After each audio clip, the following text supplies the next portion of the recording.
Welcome back to Objects and Methods. This is the last section in our huge Smiley chapter right now, and it's also the most amazing part, because Objects and Methods gives us the possibility to mod our code, to modify it. So we can insert complete new code into our application. I mean, okay, we have done this regarding to overriding single registers, but now we can add additional code, and we will use this to do a lot of amazing stuff. For example, we insert code that prints out passwords or crypto keys. We can also set some print statements to print out values of registers, for example, or regarding to checks. So if this check has been set to true or false. So we can do a lot of stuff. Okay, so let's simply just dive into this and you will see how amazing this is. All right, so we start with a simple example. On the left, let me get this mouse, there we go.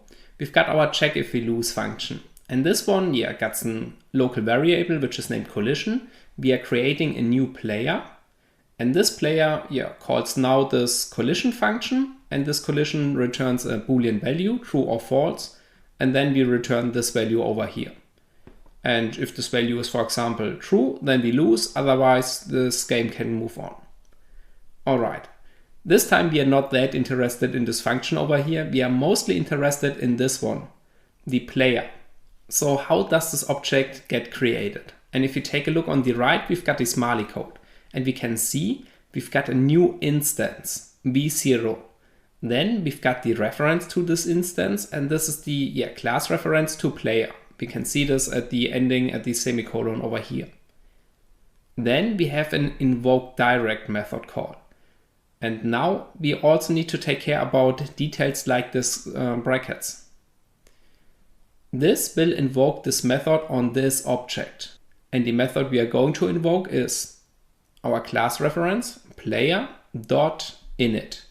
Init is the constructor, so we didn't write in constructor or we didn't define a constructor over here in the player class. I mean, you cannot see this, but at least there will be a default constructor. We will see this if we code this later on real quick.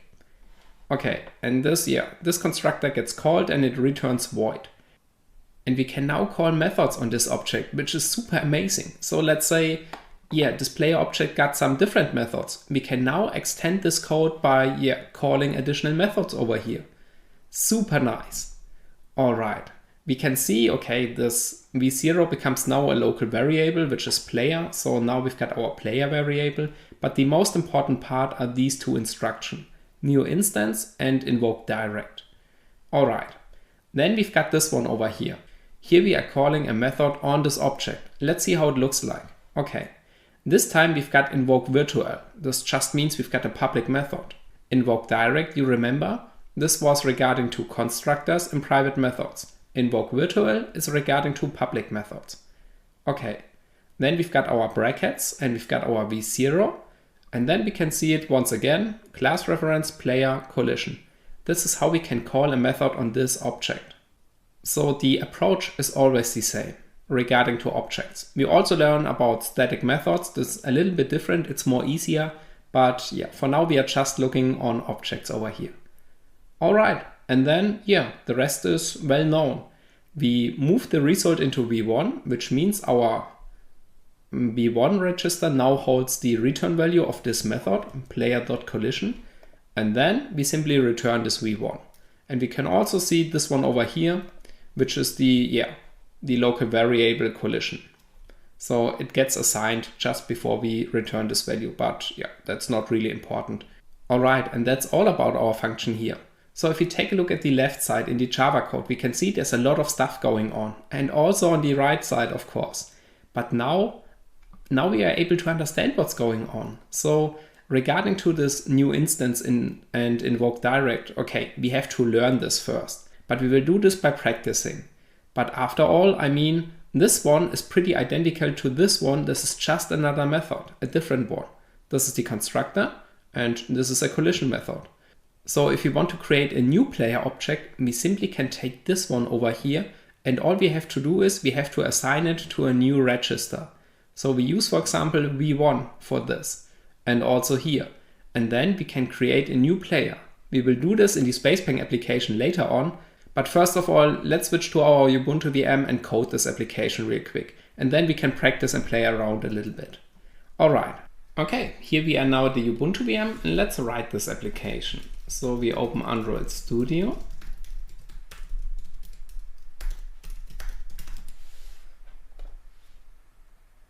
Okay, so here we create a new project now, empty activity, and we name this Smiley3 on Java, and we go back to Marshmallow. All right. So let's wait until the Gradle build has been finished. This might take some minutes. So I see you in a few moments. Alrighty, the build has been finished. This is our application. Now let's create a new class. And you know what? We name this player once again. So it's really impressive how much diversity I bring into this right now. But having this class name, I mean, this is the best example in my opinion to practice this. So this time let's make it a little bit different. So now we've got a level completely different. And we start with a level 1. But we still got a power level, and I guess we got a little bit stronger, so now our power level is, well, let's say 50. 50 is good.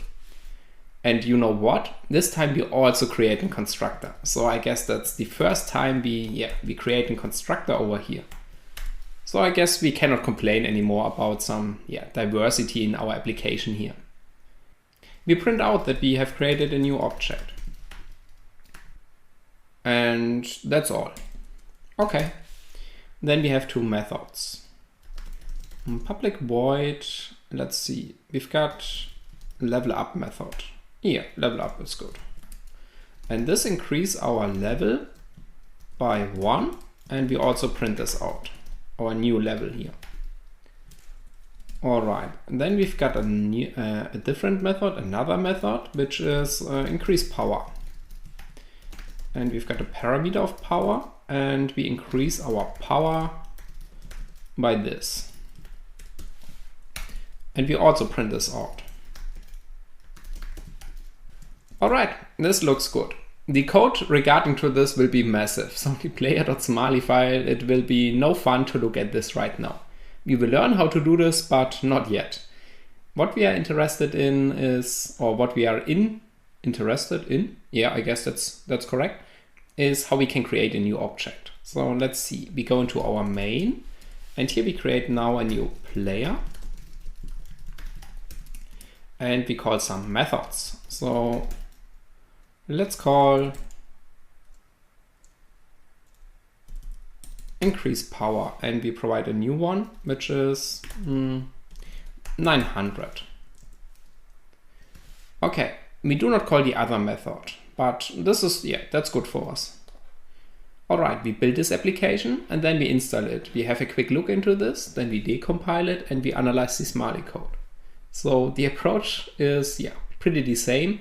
And this time we try to insert some new code over here, which will be super amazing. So let's see. We've got our app, and let's put this into an extra directory. So we've got apps, and we've got absolutely no structure, or at least I've got absolutely no structure in there. So let's call this Smiley3. In case you did better, please write me a message on how to organize this a little bit. Maybe I will adjust this in the future. So we insert it, and then we decompile. Now let's install it first. So let's see how it works. Yes, ADB is missing. Okay, maybe we have to first connect. Okay, we are connecting first. Now we're installing this app. We get the screen. And we also get a new terminal to fetch the output. So in the past, we have seen the logcat output is really massive. Therefore, we filter for this right now. And we can do this with grep-i for ignore case sensitive. And we are looking for system out instructions. Okay, we open our app. There we go. We've gotten hello world, but this is what we are interested in. A new player object has been created, no typo, nice. New power level is 900. Okay, I guess the sentence could have been grammatically a little bit better, but it's okay for us. So we have created a new player object and we have increased the power level. So let's have a look into the smiley code and let's see how this part looks like. And therefore I get rid of all these windows. And we decompile this app. And we are opening it with the Visual Studio Code Editor, classes 2. All right, app hacking. Let's have a look into this player smiley. So let's see. Okay, and let's start at the beginning. So we've got our public class, our player class. We do not extend a certain special class. So we are having a superclass of Java-like object. This is the source. We've got 2 instance fields over here. We haven't seen this quite a while, but it's nice to see it. Then we've got our constructor, and now we've got some code in our constructor over here. And here we can see, wow, okay, I didn't expect it to be that massive, but this looks really hard right now. So I mean increase power, let's have a look. All right, it's just this one, these 2 lines over here. And these 2 lines generate this amount of smiley code. We will learn how to deal with this, and it won't be, or it will not be that complex. But for now, we skip this. Also the level up. Okay, let's have a look into something more smooth. So the main activity. Those windows gets even more. I've got this feeling. Okay, so here we have our main activity, and we are only interested in this part over here. So this, by the way, this is, if we look in this, so this is v0, we are getting this value into v0, and here we have invoke virtual, so we are invoking this method code, and this one has an integer parameter. So this is referenced as an integer, but it's some kind of reference. So just if you are curious and would like to know what this one is, so this is the parameter of setContentView, which is this one over here. So this ID. All right. So at least not a reference. This is an ID over here. Sorry, not an address. This is an ID. Okay.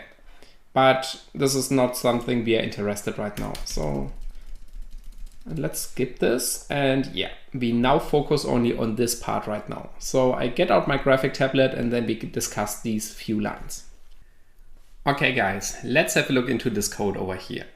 All right, the first line is already a new instruction. Let's see what this does. New instance, then we have a register v0.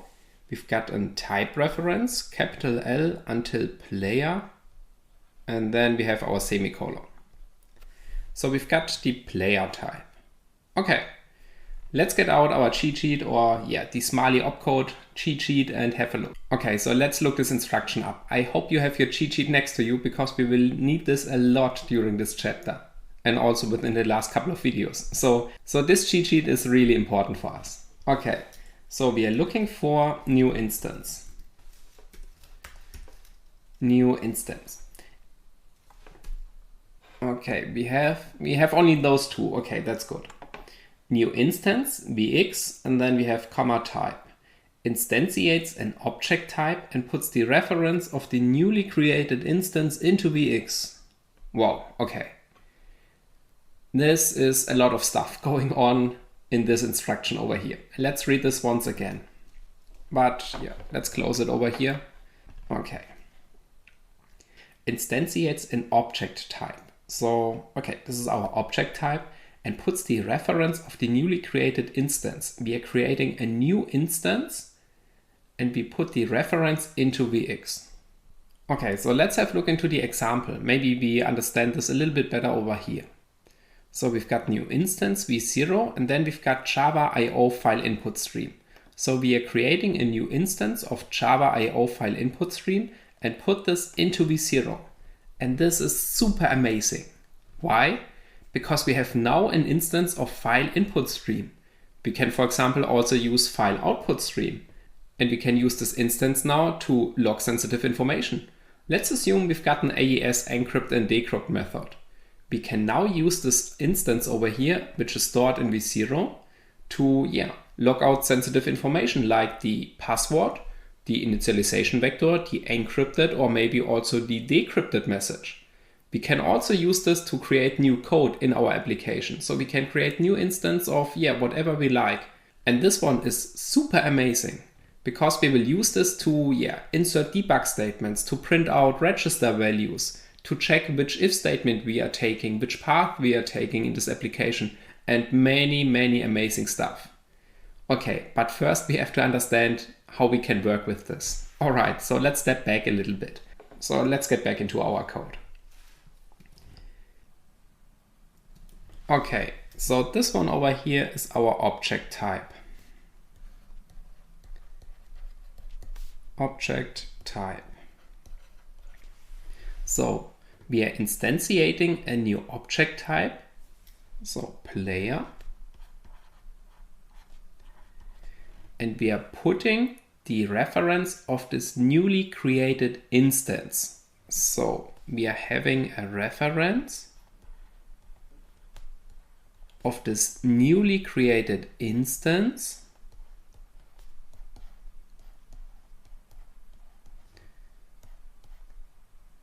and we are putting this into v0. This player gets now put into v0. All right, this was a short sentence, but a lot of stuff was stored in there. This means we are having this line. Our object type, we are creating a new instance and we put the reference into v0. Okay, but we do not do more. So in this case, we cannot use something like, for example, player.power.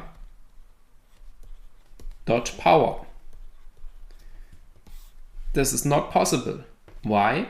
Because we haven't called the constructor yet. We only have a reference of this object. So this is just a reference, nothing more. This is not a valid object or instance right now. Okay. So I guess it will become one in maybe the next line. Let's see. So we are here. So we know invoke direct is regarding to private methods or constructors. Okay. Invoke direct, then we've got this curly brackets over here, which is interesting because we haven't seen them here, for example. It seems to be new. Invoke direct, then we've got our type reference, or in this case, we also have our instance reference because we have this error over here. This means this isn't dot. So our v0 needs to be our player. So player.init in this case. But before we do too much guessing, let's look this up. What this instruction does. Okay, we are looking for invoke direct. Okay, we've got 6 hits. So invoke direct parameters method call. Invoke direct /range and invoke direct empty. Okay, so this one is definitely what we're looking for. Invoke direct, then we have parameters and we have a method call. Invokes a method with parameters without the virtual method resolution. Okay, so if we do not care about this one over here, what we do right now, then we simply just invoke a method with parameters. That sounds not that hard, but let's have a look at the example. Invoke direct v1, then we've got java-lang object and also this constructor of java-lang object, this init. But we can see here, if this is the method, then it's a little bit strange because we do not have a parameter in there. And here it tells us invokes a method with parameters. But here we can see no parameters are in there. So let's read a little bit further. We've got this strange looking method 8. Invokes the 8th method in the method table. So I'm really not sure what this is about. So we simply ignore this with just one parameter. Okay. And v1 is the this instance. Okay.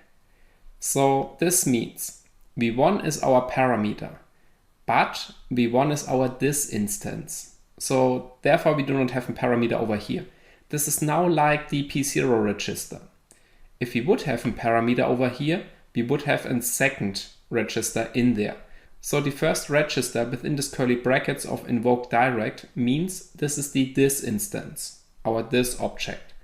And afterwards there will be all the other parameters regarding to the function call. But this is now empty because we only have our this object over here. This is pretty similar to the P0 register right now. Okay, so it's absolutely normal if you are now a little bit confused. But if we do our own method call or the next method call, you will see what I mean. Okay, so then let's get back. Enable our well-written text here. I mean, it's getting a little bit off, but yeah, it's okay. So this means invoke direct. We are invoking the constructor. This one here is our this object. So this means our this object is the player because it's v0. Therefore, I write this down as follow player. And then we have a dot and then this init method. But this init method is within these curly brackets. And this means it's not a real method in our Java code. So if we take back a look into this, if we create a new player object, it will be only this line here. And yeah, that's also what we've got in our Smiley part at the first line. But within our player object, we also got this one over here. This is now our constructor that prints out a new player object has been created. And this constructor right now is exactly what's happening in this line. Therefore, this was the reason why I've been so precise on reading the Smiley instruction. At this point, we do not have our system out print line. This happens at this point right now, but this is not a Java instruction or Java function we can see in our code. This is hidden. So if we take a look back into main activity, we do not have this over here there. We've got it included in this one, but there's no certain instruction for this. In Smiley, we can see this. So this one over here. It's like in the matrix where we can see the code, what's really happening.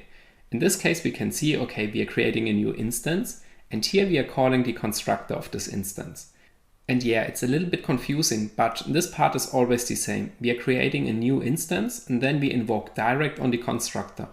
In case the constructor has some parameters in there, they will be of course included over here. But let's do this step by step and not making it too complex right now.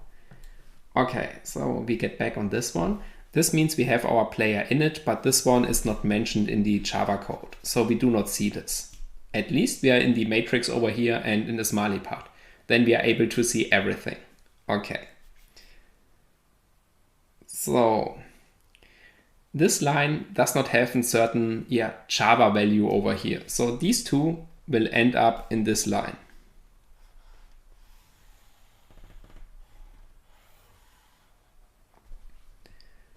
Okay, so we've got this one and we've got this one. Then clean this up. Okay. Next, okay, this one is familiar. Local v0 means we have a label for our register right now. It becomes a variable or an object in this case, and this object is named player. But we are super smart and already named this as player. So we are also done on this one. Okay, so these three lines are clear right now. The next one also, we have const/16 v1 and then this value. So at this point we are writing v1, or we are writing this value into v1. 0x384. And this is the value, let's do the math. Okay, it's 900. I really hope it's 900, otherwise I have to record this video once again. All right, so let's see. Yeah, we also got this line over here. Okay, next we have invoke virtual. And this means we are invoking a virtual method, which is a public method. So we have invoke direct regarding to private methods and constructors. We have invoke virtual regarding to public methods. And then we have invoke static. So static methods are pretty similar regarding to both of them.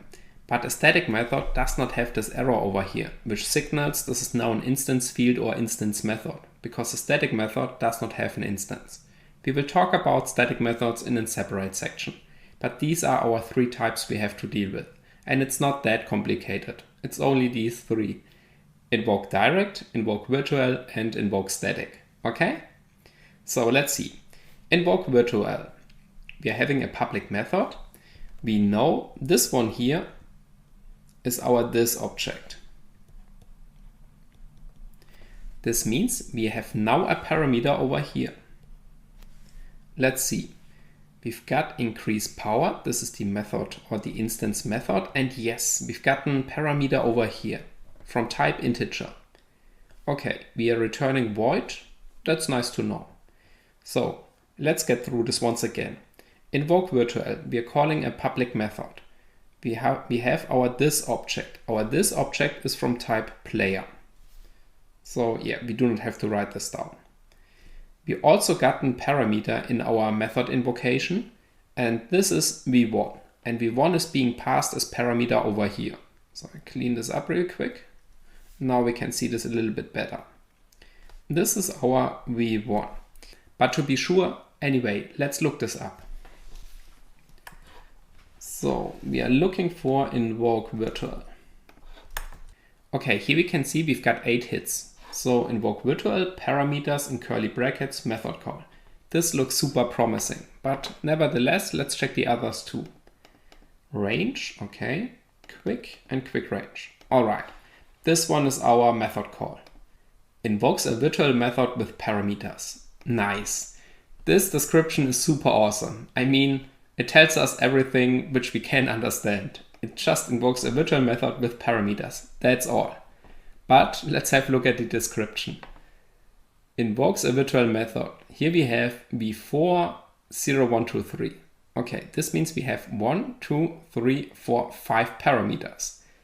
And here we can see, okay, we've got test2, this is our instance, and method 5 is the method we are calling. And here we can see we have 1, 2, 3, 4. Okay, at the beginning we would have been confused. But now we know the first register is our this object.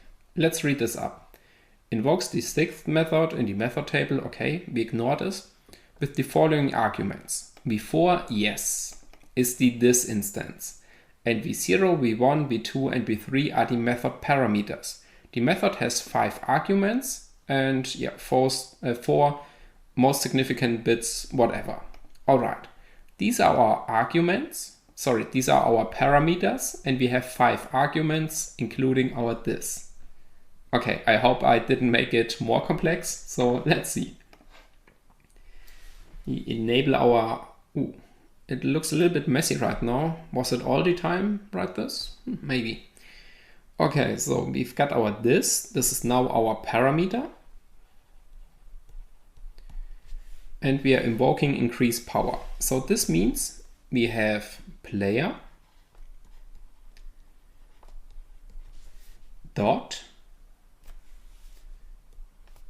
increase power with v1 as parameter, and v1 is 900. All right, so at this point we create a new player object. Let me clean this up a little bit. Okay, way better. So we create a new player object over here, and this is done by calling new instance and invoke direct, these two. Then we are writing v1 or this value into v1. Okay, we also address our label for our register. I mean, these are not regarding to objects right now, so we ignore them. And then next we call a method, this one over here. And we call this method with invoke virtual. Then we provide the this object in v0, this register. Then we provide our parameters.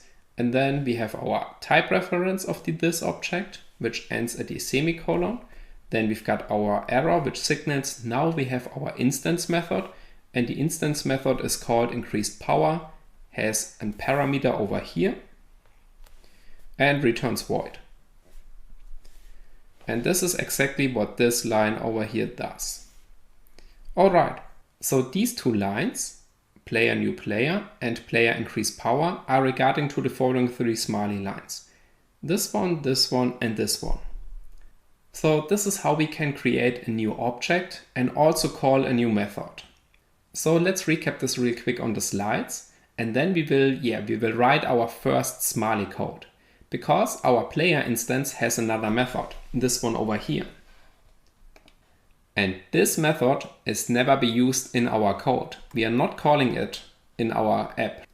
But we will patch the application that we call this method. So we will write our first real Smiley line based on inserting or executing a new function call in our app. Okay, but first let's go back to the slides. Okay, so this is a different function, but it doesn't really matter. So the approach of creating a new instance and calling an instance method is always the same. Here we can see this method check if we lose returns a Boolean value and does not have a parameter. Okay, then we are creating a new instance over here. New instance also from type player. Okay. So we also have this sentence over here copied from this awesome site. Instantiates an object type and puts the reference of the newly created instance into Vx. Okay, our v0 is now holding our reference to this instance. Next, we've got invoke direct. Invokes a method with parameters without the virtual method resolution. We ignore everything after without, and we have a look into this. Invoke direct, then curly brackets, parameters, and our method call. Okay, so to create a new object, we simply need the following two lines. These create a new object and they store it in v0. Now we have the v0 register, and if we want to invoke a method on this object, we can use the next one, the invoke virtual, on our object, which is v0, and then we simply have to write L for the type reference of what this object is. So our v0 this object, then semicolon, arrow, and the method name. If we would have some parameters, we need to declare them in invoke virtual at this point right here. But in this case, we can see no parameters are required. Okay, so I would suggest let's go back into our code and let's write our first line of Smiley. So we want to call a new instance method. Let's see if we can do this. So we have our code over here, and now we want to write it in the following way. Player.levelup. We want to have this code afterwards in our application. Okay, we can now build this application, and then we are done. But so let's assume we do not have the source code over here and we cannot simply add Java code. Therefore, we need to go back on our Smiley part. All right, so let's see. Let's make some notes. Our method is level up. It does not have parameters and we are returning void. So this is our function definition. Let's see. So the first thing we need to do is we need to create a new instance. But in this case, we already have our instance because these two lines here has created our player object and stored this in v0. It hasn't been overwritten yet, so we simply can use this one. Okay, if you want to call a new method, then we have to use invoke virtual for public methods. Maybe we have to also declare it over here. Let's do it in this way. Okay. So invoke virtual. Okay, then we can see we do not have any parameters in there, but we need our this object, and our this object is being stored in v0. Okay, so we have one parameter which is v0. Then we've gotten comma, and now we need the type reference of our v0. Type reference starts with this capital L, and then we have to get the type reference of this player class. So we can fetch this from here.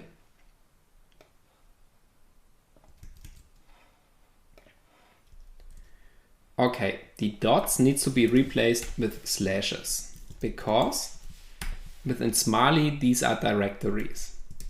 Okay, so we have our player and the type reference ends at the semicolon. Then we want to call an instance method, which means we have to add our arrow over here. And now we simply have to add the function definition of our method we want to call. We can see this one here is called level up. All right, level up. We can see we do not have parameters and we are returning void. That's all. This line will execute and level up on our player object. And this is nice, because our player would otherwise not have been the possibility to level up. And this is something, of course, we do not want to have. We want a well-leveled player right now. So let's see. Let's build this application back and install it on the device. Okay, so here we are back. I have built and signed this application. Here's our device, and we can also see, whoops, we've got the old application installed. So by opening this, we create a new player object and we have a power level of 900 now. All right, so let's uninstall this and install our new version. Let's put some dramatic countdown on this to see if our player gets some level up. So I will open this application in 3, 2, 1. Oh, never mind, I just open it. Yes, a new player object has been created. New power level is 900. Our player is now level 2. We hadn't the ability to level up in this application, but now we introduced it. And you can imagine how many stuff you can do right now. But please, do not use this to cheat on online games or other games or applications where you do not have the permission to do so, okay? So I'm not responsible if you misuse your newly gained power, all right? In this case, I give you the permission to hack this application. So we've gotten level up and we are now level 2. But let's assume this is a function that's exactly doing the same in some other applications, or it increases our power, our gold, our life, our health, whatever. So why do we call it just once? Wouldn't it be more fun regarding to this app right now if we call this multiple times? So regarding to the Java code, let's say instead of doing this, let's do this. So in this way, we will level up a lot more faster, right? Okay, let's see how we can do this. We go back in our Smiley code, and if we take a look into this, we can see we do not have certain parameters or certain conditions over here. We call this instance method level up, no parameters and void. That's all. Within this method, we go into our player object and it does the rest. So therefore, let's simply copy and paste this line. So I copy it and now we paste it a little more often. Okay, so let's build this application back again and see how it works. Okay, so here we are back again. I have built this new version. We can see the old one is still running. Let's uninstall this. ADB uninstall, com app hacking, smiley 3, ADB install out APK. In the background you can see the code, our smiley code with all these level ups. Should we put some dramatic counter on this once again? Let's do this. 3, 2, 1, go. And there we go. We've got now a lot of more level ups, which is super amazing. So this is how we have to deal with objects and instance methods. To recap this real quick, let's have a look. The things we need to do is we need to create a new instance. Then we need to invoke the constructor of this instance. And this is within this brackets over here. If the constructor has some parameters, constructor. If the constructor has some parameters, we have to declare them over here. Let's say our constructor has an integer. Then we need to introduce a new register over here. For example, v2. This one is now 10. And then we also have now a parameter, with v2. All right. So in case it does not have any parameters, then we can stick to this approach. Okay, so let's get cleaned on this.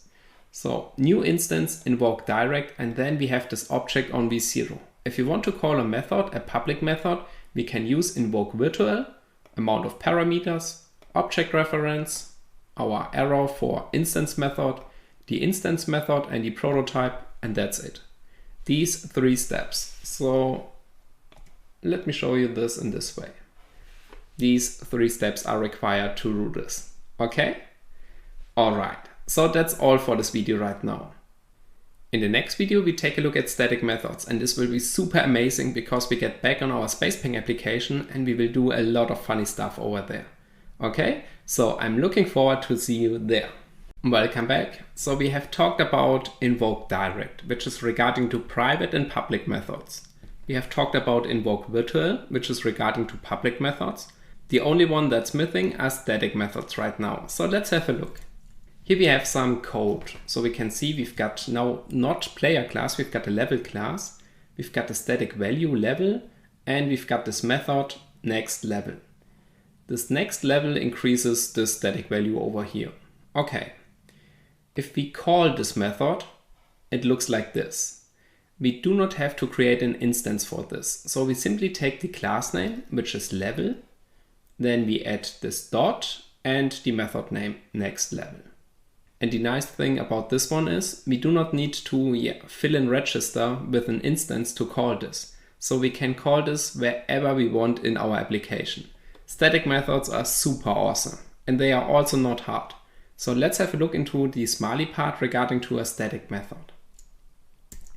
Okay, so here we are within our main activity. We can see this on the onCreate, and we do not care about this one, this one, this one, and this one. All we do care about is this one over here, line 17.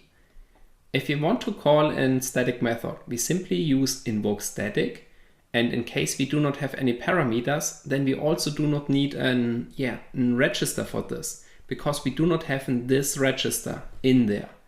By having no parameters, we simply leave those curly brackets empty. Comma, capital L, our type reference, level, then dot, next level, and that's all. We can use this wherever we like in our application code, and we can do really amazing stuff with this.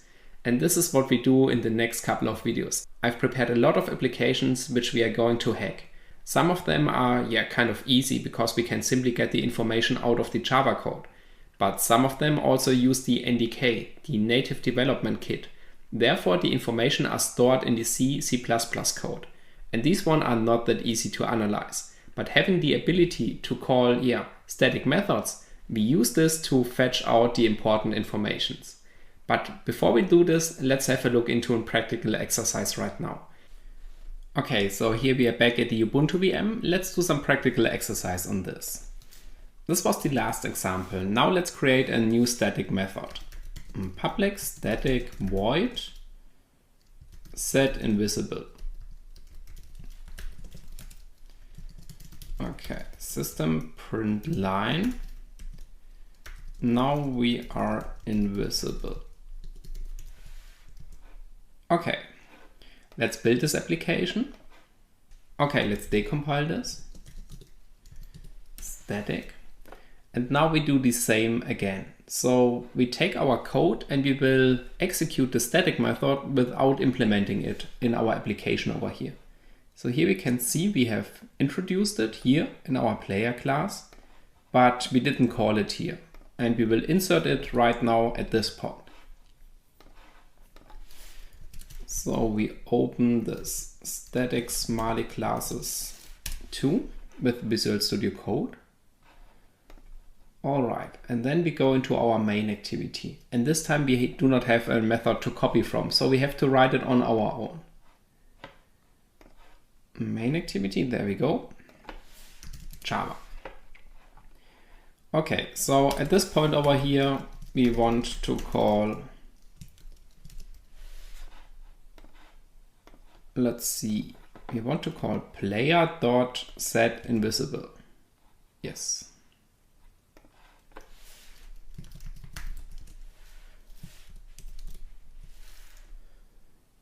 Okay. And this one is from type what? So if you want to call a static method, let's look it up. Invoke static invokes a static method with parameters. So invoke static, curly brackets, then we have our parameters and the method call.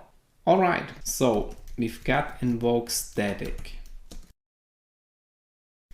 This time we do not have a parameter and we also have a static method. Therefore, we also do not need in this instance. Then we still need our type reference, which static method we want to call. Let's assume we've got several classes with the method name setInvisible. This is absolutely no problem because we've got the class reference for this. I will show this real quick. So new Java class, let's call this test. Within here, we can also define a new method, setInvisible, return void. Okay, this is also a public static method, and we are returning void. Let's check this. Yes, this is the method name, and let's see. Okay. So now we've got two methods. Both are named setInvisible within the test class and within the player class over here. Therefore, it's absolutely necessary to give our type reference on which class we are acting on. So which method in which class we are using. Therefore, we need com AppHacking Smiley3 player. Type definition ends. We've got still our reference dot, because we are calling player dot setInvisible. And now we simply just need the prototype of our function. So setInvisible, no parameters, return type void. And that's it. This is how we can call a static method. And the nice thing is we do not have an object over here. So let's assume we wouldn't have this object here. This one. Sorry, this one. You know what? Let's simply delete this. So why not? Okay. So we do not have an object right now, and this is now completely different regarding to our application code over here, but it doesn't really matter. Maybe I delete this one real quick. Okay, this is our application code. We create a new player object and we increase the power. But now we have removed this, and now we are calling player.setInvisible. And you see it's working. So there's no error or things like this, because we can call static methods without having an object. This is why we have a static method. Okay, so let's get back to the original code. This one over here.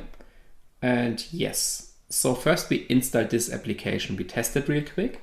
Then we build our application over here and see if if our patch has been applied correctly. And that's all. This is how we can call static methods. And we can call this method wherever we like. So we can simply put this into every function or class we want to execute this right now. Okay, so let's get back. First, let's check this application code here. Seems like not connected. Okay. All right, this seems to be our old version.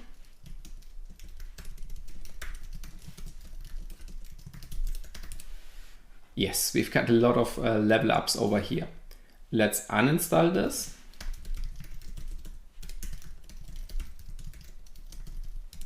Oh, the ADB is missing. And now we install this application. All right.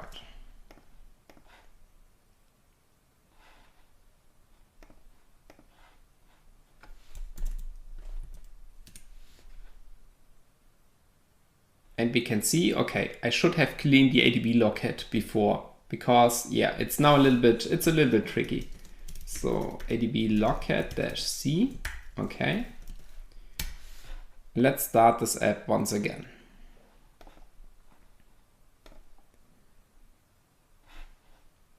All right, we can see we create a new object and our power level is 900. Exactly what's in there. Okay, so let's build back the other application, this one here, and install it and see if we have removed our object reference and if we can call this method over here. So I see you in a few moments.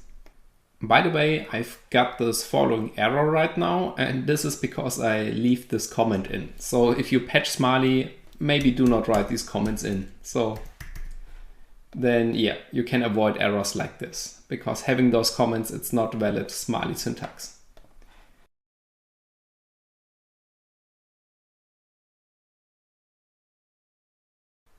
There's our screen.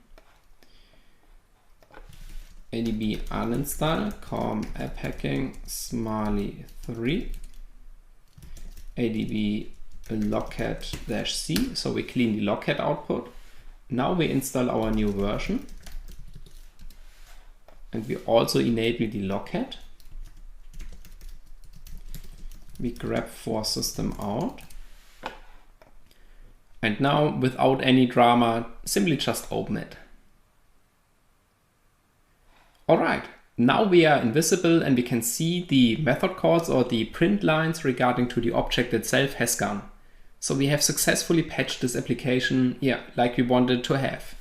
Let's open this with JADX GUI real quick to verify this.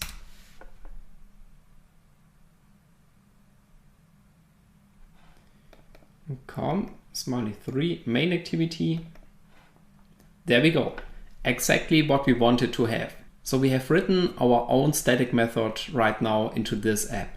Alright, so in the next section we will use this approach. So we will use static methods to print out certain debug statements, or for example to print out certain important values.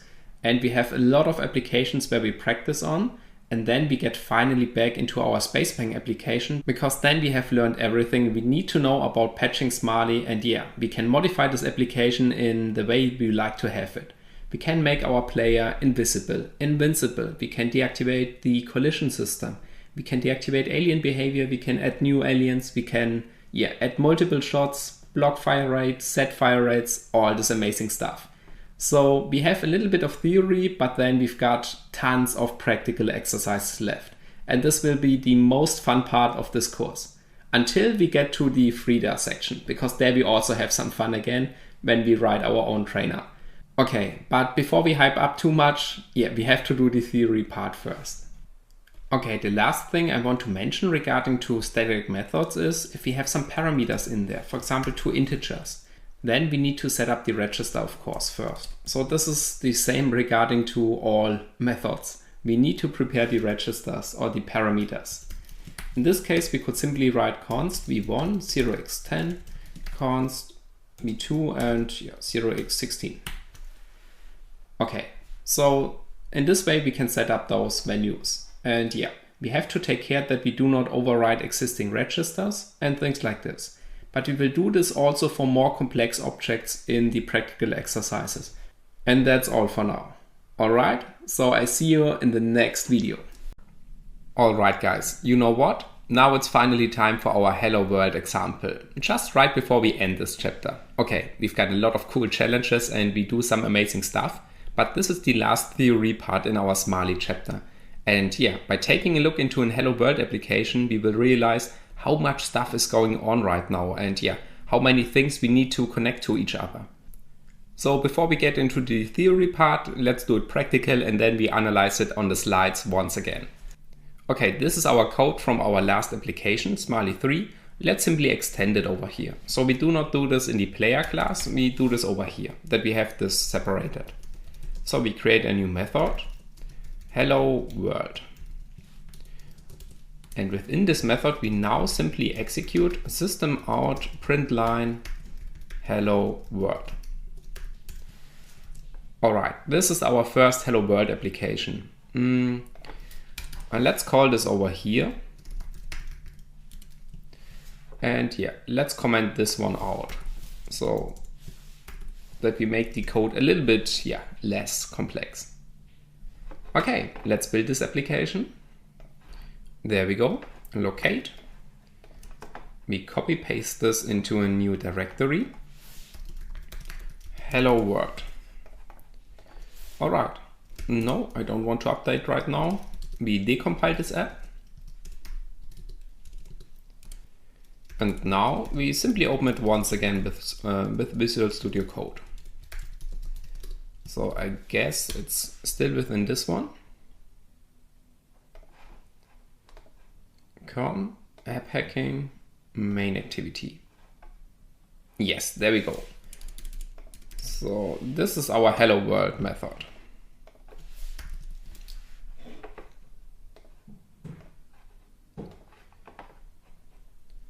Okay, so let's figure out what's going on there. I get out my graphic tablet and we discuss this real quick. Okay, so here I'm back on my graphic tablet. Let's see. We've got a virtual method. This means this is a public method, okay. We've got hello world. We do not have any parameters and we are returning void.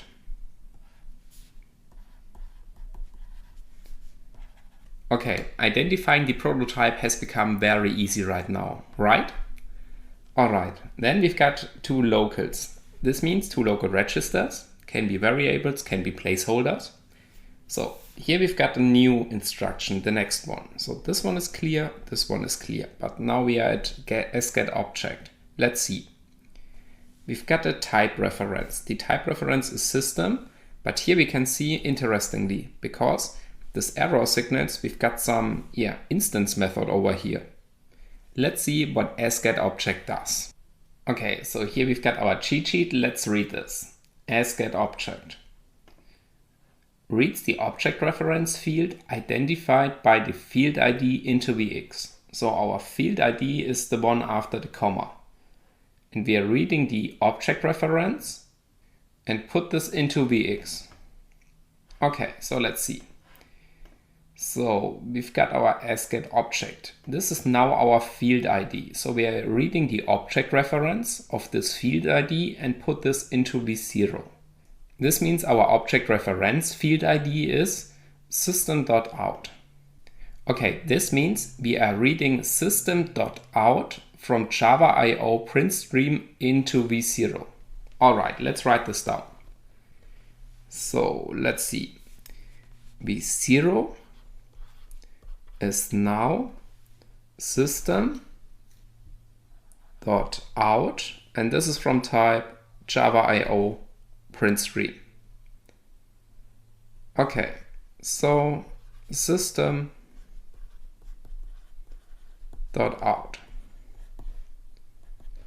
Okay, this is what we do in this line over here. All right, next we have const string v1 hello world.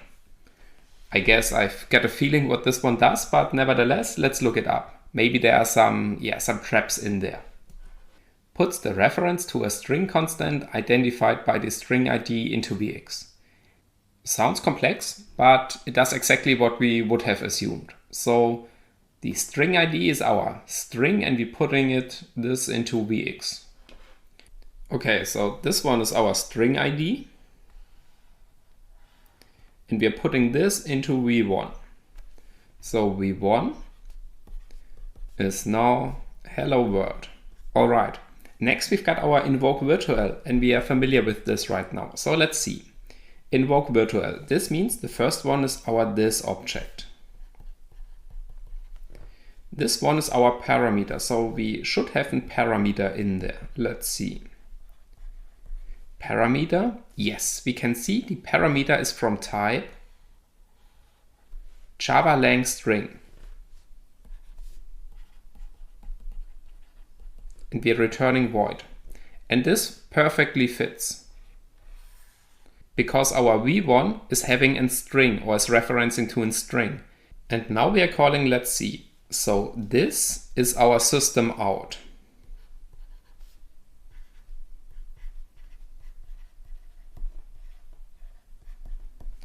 And we are calling, if we add this or change this arrow to a dot, we are calling print line.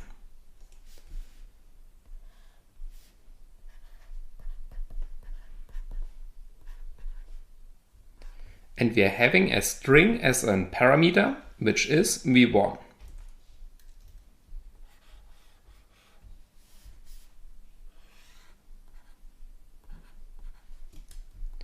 Or in our case, this would be hello world. And this is what this little method does. I mean, you see right now, there's a lot of stuff going on in there. And here, if you would have started with an hello world, I mean, who should understand this right now? So we got a lot of progress until we reached this point, but now we are able to understand this. This code snippet is really important for us, and I highly recommend you to write this down somewhere, because we will use this a lot within the next couple of challenges, because we can use this to print out informations on our log console. And for example, here we are printing out v1, which is hello world. But let's assume our v1 is holding a certain important value. Then we simply can just invoke this one over here and this one over here, and we can print out, for example, a password. So we will keep practicing this now a lot, but if you do some analysis on some applications which has some hard routing detection, you cannot circumvent this. You can still use this trick because adding this piece of code doesn't require root privileges. We are patching the Smiley instructions, and even then we are able to fetch all the sensitive information. So let's recap this real quick on the slides, and then I guess we have 3 or 4 really funny challenges until we get back on our SpacePang application. So I see you on the slides. Alright, so this time we are having a different code example, but at the end it's the same. So we are having a local variable which is text, and we assign this to hello world. And afterwards we use system out println text, which prints out the hello world over here. This is the decompiled code or the Smiley part, so let's have a look into this once again. Here we can see this is our string that's being initialized. We do this with const-string v0, and then we put the string right after this. We do this because this is a parameter in our function over here, and we have to set it up. So what this line does is it sets up our register, which is being a parameter in our function. Next, we have our system out, and our system out is now contains of these 2 instructions. And if you split them up a little bit, it looks like this. We've got our asget object v1, this one over here, and this reads the object reference field identified by the field ID into Vx. So I have taken this from the site, from our Dalvik opcode site, this sentence. So we read the object reference field identified by the field ID. So this is our field ID after the comma, and we are reading the object reference into Vx. So we are getting the object reference system.out, and we put this into v1 right now. All right. So this is what this line does. It's simply just system.out, nothing more. And then we've got invoke virtual, which means also take care, those has been now switched. This is not some typo or anything. The first register is our this object. Our this object is system out, and we are calling this dot println, which means we are calling system.out println, and then we have our argument, our parameter, which is from type Java lang string, which is v0, which is hello world. All right. Okay, this is our hello world example, and I highly encourage you to practice a little bit, because these 2 lines, these will be very important. And also this one, it's not bad if you know how to create strings in Smiley. Okay? All right. Okay, that's all for the hello world example right now. I have now prepared some challenges, and let's do the first one together. We've got some password in there, and let's try to print it out with our system out command. I mean, by reverse engineering this application, we might be able to identify this password anyway.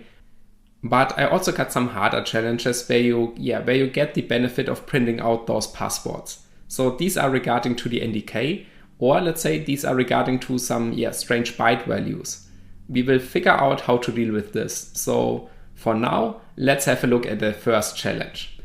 Okay, so the challenge will be in the next video so that I can split these 2. If you've got some questions, you can of course write me, but you can also get into this video back again to see how this hello world example works. And then you can apply this to the challenge I've prepared for you. So I see you in the next video. Alright guys, welcome back. Now it's time for a challenge. So we take our system out approach and try to print out the encrypted or decrypted method. Regarding to XOR, it doesn't really matter because our input gets XORed with a value or a key. And then we have our output, which is encrypted or decrypted. If we take the output, XOR it back again with the same key, we get back our input. Therefore, it doesn't matter if it's an encryption or decryption method. Okay, however, we've got our application and we need to find out the secret message. We can see the secret message is not being printed. So I would assume that we have to deal with an encrypted text and we need to get the decrypted version of this. Okay, we can see the application underneath and the layout has been also improved. I promise this to you. So So yeah, let's simply analyze this application and see how we can use the system out approach to get out the message. Therefore, we switch to our Ubuntu VM, and you can find this challenge in the section as an attachment. I have already downloaded it, and it's called XOR encryption. So I take this app, put it into our well-organized apps directory over here, XOR encryption. All right. And now, yeah, let's simply take a look into this. So yeah, once again, we use JADX GUI, and let's see if JADX GUI, decompiles it fully correctly, or if there are some errors where we need to take care of.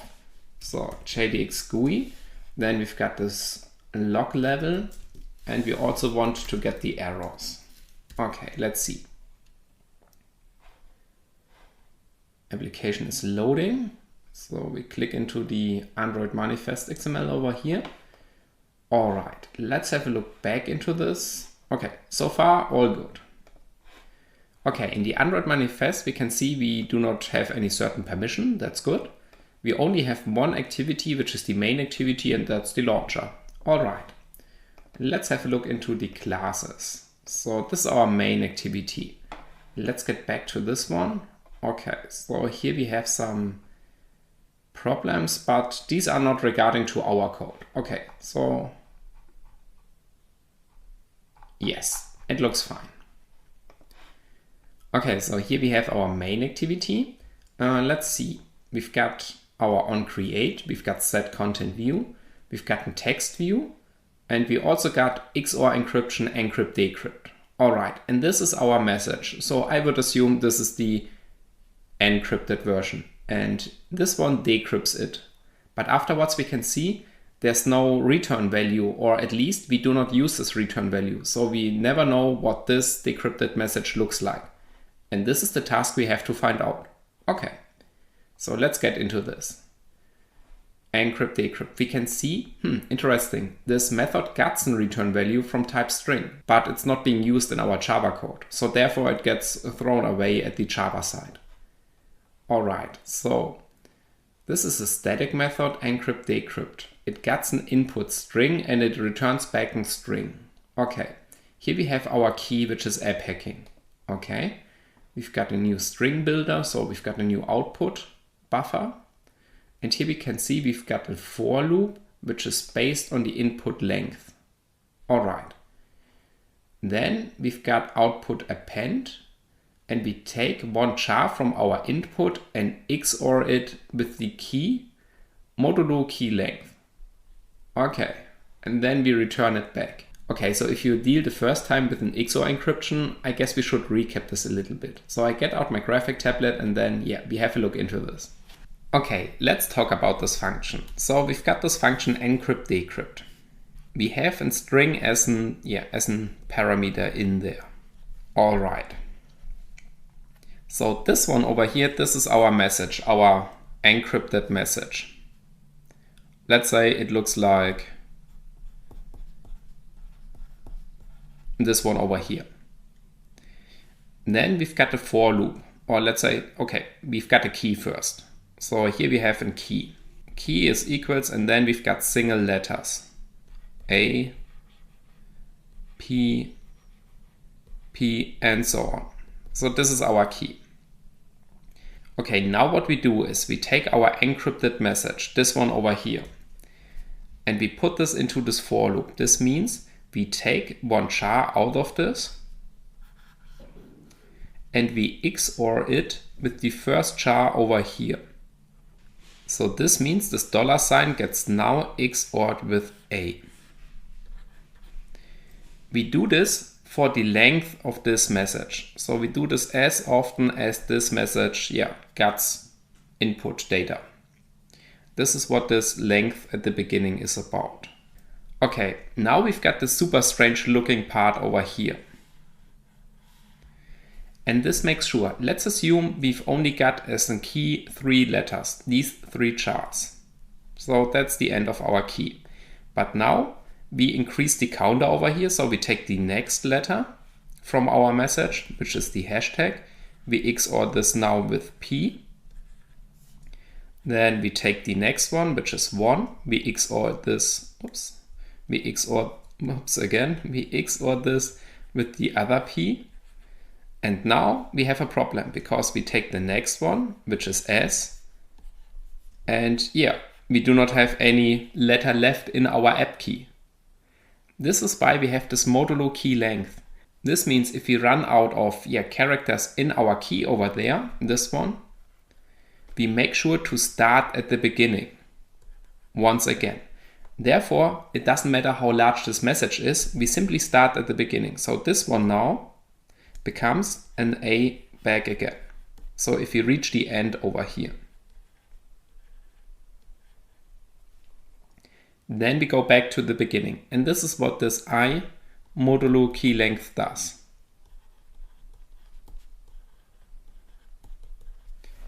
Okay, therefore it doesn't really matter how many chars are in there. For example, if there are more than on the right, it doesn't matter because the key length, the for loop of the key length will abort afterwards. So let's say our message only contains 2 characters. So this one is not available anymore. Then this first condition over here, int I is equal to 0, I is less than input length. So in this case, the input length defines how many rounds we take over here. And if the input length is less than the key length, it doesn't really matter. So the only problem with this one is that the key gets cut off, and in this case, we do not have more than 2 characters. So our key is only 2 characters long, A and P. But that's also the case for our message. All right, so this is what this function does. So now let's see where we can place our system out to get the decrypted message out. So let me clean this up.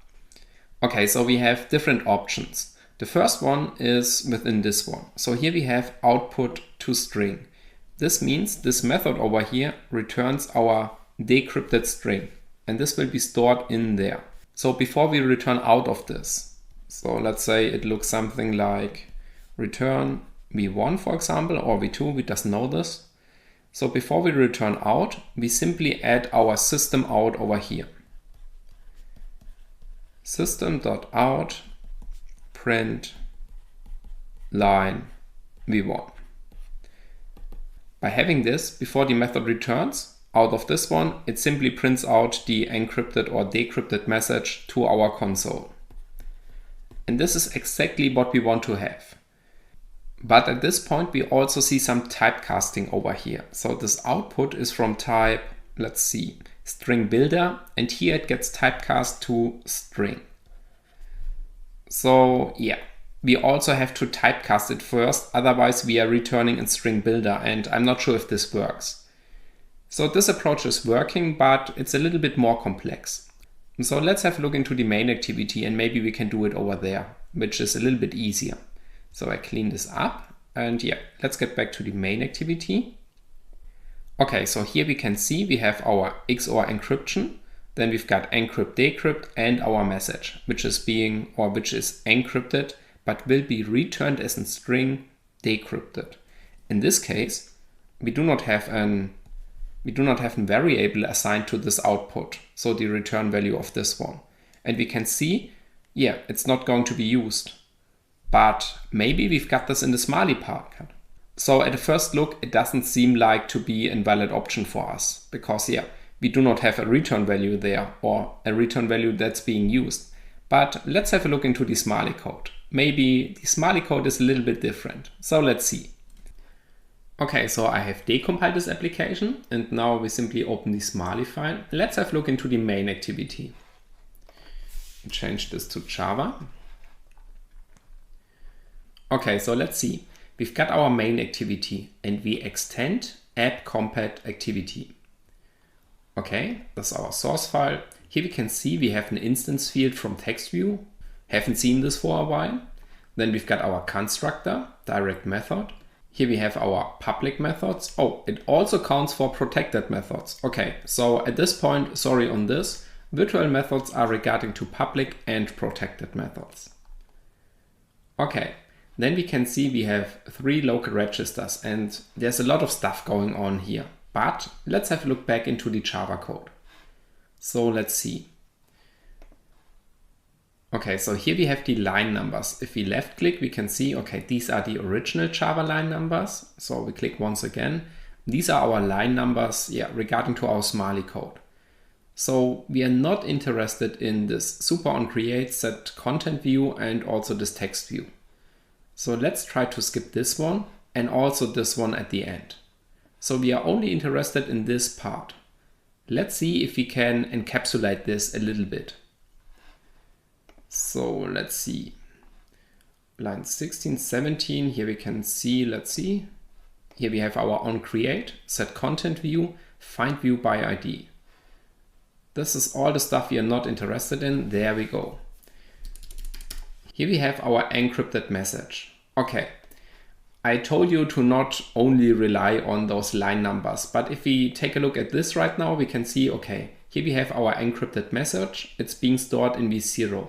And if we take back a look, okay, this should match regarding to the Java code over here. All right, then let's see. Move result, what's the message? Text view. Okay, so this is the part we are interested in. This is line 21. And if you take back a look, this is exactly what this one does. Okay, and now let's see if we can use our system out approach over here. So we've got this string which is being stored in v0. Then we have an invoke static, and here we can see, nice, we've got a move result object into v0. And if you take a look into this, this is XOR encryption, encrypt, decrypt. So we are storing the result value in our register v0. But this one it's not being used anymore. Let's see. Yes, we simply have a name for this one, which is encrypted, but it's not going to be used anywhere else. Therefore, the Java code throws this return value away, but not the Smiley code. So the Smiley code, it's like the matrix. We can see the whole code in there, not just the surface of this, which is shown here. Within the Smiley code, we are seeing the whole code. And this one is super nice because we have a reference to our string over here. And now we can print this out.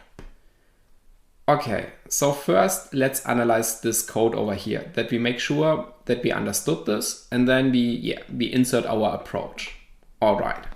Okay, so we are putting our encrypted message into v0. Okay, so v0 is holding our encrypted message. Okay, then we have invoke static. So this one is clear. Next we have invoke static. Invoke static, this means we have an argument over here, but now we need to be sure, is this now the this object or is it the parameter of our function? Do you still know what's the case for an invoke static? If not, please look this up. So is it this or our first parameter? Yes, absolutely correct. This one is our first parameter of this function. We can also cheat a little bit on this because if you take a look, so we are calling the method encrypt decrypt, and here we can see we are having a parameter in there. So this one is our parameter. It's from type Java lang string. And this parameter needs to be mentioned in our parameter list at the beginning. Therefore we know v0 is not the this object. It's our first parameter.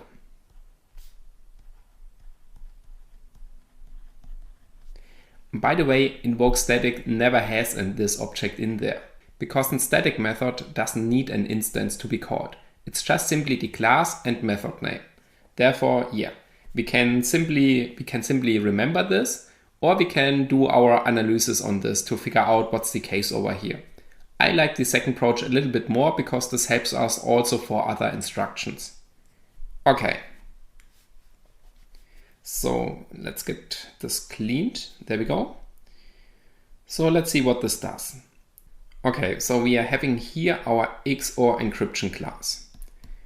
XOR encryption. And now we are calling dot encrypt decrypt. Encrypt decrypt with our v0 as the first parameter. Oops, wrong color.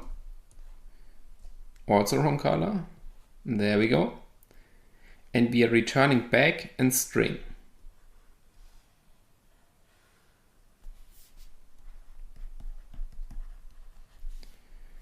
Yes, so this is exactly what we have seen and analyzed in the Java code. Okay, next we've got this instruction, move result object into v0. This means our v0 contains now the return value of this function.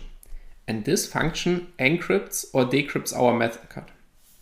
And this function over here returns the decrypted message in our case. Because we are inserting an encrypted message, and by calling this, we get back the decrypted message. If we put in our decrypted message into this function, we will get back the encrypted message. So regarding to XOR, please have a look into the cheat sheet, because we will encounter XOR a lot, and I have mentioned the whole operation in this cheat sheet, because it's really important. All right. So now we know our v0 contains the string we want to print out. The only thing we have to do is we have to insert the print out statement over here. And this is what we're going to do right now. So I clean this up real quick and now let's have a look. So normally I would take out my cheat sheet and have a look in how a system out works. But regarding to our slides, let's try to reconstruct this a little bit. So we know if you want to use system out, we have to first get the object reference, and this is done by asGetObject. Okay, afterwards we need to invoke the method printLine. Okay, so here we are fetching the object system out, and then we are using printLine, which ends up in system.out printLine. Let's try to get these information together with the things we know. So therefore we open up the cheat sheet, not the system out cheat sheet, the Dalvik opcodes cheat sheet, and we're looking for asGetObject. Okay, reads the object reference field identified by the field ID into VX. Okay, so we are having a reference field which is being identified by the field ID. Yes, absolutely helpful, isn't it? So let's see. We simply copy paste this command over here. We have to take care about the registers, but okay, this one is clear right now. We have to put this object into a register. Now let's see how we can get the field ID. And therefore we take a look at the official Android developer guide regarding to system out. All right. Okay, so if we search for Android developer system.out, we have the Stack Overflow entry, which I already clicked, of course. Then we've got another Stack Overflow entry and we've got the developer reference. In this case, we use this one over here because this is regarding to the system reference. Okay, so system is from Java lang system. This is important because we need this type reference for our object. Let's note this down. Okay, so maybe let's write this underneath. asGetObject, our register, and then we are using this reference over here. Yes.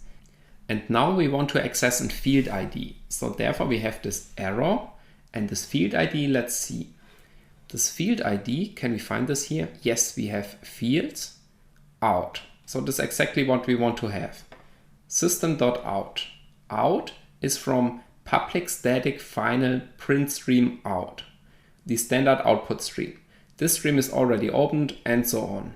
Okay, so we need the type reference of out also, because system can have more than one out, but we are looking for the print stream out. Therefore, to get this type reference of out, we click on print stream. It's loading. There we go. And now we know this is from the type Java IO print stream. Okay, so we copy paste this one.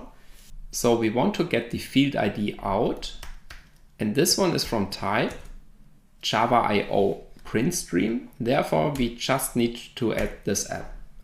And that's it. This is how we can get the field ID from system.out. Okay, so this one here does system.out. But now we need to take care about the registers. So we can clean this out. Okay, now let's have a look at the registers. So let's see. We've got 3 local registers, which means we are having v0, v1 and v2. All of them gets used beside v0, but we need to keep v0 because this is our string we want to use. Therefore, we cannot overwrite it over here. This means if we want to keep the code underneath, which we want to, then we do not have any other options than introducing a new register. But that's not a big deal. How can we do this? Yeah, let's go back. So instead of having 3 local registers, we are having 4 right now, and that's it. Now we can use the additional register we have created, which is v3 in our case, for example. All right. And yeah, that's all about this line over here. So let's recap this real quick. We have our system.out field, which gets identified by this type reference system. And here our out field is from type java.io printstream. And we put this into v3. This means system.out is now being stored in v3. We can get these information, these type references, from the official documentation over here. So if we go back, here we are in the system reference. And system is from java-lang system. And the out field is from type printstream. If we click on this, we can see printstream is from java.io printstream. And we have to be precise on this, which fields we are using. Therefore, we have to add the exact type references over here into our code. Okay, one last thing. We need to close this one here. Yes, now we've got it completed. This semicolon means this is the end of the type reference. All right, now we've got the syntax correct. So let's see. The next one we want to call is print line. Let's see how we can find this information. So we get back into this developer reference. Let's see, maybe we've got it already here. Yes, there we go. Print line is a method which gets overloaded with different arguments and parameters over here. We are looking for string, this one, print line string. So we click on this. Okay, print line is a public void method and it doesn't return anything, but it has a string as a parameter. Okay, so to call a public method, we need to have invoke virtual. Therefore, we go back into our opcodes over here. Invoke virtual. Invokes a virtual method with parameters. Okay, let's see. Now we have to take care about this parameter. So here, the first one is our this object. In this case, it's system.out. And then we have the additional parameters in there. So let's copy paste this and insert it here. Okay, parameters. The first one is really easy because this is our system.out, our this object. All right. The next one is now our decrypted message, and this is being stored in v0 over here. So we also take this one as the first real parameter of this function. Which function? Print line. Therefore, let's get the type reference of print line. So let's see, print line, this one over here. And then print line. Let's click on this method. All right, and let's get back on top. Okay, so print line is from printstream java.io printstream. This is our type reference of print line. So we need to copy paste this one.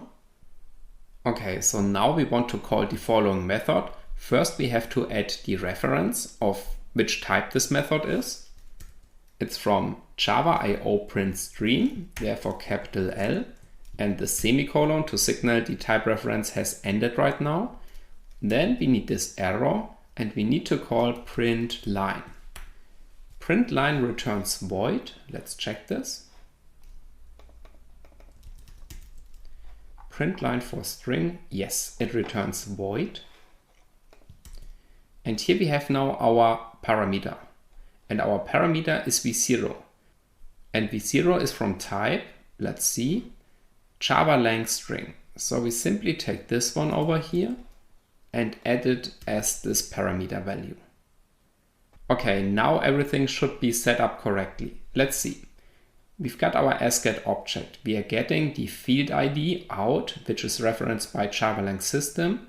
And this field ID is from type java.io printstream.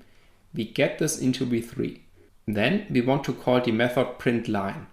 Therefore, we are using the invoke virtual on v3, which is our system.out. And now we want to call printLine, which is from java.io printstream and has a string as a parameter in there. Returns void. Okay, and this should be all. Okay, so now we've gone through this very detailed. And yeah, one hint is if you cannot find or if we do not deal with the official documentation functions, so let's say we want to call an internal function which has been created by the developer, then we can also get these information within the JADX output. For example, this type over here, Java string.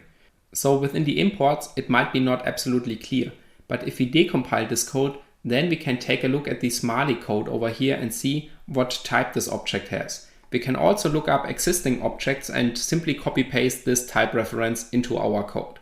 We have to make sure that we are using the correct one, and we will also do this here in some other examples later on, but I want to mention this right now that it's not only working for the official documentation functions, it's only working of course for every other functions, because Smiley, unlimited power. All right? Okay, so let's see. We need to clean this off because this is not valid Smiley code. And yeah, I guess that's it. Let's try compiling this app and see how it works.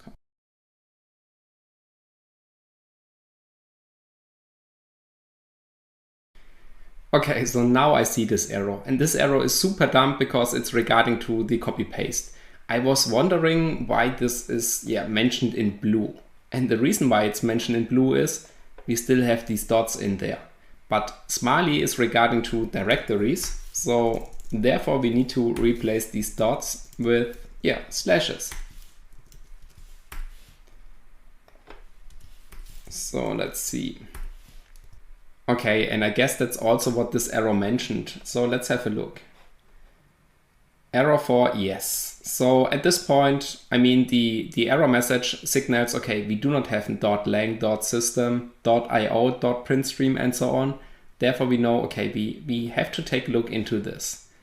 And yeah, if it gets marked as blue, because this is Java syntax right now, then you can directly see what's the problem here. All right. Okay, but nevertheless, I guess this is a really good example because we have seen if we make some really bad syntax errors, or at least I have done this, then the Smiley compiler is trying to point this out at an error message over here. And then we can take a look into this and figure out what's the problem. If you copy paste this and you see a blue underlining here with Java syntax enabled on, then you can see it directly. So I'm not sure why I overlooked it that long, but yeah. I also make mistakes. All right, now let's see. We save this file. We try to build it back again. And this one was the version without those two statements. Let's see if it's now working. Looks good. All right, the app has been built. That's a good sign, but it doesn't mean that our syntax is working. There could be an error that occurs while accessing those objects, and this is during the runtime. But building an app without Smiley errors is a good first step. Okay, so let's see. Oh, the screen copy is not available anymore. Let's see. Okay, so it seems like we have lost the ADB connection. So let's get the screen copy back again. ADB connect. In case if you also encounter these errors, simply just restart the Android virtual machine, then we are good to go. Okay, let's keep this in foreground. So we still got our original version installed. Let's see, maybe we've still got the system out grep somewhere. Okay, there we have our system out grep. So yes, that's the original version. Let's uninstall this and see if our system out prints out the decrypted message. So let's see. ADB shell pm list packages. I'm not sure about the package name, so let's search for encrypt. Okay. ADB uninstall com. Oops, I need to go back. ADB uninstall com app hacking encryption. Okay. So the app should be gone. And now let's run the system out grep command. And here we are going to install our build version. Oh, it's not even signed right now. Yeah, we already have built this after making this error. So let's see. Okay, so here we have the destination. I have built and signed this app right now. Let's install it. This is our modified version. Okay, install test keys only, no problem. Okay, there we go. Here we have the encryption app. Let's open this and see. There we go. This is my secret message. This message is our decrypted version of what we have entered. Super nice, isn't it? Even without having root privileges or a debugger attached to this, we can print out the secret message. We can also print out the key, for example. And we can also verify that this message is correct. We can use this over here and we can simply, let me close this one, we can simply replace it with this one.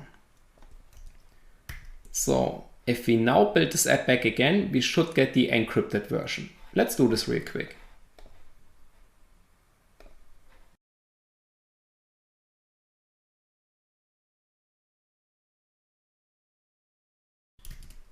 Okay, so here I have the new version already signed. Let's uninstall the existing one.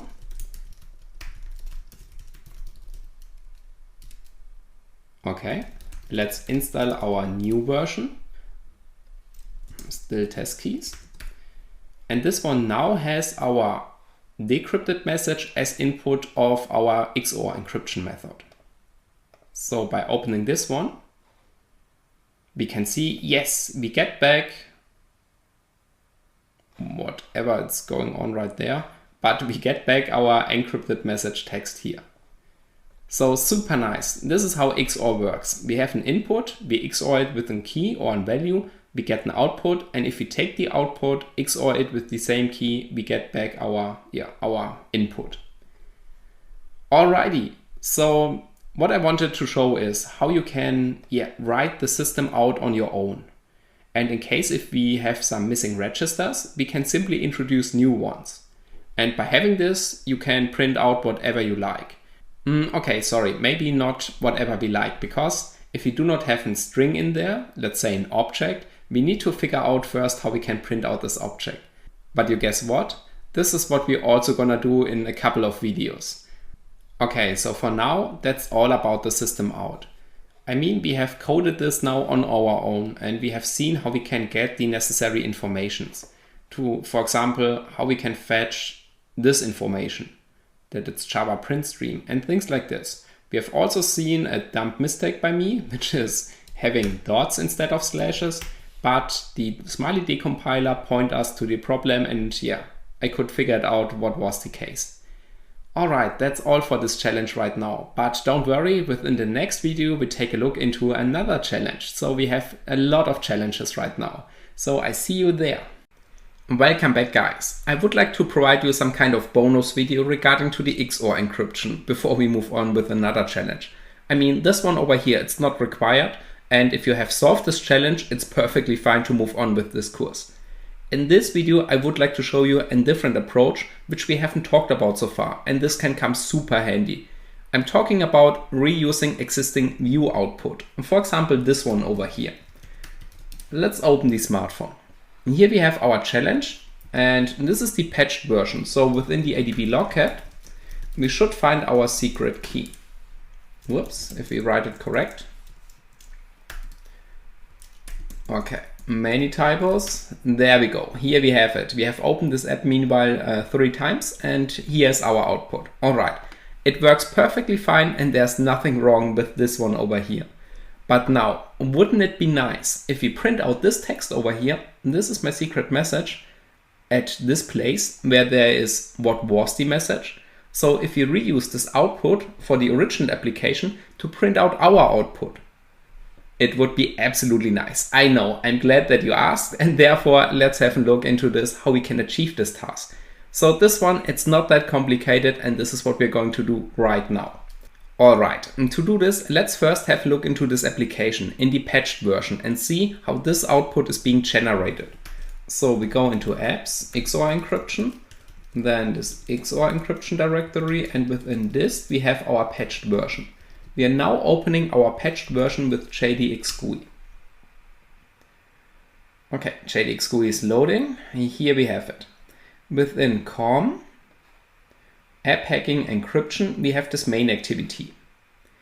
And here we can see, yes, this is definitely our patched version because we have patched the system out print line into this application. I mean, this looks absolutely ridiculous. We have inserted this complete code just based on Smiley into this original app. Okay, so here we can see we are printing out this one over here, this part. And this part is, let's see, encrypt decrypt. This is the return value of this method. And let's see, we are opening it with a double click, and we can see this one over here, it's a string. So we are returning back an string from this method. And yeah, of course, because we are also printing it out over here. All right, we are not assigning this string to a certain variable, but within Smiley, we know that this string might be held in a register. So underneath this one, we've got this text view, set text, and this is exactly the text what we have seen. And that's opening it. Yes, what was the message? So the only thing we have to do is we have to get rid of this one over here, and this text in here. Let's make this red. And then we have to check out which register is being used for the return value over here. Let's call it VX. And then we are calling this method setText with our register here. And then instead of what was the message, instead of this one over here, we should have our encrypted text into this application over here. So we do not need to connect via ADB and fetch the ADB logcat output. We can simply reuse existing views of this application to print out our text. Absolutely amazing, right? Let's do this. Okay, to do this, we have to decode this application, the patched version. So this one over here, APK tool, the out APK. And so here we have this out directory, and let's opening this with Visual Studio Code. All right, here we have it, and we select Java. Already done, that's good. And now we do not have to reverse everything in here. We just start reverse engineering at this part over here. So let's compare this. We go into apps, XOR encryption. Let's see what line this one is in our code. I mean, it's line 21. If we take a look at this line number over here, but I guess this is just right before our system out. So let's see. This JADX-GUI, I should keep it simply just open. I guess that's easier. All right. COM app hacking encryption. Main activity. Yes, line 21 is system out print line. I guess we were line 21. Okay, we just have to reverse engineer upwards from here. And then, yeah, we can do this task. All right, let's take this to the graphic tablet and then have a look into this one. Okay, let's do some speed run over here. So we start at this line and the rest will be simply ignored. So this one over here will be ignored. Okay, so V0 at this line is holding our encrypted string. Okay, and then we call invoke static, a static method, and we call encrypt decrypt. This is exactly the method we want to have because this one is returning back a string. And let's see, yes, here we can see this is the return type, return, and this will be a string. And so our string will be moved into V0. The result will be moved into V0, which means V0 is now holding our decrypted string. We are overriding V0 at this point. Okay, and then we have asGetObject, so we fetch system.out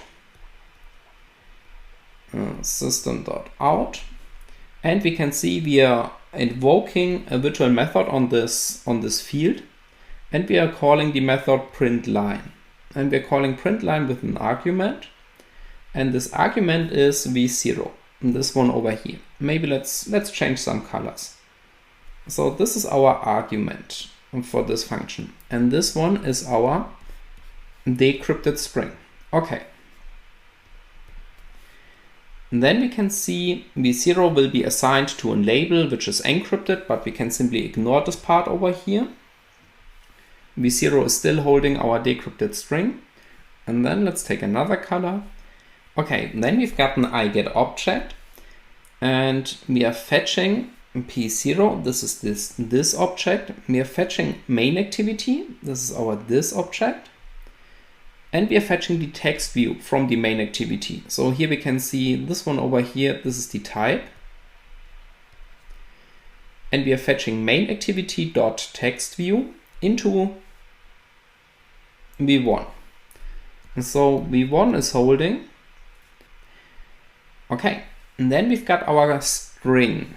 Another color, v2. So v0 is still untouched. v0 is still holding our decrypted string. Okay, here we have now another string v2. v2 is now the message. What was the message? So what and so on. And then back to yellow. We are calling invoke virtual on v1. v1, we can see over here is our text view. Oops, this was a little bit off. There we go. So v1 is our main activity.text view. I hope you can read this because it's barely not possible for me right now. And we are calling the method setText. So at this line over here, we are calling main activity text view, and we are calling the method, this one over here, set text. Okay, so here we have a kind of new line for our parameter. The parameter is, let's change it to, which color didn't we have right now? And this one.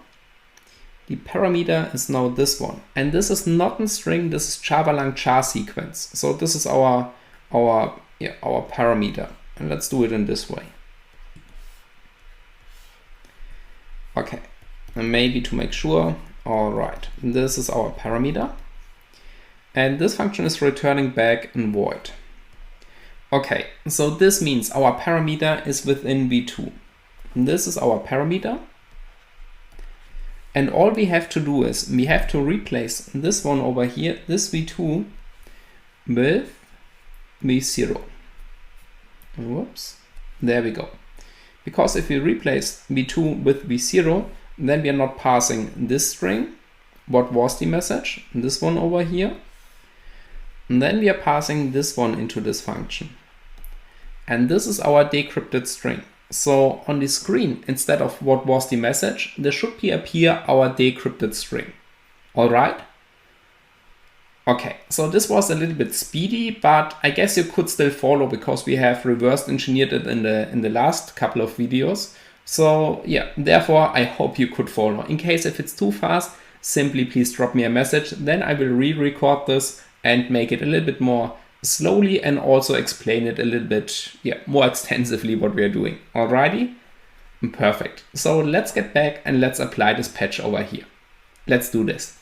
Okay, so here we are back on the Ubuntu VM and we can see this one over here. This is the string we want to replace. This is our v2 and we have to replace this string, this register v2 with v0 because v0 is the return value over here.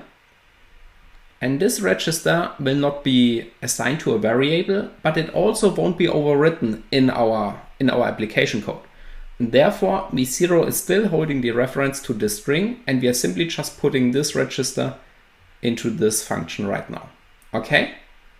Perfect. So the patch, I mean, it's pretty easy. All we have to do is we have to change this parameter from v2 to v0, and that's it. Let's save this. Let's build this application back again, and then let's see if this works. So this one is not longer required. Okay, now it's a little bit confusing because we are within the this directory, and now we have this out directory, which is our decompiled application from the this directory. So we have to rebuild this one over here. So APK tool B out. I hope I have saved it 10,000 times, but I guess it should work. Okay. So this is a bit larger. Whoops, sorry. And there we go. Okay, and then within the this directory, whoops, sorry, the this directory of this out directory, we have now another out APK. So we are using zip-align. That's correct. It is now, oh, now we have to adjust this. The second application, this is now our zip-aligned application, and now we have to use the APK signer for this out underscore patched.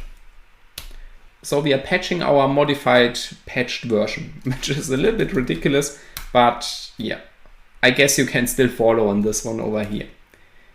All right, and here we have now our out patched APK. And this one has been signed and we can install it. I guess we can override this application because the key is the same. Test only, all right. Looks good. Now let's open our screen copy. We have it open twice, we only need it once. Okay, and now let's see if this worked out. So let's open this encryption application. And what should happen is we should see our text in system.out print line. So this shouldn't be affected at all. Let's do this, adb logcat, and grab system out. Okay, and let's maybe clear this first. Okay, let's do it. Okay. But beside the system out, so beside this debug output, we should also see it now in this application directly. So let's see, I'm opening it in 3, 2, 1. There we go. This is my secret message, and this is exactly what we have here. So this is a little bit more convenient to use right now, patching or using existing views to print out our secrets. I mean, this wouldn't be a good approach if you're a developer to print out the secrets on the screen, but if you're a hacker, it definitely is. Alrighty? Okay, perfect. This is all I would like to show you over here. This can come super handy, and yeah, I hope it wasn't too confusing. So I'm looking forward to see you in the next section. Alright guys, welcome back. One challenge to recap all. This is exactly what we're going to do right now. So this is a crypto challenge, and we will recap all the things we have learned so far.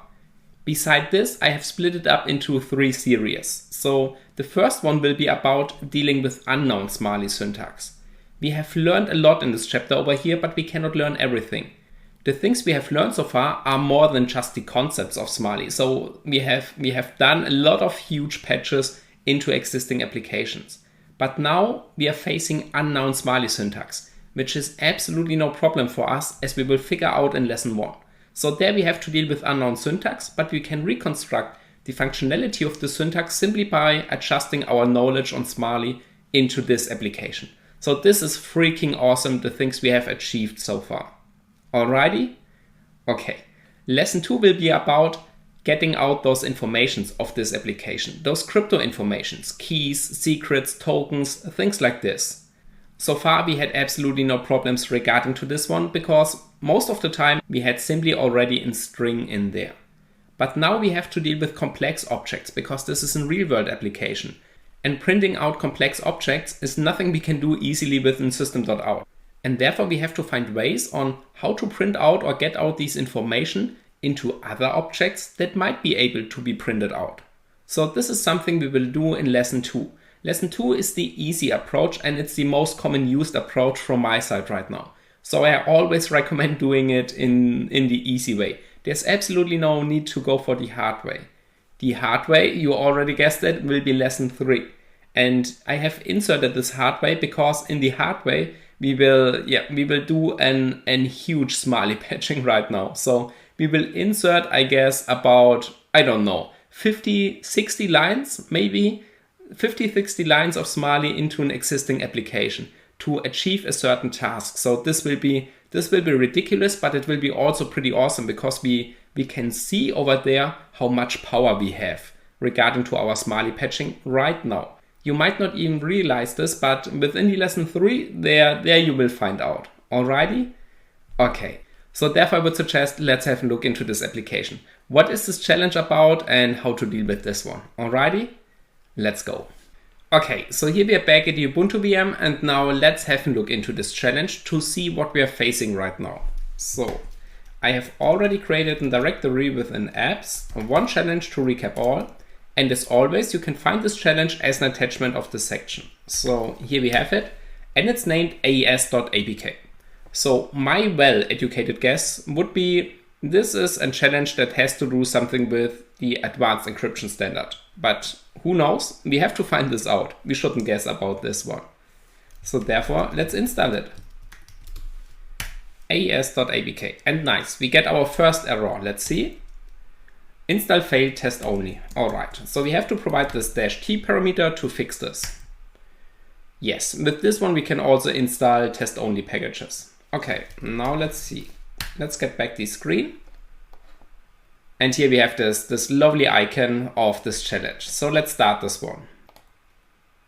All right, read me if you can. And then we've got some text over here. So we cannot read it, or at least I cannot read it right now. This text has a pretty obvious signature. And this one is the equal sign at the end. Equal sign at the end points out to be base64 encoded. So base64 is an encoding which is 3-byte aligned. If we are now having a text which is 3-byte aligned, everything is working properly. But let's say we want to encrypt the text Udemy. Let's see. Udemy. 2, 3, let me count once again. 2, 4, 5. Okay. Here we are having now 5 characters, and we append this -n to not include this new line character at the end. So this means we are having only those 5 characters. All right. If we now pipe this through base64, we can see we are getting an equal sign at the end. And this equal sign is some kind of padding. So we are having 5 characters, but we need to be aligned to 3 bytes. 2 times 3 is 6, and therefore within our 5 characters, there's 1 padding missing. So therefore we are appending 1 equal sign. If you're now going for Udemy, then we should have, absolutely correct, 2 equal signs, because now 2 bytes are missing. We're having 4 characters and now 2 bytes are missing. So 2 bytes padding of equal sign gives 6, which means it's probably 3-byte aligned. If we go back 1 character, then we are having, yes, we are not having 3 equal signs because we are having 3 characters in there, and 3 characters are probably aligned on 3 bytes. Alrighty? Okay, here we can see we are just getting this text over here. No padding at the end. So this is something you should be familiar with because you will encounter this quite often. Base64 it's pretty awesome because we can print out binary values that are non-printable. For example, we can print out characters like a new line character. We cannot print out new line characters on our screen because we won't see them. It's just appending a new line. There are other characters which are even less obvious. So base64 is pretty nice to get back an format, an ASCII format, a printable ASCII format for non-printable characters. And this is quite often used in every kind of application. The only downside to this one is our payload will become a little bit longer. So I guess it's about 30%. So regarding to messages, it doesn't matter. If you're dealing with large files, then base64 might be a problem. Alrighty? Perfect. So now we know a little bit more about base64. Let's see if we can decode this text over here. So therefore I'm using echo-n, or maybe this -n parameter. Let's type Udemy and pipe it to base64. Here we can see we are not having an padding anymore because we are having U, D, E, M, and Y, which is 5, and we're having a new line at the end. So we're having 6 characters and they are probably aligned. If we apply our -n, then we are not appending this new line character at the end, and therefore we are having just those 5 characters. New line can cause a lot of problems, so therefore you should also have knowledge about this one. Alrighty?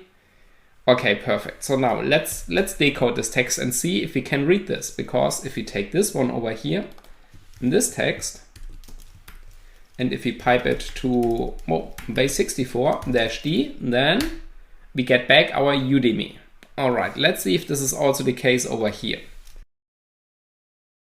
Okay, let's see, base 64-d.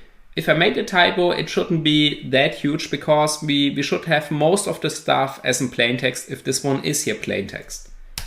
So yes, this is what non-printable characters look like on a terminal. These question marks, I mean, we have no clue what value is behind this, because it's binary data.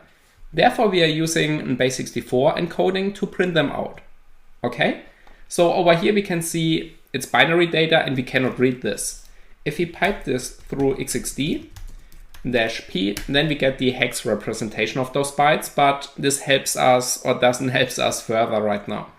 We could do an entropy analysis on those bytes, and then we would see, okay, these are pretty random, which means this text over here is probably encrypted. Okay. We do not know this right now, but we've got the skills to find this out, and therefore I would suggest let's have a look. Therefore, let's go into apps, and one challenge to recap all, and let's have a look with JADX GUI into this application. Okay, the first thing I like to do is taking a look at the manifest. Let's see, we are only having one activity. This is also our launching activity, which means this is this activity over here. This is our screen content, okay? Then let's see. The rest looks pretty normal. We are not even using permissions right now. So this app is, yeah, it's not that huge in the Android manifest. All right, here we have our main activity. So we can see we've got our familiar onCreate method. We still ignored this part over here. We've got the set content view, which is the layout of this application. And to be more specific, this one over here, whoops, and this one. So this is the layout. It's defined in layout activity main. Then we've got the text view. So this text view might be, yes, this text view is this part over here, this part. Because we can see down here, we are setting this text to a base 64 encoded string. Okay, but before we dive too deep into this, let's see. Beside this, we are having a system out print line encrypted text. So this is interesting. We can see in system out approach, which means we are having something in the logcat. Let's see. ADB logcat and grep-i system out. Here we have it. We have started this application twice, and we can see this one over here, that's in system out. Okay, nothing in or nothing special in there right now. Then let's see, we've got this text view set text. So this is this part over here. And we can see base 64 encode to string. All right, this is our text. And let's see what we are using.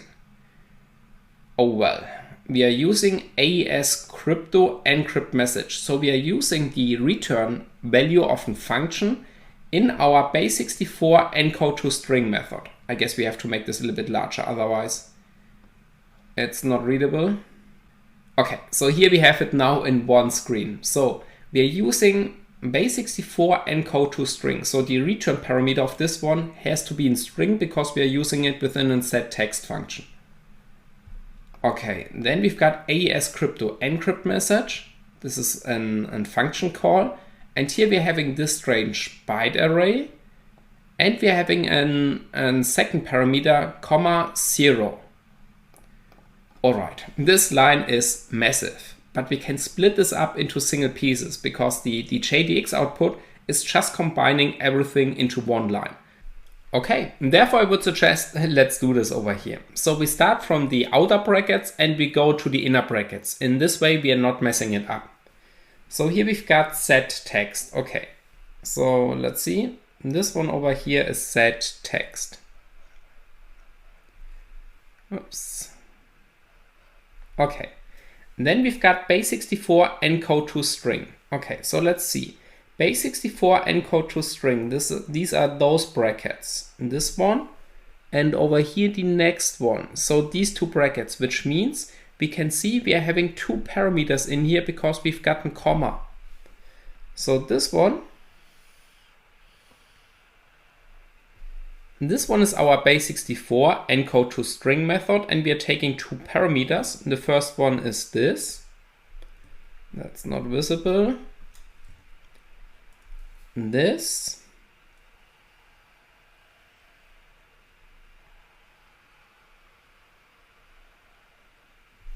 And the second one is this one over here. This is the second parameter of our encode to string method. So within this method, AES crypto encrypt message, let's see. I guess I'm running out of color, so we are reusing red once again. We've got this bracket and this bracket. Yes, so this is working perfectly fine right now. We're not having any bracket left, which means encrypt message is only having one parameter. So let's clean this up over here. Okay, and this is this parameter here. Okay, if we are now going from the inner classes to the outer classes, we can reconstruct how these methods are being called and what's being returned to what. Okay, so let's see.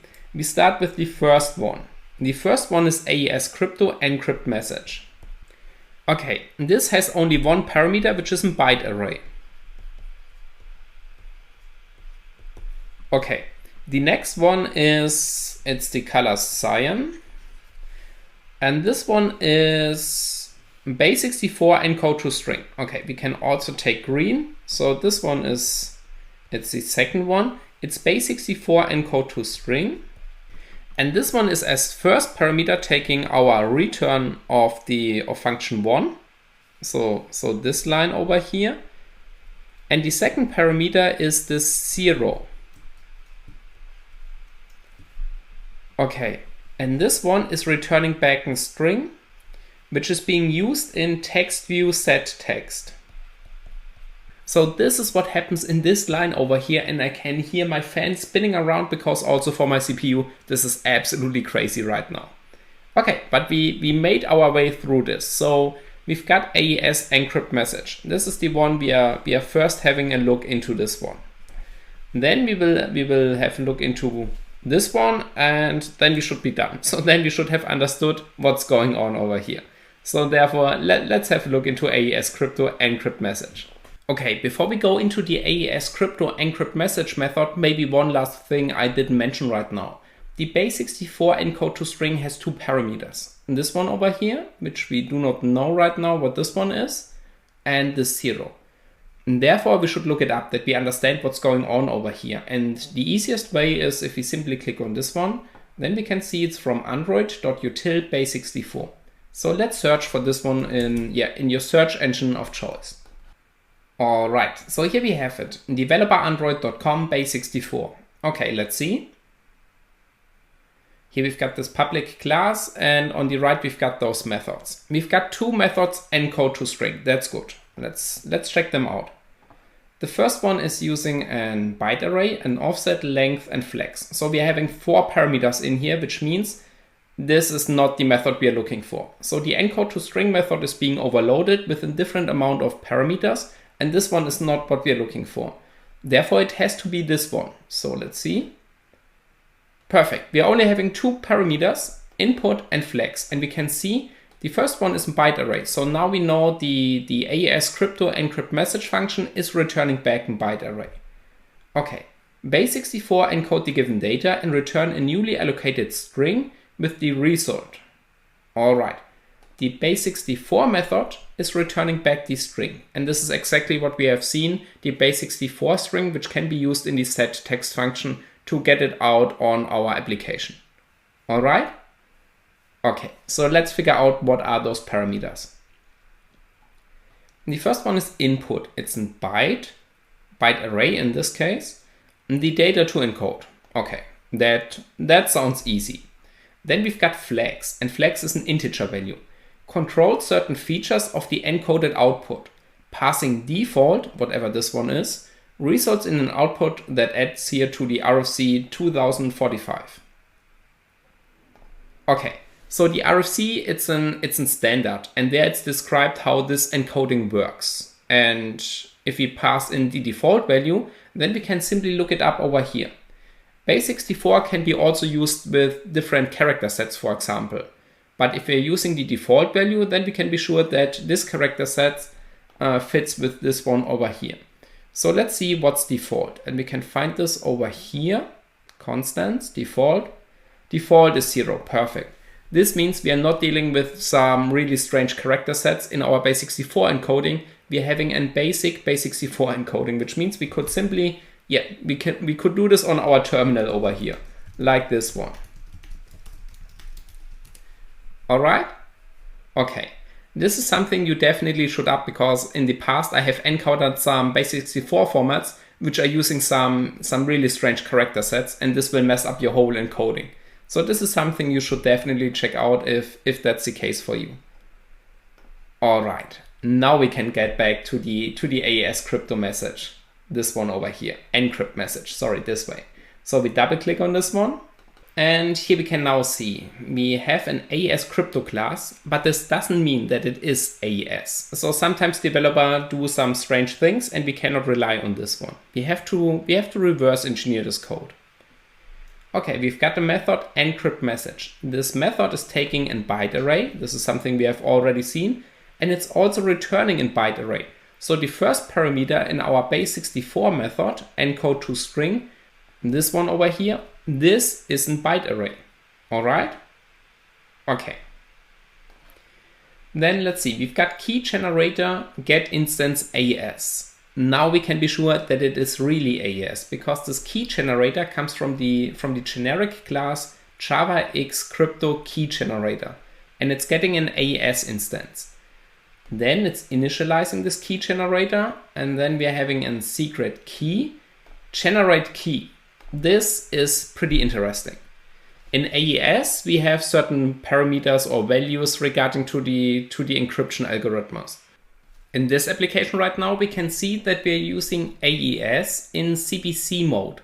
CBC is, I guess, a cipher block chaining mode, but we will have a separate video on AES. So this is some kind of bonus video, because AES, it's a very common encryption algorithm, and you will find this a lot in every type of application, also for Android applications.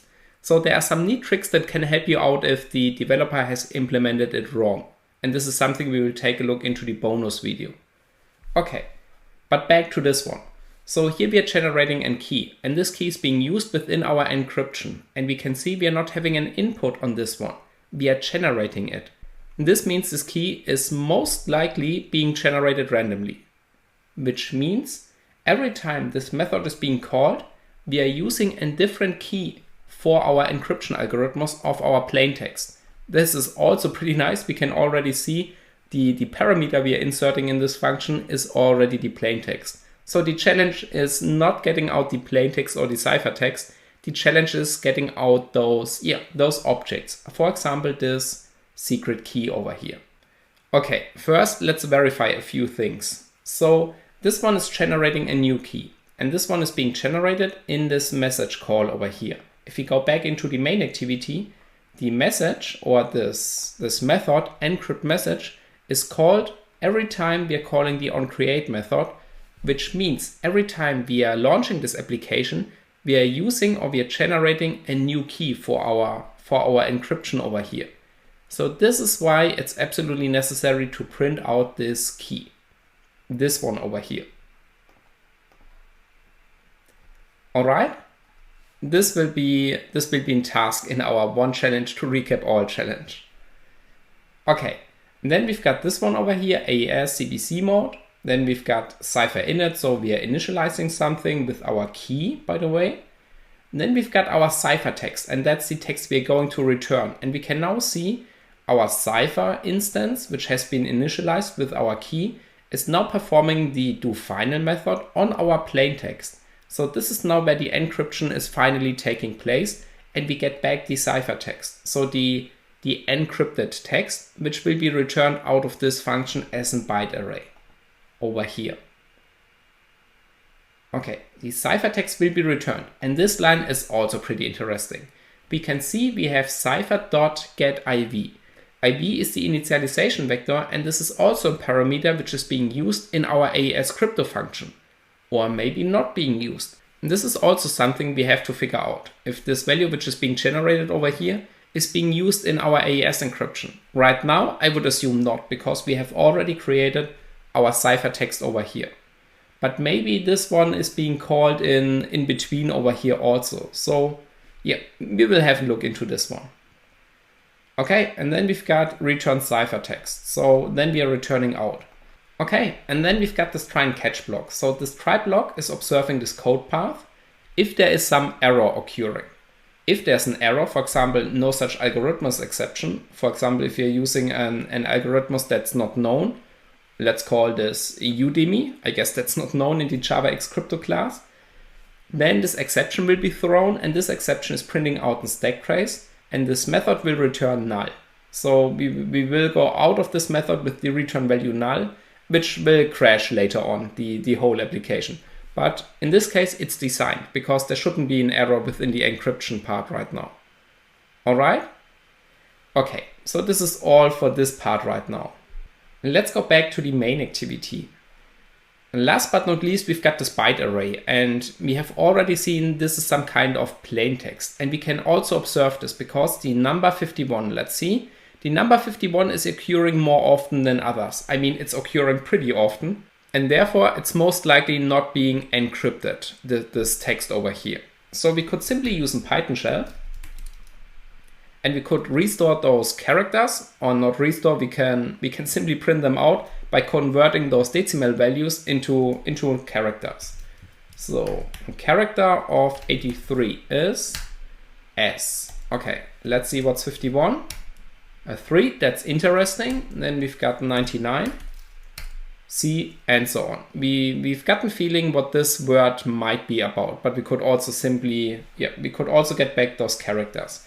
This is simply just an ASCII table. So if we type in main ASCII, then we get this pretty nice table, and here we have all these representations. For example, the decimal value 83, let's see. 83, here we have the octa representation, the decimal value representation, hex, and also the character representation. 83, there we go, it's in character S. So that's the whole secret behind this one. What's interesting is, the number 51, because the number 51 is an 3. And this is it's the most basic text analysis you could do regarding to cryptography on things like this one. Let's assume we've gotten text and the text has been scrambled. For example, the letter A has been substituted or changed with the letter C.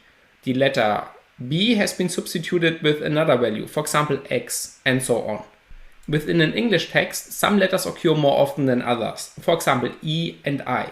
So by figuring out what E and I is, we might get some conclusion what the scrambling is about. For example, a fixed value of 13, rot 13, for example. Rotation, which means we are rotating this character by 13 characters. So this is some kind of basic analysis we could perform on this one. But in this case right now, it's not even necessary because it seems to be clear text. The letter E has been substituted with the number 3, but that's all. So C might be something like secret, and here we can see C, so E, here we have it once again, yes. So this might be secret, this word. All right? Okay, so what is this challenge about right now? We have seen we can get the plain text pretty easily. That's not the point. We have also seen that we can get the ciphertext because this one is being printed out on our screen over here. If we start this application or restart it, then we can see, oh, that's interesting. The input does change because every time we are calling the onCreate method, those key material is going to be newly created. It's being changed and our text will be differently encrypted. And this is exactly what our challenge is about. We need to find a way to get out those information, the secret key and the initialization vector. So the things we need to do is we need to get out within the AES crypto method the key, which is this one over here, and also the initialization vector, which might be returned by this method over here. This is our task, and this will be done within the next 3 lessons. So lesson 1 will be about dealing with new Smiley syntax. For example, this try and catch block. We have never encountered this before, and we will be able to understand what's going on over here in the Smiley part. I mean, here in the Java world, it might be easy, but Smiley looks a little bit strange, let's say. Alright, lesson 2 will be about printing out complex objects. For example, the key out of the secret key object, or the initialization vector of this method, however it's being returned over here. So we will learn how to deal with more complex objects.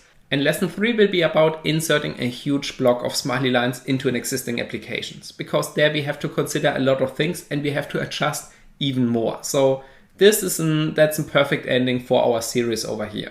We do not get really an advantage out of this, because everything we are doing in lesson 3, or maybe most of the things we are achieving in level 3, has been already done in level 2. In level 2 we are figuring out on how to print out complex objects, those return values and things like this.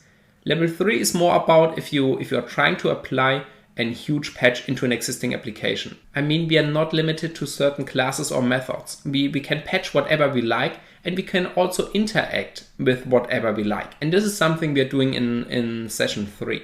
In session 3, beside this patching of those return values in a hard way, we will also figure out on how to interact with UI components. And this is freaking awesome.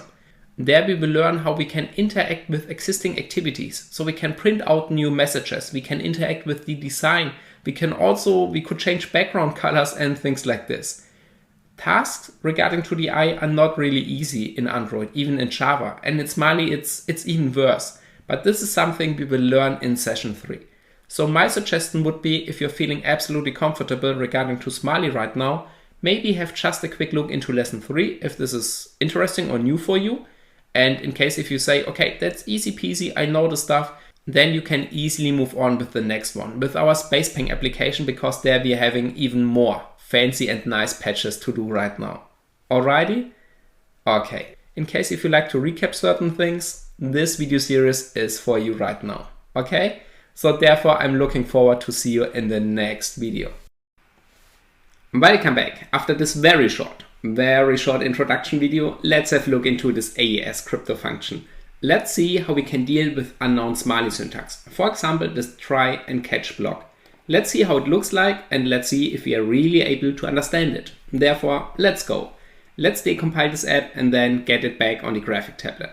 So, first we decompile this application. I still got it open over here. APK tool D, AES APK.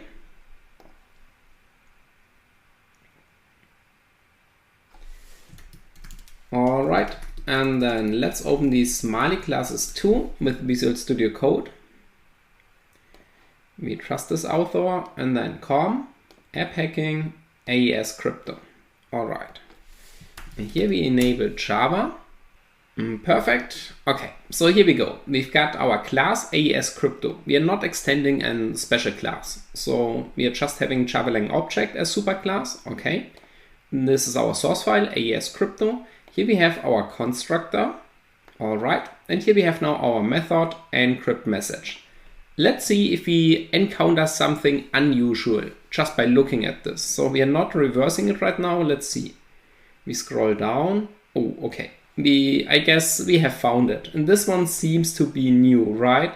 So we've got move result to object v4. This is pretty known to us. But then we've got this try and then we've got this part over here. All right, this looks absolutely ridiculous. And then we also got some catch clause over here. We can see exceptions. These one over here look new, but they are in a recognizable format. So this one over here, it's just an invoke virtual method. It's just invoking a public method, print stack trace.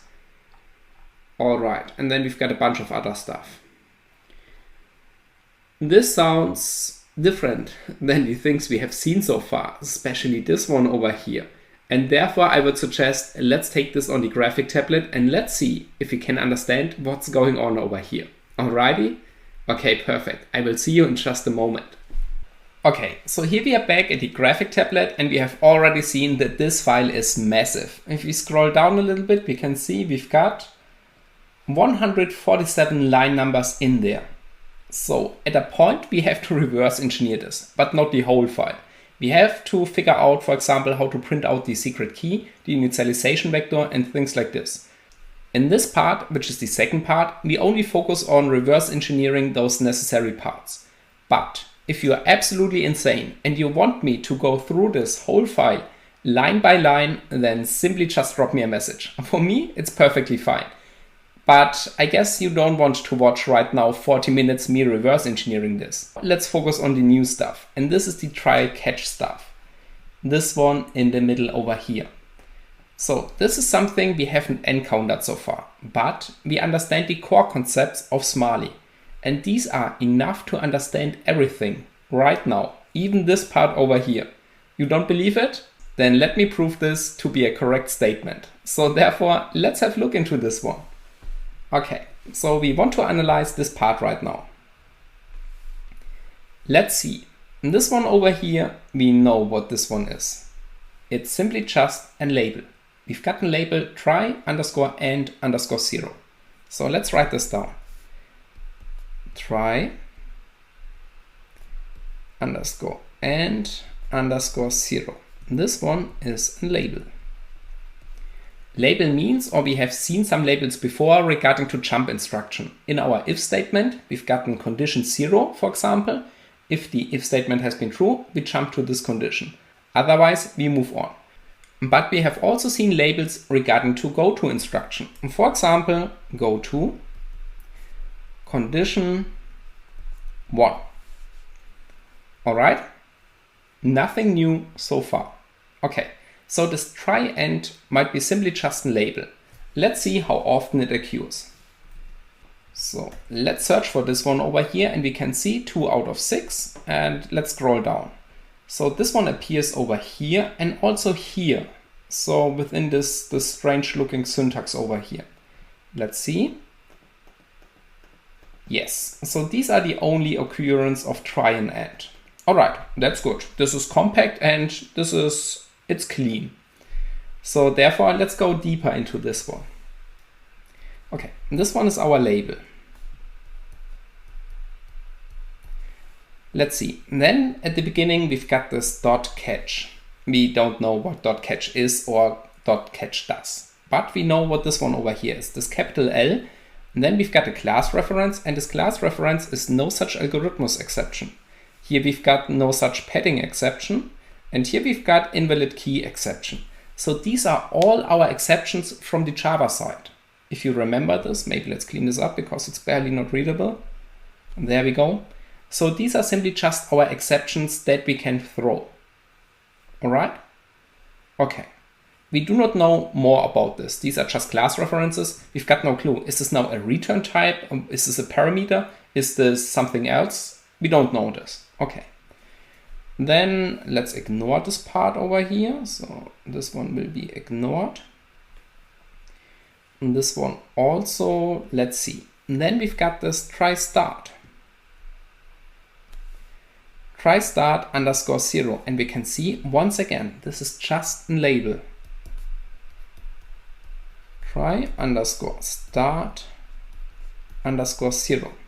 Then we've got this strange looking dot dot. No clue what this one is, but afterwards we've got another label. Or this already familiar label, try and. This one over here. So here we have our try and underscore 0 label. Barely not readable, but there stands try and underscore 0. Okay? Okay, so I mean, we do not need an 200 IQ to solve this. We've gotten start and we've gotten end. So this is some range given over here. And let's call these dots simply range. I'm not sure what's the term for this one and if this is even correct. But we got an beginning and we've got some stuff and we got an end. Okay? So let's see where try start occurs in our code, because this is a label we haven't looked up so far. We already know try end is over here. So let's search for try start. Over here, here, here, and here. And oh, that's interesting. We've got encrypt message. Then we've got our plain text.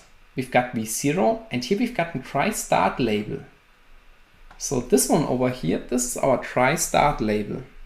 So could it be that simple that we've got this try start label, then we've got our dot dot, maybe let's make this green. There we go. Dot dot, and then we've got our try end underscore 0.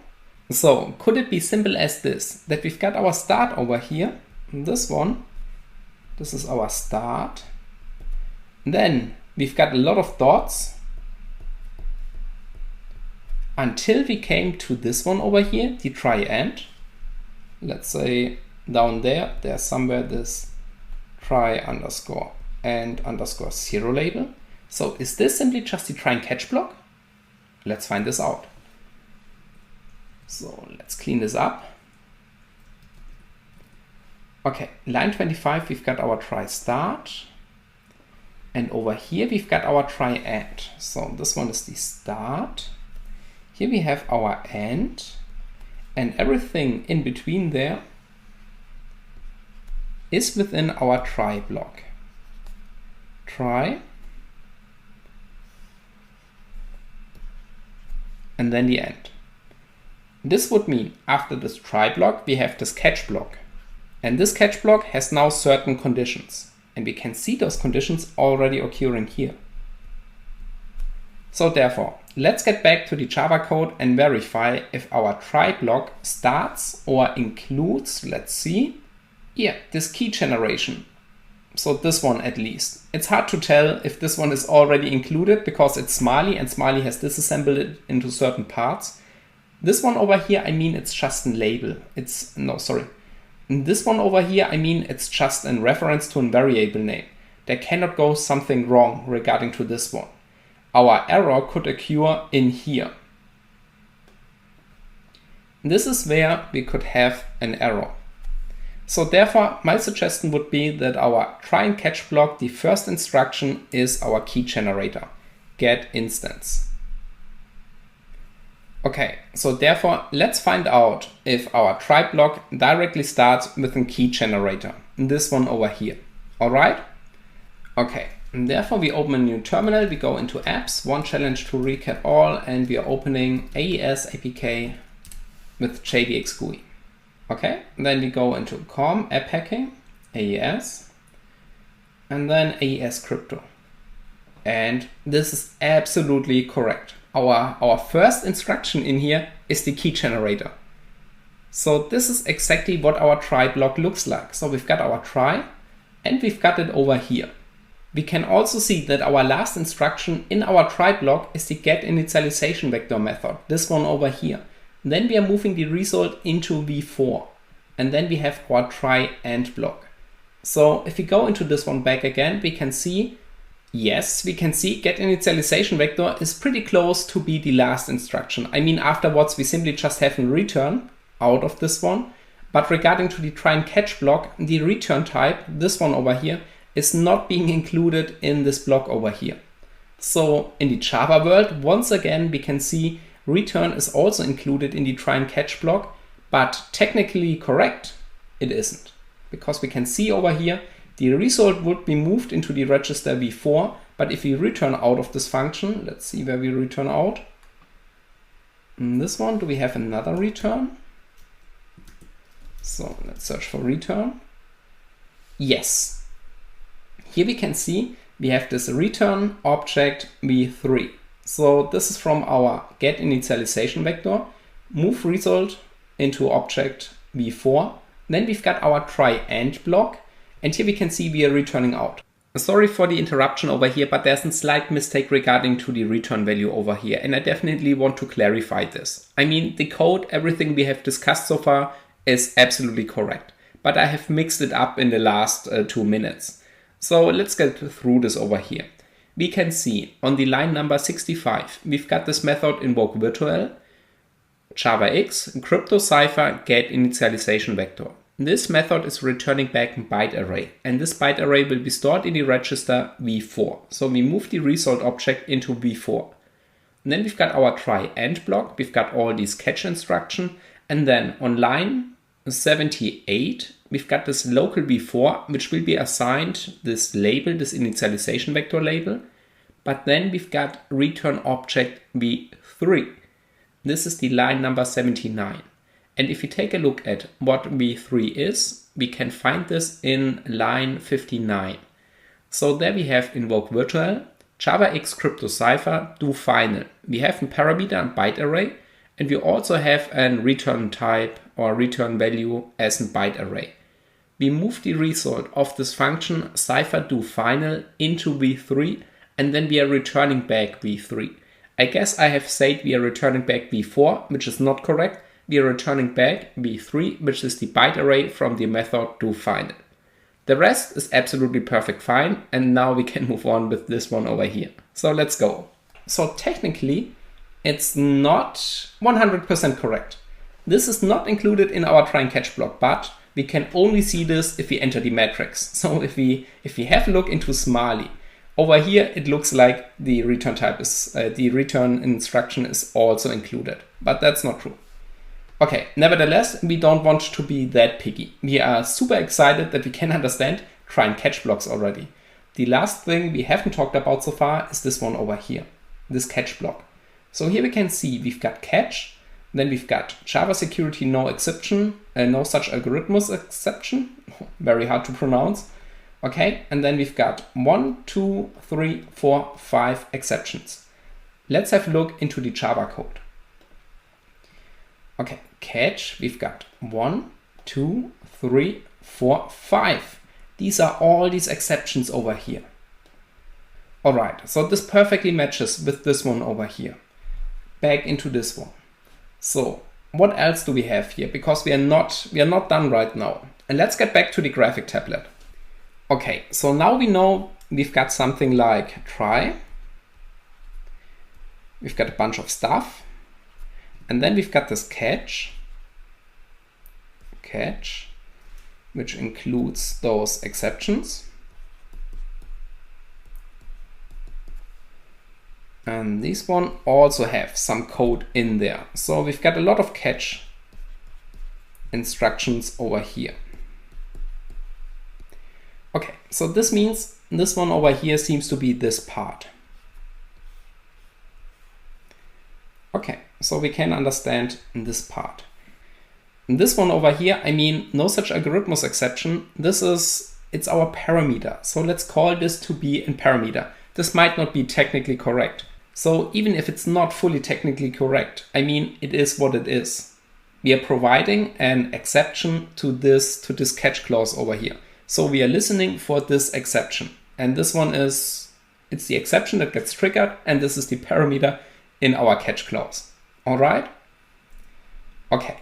And then finally, there's only one thing left. So after this one and this one, well, maybe let's do it this way. And then we've got this label at the end, which might be overlooked. So therefore, let's make it yellow. So here we have now another label. And this one, for example, this one is catch 4. Catch _ 4. So let's see where this label occurs in our program code over here. Let's copy this, insert it over here. And here we have it, and we have it only twice in here. Yes. So this one, for example, no such algorithmus exception. This one over here, that's a label. And this one over here appears here. So we know that if we go back, can we have both? Then let's maybe take another one which might be closer. Oh, this was a mistake by me. Let's see, do we have catch 1? Yes, okay. It's a little bit better because it's closer to this one, and now we've got the full picture. So we've got here our label. Now we've got catch 1. And we can think of this like an if statement. It is technically definitely not correct, but let me explain it to you what I mean over here. So let's say we've got something like if we are having, for example, block size exception, this one over here, BS exception, jump to label catch 1. and catch1 is over here. So here we can see this line is the end of this variable. So do not get confused by this one. So we are jumping into this one, catch1.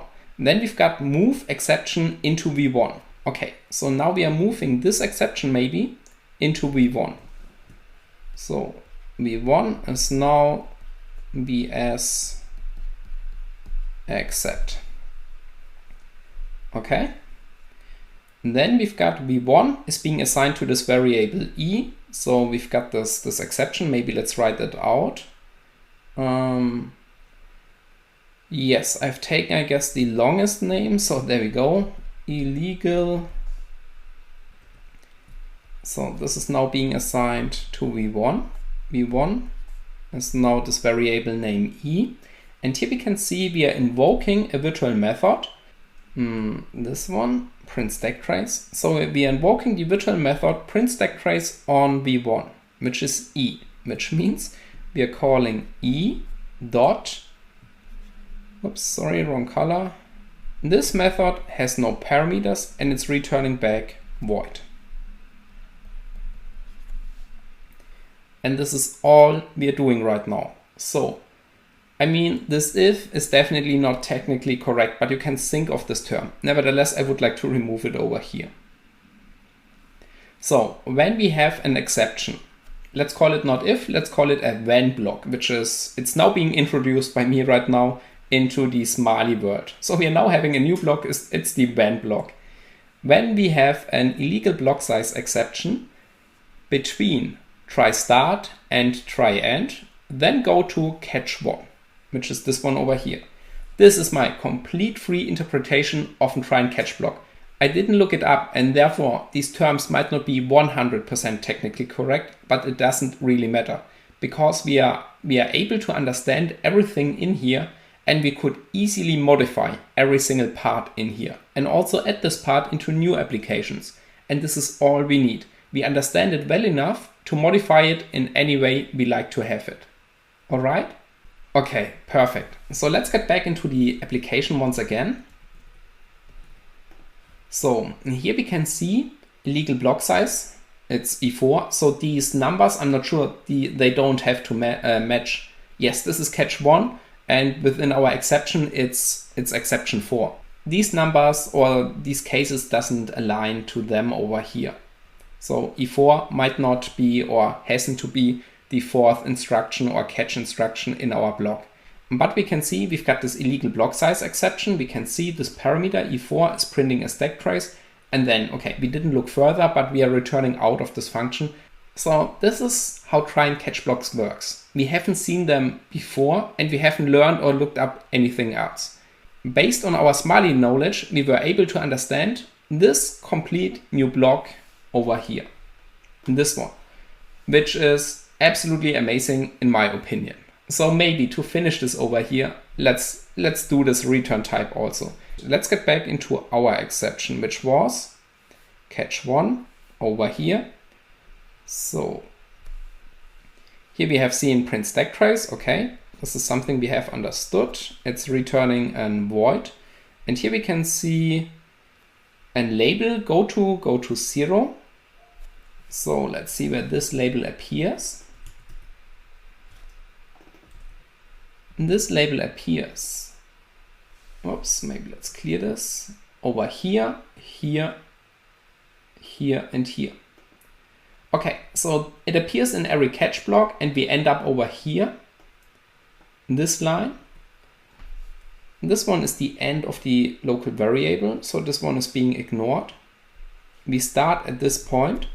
Nope means no operation. This is absolutely amazing. I haven't encountered this quite a while.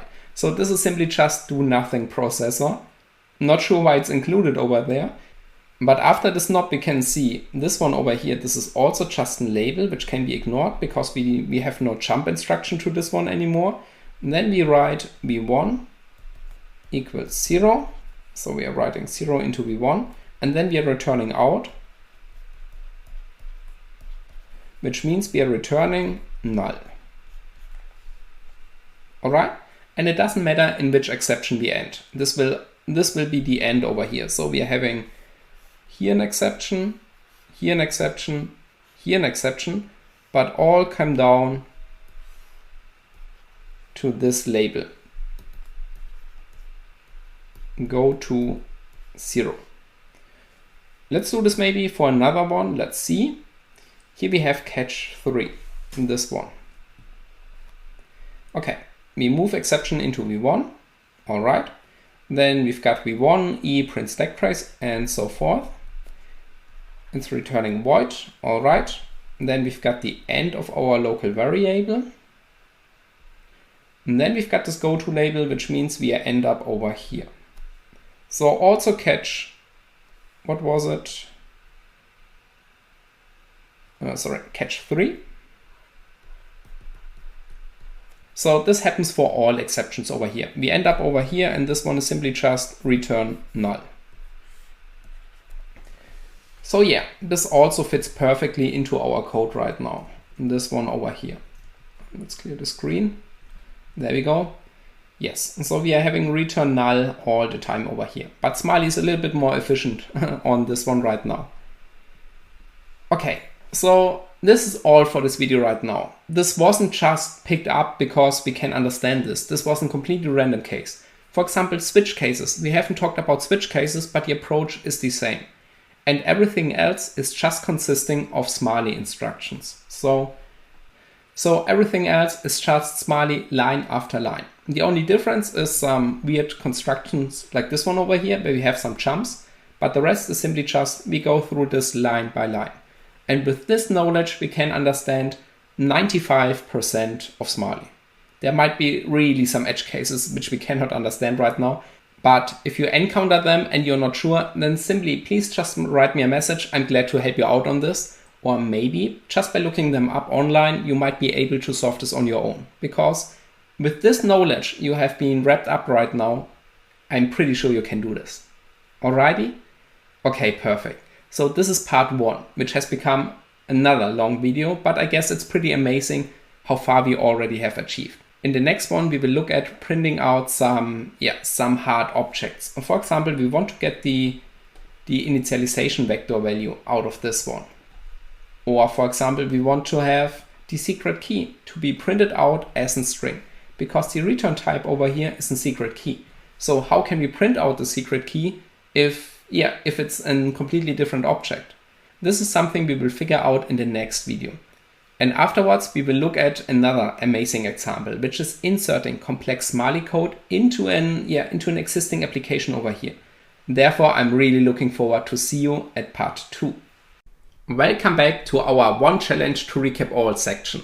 So in this video right now, we will have a look into printing out more complex objects. And we will also have a look into inserting more complex Smiley code into an existing application. So I will show you an approach how we can easily do this, and therefore I would suggest let's simply dive into this one. So let's open my terminal, and we're still working on apps and one challenge to recap all. So this is our AES crypto challenge. We are opening it with JADX GUI and have once again a quick look into this one. So let's see, within com app hacking AES, and here we have this AES crypto class. Okay. In the last video, we have seen how we can deal with unknown Smiley syntax, and this was pretty amazing because we have never ever reverse engineered try and catch blocks within Smiley. But we could immediately understand what's going on over here. We could figure out how they work, and therefore we are able to manipulate, delete, or interact with them. And this is all that matters. We understand the functionality of them, and we can play around with them. In this video, we will have a look into printing out more complex objects. For example, this byte array over here. Byte array doesn't sound that complex, but we will have a look. Then we are having an AES crypto function. So we have a key in initialization vector, how to deal with these objects. We want to get them on our terminal. We want to have them printed out, that we can work, that we can encrypt and decrypt our text. How can we do this? Our key is simply just an object from secret key. So can we write system out print line secret key? I guess not, and this is not possible. So therefore we will learn how to do this. And last but not least, we will also have a look into inserting more complex Smiley code into an existing application. Let's say we want to insert a Smiley code that works with certain objects, certain encoding methods, and prints out some stuff and performs some other actions. How can we achieve this without writing everything in line in Smiley there? So therefore I would suggest let's start with this one. And we start with the secret key. How can we print out the secret key? This secret key is from the type JADX crypto secret key. So this is a generic class, which means we have a really good documentation on this one. And those classes often have setter and getter methods to work with them, because this AES encryption method has to work with this secret key. At a certain point, it needs to get out these single bytes out of this key. And therefore, a good starting point would be having a look into the official documentation. Maybe we find some additional methods which are not used over here to get out this key in a certain format. If we cannot find anything for this one, maybe we want to have a look into the key generator, because this is generating a key. Maybe we can do something with this one over here. All right, and therefore let's go. We simply take this JADX crypto secret key and append Android, because otherwise we might get some Java references, and these could differ from our Android developer documentation. So let's see, here we have the secret key, Android developers. Okay, this is a public interface, all right, and let's see. Here we have those methods, and these are inherited. Let's click on this one. Okay, those methods come from JADX security key. Let's see. We've got a method getAlgorithm, returns the standard algorithm name for this key. It doesn't sound that interesting for us. GetEncoded returns the key. Oh, this sounds good. Returns the key in its primary encoding format, or null if this key does not support encoding. So not sure what this one means, but it returns the key, and this is all that matters. The return type is here. It's a byte array. Perfect. We already have to deal with a byte array because we want to print out this plain text. This means we have now a method that gets out this key in a byte array. And this method is named getEncoded. So what we could do right now is the following. We could add between those two lines now our key.getEncoded method. So we perfectly know how to do this in Smiley. We know it's something invoke. I guess it's not virtual if you're dealing with inherited methods, so we would have to look this up. But then we simply got our class reference, which is this one over here. We provide our error. We call the method getEncoded. Let's see, do we have parameters in there? I guess not. No parameters. Perfect. So we could easily do this. But now I would like to show you an approach which is a little bit easier and also which handles more complex syntax a little bit better. And this approach is definitely no rocket science. So what we're going to do right now is the following. Let me draw this on the graphic tablet real quick. Okay, so what we do is the following. We take this code out of this application. For example, this line. We want to call the line key.getEncoded. Key, that's a small key, getEncoded. No parameters. And we are taking this line into our own application. So we will create an own app with this line of code, because then we can also adjust the other Java code to make this working. And we could modify this code in any way. For example, we could print out if this even works. We could use system.out print line, and then we use this part over here. And if this works, then we can compile this into an application. So we can build this APK file. So here we have this APK. This is our APK. And then we could simply take our APK tool to get out the Smiley files out of this one. By having those Smiley files, we already have our code in a proper way, how it works in Smiley. And then we can take this code out of the Smiley file, only the necessary part, and we can pull it in between those two lines, directly here. And by doing this, we can play around in the Java world over here If everything works, we can experiment around with this one. We can insert more additional code. And then, yeah, we slice out this little piece and pull it in here. Absolutely no rocket science. And you might ask, if it's that easy and we can simply copy paste this code into this application, why haven't we done this earlier? The reason for this is we have to consider a few things. And these things can be only considered if we fully understand the Smali part. Let me show you what I mean. So here we have our application. This is the original application. This is this part right now. Okay, now we are inserting our Smali part. Let's say in between here. We are inserting a little piece of Smali. This is between those two lines, for example. Now we have to be a little bit more careful because let's say we are overwriting certain registers. Let's say we are using v2 and v3 in this part. But these registers might have been already set up over here. So here we have the original code, and this is now, we have to consider this as a single part. So in this part we have now a register v1 and v2. Let's say v2 is a very important object. For example, this, let's say it's this keychain object. This key generator might be used in this part over here, somewhere in between here. And now, if we do not understand Smali, we will override this key generator object here with something like, for example, system.out. System.out. And then at this point, when it references to the key generator object, over here, for example, we are not having a key generator object anymore. This is now a system.out object and it will crash. It doesn't have to crash, so it could also work quite a while until something happens. So therefore, what we need to do is we need to insert our code in between those two blocks. So this is the first block, this is the third block, and in between, this is our block. We are block number 2. We need to insert it and we need to make a transition. So in case if you want to overwrite registers, for example, this v2, we have to restore this v2 register afterwards. So here we have to assign it back again to the key generator. Or what we of course can also do is we could increase those registers. So let's say we increase the number of registers to a number, for example, let's see, 8. So let's say before we have 5 registers, but now we are using .locals 8. So .locals 5, and we are increasing this to 8. This means we have now additional registers available. For example, we have now, that's pretty hard. Let's do this from the beginning.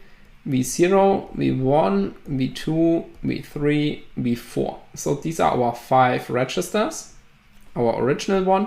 Now we get additional 3, which is v5, v6, v7, because we start from 0, the counting. This means we do not have to overwrite a certain register like this one. We could simply use a new one we have created. For example, v5. All right? Perfect. So therefore, we will now write this application and we will figure out if everything works. So back to this one over here. If we get finally our key, this one here in a readable format, for example, as single bytes, as a byte array, or as some kind of other format, then we can take the whole Smali code we have created over here and we can apply this patch over here.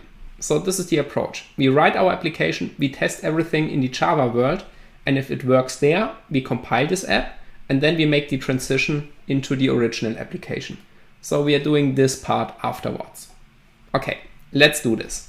Okay, I'm not sure if you have already written an application in this course over here, but it's not that hard because this application will be completely set up and all we have to do is we have to insert some line of Smali.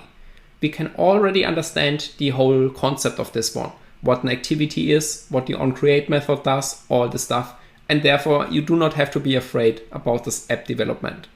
It's not like that we are writing a complex, multifunctional, highly layouted application. We are just inserting some line of code. So therefore, let's go. We go into Android Studio bin and we start the studio.sh script. Okay, if you do not see anything, then simply just click on here because the view has not been loaded right now. So if you do not have this view, if Android Studio is already starting with a project, all you have to do is go onto File and then close Project, and then you're also here back again. Then we can click Create New Project. And then we choose Empty Activity because we do want to have it as simple as possible. So we do not want to have fancy button navigation or floating buttons and things like this. Just an empty activity. Okay. Then we give it a name, and this is our Smiley supporter. So then a package name will be automatically being granted. This is now com app hacking Smiley supporter. This is the location. You can choose a directory where you want to have it, but I like to keep it in the home Android Studio projects folder. Here we have language, and I like to stay to Java. Now this one is important. In case if you run it on your real smartphone and your real smartphone is version 7, then you need to go back to version 7. So this is the minimum requirement SDK. So we can go back with this application to version 7 if we select it over here. I will do this right now because it's simply just an app, and yeah, it doesn't have to have these many features. So therefore the backwards compatibility shouldn't be that hard right now. Okay, we click Finish. And that's it. Now the Gradle build will be started, and this might take a while. But this Gradle build will set up our app completely, so all we have to do is simply run it afterwards, and it will work. And therefore I will see you in a moment until this process has been finished. You can observe this at the bottom over here. Okay, the Gradle build has been finished, and now what we want to do is we do not want to copy paste this whole code. Why? Because this is an interpretation of the original code, and we cannot simply take the whole code and overwrite the original Smiley file. This might sometimes work, but most of the time, example regarding to real-world applications, this definitely doesn't, because we cannot compile most of this code. Here we only have generic classes, which is pretty nice. This might work, but on a real-world application, you would have so many dependencies that are unable to be resolved that you cannot fix this code right now. Otherwise, you could simply re-implement this whole application, and yeah, this is unfortunately not possible. Okay, beside this, even if this would work right now, I'm not a big fan of patching something where I'm not fully in control of. So if we only take some single lines out of this, then we can understand them and we can insert them in the original application where we want them to have. In case if we are simply just copy pasting everything blindly, then we might encounter some errors. So therefore, let's do it this way. Okay, we want to have this one. We want to have a secret key object. Let's take this line and simply insert it over here. Now we need to import it, and it already says, oh, this might be JADX crypto secret key. If you hit Option Enter or Alt Enter, then this will be automatically be imported. You can see this over here. And we're good to go. Now we've got this keygen, and we haven't initialized this keygen yet. This might be also the error. Yes, we have to create a local variable. But we could also use this from the original code. So back to the original code. Here we have this keygen, and it's also using this method before. So let's simply copy both of them. All right, once again, we have to import these files. And here we have now an error. Let's see.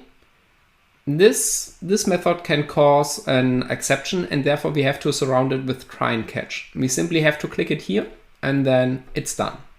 So now we have transferred this code into our own application. And we could verify if this works by simply saving it and then building this application. So we click on Build APK. Okay, and here we have it now. So build APK successful. Here we have now this application. We are not going to install it right now. Oh yes, let's do this. So let's connect to our smartphone. Do we have already a connection? Yes, okay. Which means we can simply use it in our Android Studio. So here we can see it's now switching because we have killed the ADB server. Android Studio is using the ADB server also. So therefore we stay here. Let's simply install it here. And yeah, please wait with the screen copy until this installation process has been finished. Okay. So now we can get the screen. And here we have now our application. Smiley supporter, hello world. Okay, looks perfect. Okay, next we want to call the method getEncoded, because this is the method that returns our secret key in form of a byte array. So key getEncoded, here we have it. And we have also seen this method is returning back a byte array. If we build this application in this way, then one instruction will be missing. So if you're doing it in this way, the object will not be moved into a register. So this result object, the byte array finally, in our Smiley part right now. And we can force this instruction by simply assigning it to a variable. So therefore, let's simply create an own array and byte array. Let's call this my array. Oops, and let's assign it over here. By having it in this way, we can be 100% sure that we are having this getEncoded method, and afterwards we have the instruction move result into register v0, for example. Okay? All right, so now let's see if this approach even would work. So can we print out a byte array in this way? My array. Okay, so far so good. We do not get errors. Let's see. We have saved this file and we simply click run. So you can see this prototyping, it's pretty easy and it just takes a few seconds. Okay, so here we have it. And yeah, we do not have to observe this application anymore. We simply have to take a look into the ADB logcat output, and you can find this over here. So here's the logcat output, and now we can search for system.out. And this looks a little bit strange, right? So we've got this byte array, we know this part from Smiley, and then we've got an address. So this is only the reference to this byte array. So the system out approach doesn't work on a byte array. What we could do, of course, is the following. We could iterate over this byte array with a for loop. But there's a better option. The better option is already included in the original application, because the original application is printing out the encrypted text, which is also consisting of bytes, in a visual format. Do you still remember how? No? No problem. Let's have a look. So let's open a new terminal. Let's get the screen. Here we have this application. And here we have our AES application. And now, yes, you might remember. Read me if you can. Then we've got this encoding and the equal sign at the end, base64. Base64 is a really nice encoding to get those bytes into visual ASCII output. So why not simply take this byte array and yeah, encode it with the base64 encode method. Let's have a look into the original application, how they have resolved this issue. So let's do this. Okay, main activity. And here we have it. So this is from Android util base64. We've got encode to string. We have already figured out this takes two parameters. The first one is a byte array, pretty good. And the second one are just those flags, which is being initialized with 0 over here. Okay, let's take this method. So let's take this over here. We can delete this right now. And let's do it in this way. Base64 encode to string. If we hit Alt Enter, then this one will be inserted over here and we can use it. So now we are using my array. All right. And we are missing one parameter, so we are also choosing the value 0. Okay. We could now save this into another text, or we could do it in this way. I guess this is now the better approach. So let's see if this works. We click on run. And there we have it. Nice. So this one over here, this is our base64 encoded text. This is our secret key in a base64 format. So we can simply use base64 to encode the string, and then we can use our system out approach to print it out. Pretty ridiculous nice, right? Absolutely. And therefore I would suggest, let's try decoding it first. base64-d. All right, xxd-p. There we have it. So this is the way how to get out those bytes of the secret key. And now we have to verify this. We are not doing this right now. You could do this on your own if these keys or these bytes are really working right now. If you're not sure how to do this, I have provided you an AES bonus video where you learn all the stuff, because this would make this video unnecessarily long, and I've got a feeling that it will already become long. Okay, so now we know how to print it out. The only thing I like to change maybe over here is this can get messy in the smiley part. So I guess a better approach would be simply split this up. Let's create also a string variable, right, string, and use it over here.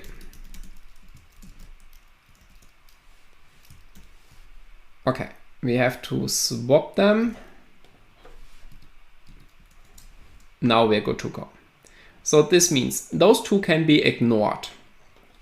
These are not relevant in the smiley part right now. These are just necessary to create complete smiley syntax. Okay, this one is the old original code. Old original code. This one is still the old original code, and this is our code. Our code we want to insert. And then we need to print it out over here. Yes. So this is our application right now we want to have. So we want to have these smiley lines regarding to these Java code lines. And then we are taking them and simply inserting it over here. Not here, but here, between secret key and the ciphertext. Okay, let's do this. So we go on to build, build bundle, build APK. Here we have now the APK. We click locate. There we have it. We rename this to, what was the name? Smiley supporter. Okay. And then we are using APK tool D on the Smiley supporter. And then we are using Visual Studio Code on this whole directory. Okay, I trust the author because I'm the author and I'm absolutely trustworthy. So let's see. Smiley classes 2, com, app hacking, main activity. This is where we have inserted our code. Now we need to separate this. So we need to make sure, or we need to figure out what's the old code, this one over here, and what's our code we need to insert. The old code is this one, secret key, generate key. This is the last line. We can find this in the original application over here. We want to insert our code afterwards. So we are reusing this line, and then we want to have the instruction after this one. So we are searching for generate key. Let's search, and here we have it. Yes, this is the result will be moved into v1, and then our code starts. So this is the beginning of our code. Beginning of our code. Okay, let's maybe check this out. Is this line number 35 matching with the Android Studio? And it does. Okay, this is pretty awesome. I wasn't sure if JADX, the APK tool is matching this one over here, but it's perfect. We can identify our line number directly. Yes, do not rely only on line numbers. Also verify this code. So we've got my array get encoded. Let's see.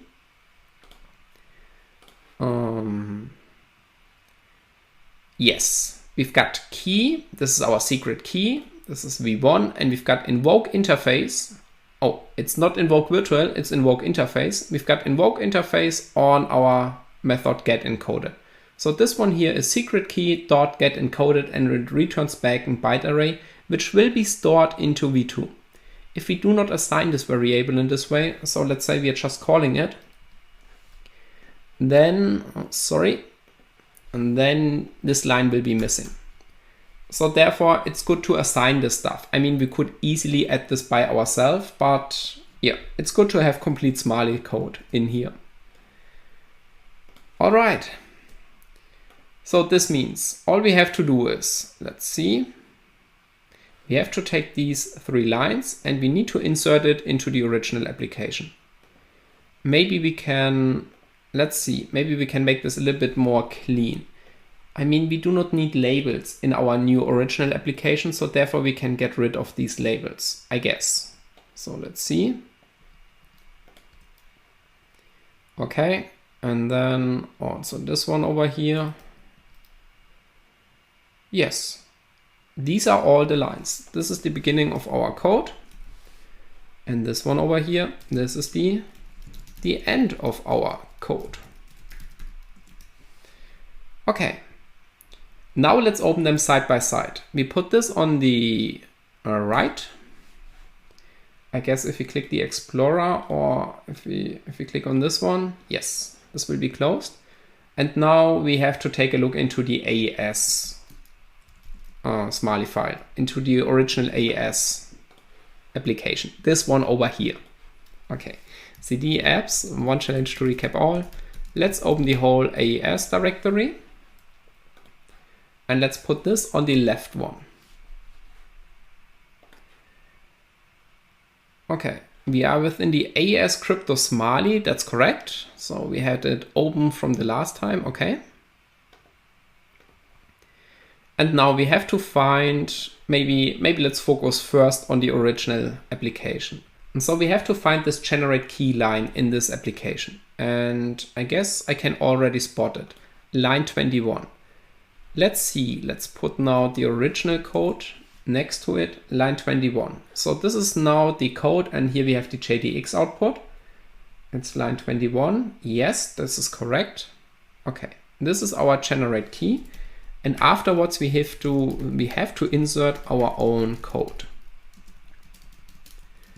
End of our own code. Okay. So far so good? Perfect. Then we can minimize this one, and then we can go into the right side. So here we have this. I guess it's a little bit better if we do some more hashtags, then it's easier to recognize. Okay, so now we copy paste this in between those two. Okay, and now we need to make sure that the transition is working properly, because we have used maybe different registers here than here. So the transition from the original code into our code back to the original code. Therefore, we can now close this part. Our code is not relevant anymore. So this can be closed. And now this is something I definitely want to have on the graphic tablet. Let's see. Yes, here we can see enough. So we take this on the graphic tablet and we dive into those parts right now. We will go through this a little bit faster because we do not have to reverse most of the stuff before this. Okay, let's do this. Okay, let's have a look into this one. So this is our beginning of our own code. This one over here. And it goes down till this one. So within this code, we have to verify if we override registers, which has been used over here. Therefore, let's have a look into this one. Okay, so here we can see in this part we set up the v0 register. v0 is initialized with the value 0 over here. Okay, and then let's see. This one it's not relevant. This is our parameter right now. We've got keygen, local v0. So now v0 will be assigned to key generator at this point. v0 will be aligned to key generator. Okay, then we've got our try start. v1. v1 is another one. Maybe let's change the color to yellow. So v1 is being assigned to a string, which is AES. Okay. Then we've got invoke static on v1 and we move the result into v1. So v1 has been already overwritten at this point, and we've got v1 is now our key generator. v1 is now our key generator. Okay, so this v1 is not relevant anymore. And then we move the result from v1 into v0. So at this point, v0 also becomes our key generator.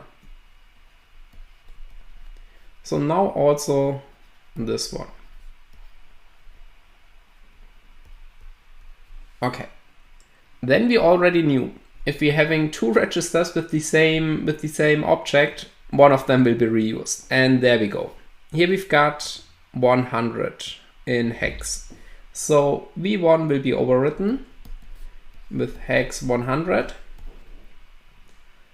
Okay, then we've got invoke virtual. We do not care about this one, and it's returning void, so we can move on. Then we've got invoke virtual, and now we are returning a different object, this one. So this is our secret key. All right, let's make this a little bit more clear. This is our secret key, our key, and this will be moved into v1. So at this point, v1 will be overwritten with this one. v1 is now holding our key. Our secret key. I'm sorry, secret key. Secret key. Okay. So therefore, let's clean this up a little bit. Okay, so this means in this code block over here, in this one, we are not allowed to touch v0 and v1.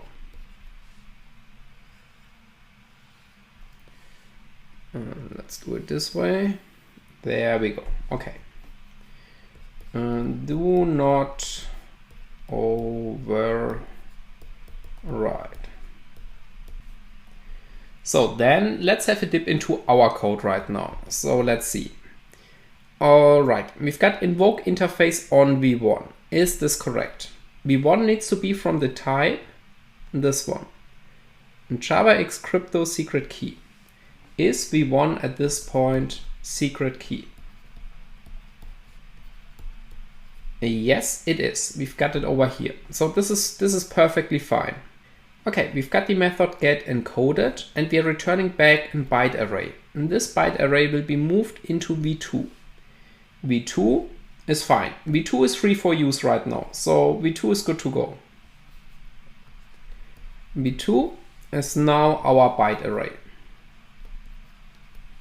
Okay, this is our key in bytes. Key in bytes.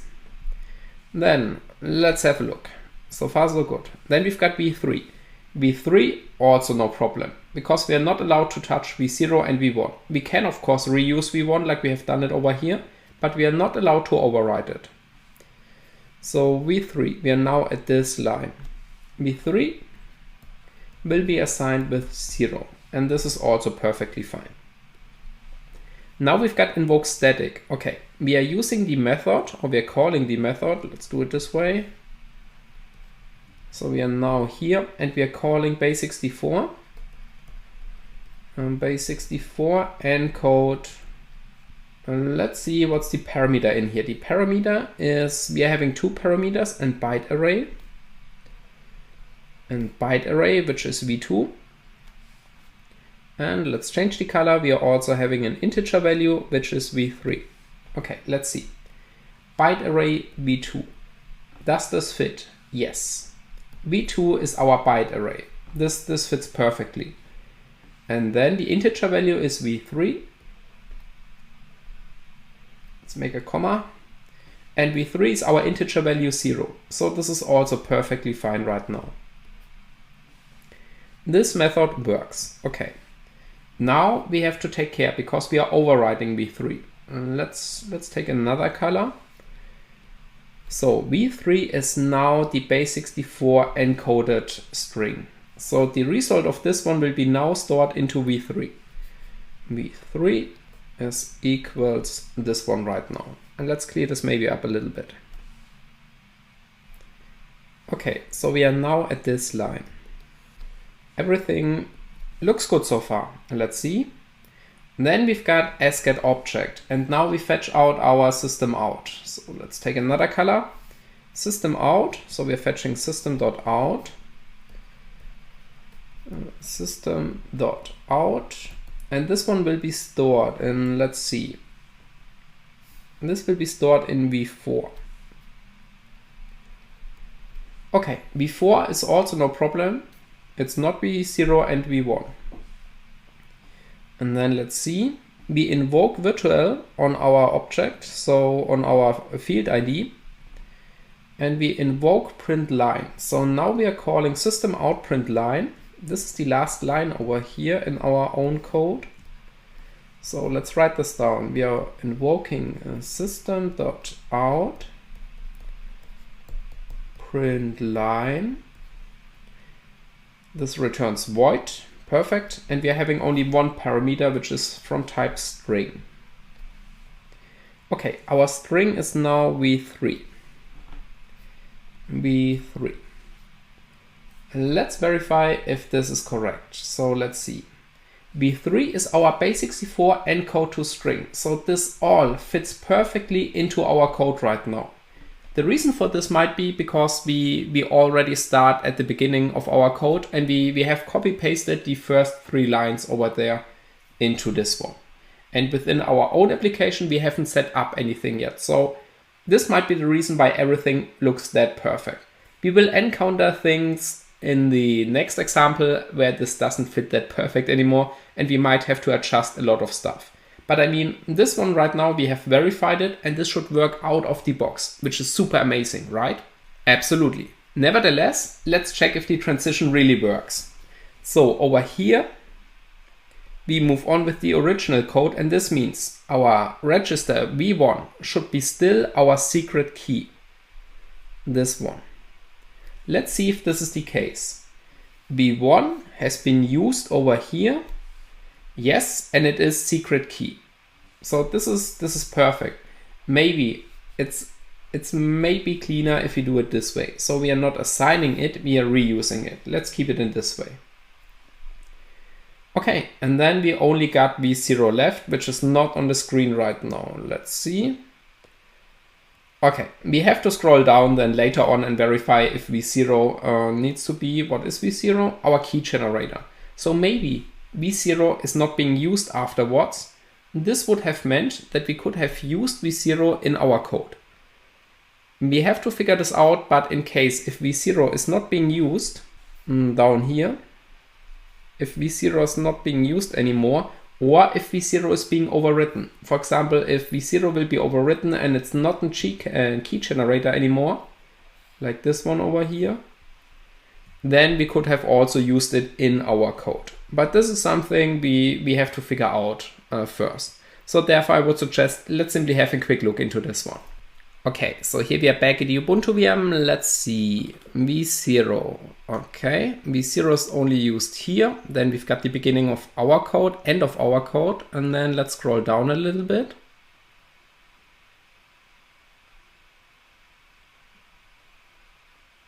Yes, I cannot see it anymore. So v0 is not going to be used anymore, which is pretty interesting. So it's not being recycled even in the original code.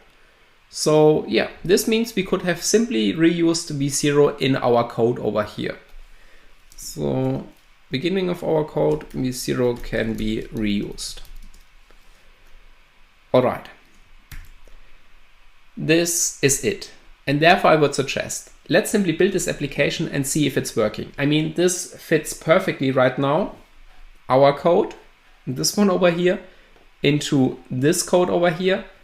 And in case it doesn't, we know how to do this right now. So you have to get out your paper sheet and you have to go through this line by line to see if these registers are being initialized or used before and if you override them. And sometimes you also have some other parameters. And for example, let's say we have a parameter over here, which is v1. Then v1 would be our secret key and it's not an integer value. And therefore we have to adjust it that this parameter would be correct afterwards. All right. Okay, let's revert this. So this has been v3. This is our integer value. So yeah, you have seen how you can do this. And now let's simply build this application and see if we get out our secret key. So let's do this. Okay, APK tool B, and one challenge to recap all.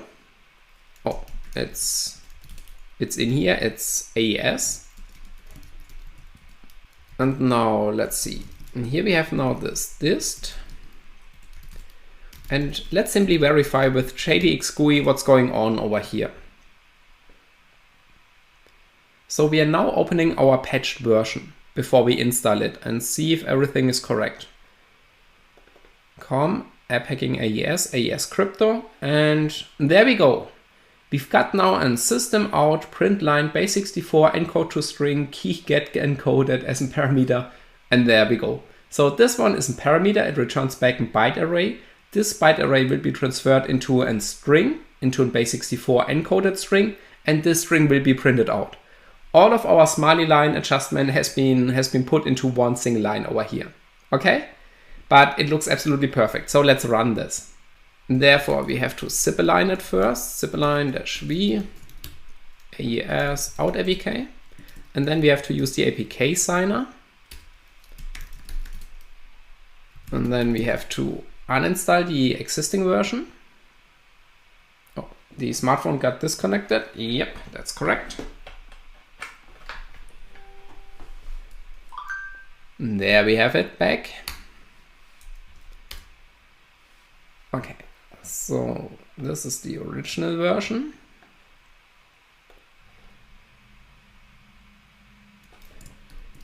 Then apps, one challenge to recap all, AES dist. We install our version. Oh, it's test only, so -t. And now let's pull out the ADB logcat and let's search for system.out. And let's open this application. So keep this in foreground, and there we go. 3, 2, 1. Nice. Encrypted text. This is regarding to the main activity, I guess. And here we have now our key. This should mean this base64 should change all the time. So we could now take this one, echo-n, base64d. Yes. So here we can get now the bytes. In this way. Here we have now the bytes of our secret key. This is the message. We want to print out the message also, and the initialization vector. This is also something that's missing right now. Let's verify if it might be correct on a first attempt. So therefore, we can leave this open, but we are restarting this application because the key changes all the time. Whoops. So this means we should have now another one. Yes, looks good. Okay. Same size, different value. This looks perfect. The things we are missing so far is the initialization vector, the parameter, and also the return value. But all three of them are byte arrays. So we can take the same approach. In my opinion, this is now a little bit easier to do directly in Smiley because we're having 4 instructions, I guess. 2 to get the base64 encoded string and 2 to print it out via system.out. Of course, you could also do this in the Android Studio.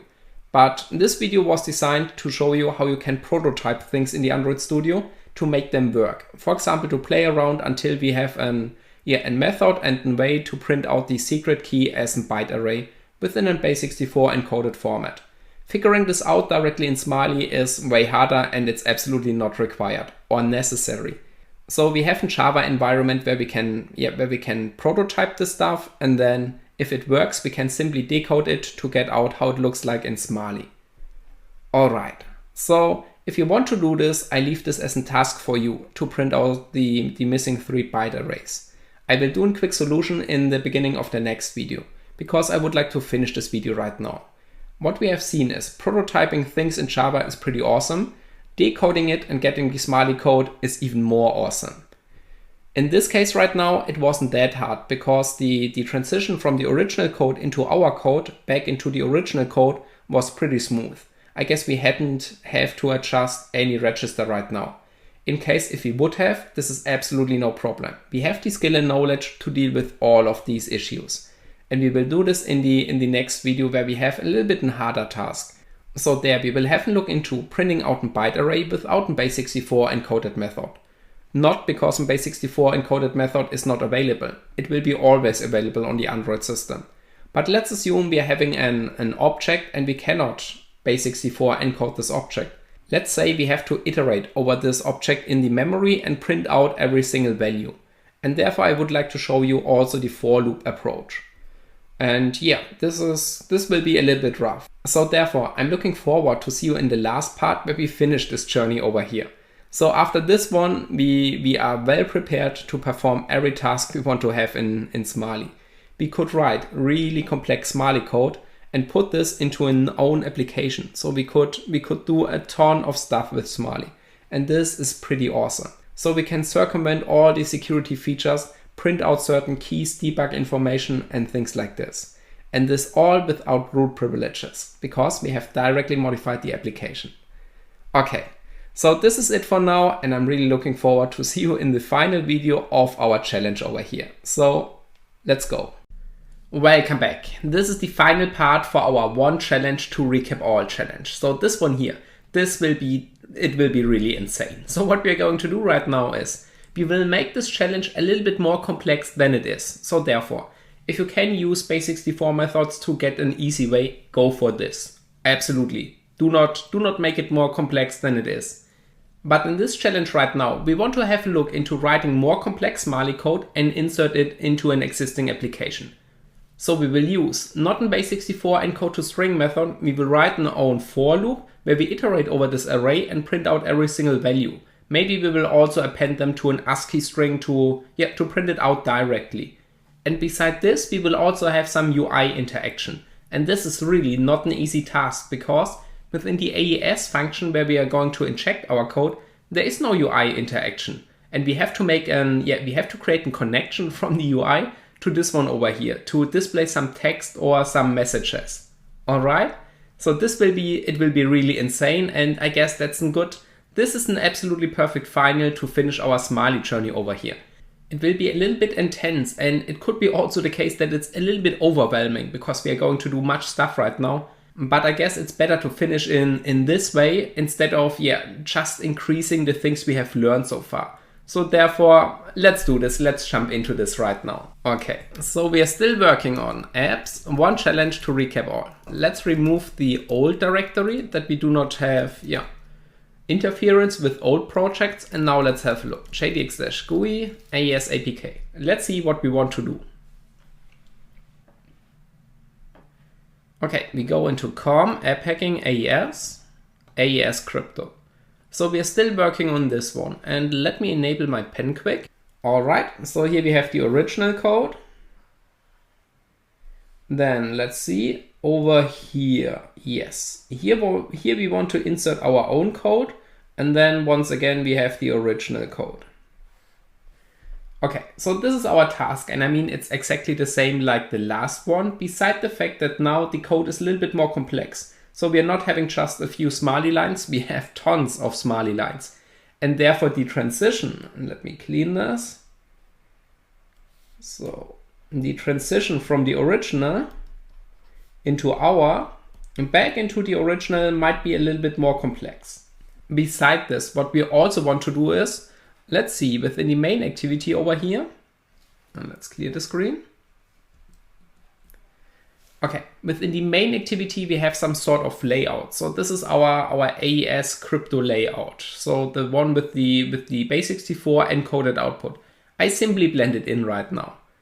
So this is an activity, and this activity is able to display things on our screen.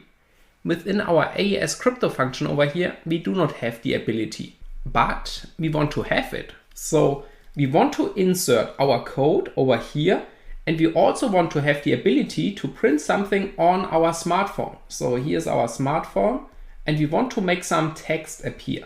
And this means we need some kind of interaction between the AES crypto class and also the main activity over here. So our code transition is not just based on one class right now. We will make a code transition into another class over here. And this is freaking amazing. It's a little bit complex, I'm not gonna lie, but I will show you how we can do this, and then you have, yes, I mean, you already have unlimited power. You might not realize it right now, okay? So this is what we are going to do right now. And therefore I would suggest, let's start. We start once again with prototyping our application in the Android Studio to see if everything is working correctly, and then we paste it in here. And the second part will be about this interaction between activities, or let's say between a class, because this one here, it's simply just a class. It has no UI components available, but we will make it happen that we get an interaction with a UI component over here. And then we can also display some fancy things on our activity screen of our original application. All right, so therefore, let's open Android Studio. New terminal, tools, Android Studio, bin, bash, studio.sh. A little bit complex, you can also add it to your path environment if you want to, but I keep it starting in this way. Okay, now we create a new project. We do not want to mix them up right now, so let's keep them separate. Empty activity. And now let's see, this is now our Smiley support a hard way. I still go back to Nougat. Yeah, I guess that's a good compatibility. Yes, my smartphone is running higher, but we keep it to Nougat. And I keep Java over here. All right, so now the Gradle process has been started and this might take a while. So I see you after this has finished. All right, so the Gradle build has been finished, and in the last video we did insert our code over here, which is absolutely fine, beside the fact that we have here a little bit more components available that we do not have in an original application, but we will get to this later. So I guess it's really a better solution not to write it into the main activity, to write it into a separate class, if this class where we want to inject has no other dependencies also. All right? I'm sorry for this, blame on me, but yeah, this time we will do it in this way. Okay, so we want to have our secret key, this one over here, and then we can iterate over this byte array. So therefore, let's first get these three methods. And now we create once again a new Java class. So simply, sorry, this was a little bit fast, right click, new Java class, AES. Okay, and now we also create a method, but this is the name and things like this are not relevant. We call it the same encrypt message, but we're not having a parameter in here. Okay. Oh, we need a return type, void. So here we have now our code. So Alt Enter to import those classes. All right, and get instance, we have to surround with try and catch. We could also an exception signature. This means when we call this method has to be in a try and catch state. I guess let's do it this way. So it's also perfectly fine in this way. All right, so now we've got our key, and to get the byte array, we need to call the method key get encoded. This is returning back our byte array. Perfect. Now we should assign this to a byte array. So therefore byte, and we call this byte array to get a little bit of diversity right now. Okay, we assign this to the return value over here, which means this gets assigned, which means our Smiley code has this move result object also in there. Okay, if we now want to print this byte array out, we could do it in the following way. I mean, base64 is the better approach, but let's say we make it, we want to write our own code. So therefore, for int I is equals 0, I is less than the byte array, and we have something like length, perfect, I plus plus. Okay, and then we could use something like system.out print line, and then we call byte array with the index. Yes, so this should work, I guess. Let's see. I mean, we are prototyping over here and we can experiment around with this one. So to call this method right now, we have to create a new instance of AES, and then we call encrypt message. And we have to do this in the main activity because this is our entry point and this is where the code gets loaded in the onCreate. Not loaded, executed in this way. So we are having AES equals new AES. And then we want to call AES encrypt message. All right. And now you see we've got this, this unhandled exception because we've got it over here, which means we need to include this in a try and catch, I guess. Alt enter. Surround with try and catch. Perfect. But now we do not have this stuff, this try and catch stuff in our AES code right now. All right. Let's select our device. Already selected. Let's run this application. We do not have to observe the graphical output. All we need to do is have a look into the logcat if we get printed out our byte array over here. So the Gradle build is still running and now it's loading install already. Locket, let's see. I'm not seeing anything so far. Do we get an exception? Let's search for system out.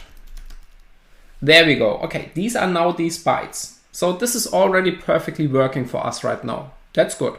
But let's make this a little bit more convenient. So for example, let's get this typical hex representation, 1 byte at a time.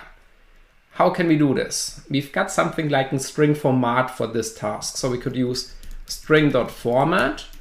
And then let's see, we have to use something like percentage or 0x. This is the ASCII string we append at the beginning. So everyone has an 0x. And then we want to have percent 0 to x. Yes. Okay, this bracket should be closed over here. Yes, so I guess this works. So now we are printing out 0x and then hex representation of 1 byte as 2 hex values over here. And the 0 is, if we're having a 0 in front of our hex value, it will be also displayed. So let's see and run. Perfect. This looks absolutely perfect. So I mean, we are getting a new key every time we start this application, but we can see, for example, here we've got this leading 0. If we remove this one over here and run it again, then there should be something, a placeholder or nothing. Okay, there's nothing in here right now. So that's the missing 0 and we want to include it. Okay, I mean, this looks even better right now, but let's take it to another level. So let's write all of this into a single line. Yes, into a single line. Okay, a string, this is our key string. All right. And now we need to get this. Let me see how we can do this. Okay. First, we need to append key string with the current values from this one over here.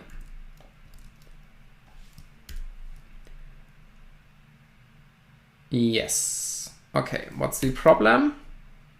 Okay, we need to initialize it. Let's initialize it with 0x. Then we've gotten leading 0x and then we've got our values over here. Yes, and we want to have these values in this format, so we should take it in this way. Yes, this looks good. So the 0x can be removed and then we want to print it out, but not in the for loop and just afterwards. Okay, so now we are appending every single value here, AF, C8, 14 into a string. The string has a leading 0x and here we are printing it out. So to make this, let's see if this works. And run app. Perfect. So now we've got our string as an ASCII hex representation over here. This can be easily used in any AES encrypt decrypt function right now. Awesome. But one thing, we do not want to search all system outs because there can be a lot in there. Let's add some identifier. So for example, this is our crypto key. Okay, let's make this a bit larger that you've got it all in once. All right, run app. Yes, this looks perfectly fine right now. Okay, here we have now our crypto key. I mean, at this point, it would be even enough to transfer this into the original application, into this one over here. This one, because I guess these lines of code will create a lot of Smiley syntax. We do not need everything. I mean, we dive in over here. Secret key, generate key. This is what we've got in the old code also, in the original code. Yes, it's this line. And then we have to add everything underneath. This has to be added over here, between those two lines. All right, but now let's go the insane way. And the insane way, I would like to show you what I have planned for this. Let's see if this works out. I'm not sure about this. Okay, so we can create text messages on our screen. I will show this here. In toast, then we can call make text, and we've got 3 parameters. The first one is the context, and this is the hardest one. Then we've got our string, char sequence, for example, and then we've got the duration, how long we will display this string. So let's see, make text. Now the first parameter is the context, and how can we get the context, or what is the context? An Android application, if it has a screen, the screen is the context. So the current activity, the main activity, which means if we want to print out some text on our screen, the application needs to know where or what is the current context, what is the screen where I should put this text onto. So therefore, in our case, we want to have it on our main activity because we need some sort of graphical output for this one. Or let's say an activity which has some graphical components because we've got an onCreate method. Therefore, we're creating a layout. So the context is simply just telling, I am now on the main activity. Please print this out on the main activity. And therefore, we also have a method which is this. So that's the main activity, get application context. Okay, now this toast message knows, all right, I need to be printed out on the main activity over here. So this is the activity which is in the foreground, and I need to be printed out over there. All right, perfect. So let's see. Hacking into your application, this is the text we want to show. And then we've got the last parameter, which is the length. And we've got predefined values, length short and length long. I mean, short is pretty enough because we just want it to be displayed, just a few milliseconds. All right, let's run this application. And then, oh yes, I have missed something. I always keep missing this. So this is now just creating the text. If you want to show the text, we have to call the .show method. So yeah, this happens all the time to me. Let's run this once again. And then I get back the screen that you can also see what's happening there. Okay. So screen copy. Screen copy is interacting with the ADB and you can see it's killing this connection right now. And yes, something. Okay, this wasn't mentioned, so let me unplug this real quick. Okay, I haven't thought that screen copy goes that far, but let's see. Okay, we've got an ADB shell, now it should work. Yes, this is why I would like to install it first and then play around with this, because it could be even worse. So let's see. Yes, this application has been already launched and this message has disappeared. Let's see. Let's relaunch it. Oh, I guess it's this one. Yes, hacking into your application. Have you seen it? Maybe select long, then it's a little bit longer. I guess we can also provide time values, for example, 2 seconds or yeah, maybe more. So let's see. Okay, there we have this text. Is there a typo?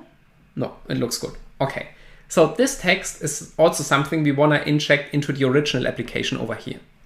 This one. But now there's the hard task. So let's take this code and paste it into, for example, at the beginning where we want to have our transition over here. And then also maybe at the end.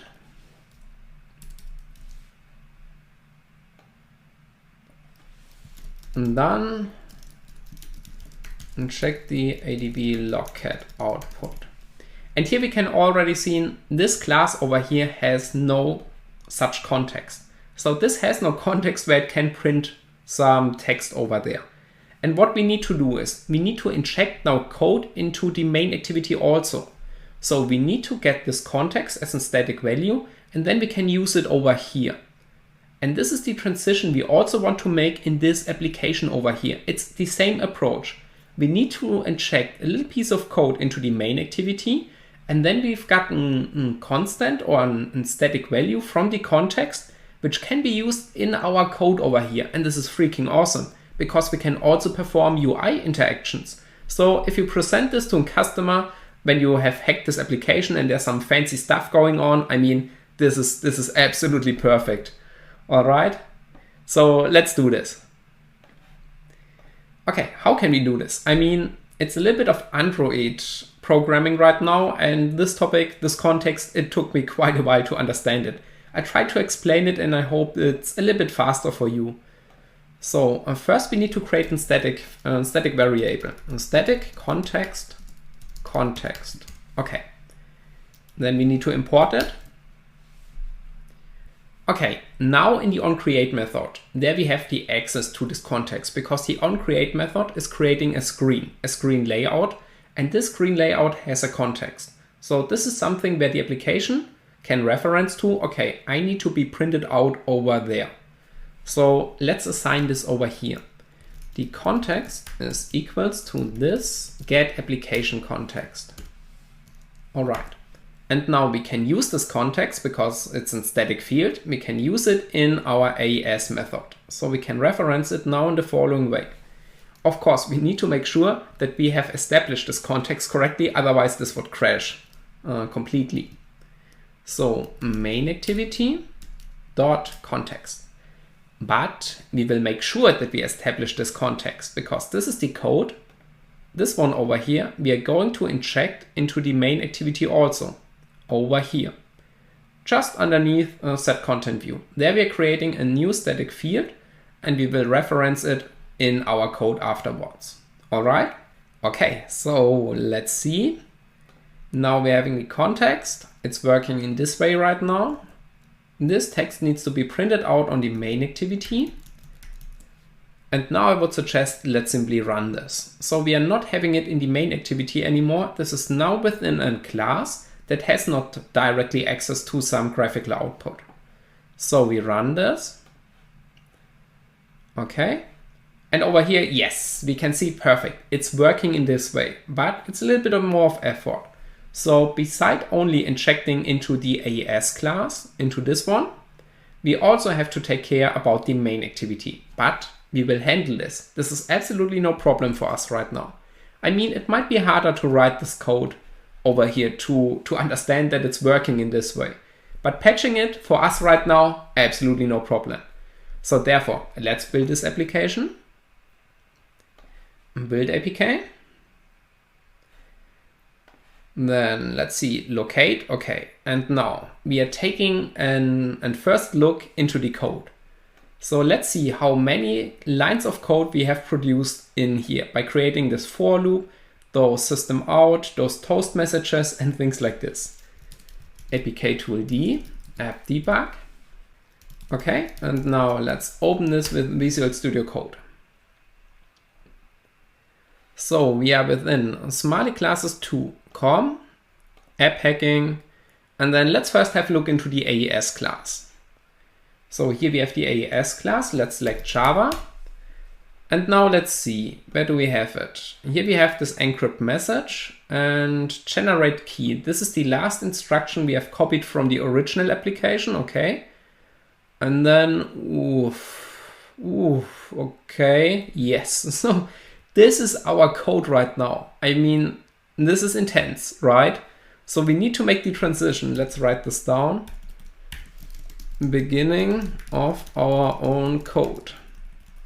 From here to here.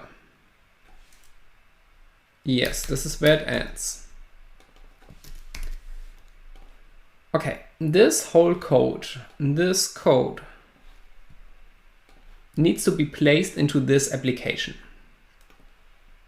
here in between. I would suggest let's first do this, and then we will have a look into the main activity, how we can adjust this patch right now.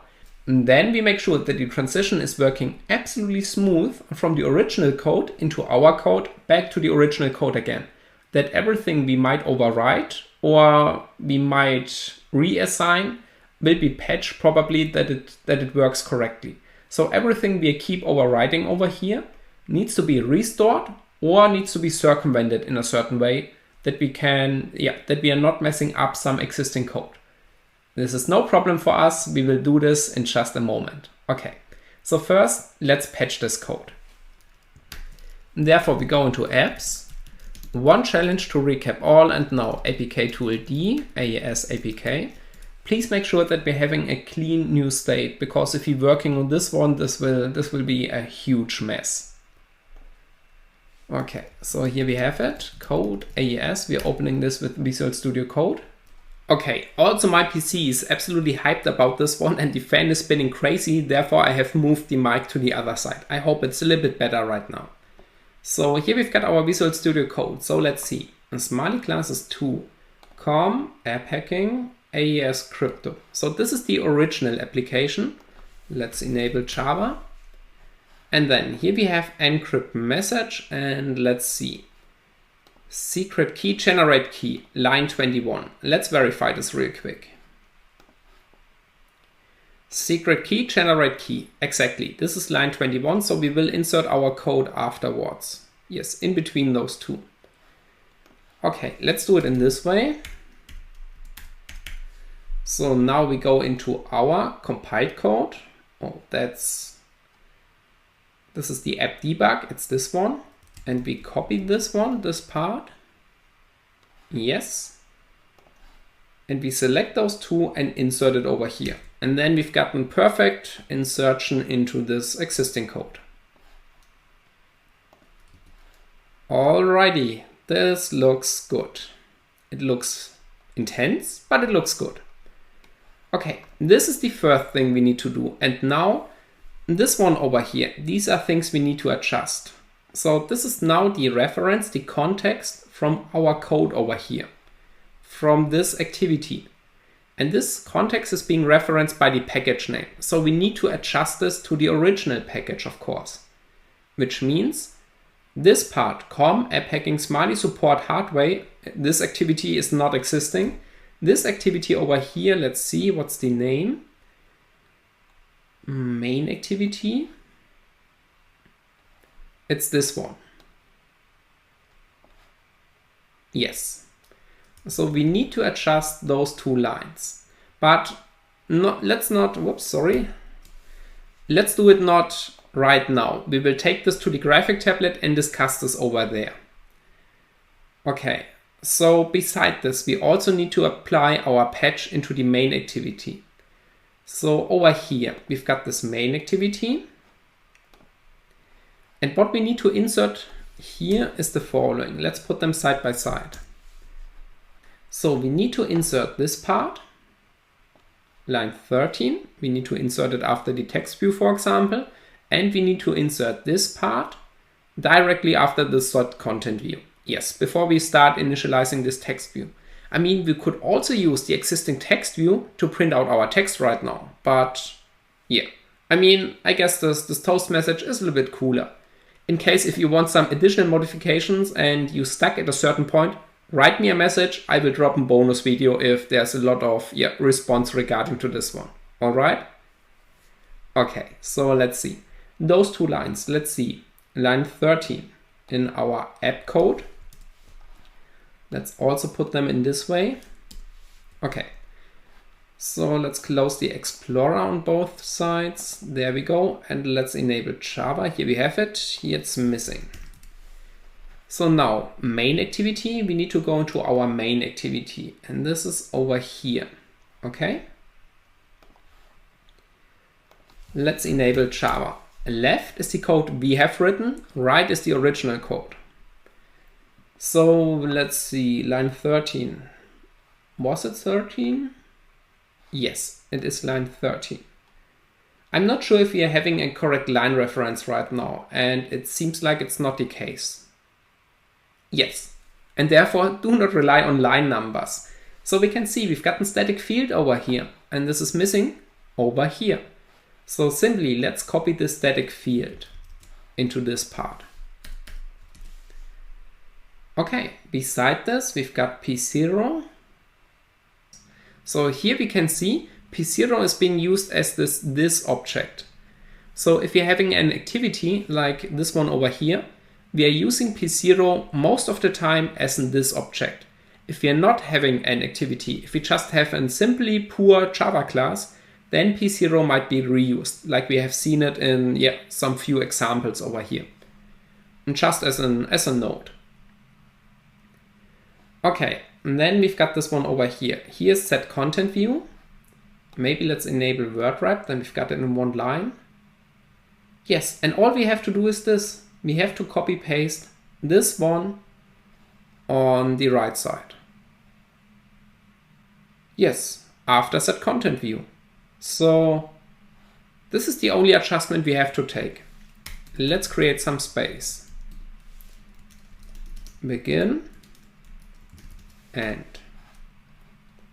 So now let's take this one here and let's replace it in here. All right. And now the last thing we need to do, yes, we will take this to the graphic tablet. Okay, one thing we need to adjust over here is the package name for our activity, because this one is from our code and therefore it will be referenced as com, app hacking, smiley support, hardware, main activity. So this application would look up in this directory if there is a main activity. And if we go into this directory, let's see how far we can get. Not even close. We've got com, app hacking, AES, and we're already out because we are not having a smiley support hardware package right now. Okay? But we do not make this modification right now. We will take this to the graphic tablet and there we have a transparent view on the things we have added, where and why. And we will also keep track on what we need to do to adjust this in the original application. Okay? Okay, so let's take this right now. Not this one. This is now gone. We do not care about this anymore. This is completely gone. So let's take this file first. This one over here to the graphic tablet. Then we will have a look into the main activity and we will discuss all the things. I mean, we do not have to go through every line because this would take quite a while for this part over here. We just want to make sure that the transition from the original code into our code is correct. And therefore I would like to show you some neat tricks that can be super handy to perform this task. And also, of course, outwards. So from our code back into this application code once again. Okay, so let's start. Let's do this. Let's take this to the graphic tablet and I see you in just a moment. Let's go. All right, so here we are back on the graphic tablet and this method is absolutely massive. So let's scroll down. Here we have our beginning. All right, so we need to understand a little bit of what's going on over there to make the transition from the original code into our code and backwards, but we do not need to know every line. In case if you want to know every line, write me a message. I will drop you a video where we go through every line step by step. Okay, so for now, let's speed this a little bit up. Okay, here we go. We've got our method encrypt message. Okay, this means this is the original code. Here we begin with the original code and it ends up over here. Okay, this is the first part. Then we have the second part, our code. And this begins over here. And now let's see. It goes, it's even not visible. So let's start drawing already. Oh, well, it goes down all this way till here. And then over here, we have the transition into the original code once again. All right. So let's see. Okay, let's start analyzing this. And we will do this in several steps because otherwise we will run out of space right now. So the first thing we want to make sure is which register are being used for what in the original code over here in this part. So this is the first thing we want to know. Let's see. The easiest way is to go backwards. So we can see v1 is being initialized over here. And let's write this down. v1 is equal and v1 is the return type over here. So this will be stored in v1. So based on the last instruction, we know v1 is JADX crypto secret key. So v1 is our secret key. Then if we have a look into v0, this is the last time we do something with v0. And the amazing part in Smiley is all those type references are next to us. So this one, v0, is our key generator. v0 is our key generator. All right, this is all as far as I can see right now. Let's do this. AES. Oh, yes, of course. One important thing which is missing the parameter. This time we are not extending an activity, so therefore the this object is not reserved for the P0 register. P0 is now our parameter. P0 is now our parameter. So it's plain text, but let's keep it parameter. And this one is from type byte array. Alrighty, now let's have a look how many registers we are using in the complete code path. So not just within our code 1, also within our part, let's call this 3. So this one over here is part 1. Then we have this code, and over here we have the part 3.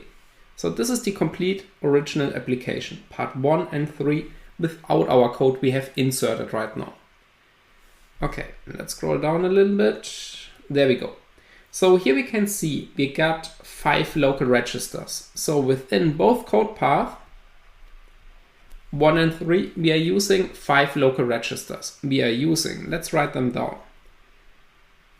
V0, V1, V2, V3, and V4. We have already seen V0, which shouldn't be touched, and V1, which shouldn't be touched, because we need to, otherwise we would have to restore them in the third part. So these two are gone, V0 and V1. But V2, V3, and V4 are free for use, because they haven't been used over here. Now we have our inserted part, this one. This is our part 2. And within our part 2, we could easily make use of these registers, V2, V3, and V4. Because even if we assign and if we play around with them, they will be only used in part 3, which means, let's say we assign V3 to some 0x0 register, this would be overwritten over here once again to something more important.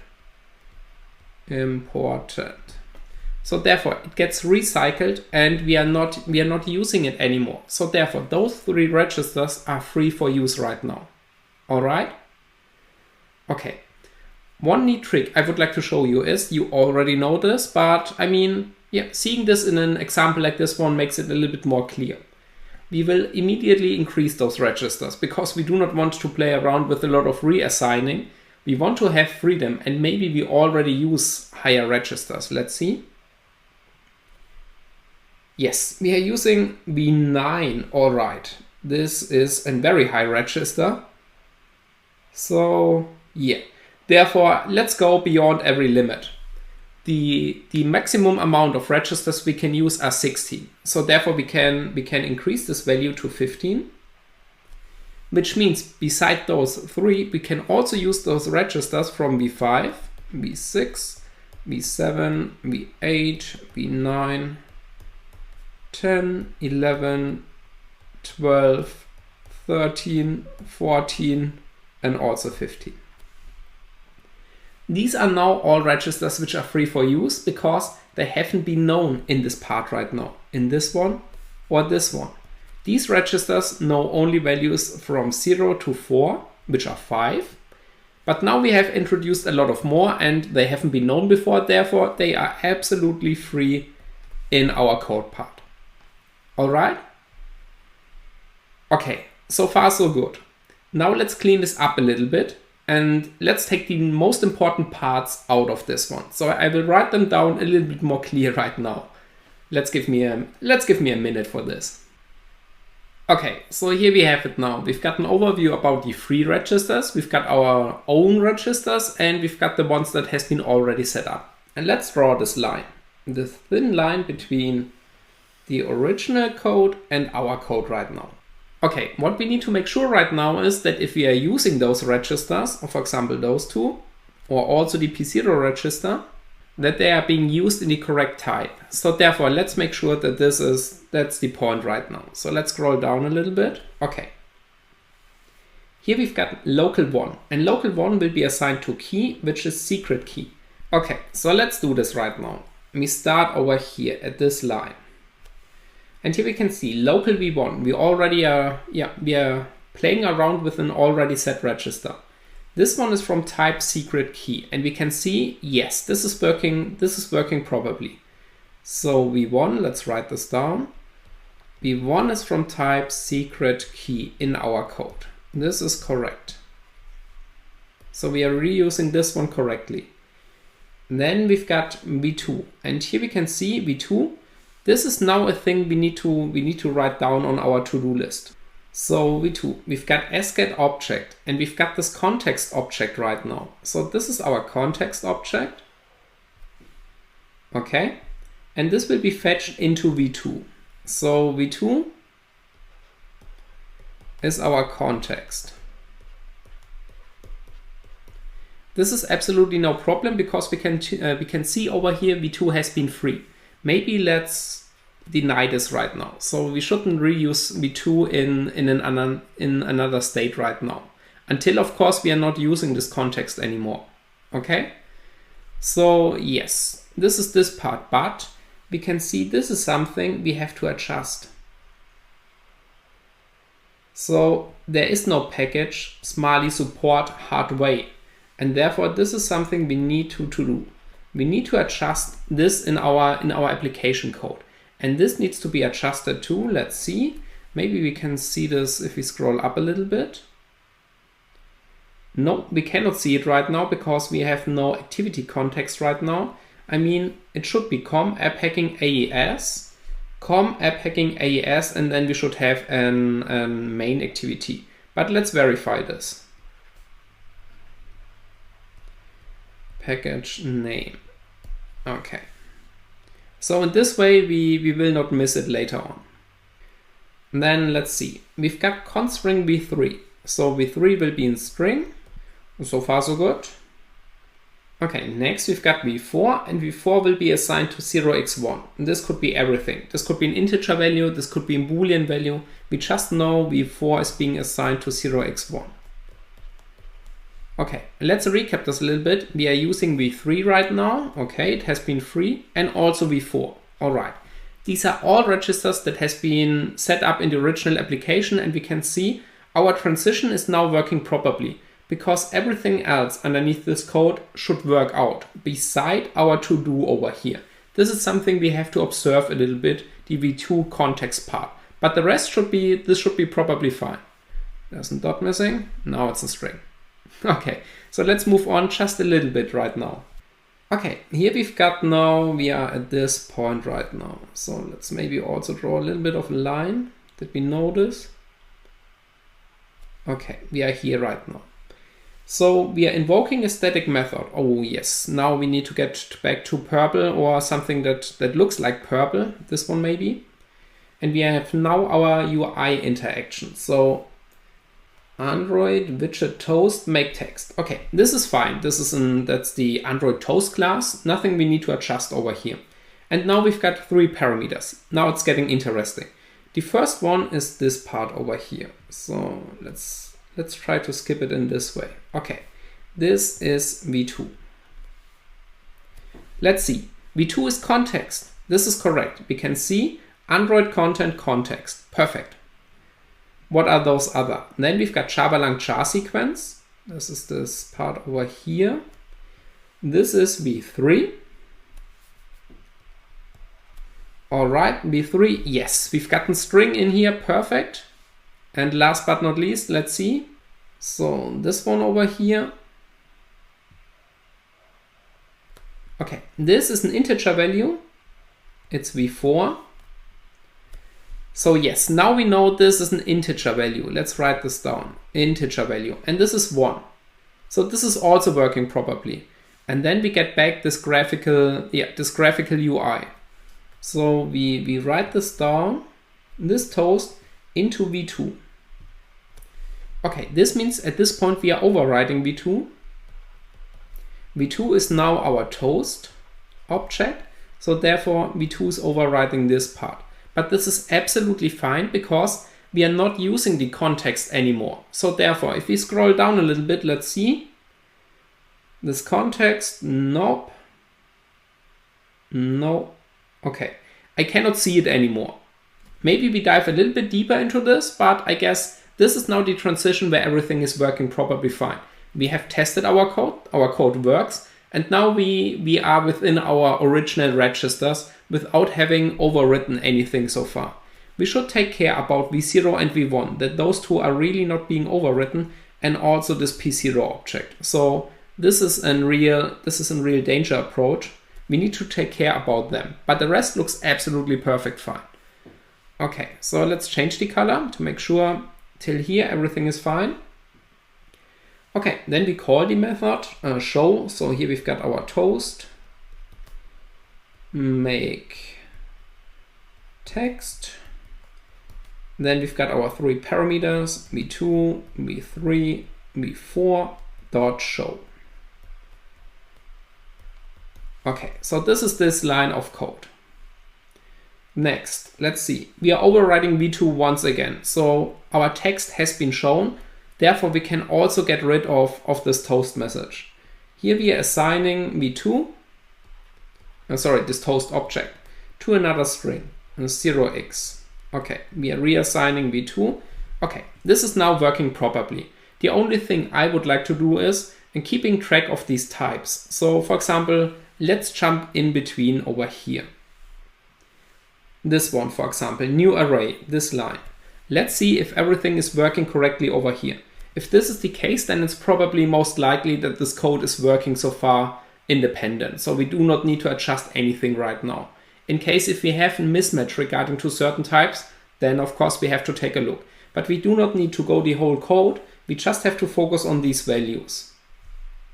So here we're creating a new array and we're creating it into v7. And this one over here, let's see, what's this one? I'm not familiar with this instruction totally, so therefore I would like to look it up. So let's have a look into new array. Okay, here we have it. New array, vx, vy, type ID. Generates a new array of type ID. Okay, that's the type ID. And vy, element sized, and puts the reference into vx. This is the amount of elements. This is the type, and we put it into vx. Perfect. Let's get back. So this means we are creating a typical Java-lang object array with the size v4. And we put this into v7. So v7 is our array, and the size is v4. Let's see where v4 has been used the last time. Let's see. It goes back a little bit. Okay. All right. v4 has been the last time set over here. Is this correct? Let's see. Okay, so we are creating an array and the element size is 1. So this is not the length of the array, this is the element size. And then let's see, we've got const v8, so let's write it over here a little bit. v8 is now being assigned to 0x0. Okay, next we've got a get byte, and this is something I also want to look up because I cannot memorize if we have this array and what's the size parameter and what's getting stored anywhere. Okay, so let's look this up real quick. Okay, here we have it. Gets a byte value of a byte array into vx. Okay, this is 1 byte into vx of our array. The array is referenced by vy. Okay, this is our array, and it is being indexed by vset. All right. Yes. Okay. Let's write this down. So this instruction simply means we are having something like A9, this is our byte value, is being referenced by v3 and the index v5. This is what this line does. Let's see if these parameters are correct. We scroll up. Okay. Where have we been using the last time v3? Over here. Yes. This is just the array length. So we get the number of elements from our byte array into v6. Oh, that's also an interesting point. We will have to look into this one, but then, yeah, we do not analyze everything, but this is a really important thing over here. So let me do this real quick. Okay, but first let's finish this one. Okay, we know v3 is being initialized over here.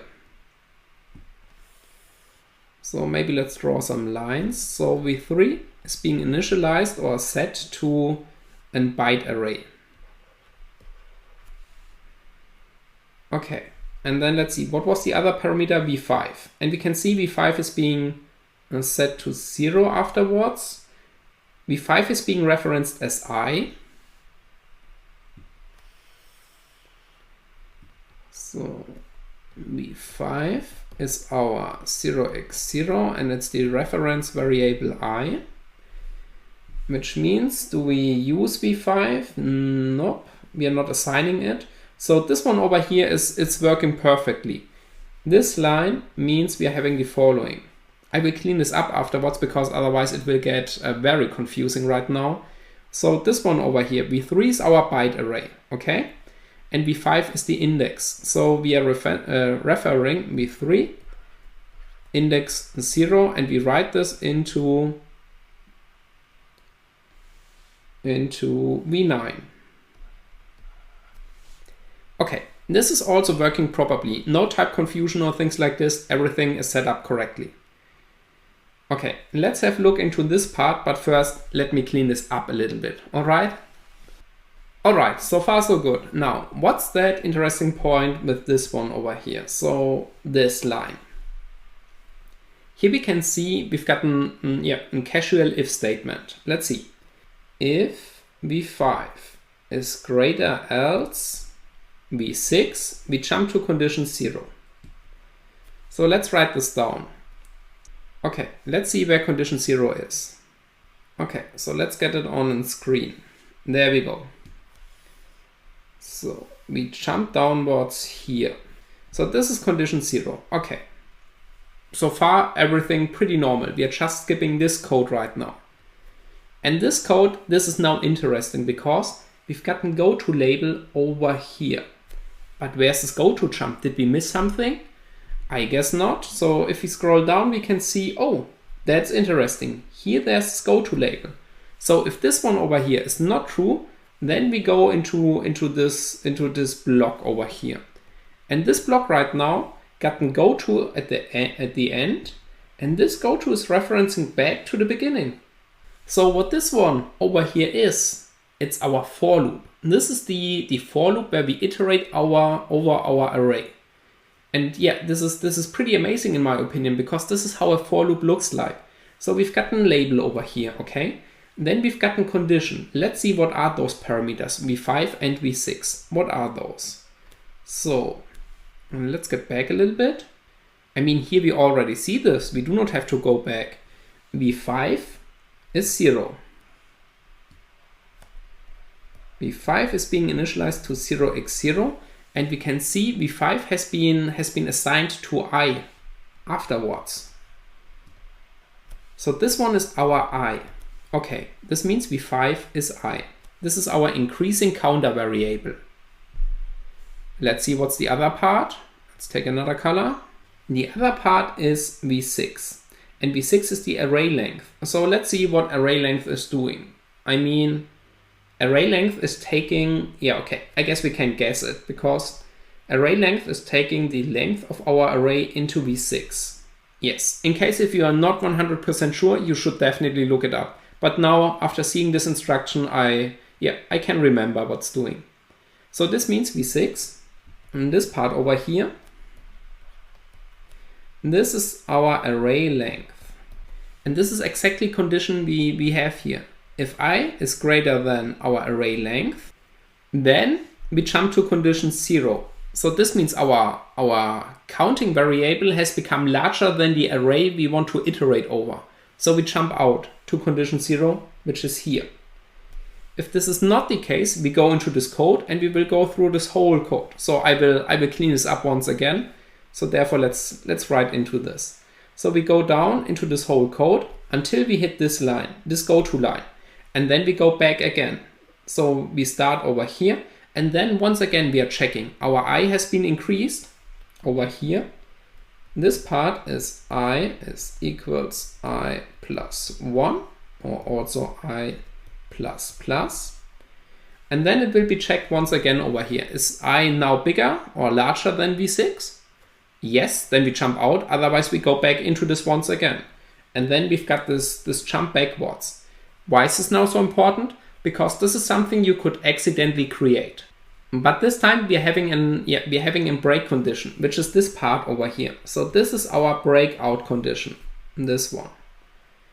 So if we wouldn't have this break condition, so let's say this one has gone, it's not available, and we have played around with those jump labels. What's happening right now? We have created an infinite loop. This one over here, it's an infinite loop. The application will crash and you might search for this error quite a while. Because what's happening over here? So we jump to this goto label. Okay.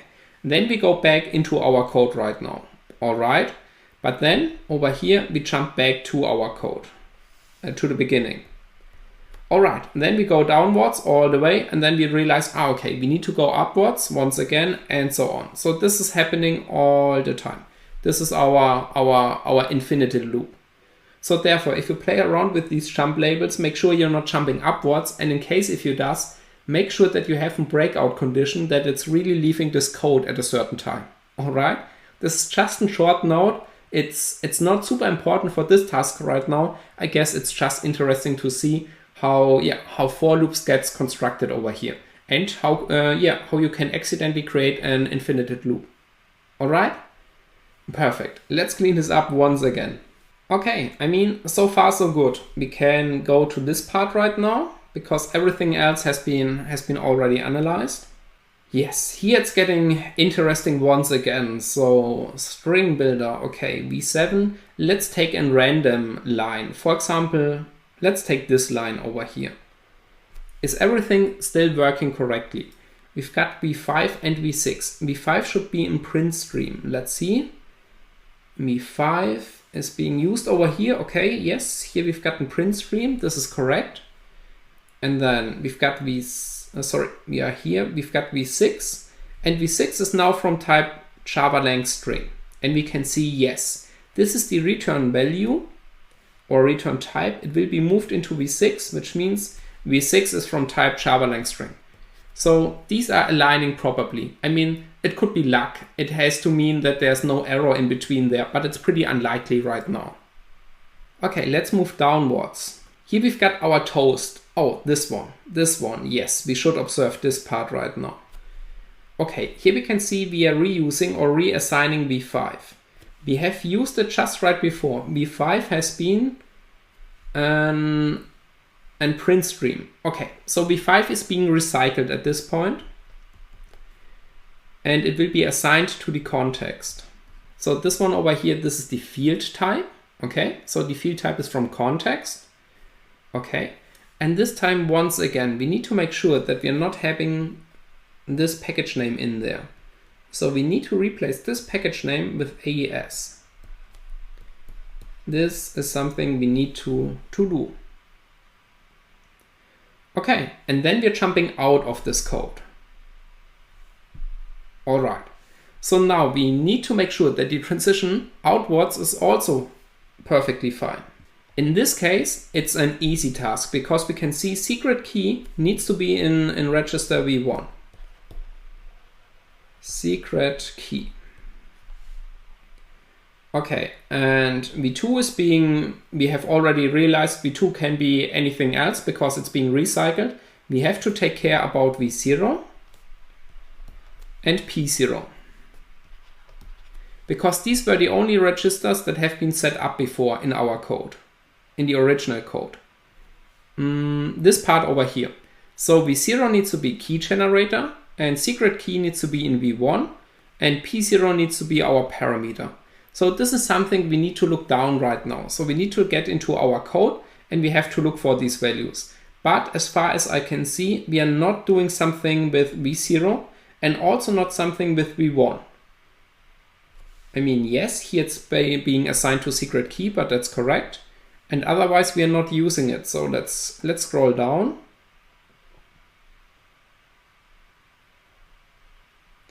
Yes, that's it. Easy peasy. v1 is secret key. Let's figure out if v0 is this keygen object. And p0 should be our parameter. Let's see if this is correct. So v1 is secret key, all right. Where do we use v0? Do we have it over here? No, I cannot see v0, so maybe this keygen object has already been recycled because it's not being used. After our first initialization, we are not doing anything with keygen anymore, and therefore it can be simply ignored. All right, the last thing we have to check is P0. P0, let's see.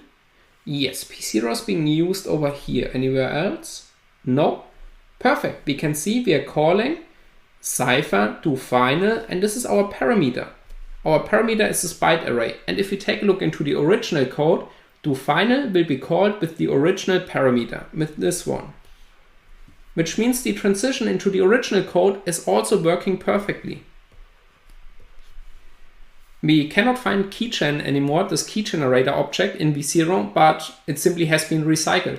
It's not being used afterwards, and v1 is still being set to secret key. I guess we did an amazing job, so we got most of this stuff over here, and also the approach. I mean, it's pretty nice, right? We've got two to-dos right here, but we do not have to adjust anything else beside those two package names. This is everything we need to change, and then the code is working absolutely smooth. We have taken care about all those registers. We have seen the code is working correctly. Those types are working correctly. We haven't taken a look into a for loop. So this is a really, really nice wrap up of our Smarty task or Smarty journey we have already done so far. One modification is missing in this part over here. So we also need to take care about this one. To do. All right, these are our 3 to-dos right now. To increase the number of register and to change the Smiley support hard way.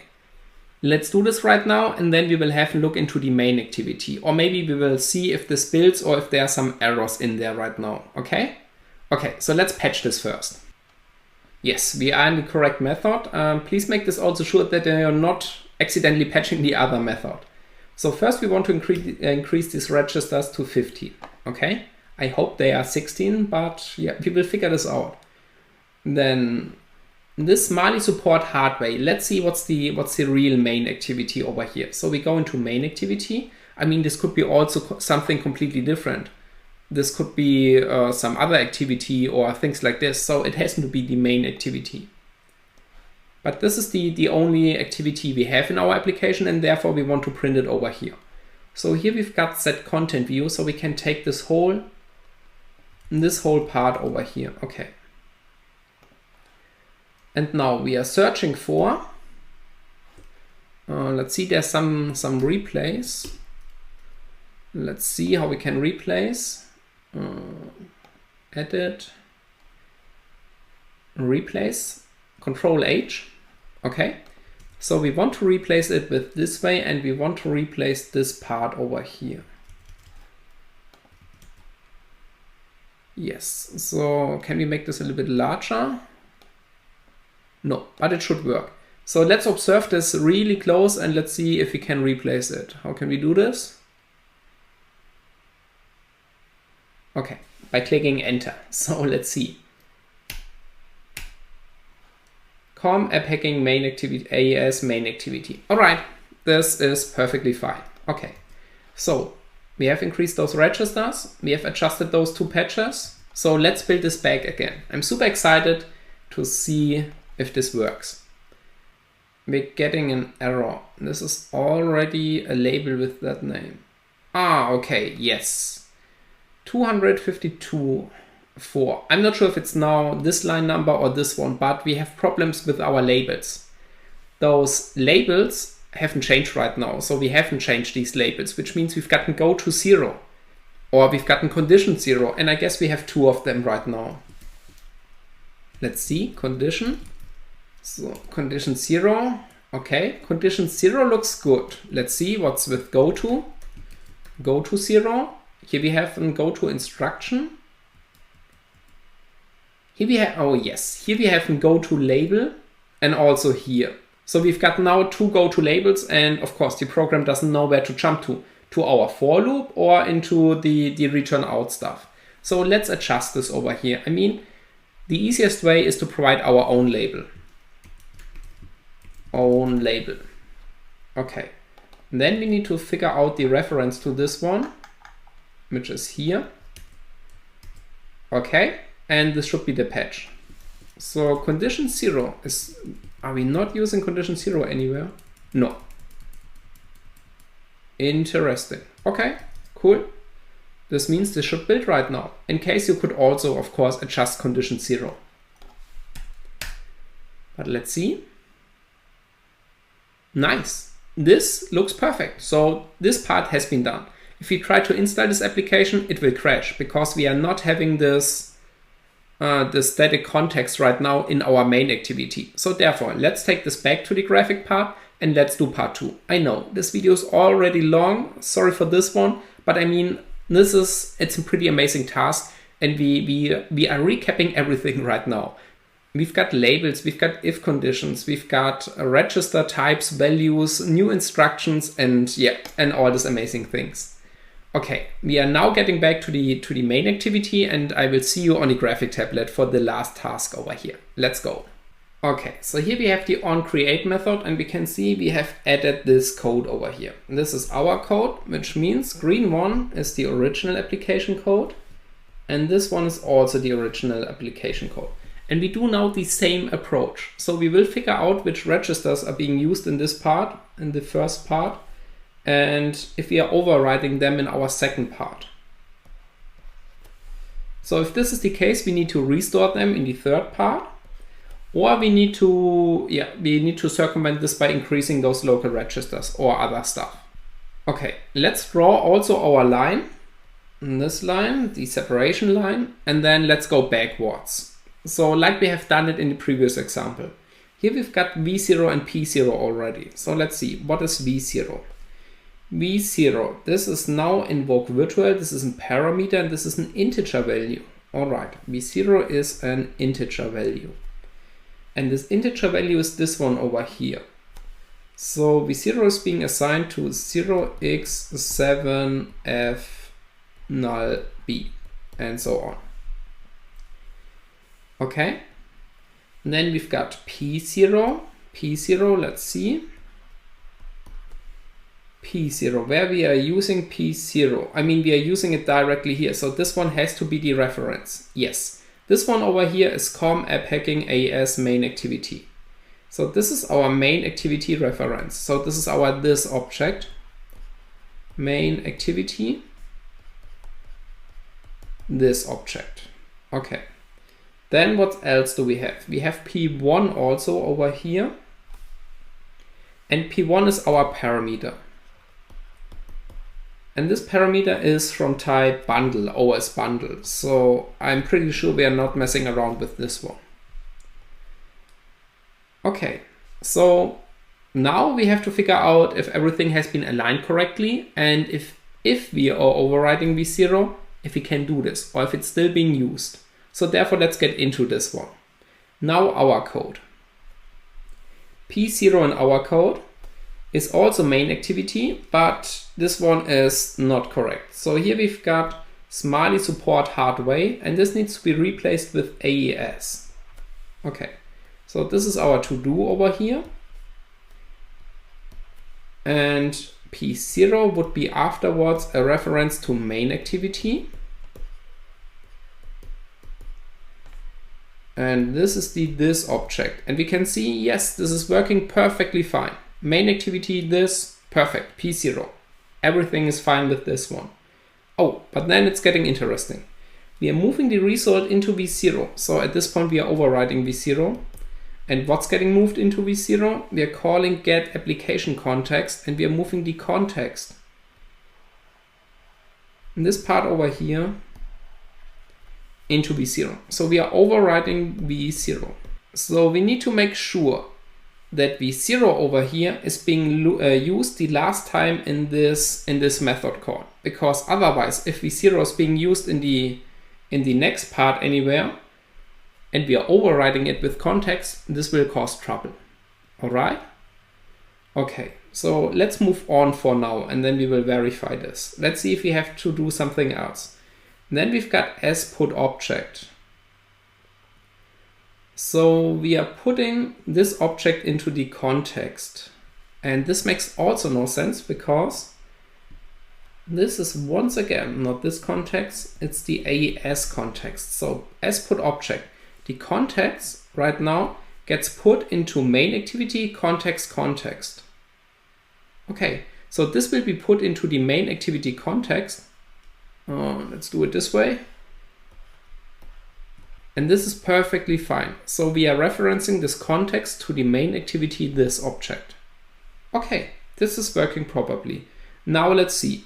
Perfect. In the original code, we can see v0 is now being used with another value, another integer value. So therefore, we do not have to restore v0 over here because v0 is being overwritten at this part. Let's also make this transition line this way. So v0 is now being assigned to a new value.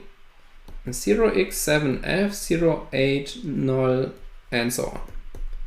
Which means this is perfectly fine that we are overriding it at this point. This is okay because it has been recycled anyway, one instruction after in the original code. All right, this is something I'm also not sure what happens right now. So let me point the problem out right now. Okay, so here we have our context. v0 has been set to the get application context. Where do we have it? Here. And then we are putting this context into this one, into main activity context. No, this is working perfectly fine. Sorry, I was a little bit too fast on this one. This is the static field. So yes, this is working perfectly fine. Maybe let's clear this up a little bit and focus only on this part right now. Because the transition over here, everything else is working correct. Okay, let's focus only on this part. So over here we've got main activity get application context. So this line looks like this. Main activity dot get application context. I will shorten this right now. And we're having no parameters, but we're having a return type from context. Let's make this purple. Okay, so this is the return type, or the return object in this case. And we were storing this into v0. So v0 becomes this part right now. Okay, so far so good. I guess this part is clear. Maybe not clear written, but I guess it's clear.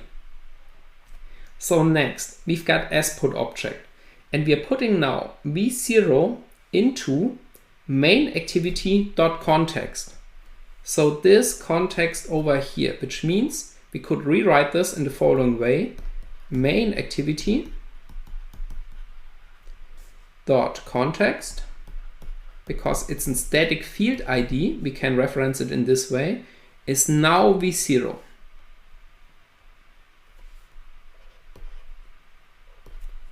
At this point, v0 has been assigned and it can be reused like one line afterwards. This one over here.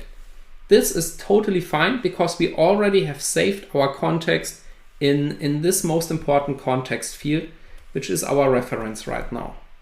All right. So therefore, everything has been working out correctly over here, beside the fact that we've got a Smiley support hard way. These are the only two adjustments, this one and we have the other one, this one, we need to do right now.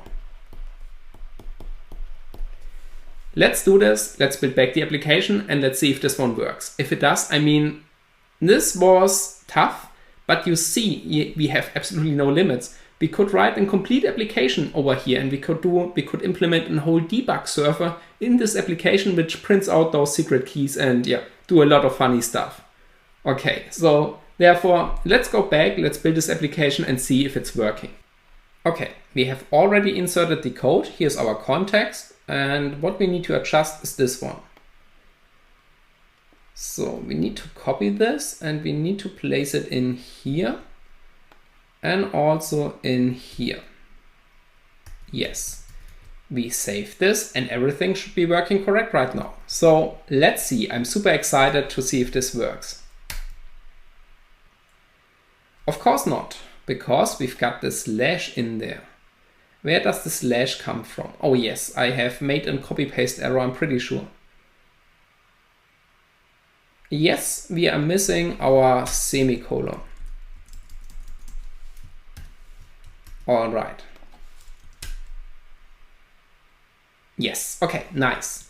So we go into AES dist. Yes, and then we zip align this application. We sign this application.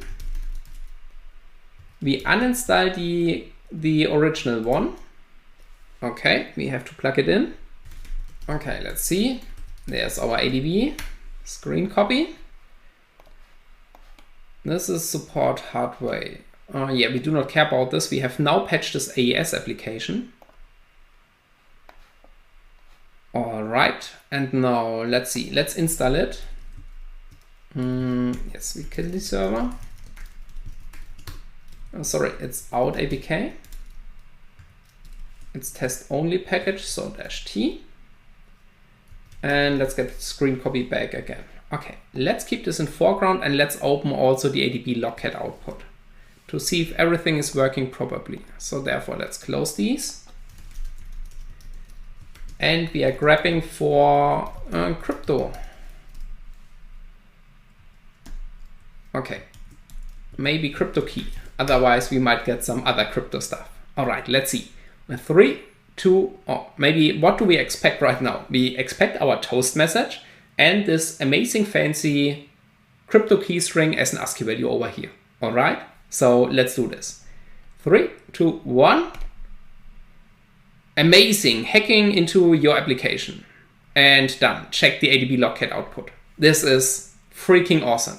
It doesn't look this amazing how it feels like right now. I mean, we have made a transition from this activity into our patched code and back again. So we have applied our patch that we get this amazing key over here and can also interact with the UI components. So we could also print out something else. We could insert a whole activity in here. So our own defacement or things like this. But I'm not a fan of those defacements and stuff. Maybe regarding to a customer presentation, we could do some even more fancy right now. But this is pretty tough because we have set up everything correctly that we can do whatever we want right now. We could also interact with services, content provider, broadcast receivers. We could insert whatever we want. This can come super handy if you work with multiple colleagues on a project and your colleagues do, for example, the web application pen testing part. Let's say the network traffic has been encrypted once again with an AES, not just SSL, it has been encrypted with some keys. And those keys might change all the time. So you could now write this and send those keys to your colleagues on a web server automatically every time you start this application. So you have absolutely no limits anymore. You can write a whole debug server in this application and start debugging it. Everything is possible and now we know why. So Smiley is this is an absolutely ninja skill. All right, so far so good. I would say this video is now pretty long and therefore we cut it over here. In the next video, we will do the solution for the other parts regarding to parameters, return type, and also the initialization vector. And we will figure out how we can use this key to decrypt this message over here. All right. So this would be the last part before we go back into our black belt challenge. But in case if you want to skip this, feel free to do so because the most important stuff has been shown in this part already. All right. So I'm really looking forward to see you in the next section. Welcome back, guys. This will be now a speed run regarding to the AES crypto function. So here we will do the solution. We will print out those parameters, the initialization vector, the secret key, and also the return value. And then we will use this information to encrypt and decrypt the text to see if everything is working properly. All right, let's do this. Okay, so back to the Ubuntu VM. Let's have a look. The application is within AES. Oh, one challenge to recap all. And now let's make a solution directory and let's move this application into solution. All right, and then let's have a look with the JADX GUI once again.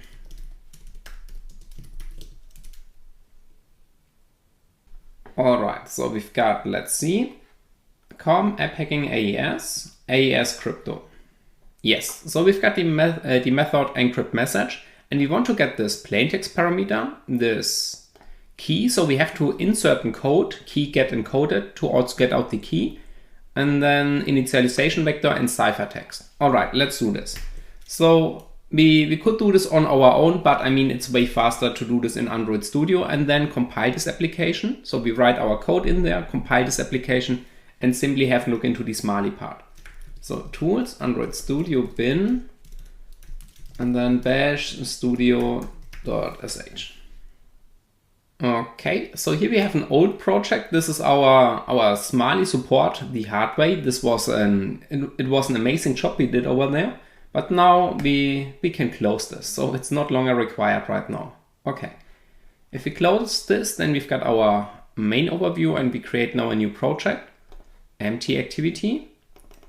And let's call it AES Solution Helper.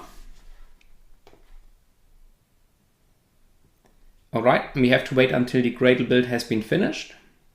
We can observe this over here and I will see you in just a moment. All right, the Gradle build has been finished. So now let's create a new class. Right click, new Java class, AES. Okay, so we create a method, public void encrypt message. Okay. So we want to have, maybe let's get the first part over here, this part. All right, so let's hit Alt Enter. Okay, so we are importing those classes and let's add this as some exception signature. Okay, so now our code contains now key.get encoded. Okay, and then let's see, we also want to have this base64 system out approach in here. So we have to assign this to a byte array. My array, let's assign this. Okay, and then we want to print it out and we can do it in the following way. System.out print line and we call base64 encode to string and then my array. Yes, oh, the flags are missing. There we go. Yes, so this should work. Yes, this is perfectly fine right now. So we take this line also to print out those parameters over here and also to get the initialization vector and also the return value. But this is our important line. And this is the line we are going to copy paste into the necessary parts and simply just adjust those parameters. Yes, so let's call this method in the main activity. So here we have to create a new AES instance. AES is equals new AES. We do not have a parameter and now we can call AES.encrypt message. All right, Alt Enter to surround it with try and catch and let's see if this works. So we run this application. Our smartphone is not being connected and therefore the emulator starts. I do not want to wait until this emulator has been booted up. So let's put the smartphone in.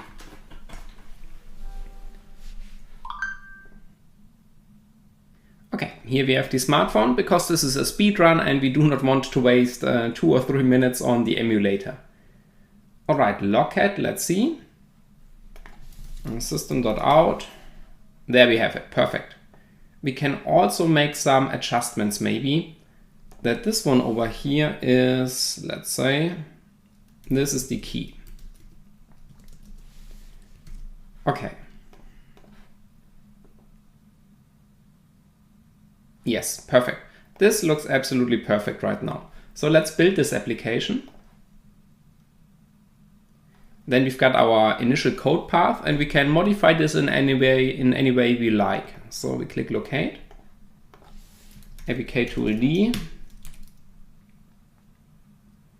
We are decoding this application and then we are having a look into this with Visual Studio Code. So code, app debug. Yes, I trust the author. Smali.com app hacking, AES Smali. There we go. Let's enable Java.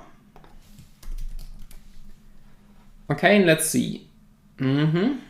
Our code got a little bit blown up right now. So this is our code right now, but I guess it's okay.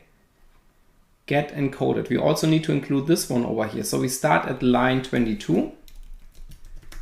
Begin. Okay, and this one over here is the end. Alrighty. ID. Yes. So let's take this part and let's insert it into the original application at those points over here. At the beginning, to print out this plain text. After this one, to generate this key, to print out the key, this one, the initialization vector and ciphertext. So this is a lot of stuff, but we can handle this easily. So one challenge, whoops, not this one, apps, one challenge to recap all. And here we have solution, APK tool D, AS.apk. And then let's open this AES directory. Com, app hacking, AES crypto. There we go. We enable Java, and now let's see, encrypt message. So this is the first part and we have to insert it over here. There we have it. Okay, in the last video we have examined this pretty intensively. So therefore we can skip this right now. We can remove those line numbers, okay? And now let's see if the transition is working. We're having P1 as our parameter, okay. So P1 needs to be adjusted in our code. Let's see where. This one over here is our key. So V2 is holding our secret key. And then we've got this array print stream. Okay, we print out this key. So this is now our parameter. Oh, this means the first part is not necessary right now. Yes, this is not required right now. Okay, sorry for this, because we want to print out this parameter here. Okay, here we have parameter, then we've got a bunch of stuff, encode to string, base64, and let's see. We need to apply this over here. This is our encode to string, our byte array. So V2, yes, V2 needs to be replaced with P0. Okay, and that's all we need to do right now. We do not have to take care about anything else because we are at the beginning of this function. Everything else will be overwritten, beside the fact that we are having 2 less registers. So we need to increase this. Let's go up to 10. Then we can be sure that this works perfectly. Okay, this should be fine right now. Good. So parameter has been successfully printed out. Normally I would go and try to build this application. Maybe let's see if it builds. If it builds, then we can move on. Otherwise we might have to fix something.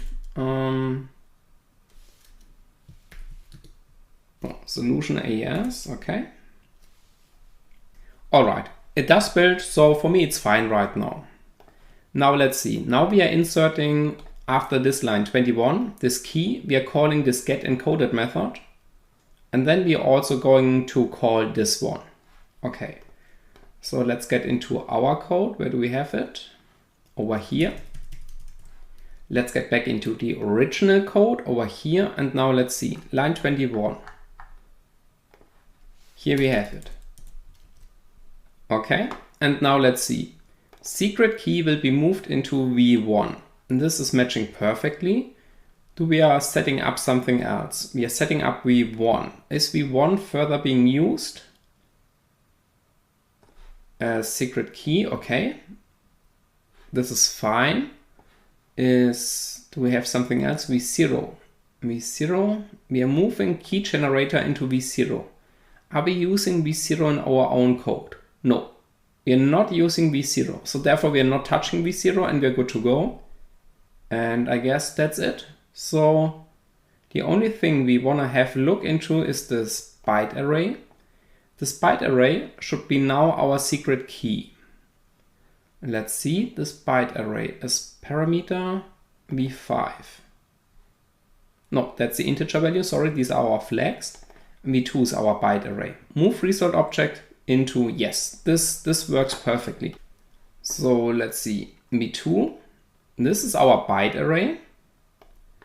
And this one will be used over here. Okay, this is our byte array over here. This is perfectly fine. Let's see where we are initializing v2 over here. So we call the method getEncoded. So v2 get encoded will be assigned, this byte array, the return type, into our v2, and we can see we are using encode to string on our v2 over here. Our byte array is v2, and this one is also the return value from get encoded. Everything seems to be fine right now. Okay, let's clear this up. This should also work. So nice, we already got this one also, this key. Now let's have a look into this initialization vector. Maybe a quick look if it builds. One application back. Oh, that's the wrong project. Let's see. There we have it. Let's go into the solution directory. Here we have it. APK tool B AES. Let's make sure that we have saved this file. Okay. So, I mean, if we mess up registers, this might not be recognized right now, but we can see we are not having some really bad Smiley mistakes in here. Okay, once again, we take our own application code, this one, copy, and now let's have a look into the initialization vector. Here we have get initialization vector byte array. This will be moved into v4. Okay, we have to insert our code in between. Now we want to print out v4. So let's see. And v4, yes, it will be overwritten. So this is not working in this way right now. Let's see.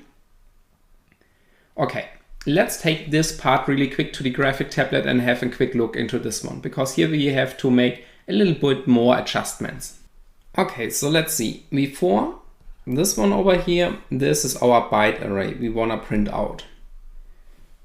This one can be once again ignored. I shouldn't move this all the time into this code right now, so this gets ignored. And then we've got my array. So this one is the original value, v2. Maybe let's write this down.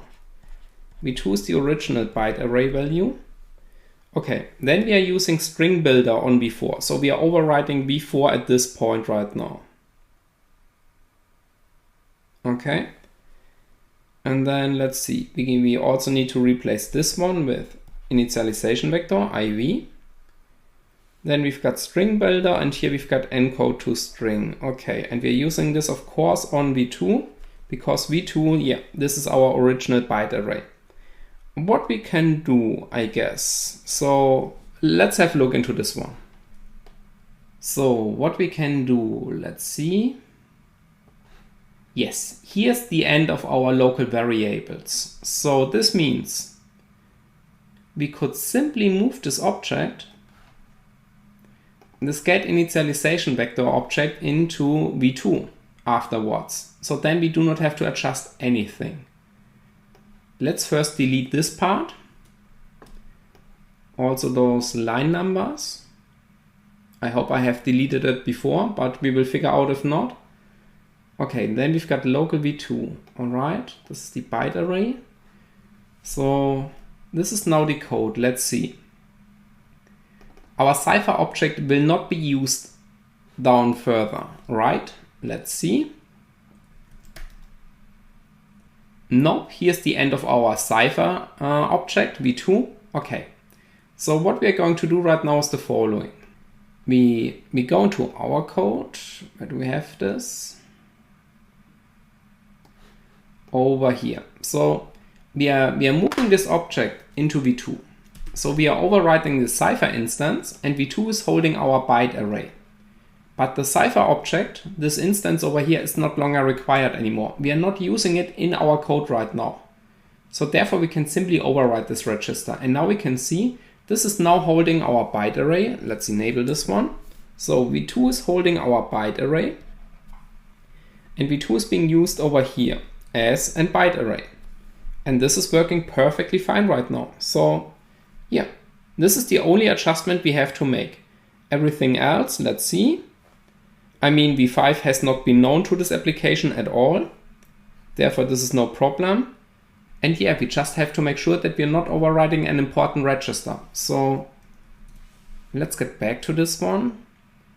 Here we are returning out, and we are returning v3.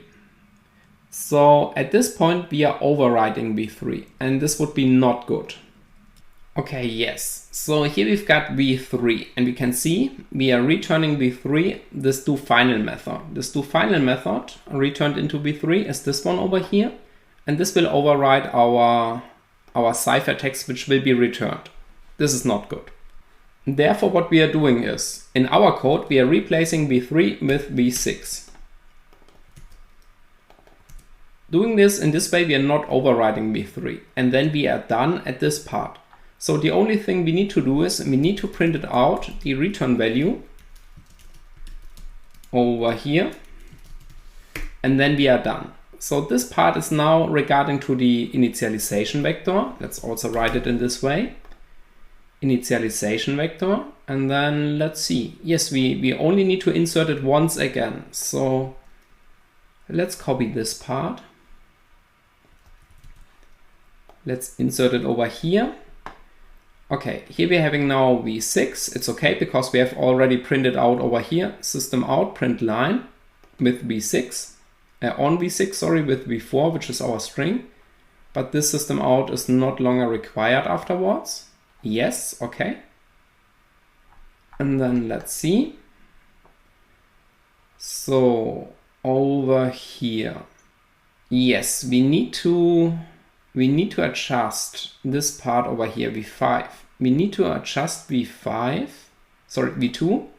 We need to adjust v2 to be v3. Yes, this is our byte array, which comes from here. So this is our ciphertext, and we are not using the ciphertext in our code. So we can see on the highlight it's not being used. And the only place we are using it is over here. So v3 will not be overwritten, and we will use encode to string on this byte array. And then we are returning it. Okay, one last check. Did I miss something? No. Okay, everything looks fine for me right now. So let's see.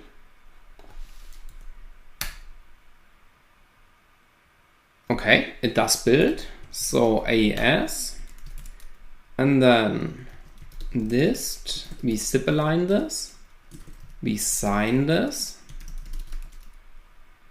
and then we have to uninstall, a screen copy, we have to uninstall the existing version. A little bit messy. Oh, this was the wrong one. If you take one of the above line, then you're not uninstalling it. You're just saying you do not want to have it as a suggestion. So let's take it here, uninstall it. Okay. And now let's install it. Yes, that's correct, because I need to install out APK. It's test only. Let's make this larger. Okay, and that's it. ADB logcat. Let's search for system out. So this was regarding to the last or our example to our own application. Now let's see if this works out in the way we have patched it. So let's see. We are calling AES in 3, 2, 1. Nice. Beside the fact that I didn't change the initialization vector at the end. Okay, so my bad on this. Let's clear the logcat output. ADB logcat-c. Okay, so we have to adjust this one. Where do we have it? Here. And this one is the return value. Okay. Yes. So here we are creating the string regarding to the return value. All right, this should work right now. So let's do it once again. I will speed up the build process, and then, yeah, you will directly jump into this.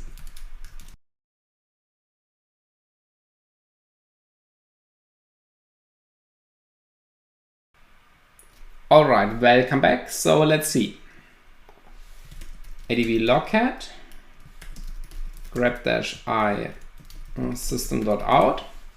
And now let's start this application. 3, 2, 1. There we go. Here we have everything. Also the text matches perfectly right now. All right, now let's use those parameters in our CyberChef function to see if we can decode and if we can encrypt and decrypt this text right now. Okay, so let's do this. So we are searching for CyberChef, and here we have this. And now let's see. First is let's take the return value. Let's try to decrypt this text. So this is our encrypted text. Okay, so this is our input over here. And we now say this is from base64 and we want an AES decryption, AES decrypt. So our input is raw because we are decoding this string, this base64 string. We can leave the output to raw, and I do not want to have this auto bake right now. Okay, now let's see. What is the key? The key is this one over here.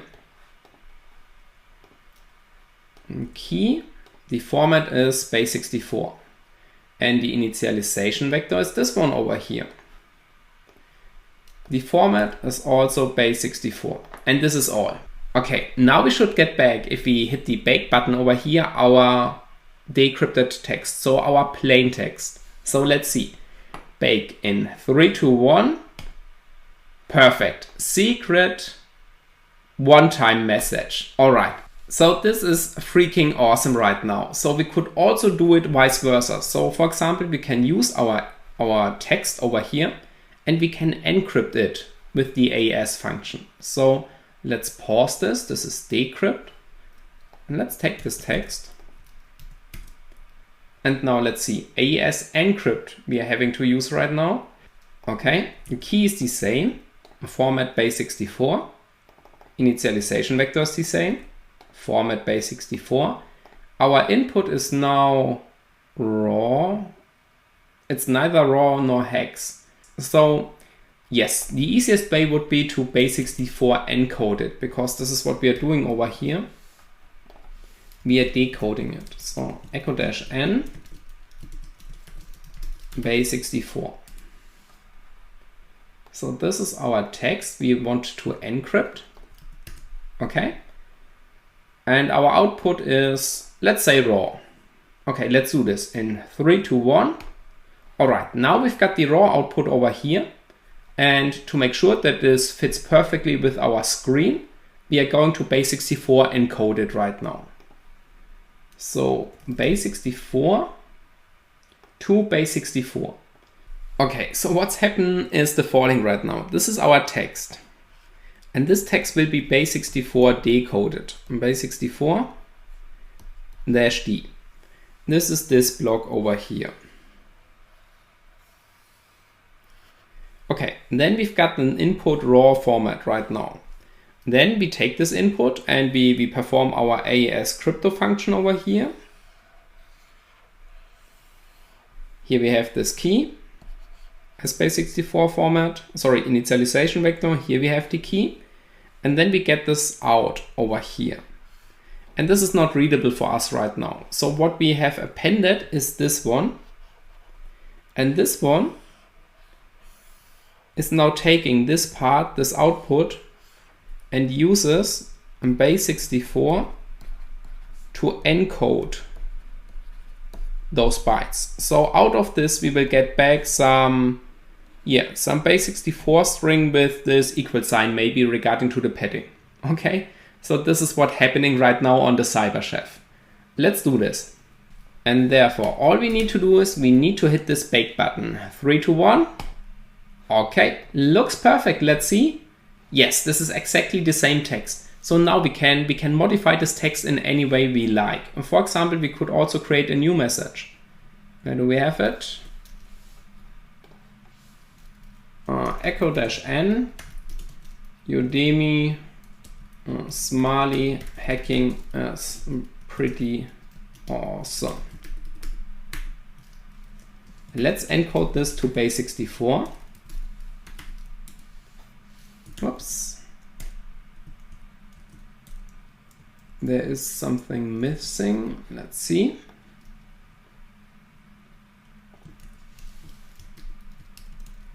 Awesome. Okay, base64. So this is now the new text. And if we click back, this would be the result on our screen. So we can now perfectly work with this encryption, decryption methods over here. Alrighty? Okay.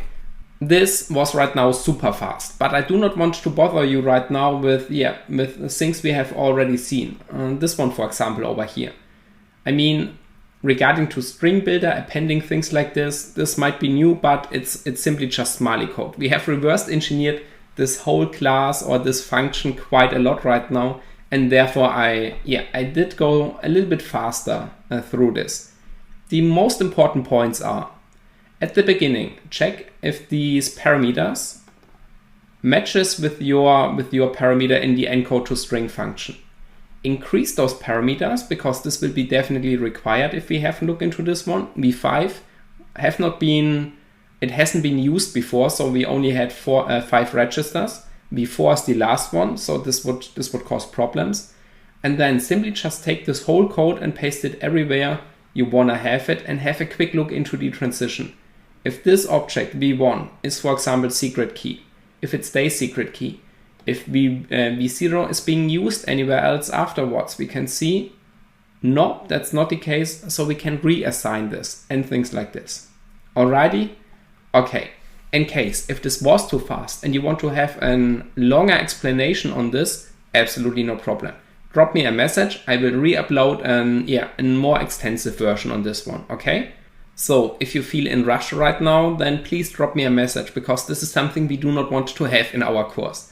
We want to take our time to analyze this, but I do not want to bother you to go through this the third or fourth time, in case, until, of course, if it's required. Alrighty? Okay, perfect. So this is the end for our one challenge to recap all right now, and in the next one we will have the introduction to our black belt challenge.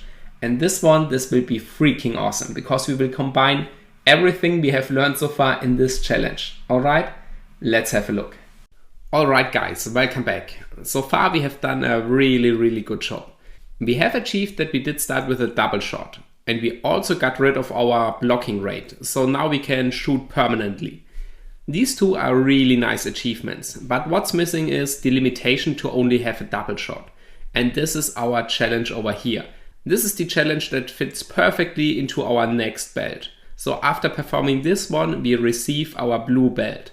So what is our task? Okay, so our task is to extend our application and to modify or maybe add some new code in there. So we have seen how this player shot gets generated. And we have also seen this if case between 2 and 1 player shot. Now we need to modify this piece of code. Instead of having 2 shots, we want to have, let's say, 8 shots. Yes, 8 shots sounds pretty nice, 4 on each side.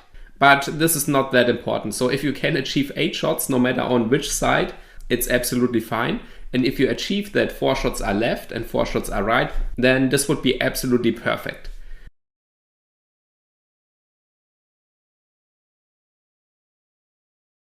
Okay, so my hints regarding to this one is, reverse the smiley part of this allow case, figure out how it works, and also draw it on some piece of paper or maybe in some painting application, because this helps a lot in understanding this code. So if we have our player object, what does this code do with this player object? Or let's say with the player shot object. All right? Okay, so I wish you all the best, and I'm super excited to see the results and to provide you your next belt afterwards. So good luck!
Alright guys, welcome back. How is it going? This challenge was freaking hard. Absolutely true. If you have resolved this, congratulations. You get your blue belt afterwards. And if not, maybe you want to watch until a certain point when I provide you a hint. Then you can go for this challenge once again. So it's a very nice feeling if you can solve this challenge afterwards on your own and not just keep watching it the complete solution. So at least please try to solve it. If you are not ready for this, absolutely no problem. I will guide you through this right now. Alright, so let's take a look into this together. Okay, so here we are the Ubuntu VM and let's have a look. We go into apps, Spacepang, and decompile. In this challenge we focus on this multiple shot, but then afterwards you also have to adjust the other patches. Alright? Sounds good, let's do it in this way. Then we are working on the same base over here. Okay, let's have a look into this one. JADX-GUI. Whoops, that's the directory. We want to open the APK. Alrighty, systems, player input system. Here we go. Now let's scroll down. So this part is regarding to our player shot. So we are creating here a player shot and we create another player shot. Now we have to figure out what is really happening here, because it's really important that we understand what's going on here to solve this challenge. So therefore I pull out my graphic tablet and then we have a look into this together. Alright, so I see you in a few moments. Okay, so I'm on my graphic tablet, let's have a look into this. Here we have our spaceship, this one over here. And normally we are shooting and only having a single shot, so this one. Okay, we can also see those very accurate time delays between each shot. So let's have a look. This is our allow case, so we are allowed to shoot. Next we have this check, this shoot and this time to shoot is less than equal 0. This means we are allowed to shoot. Otherwise we will increase this delay over here. So this causes some delay. And this part here allows us to shoot. Okay, so this one is clear. Then we have this check. This double shot has entity. This means do we have a double shot, which means picking up a red coin gives us the possibility or gives us the ability to have a double shot. Alright. If this is not the case, here we have a single shot. So this means the difference between a double and a single shot are those lines. These two lines provides us a double shot. And this line over here provides us a single shot. Alright. Afterwards, we've got our blocking rate, which we can get rid of by replacing this number with a 0. So our main instructions that makes the decision between a double and a single shot are these. Oops. These over here and this one. So let's focus on this. Let's clean this up and have a look. Okay, so we need to investigate what's going on here, here and here. Let's have a look. The beginning seems to be the same. Yes. So until here we have exactly the same. Then we've got a little bit of an difference. Okay, so this is a very good starting point right now because there's just a little adjustment. The only difference seems to be we have here position x minus 15 and here position x plus 15. And that's all. The rest seems to be equal. Yes, so this one here, this is the first parameter in this function. And this one over here is also the first parameter in this function. We just extend our parameter with x plus 15 and also x minus 15. This makes the whole difference between a single and a double shot. Nice. Let's have a look into this create player shot. What happens there? So let's see. We double click on this one and then we are in here. Okay, so here we are in the create player shot method. Let's see. We have 3 parameters, a world, and let's call this P1. We have a floating x which is P2, and we have float y, which is P3. Okay, then we go into this method. We create a new entity, and this one is stored in E. So our P1 is being used to create a new entity. So this one here becomes our E. All right, next we are creating a new position object, this one over here. And then we assign X and Y to this position object. So this one here, this is X, and this one over here is Y. All right, let's have a look into this position object, because this is the most important part in our function. Why? Because this one over here, this parameter, this makes the difference between having a single player shot and having a double player shot. Therefore, we need to keep track on what this parameter does or how is it being used. Because by modifying this one, we achieve, what we want to have. Okay, so let's clean this up a little bit. Okay, and now let's have a look into the position part. So this one here. All right, this is easy. We've got just two values, two instance fields, X and Y. All right. So now let's keep track of this one. Okay, so this will be stored in position X. Okay, so what happens next? Then we assign also the Y. So we have used all of these three parameters now. Then we have our entity, this one. This was our world entity. Okay, and we say entity edit, add position. So we do not know what this one does, but it seems to add something new at this position that's provided over here. This one. Okay, let's have a look into this. Edit, add, and then position. Okay, so this now looks very complicated. Return, a lot of stuff. We also have to figure out which of them is being used. So let's get back. We can close this one. And here we can see we are only using one parameter. This means we are using this one. Yes, this one has two parameters, so we're definitely using this one. Okay, we can keep track of what's going on here. We can investigate this. But reverse engineering doesn't require often going that deep into stuff. We just can take assumptions and see if we are correct on this one. And if not, then we can dive into this and figure out what's going on right here. But for now, this looks way too complicated, so let's see. Let's say we simply add a new entity, a new object at this position. So let's assume it's exactly doing this. Okay, this means we are adding a new object. Add, and then this position. And this one has the position X, or the instance fields X and Y. Okay, next, we've got some sprite, all right. Then we've got sprite name player shot. This sounds good. Okay, so it seems to assign a new sprite name, which is player shot. This sounds good because we want to create a player shot. Okay, then we've got this sprite layer effects. Okay, we do not know what this one does, so we just skip this. Then we have, this one sounds now good. We have add sprite, and our sprite is this one here. And here we are adding this sprite.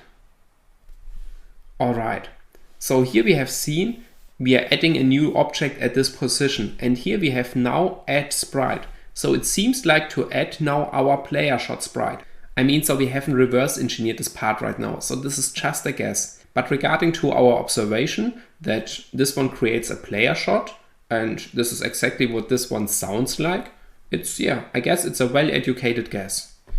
So here it seems to create a new, player shot.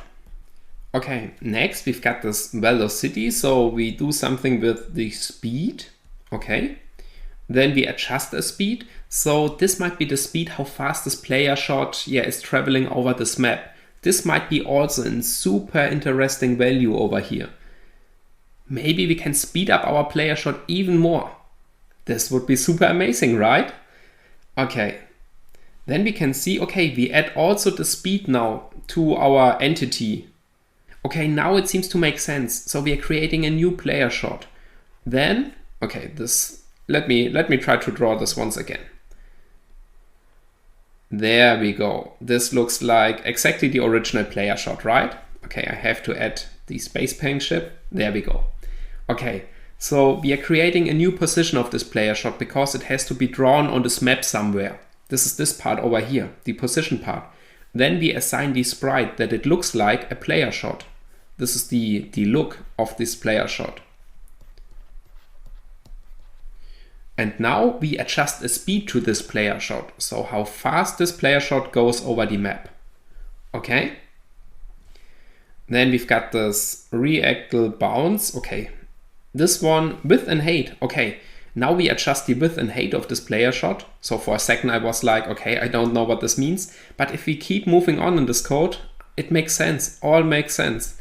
I can be, of course, completely wrong on this guess. So I didn't take a look into all these functions. But if you reverse engineer something, you will never be finished if you go into every function step by step. So in my opinion, it's better to get an overview of what's going on and then verify if our assumption on what's going on is correct. Okay, so then let's move on. So this one seems to be the width and height of this object. Okay. And then off-screen remove, sound player. Oh, nice. Here we can see we have also some sound. So I guess it's looking, yeah, this should be the icon. We also now have a sound on this object and we are returning it afterwards. All right, this makes sense. So this function is huge and it's even more amazing than being huge. Okay, regarding to the Java part, it's not huge, but I have a feeling that in the Smiley part, this is ridiculous large. Alrighty, so let's see. We create an entity and this takes quite a lot of effort. We have to adjust everything on this object here. We have to tell the position in our map. So at this point, we have to tell how fast it travels over the map. We also have to tell the size of this object, so width and height. And also a player sound and what it looks like, the sprite name. Wow, this is a lot of stuff, but this gives us also the power to adjust all of these values. Isn't this nice? Okay, I mean, adding the sound or changing the sound, yeah, that's boring, of course. But maybe we can make this a little bit bigger. So let's say we've got a player shot that looks like this. So therefore we can blast away 3 aliens in one row with one single shot.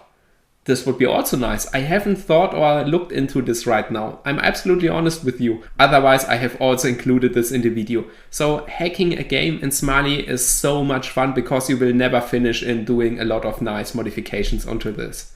Okay, but before I get too hyped up right now and try playing around with those objects itself, let's get back on what was our original task. So what we want to do is we want to add a multiplayer shot. Okay, so this was our task, and we can also see this has to be done in this one over here, create player shot. We have also figured out that this one is the key, the position X. Now let's think about why this is the key. I will clear the screen and then we talk about this one. Okay, so to understand this, let's draw our SpacePing application real quick. So I take this little help to draw straight lines. Okay, so here we have our player and here we have our aliens. So the X position makes the difference between having a single and a double shot. So to understand this, we have to observe our game really close. And feel free to keep playing it once again and try to make an observation on this one. Try to figure out in which direction we can move our ship object over here. So this one over here, how we can move with this one in our SpacePing application. Okay, so an important point in our app is we can only move this ship from right to left or from left to right, but we cannot move it upwards. So this direction is not possible. And you know what? This direction is the Y coordinate and this one is the X coordinate. If we now take a look at this parameter again, it makes now a little bit more sense, right? So if we want to create a player shot, we have to provide the position of this player shot, this one over here. But this position, I mean the Y coordinate, this one here, It only makes a difference where this player shot starts. So if it starts here, for example, and let me clean this up, if it would start here, or if it would start directly here, for example. So let's say we adjust this Y coordinate, then our player shot would start far above from this ship. Therefore, this Y coordinate is always bound to our ship, that the shot gets created directly at our ship. Okay, this makes sense, and this is the reason why this one doesn't affect our player shot at all. So if we would modify this value, even if we have a player shot, all we would change is the position of this player shot. So instead of starting here, the player shot would start here. And also for the double shot, if we would have a double shot, then we would just adjust the position of this double shot. So this one here starts way far up of the space ping application ship over here. Alright, therefore the height here, this one, this doesn't affect our double shot, it just affects our position of this double shot. Okay, so I've guessed I said this now 20 times again, but it's really important because it automatically leads to our solution. So if this one is not responsible for our double shot, it's the X value. And we have already observed this. Now, why is the X value relevant for our double shot? So the X value makes a decision where our player shot is going to be generated. And this means from this one to this one. So our whole screen here. Okay, if we have a single shot, our player shot is directly created at our ship. But if we have a double shot, our player shot will be a little bit off from our ship. So let's say our ship would be here, then our double shot is a little bit off regarding to the single shot over here. Alright, so let's have a look into this. We go into the player input system, and this is exactly what we are seeing here. So this one here is a single player shot. Okay, we have our space ping application, and now we create a new entity on our world. So let me draw this once again a little bit more clean. Okay, so we create a new entity on our world. And here we also have some aliens. Okay, and we create a new entity at the position X and the position Y. And what we didn't reverse yet is that this position is bound to this player object here. So let me maybe draw this in this way. The position X and Y is bound to our player object here. Okay, so now we are creating a single player shot directly in front of our player. The player cannot move upwards. So this one here is Y and this one here is X. Okay, this means if we have a double shot, this one over here, we are creating two player shots. But if we would create two player shots at the exact same position here, it doesn't take effect. Therefore, we are shifting them a little bit. And this is exactly this one here. Okay, so if these are two objects at the same position, we do not see a difference because they are overlaid on each other. And this is the trick how the double shot is being created. We shift the position of both objects to the left and right. So we can see this over here. We have here the position of our player object, position X. And now we create a new player shot over here. This is our first player shot. At this position X minus 15. So we take the position X, this one here, minus 15. This means we are at this position, minus 15, and now we are creating this shot. So it's a little bit off from our ship right now. And we do this once again over here. And this one here, this is the second shot. And this one gets now created at the position X plus 15. This means now the second one is X plus 15. So this is our X, this line. And now we add plus 15 on this side. So we create this player shot here. Here we have minus 15. Alright, and this is how the double player shot gets created. By understanding and knowing this right now, we can adjust this.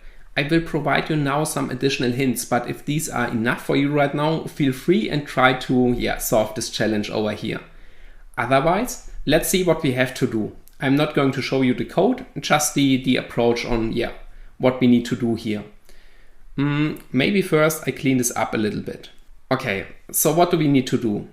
If we want to create a new player shot, we have to copy paste one of these. For example, this one here.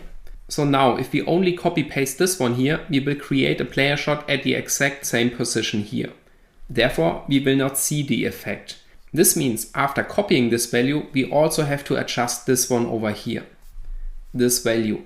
And we have to adjust it in a way regarding to an offset that it's not being used on another player shot. For example, if we say -30, then if we provide here instead of -15 on our new created player shot, so we need to copy paste this line and add it here, then we have, for example, -30, then we would create a new player shot at this position.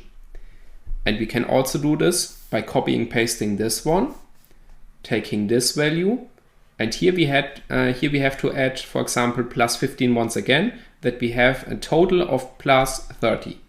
This means we are creating a player shot at +30.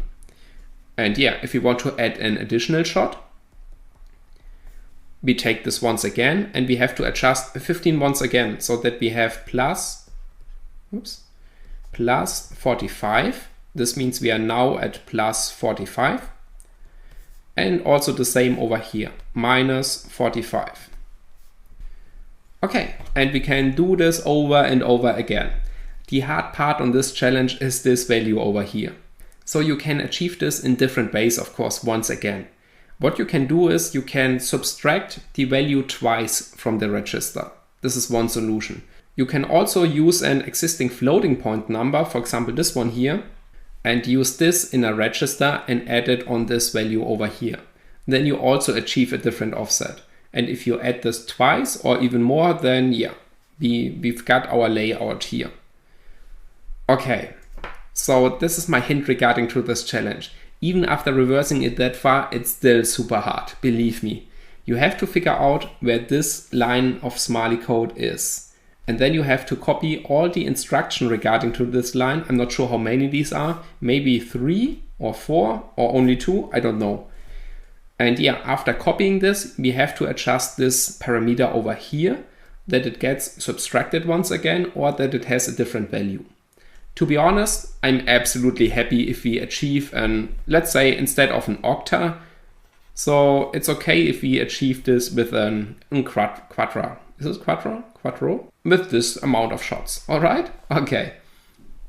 So these amounts of shots are these are well enough to receive your belt afterwards. But if you want to go the try hard mode, feel free to go for this one.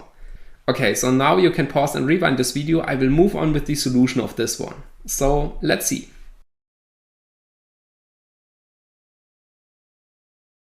Okay, so let's open the Smiley file for this one. And then, we are trying to figure out where this one is.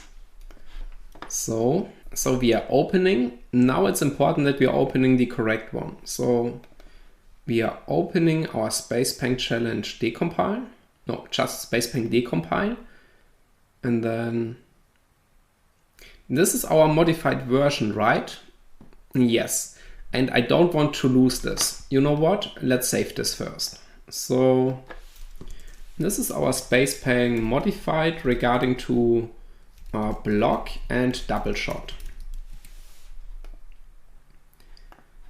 Okay. Then APK tool D. Let's decompile it once again. Okay, by the way, if you have modified this one over here, the player shot, the double shot, sorry, and you haven't adjusted this one over here, you have to pick up a coin first until you get your quattro, octa, pentashot, whatever you have adjusted there. All right?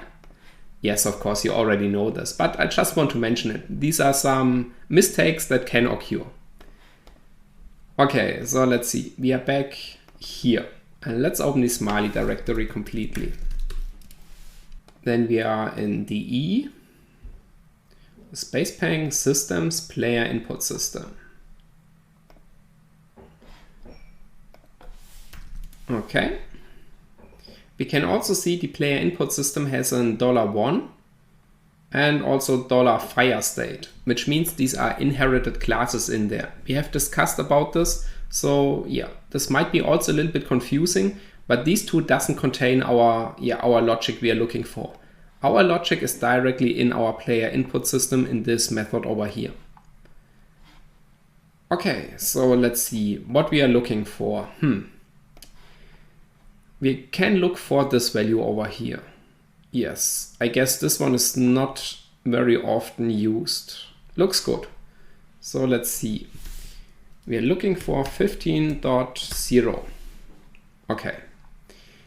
We've got this in the register v11 directly at the beginning of this function. This means we are referencing to the register v11 in our huge function here underneath.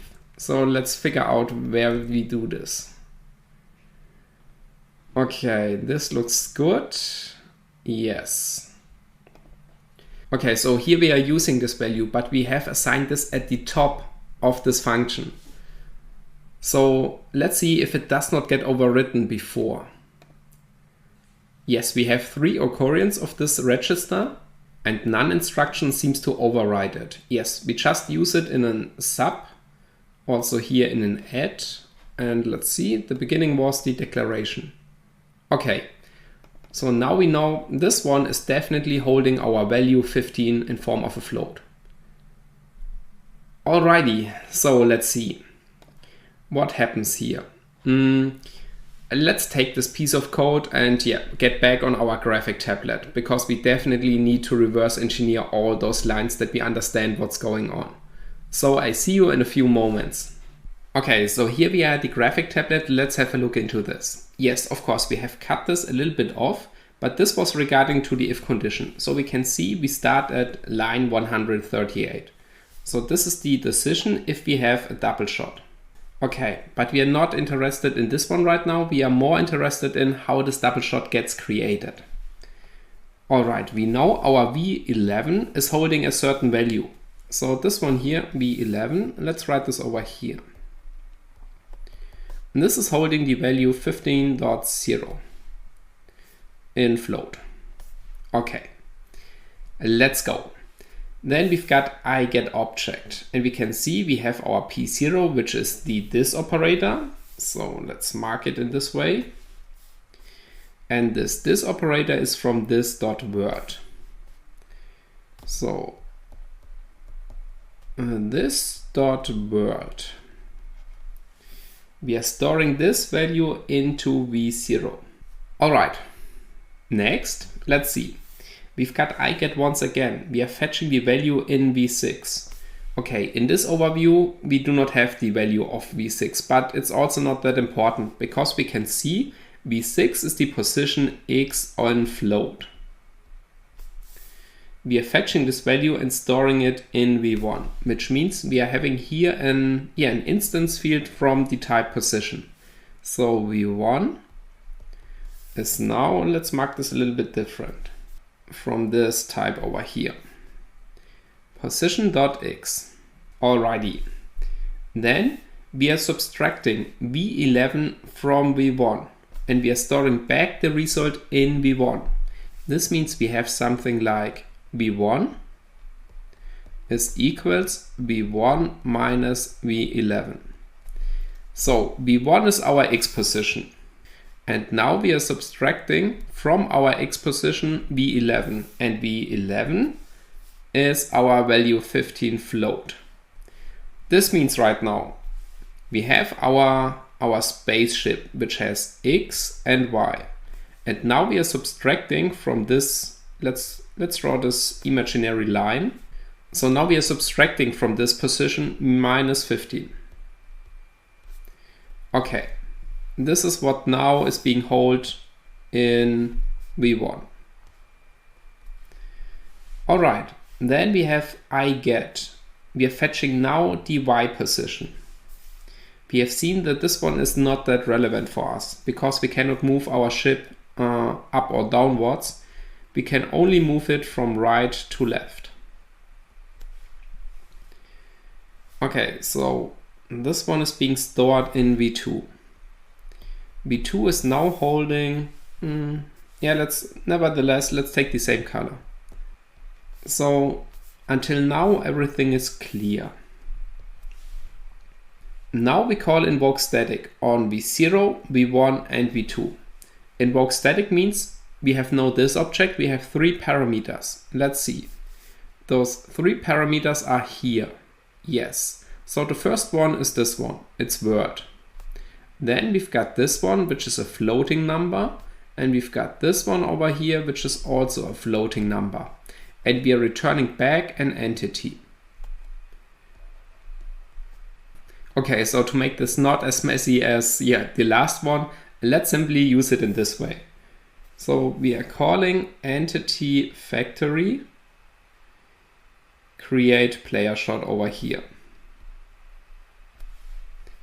All right, this is what we are calling here. And we are returning back an entity. This means we create a shot.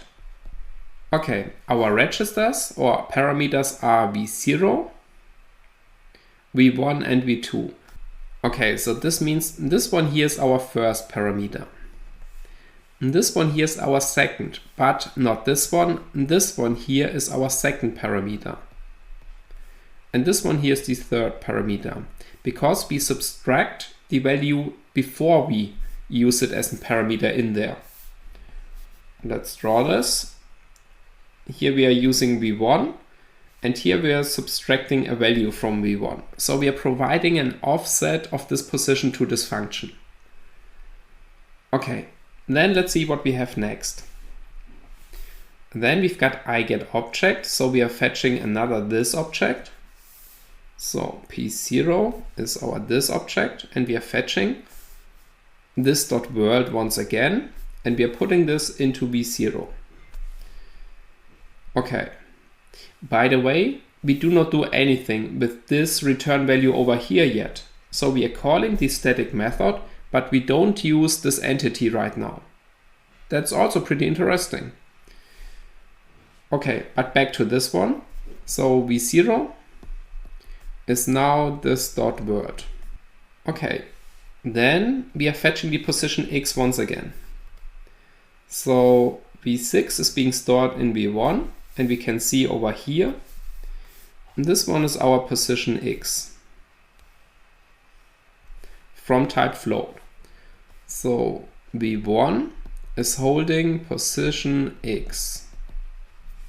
Okay, then we are adding, this is now adding, so plus, and this one here was subtracting minus.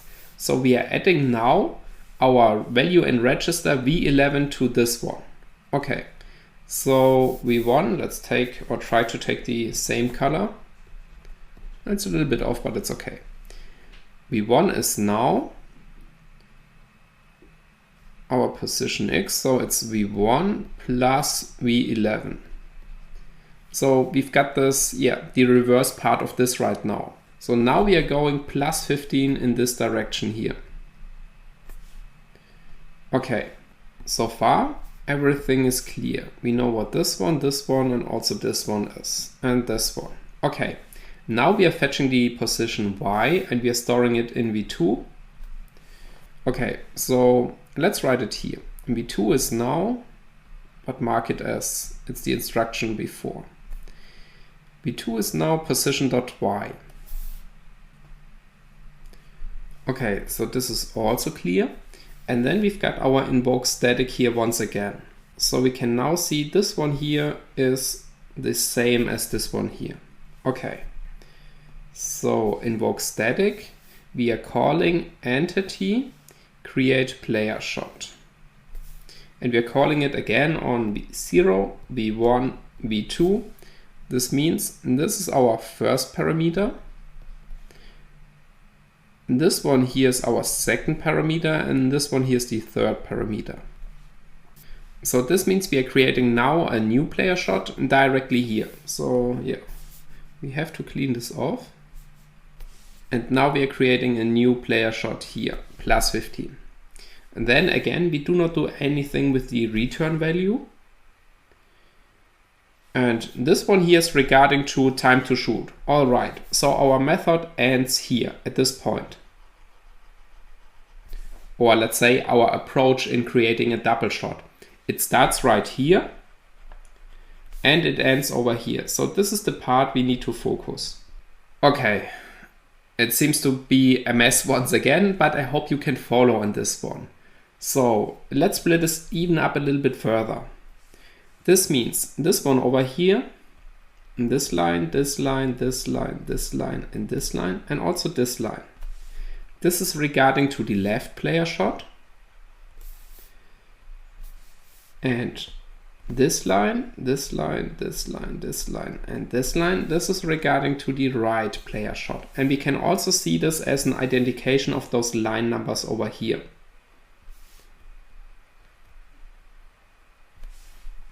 Okay, so if you want to create a new player shot, we have to copy paste this part over here, and then we have to modify this here.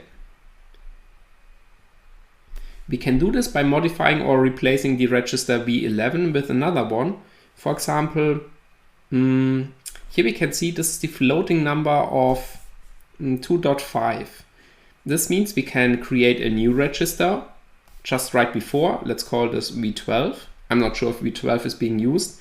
But if you want to create a new floating point number 0.2.5, we can use this value over here.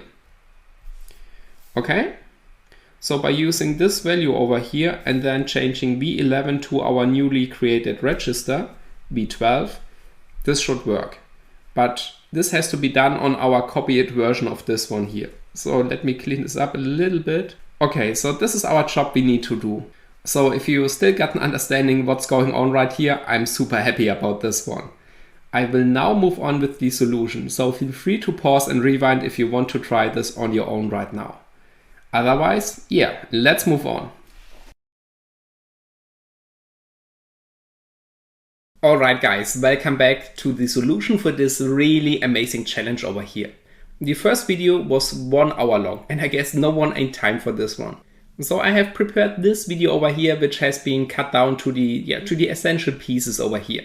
I mean, we are going through this now a little bit faster, but we have already extensively reverse engineered the important part. Therefore, in case if this is now too fast and furious, then simply just drop me a message and yeah, I will provide you the other video, which is way more longer. I do not want to re-upload it over here because then people can get confused why we are having it twice in here. Alrighty, so we want to add a quattro shot because in case if we can add 4 player shots, then we are also able to add 8 player shots, for example. Alrighty? Okay, so let's see. Our player shot, or this double shot, is being created in line 138. Let's see. Line 138. Do not rely on these line numbers, always double check it, please. Yes, but this looks good. Okay, so the visual comment would be this one over here, so you can easily recognize this, but this is not valid Smiley syntax. Therefore, I'm now using these comments, which are the original Smiley comments. So, create a new player shot. Okay, let's do it begin. And maybe let's add a few more that we can recognize this from existing code. Okay, so here is a new player shot. This is line 138. Here starts the other line and we can see this one over here was 1 player shot. Okay. Perfect. And then we also comment out the other player shot, which is this one over here. Okay, and this one ends over here after invoke static. Yes. Okay, so that's good. I guess you know what? And let's do this one last time. Maybe it's not the last time, but I guess it's easier to follow if we are having it in this way. And if we try to build this application back again and still have these comments in there, then we will get a smiley error and can easily fix it afterwards. Alrighty, okay. So now we copy paste this one and we insert it in between. So let's say create our own new player shot. Create our own new player shot and All right, so now we are having 3 player shots, but they are not visible. Why? We will find this out on the graphic tablet. Okay, back on the graphic tablet, let's see. We've got our spaceship, and this one over here. And this has now a double shot. If we pick up a red coin, remember this one is it's the original version, therefore our patch regarding to the blocking fire rate and also the double shot has not been adjusted yet. So if you want to test if we have a triple, octa, penta shot, we need to pick up a red coin first. Of course, you can already patch it, but in this video or in this solution for now, I would like to go with the clean version, that we do not mess up something else. Okay? Alrighty. So if we pick up our red coin, then we have our double shot. Okay. The first double shot, this one over here, this is our player shot 1. And this one over here, barely on screen, this is our second player shot. If we draw our imaginary line, that's the X position. Yes, that's X. So X is this one over here, left and right. And then we can see here we are having sub V11. We know V11 is minus 15. And here we are subtracting minus 15 from the X position, which means this one over here is our player shot minus 15. And here we can see we've got add V11, which means we've got plus 15, which means this is our plus 15 right now. Okay, where's our third player shot? This one over here. This one is at sub V11, so also at minus 15, which means it gets drawn over this one over here. This is why we are having 3 player shots, but only 2 are visible. So therefore we have to adjust the offset, which is in V11 right now.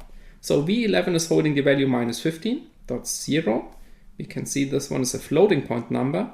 And now we need to adjust this value. So there are several different approaches. The first one we are going to do is we try to find another floating point number, put it into a register, or maybe reusing the register if it's not going to be modified in our function. And then we replace it over here. Which means if we find a floating point number, for example, minus 30, then, let's clean this up. Okay, so let's say this one over here is not V11. Let's say we are creating a new register V16, and this one holds now the floating point number minus 30. So therefore, our first player shot at minus 15 will be drawn over here, and now our third player shot will be drawn over here at minus 30. This is just an example, all right? We have to rely on the floating point numbers right now that are in our function. Also, maybe a good point over here, we can only use register or floating point numbers in our function. So within our function over here. The function, let's see. So the function is process. Okay, so we can only use these values which has been defined in the process function. Because, for example, if you're using a register over here, or maybe over here, or somewhere else, then this is not available or might have been overwritten in our method already. Okay, so therefore, if you're looking for values, please only look in the method process. Okay. And yeah, I would suggest this is what we're going to do right now. So our first attempt is reusing a floating point number. The second attempt is creating our own floating point number. And the third attempt is, we will find this out. But the third attempt, I will promise this to you, is it's the most amazing part, because there we have absolutely no limitations. Alrighty? Okay, so let's see. Okay, so we go back to the beginning of this method, and let's hope that we've got a floating point number in here. In process, perfect, V12. This one over here is the floating point number 25, and it's stored within the register V12. So now we have to check if V12 will be overwritten in our method, because if we reach our code, then it might have been stored or used another value. So therefore, let's see. We are searching for V12. And this one over here, I mean, we also have to check if we are still in the method, but we are just a few hundred lines above. So therefore, I'm pretty sure we are in the method, in the process method. So let's see. Nevertheless, we are just comparing V12, so it's not being touched. And here we are just multiplicating v12. Okay, perfect. So this means v12, there's no other v12. Yes, within the whole, nice. Within the whole code over here, we only got v12 used 2 times, and none of them is touching the register. So we're just using it, but not overriding it, which means that's now, it's super amazing because we can go back to our line 138, which is at line number 792. So we can be sure that v12 is available over here. So let's see. Yes, this is create our own new player shot begin. Absolutely fantastic comment. So, okay, what we are doing right now is we are using v12 over here, and that's it. This will end up in having a triple shot. I mean, we are not having a quattro shot right now, but let's see if this even works out. If it does, then we can also adjust it for the left side. So what we have done right now is we have created 3 player shots. One is -15, one is -25, and we are having a single player shot on the right of our spaceship, which is +15. All right? Okay, so yeah, I have to remove the comments, otherwise we will get an error, I guess. And to recognize that these are our comments, then we can make it in this way. Okay, so I guess all comments has been replaced. Looks good. Now I'm going to build this application, prepare the smartphone, and then I will see you in a few moments. Okay guys, here we are back again. I'm super excited. Let's see if this works out. So we are installing our new version. Okay, and then we are starting our version. Okay, and now we play our new version. So let's see. Okay, we've got one player shot, which might be a little bit disappointing right now, but we haven't patched our application to start with a double shot, and therefore we have to wait until a red coin appears to verify if our patch is successful. And there we have it. We've got a good RNG. Let's see. 3, 2, 1. Perfect. Nice. Yes, we can see we are having a triple shot right now, and it's also working. Aliens got hit by this shot. Oh, once again, we've got really good RNG. Yes, so yeah, it works definitely. Okay, perfect, nice. So let's also adjust the other one. And let me close this real quick. Okay, so let's add one more shot that we are having a quattro shot, and also apply our patches that we are having a non-blocking fire rate and starting with our quattro shot. Alrighty? Okay, let's do this real quick. So what we need to do is we need to copy this one over here. This is the right side of our player, because we're having add, and we need to add v12. That's it. Now we're having a quattro shot. I hope quattro is 4. Yes, yes. Okay, good. So now we're having a quattro shot, but yeah, we need to get rid of our fire rate. The fire rate is this one over here. So here we are putting this 25 into v0.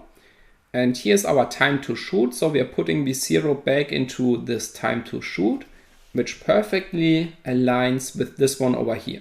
Not this one. This one. So we can set this to 0, then we are not having this blocked fire rate. Okay, let's do this. Okay, no fire rate, but we are still lacking the quattro shot at the beginning, which means if we go back into our code, we are not having this entity regarding to our double shot. Therefore, we need to get rid of this one also. It's within line 137. I mean, I'm using these line numbers quite often right now, even if I told you you shouldn't rely on this, but they are okay to get an overview if we are on the correct line number. Alrighty? So let's see. 137. Okay. So double shot, yes. Move result, and then equals 0. Okay, then we jump to this condition. I guess the easiest patch is if we simply remove this if statement over here. Yes, I mean, we are storing the result right now in v0, but we are not using it, which means it looks like the following. Which means if we are allowed to shoot, which we are because we have already adjusted this one over here, then we are having now our double shot, or in our case right now, it's, let's do it in this way. It's in quattro shot. So now we're having it this way. Alrighty? Okay, so yes, let's clear the screen. Yes, I guess this looks good. So let's build this application back again and see if it works. So I will see you in a few moments. Okay guys, let's see. I have zip-aligned, signed this application. We have it installed. We have patched our Quattro shot, non-blocking fire rate, and that we are starting with this shot. So this would be now a really amazing application if it works. Let's see.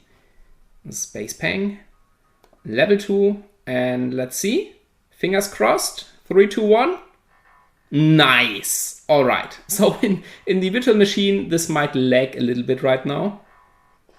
Okay, so I guess I also have to turn the sound down. Yes.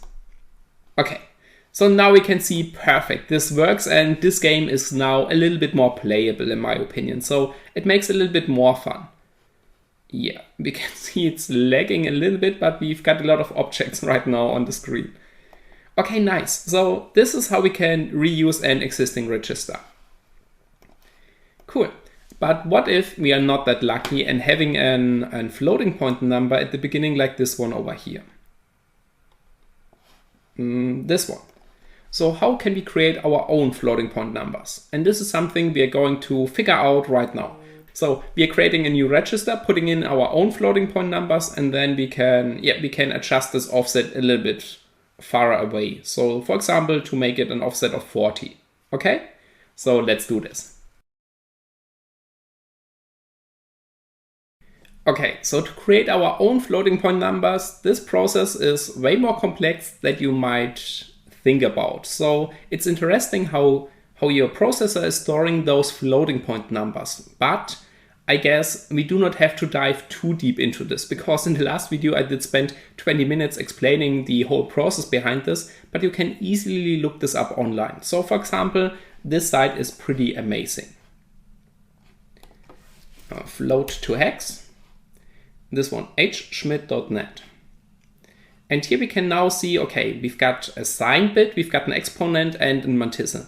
So if you're more interested in the details behind this, what this exponent mantissa means, then I guess there's a lot of good material out there where people can explain this way better than I do right now. Okay, so for us right now, it means we are only having to insert this hexadecimal representation to get the floating point number, or we can do it vice versa. So for example, if you want to have 25.0, then we hit enter, and we can see 25.0 is represented in this way. So we've got the exponent 2 square 4, we've got this as mantissa, as already mentioned, feel free to look this up, and then we've got this hexadecimal representation. And let's compare this value with the one we've got over here. Yes, okay, so we can see they are identical. And yeah, this is how we can create our own floating point numbers. Okay, in case if you do not want to use websites to create a lot of numbers, because let's say you want to create 1000 and you do not want to enter them all the time over there, then there's also a good Stack Overflow entry regarding to this one. How we can do this in Python. So we simply search for flow to hex in Python, and then this Stack Overflow entry over here. Okay, here we can see we've got a solution for 32-bit values and 64-bit values. I guess within Smiley, I mean we are mostly dealing with 32-bit values, but we can also figure this out regarding to the instruction. And for example, here we can see we've got const slash high 16, which means we are using only 16 bits. So therefore the 32-bit approach should work over here. But if we're having a 64-bit value, then we need to use the other approach, this one over here. All right. Okay, so we can use it in the following way. Let's open a new IPython shell. Okay, and then let's see. Maybe let's close this. So we paste it in, and we can see that's a function definition, float to hex. We are providing a floating point number, and we get back the hex representation. Okay, so here we can see we are using struct unpack, and therefore we have to import struct first. Okay, and now we can see we are packing this floating point number, and then we are unpacking it. And these are, let's see, what's the official term for this one? A format string. Yes, so these are format strings, and I guess, yeah, we can see this over here. So this is just the little endian format. And yeah, we are unpacking, or we are packing this floating point number, and then we are unpacking it again to get the represented value. All right? Okay, so when we have this method over here, we can use it, a float to hex, and we can use 20.50. Nice. This is also exactly the same value. So these are two methods you can use to create your own floating point numbers. Alrighty. In case if you want to have a detailed explanation on this one, then I can also provide an external video, a bonus video regarding to floating point numbers. But this took me alone 20 or 30 minutes to explain it because, yeah, maybe my explanation is also a little bit confusing. So therefore I skipped it out over here to save some time. Alrighty. Let's go back. So let's say we are not that lucky. Let's keep this in foreground. And we are not having this 25. So let's create a new register. Okay. And now hi 16, v13, and let's see. Maybe, we can also use a const value. So 32-bit. Then we can be sure that we are matching the representation of these bits. Okay, so let's say we want to have a float to hex 30 right now, 30.0.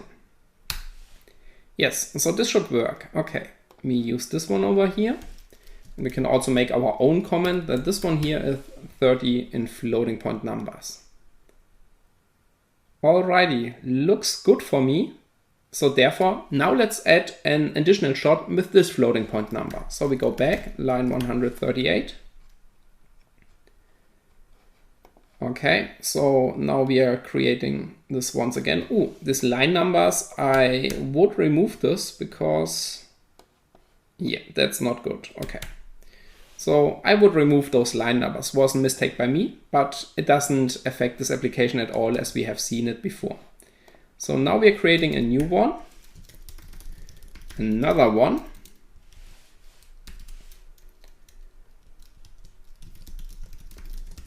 Okay.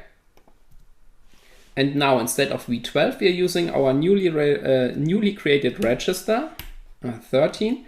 We are within the sub float. So now maybe let's draw this real quick. Okay, so here we are back on the graphic tablet. Let's see. We've got our spaceship over here.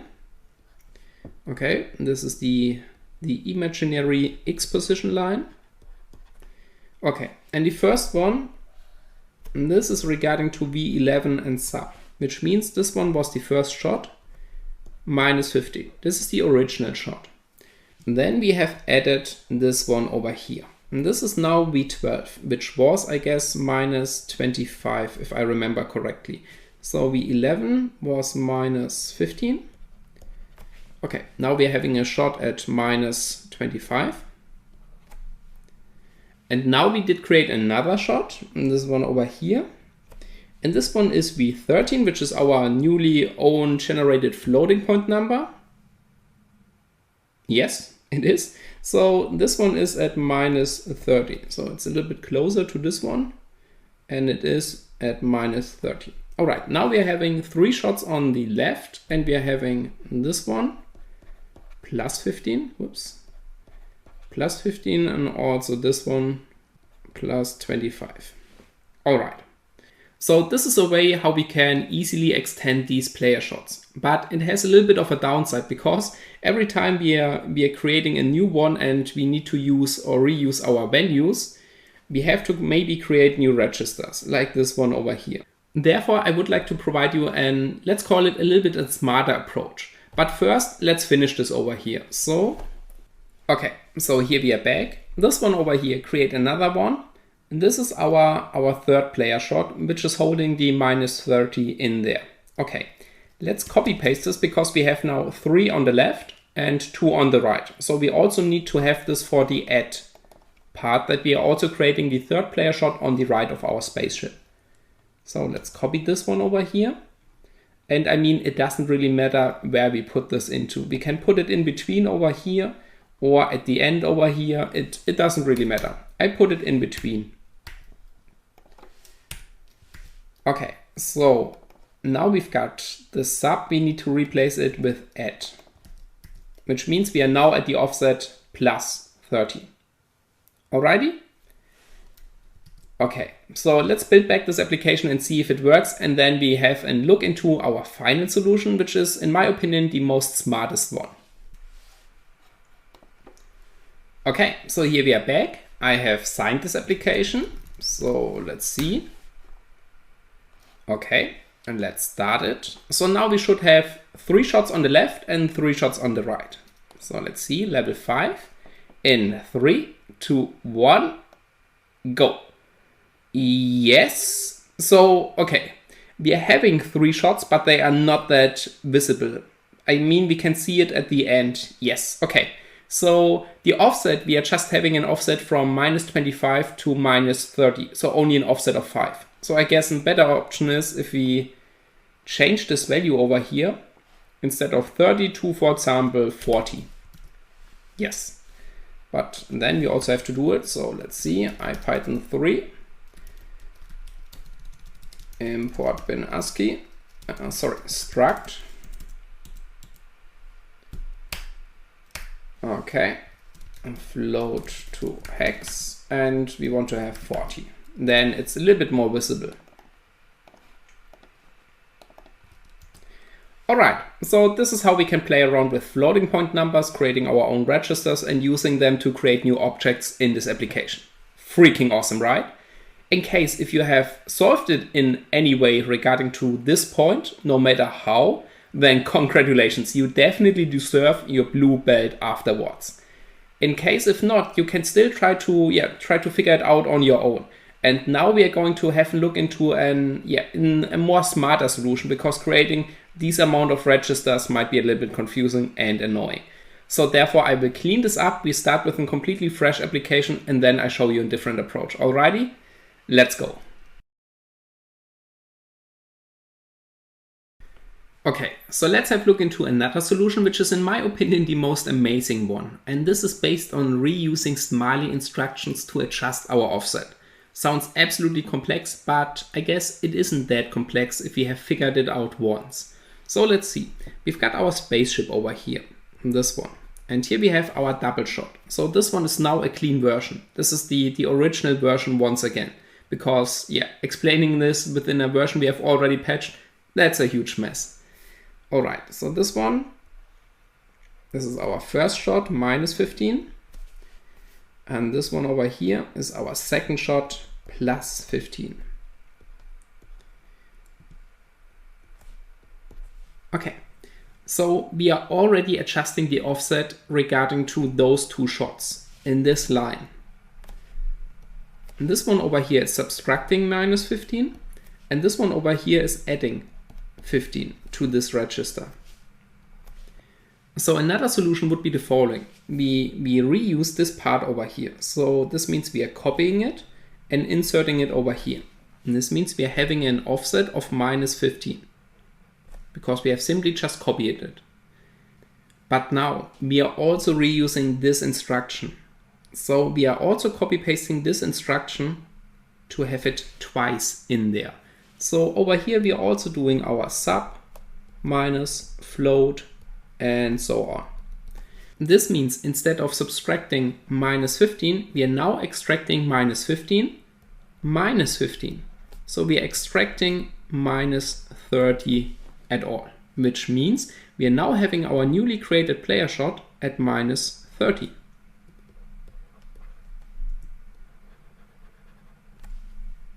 So it still might be a little bit confusing, but I guess if we are doing it right now and then reversing it once again, it might be a little bit more clear. All right? This is the approach we're going to do right now. And after performing this, we will have a look into this and discuss it once again. Okay, so let's switch back and then let's go. Okay, so let's copy this one over here. This is one player shot. And let's put it in here. Oops, sorry. New player shot, begin, end. Okay, so now we're having here our third player shot, but it overlays with the other one. But now we are using this instruction twice. And that's it. What happens right now is the following. And let's get back on the graphic tablet. Okay, so let's discuss this part over here. Only this part right now. So we've got our spaceship. Okay. And here we are creating, or we are getting the entity world into v0. All right, we have discussed this in the past. Then we are fetching the position x and putting it into v1. So v1 is holding position.x. Okay, and now we are subtracting v1, or sorry, we are subtracting v11 from v1. So v1 at this line, we are now at this line, is now v1 minus 15, because v11 is holding the value 15. All right, and this is also what we can see in the JADX GUI output. So maybe let's go back to this one real quick. Okay, there we have it. We are within create player shot, this world, and we are now using, or we are subtracting minus 15 from position x. All right. So back to this one over here. Now v1 would create this player shot here at minus 15. But now there's the clue. We are using the sub command once again, which means we are having it once again in our code, which means v1 is now once again v1 minus 15. So this math, I guess, is not that complicated. If we are subtracting v1 minus 15 and then doing it once again, we are in total subtracting 30 from v1, which means we are creating a player shot at minus 30 right now. And this means we can do this how often we want. For example, we can copy paste this once again, and within the next copy paste player shot over here, we are adding another line subfloat, which means we would subtract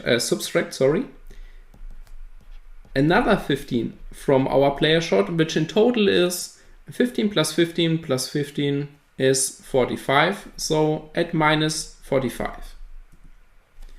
And of course, this also works for the add part. So we can now adjust our shots within a step of 15 by simply just reusing this sub command once again. Amazing, right? So this is, I guess, the most easiest way to spread out our player shot without creating a lot of registers. And that's also pretty smart because we are using existing instruction to perform this. So let's do this over here. If this is now a little bit too fast, I mean, this part alone has been 30 or 40 minutes within the last video, but I guess that's way too long that you want to watch this. If this is unclear, absolutely no problem. Drop me a message. We can also discuss this together and figure out if there are certain things unclear. So that's absolutely no problem. But I do not want to spend another hour on this one if this is now crystal clear to you right now. Alrighty? Okay, perfect. So let's do this over here. Okay, this will get a little bit messy, I guess, but let's see if we can handle this. Okay, so now we've got this one over here and we copy paste it in here once again. And what we are doing right now is we are subtracting another 15, another one from our player shot. So now we've got minus 15, minus 30, minus 45, and I guess we can also do another one.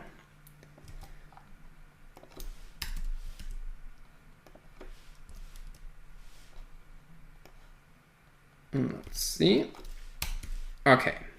I mean, in case if we are inserting it once more, then we are just increasing the offset. So it's not like that we are adding these much player shots right now. This is just regarding to the offset. This is like v1 minus 15 all the time. All right. I mean, regarding to math, this is simply just, yeah, minus 15, minus 30, minus 45, and so on. At the end, this one holds the end result, all of the subtraction values. Okay, let's clean this up a little bit. Okay, so here we are at 3, so therefore we subtract 4 over here. Okay, so now we've got the left side. Let's do it also for the right side, which means we are copy pasting this one over here. And once again, we do it this clean. Okay.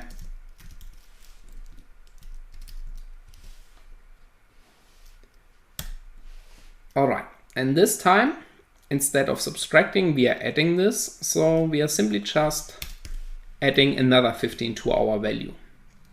All right, then we copy paste this. And once again, another one. And once again, another one. Okay, as already mentioned, this is the original version, so we have to pick up a coin first. But if we are performing such, or let's say more complex patching, then it's a good idea to just focus on one single patch instead of applying all. I will apply all afterwards and see how this game looks like, because I guess it's a lot of fun afterwards. All right, but now let's simply stick to this one and see if this works out. Then we can adjust our other patches regarding to the blocking fire rate and also the that we start with this shot, because we have to pick up a red coin first. So I will build this application and see you in a few moments. Okay, so here we are back again. I'm super excited to see how this works out. Let's install our new version. Success. We did not have any build errors. That's good. And now let's see. Level 5. Yes, single player shot. We have to wait until a red coin appears. So I create a little bit of space while keep dying. And then we have to wait. Okay guys, there we have it. Let's see. We pick up the coin and there we go. All right, it's a little bit laggy, but it works. So yes, you can see it works perfectly, which is super amazing right now. So now I'm going to add also our other patches, and I will introduce a little bit of more shots right now, because adding some new shots, I mean, it's just a matter of seconds, right? Absolutely. So I will see you in a few moments.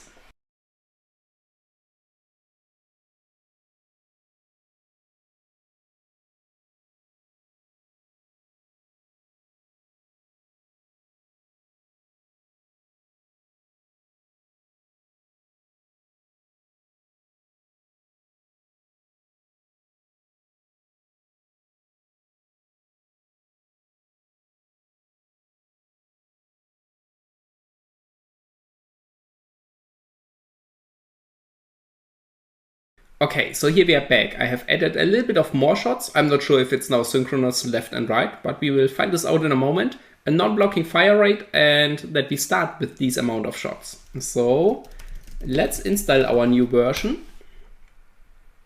Okay. And let's start it. Let's see if this works. So level 5, 3, 2, 1. Yes. So you can see you can extend it as much as you like. I guess the only limit to this one are those limits, or these limits of your smartphone right now. So it's a little bit laggy on the VM. On the smartphone it looks pretty good. And also, let's verify, picking up a red coin, yeah, doesn't affect us all. Okay, so this is, in my opinion, it's a very, very nice solution for this challenge over here. And yeah, the video did once again get pretty long. So sorry for this one, but I guess this challenge is one of the most amazing challenges in this whole course over here. And therefore, I would like to put as many information into this as we have right now. Okay, maybe one last hint. If you patch some applications like this, I mean, you can also verify it afterwards, how it looks like. So we simply open this with JADX GUI. We go into the player input system. So it's within DE, JADX systems, and then the player input system. Yes, and now if you scroll down, there we go. Okay, I mean, it's exactly like we have patched it. We use our position -15. The result of this will be once again reduced by -15. The result of this once again, and so on. We can also see this double shot CM has, the check is being in there, but the if statement has gone. So yeah, the result value V0 is holding the result value over of this one over here, but we are not going to use it in our code. So therefore the if condition has gone, and therefore we start with this player shot. And here's the other patch where we override our time to shoot with 0. All right. So thanks for being that patient with me and yeah, going through this whole solution. Now you definitely deserve your blue belt afterwards.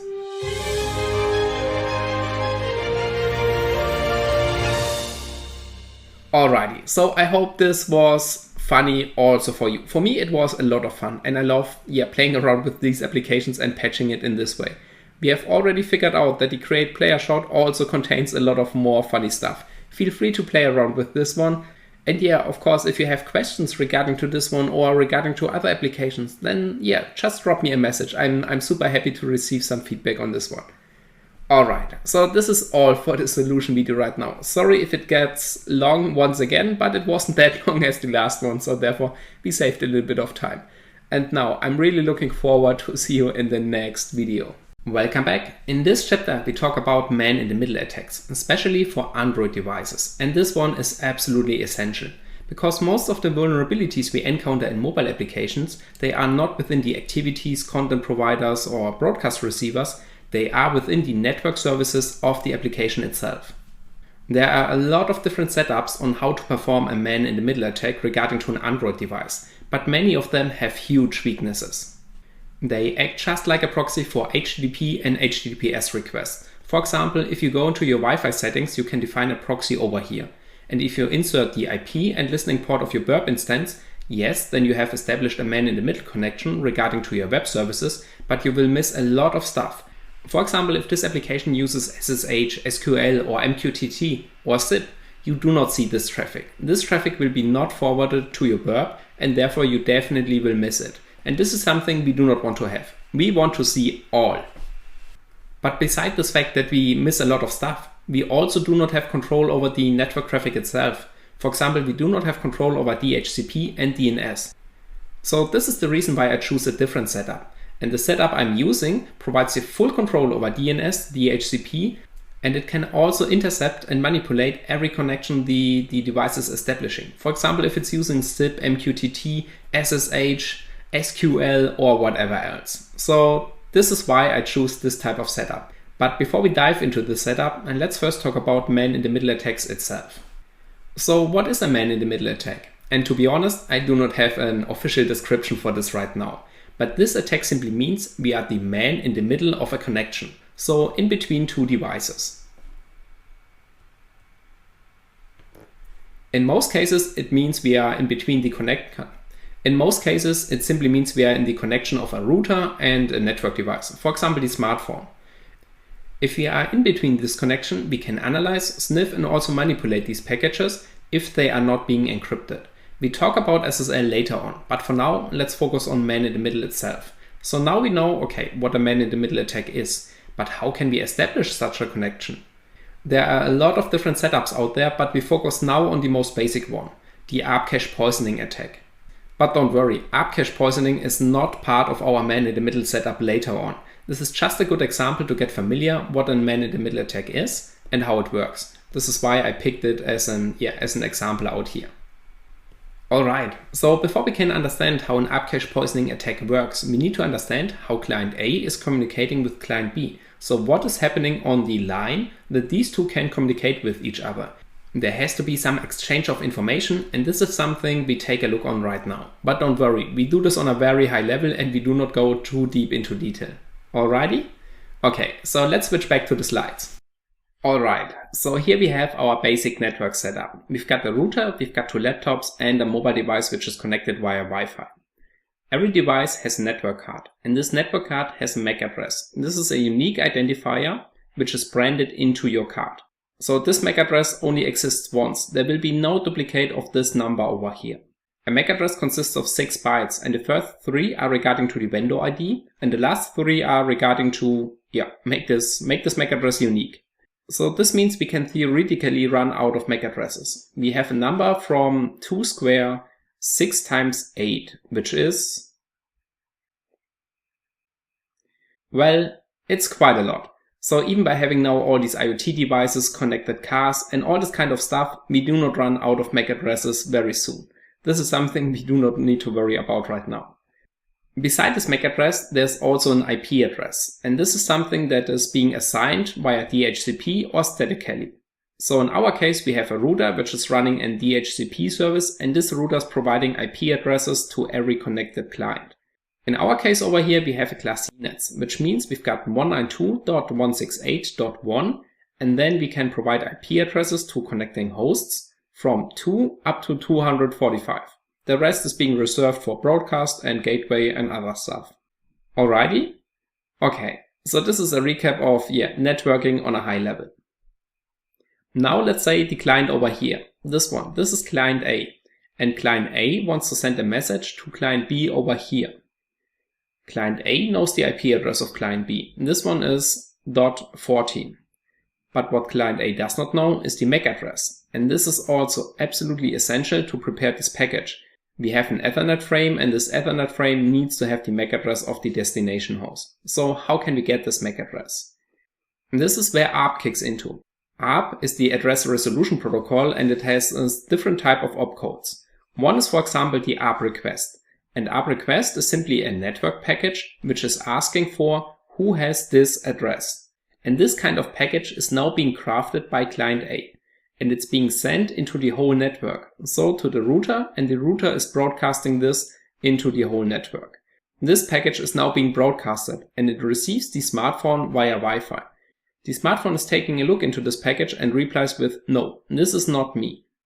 Client B also receives this package and is also extracting this information and realizes, "Ooh, that's me."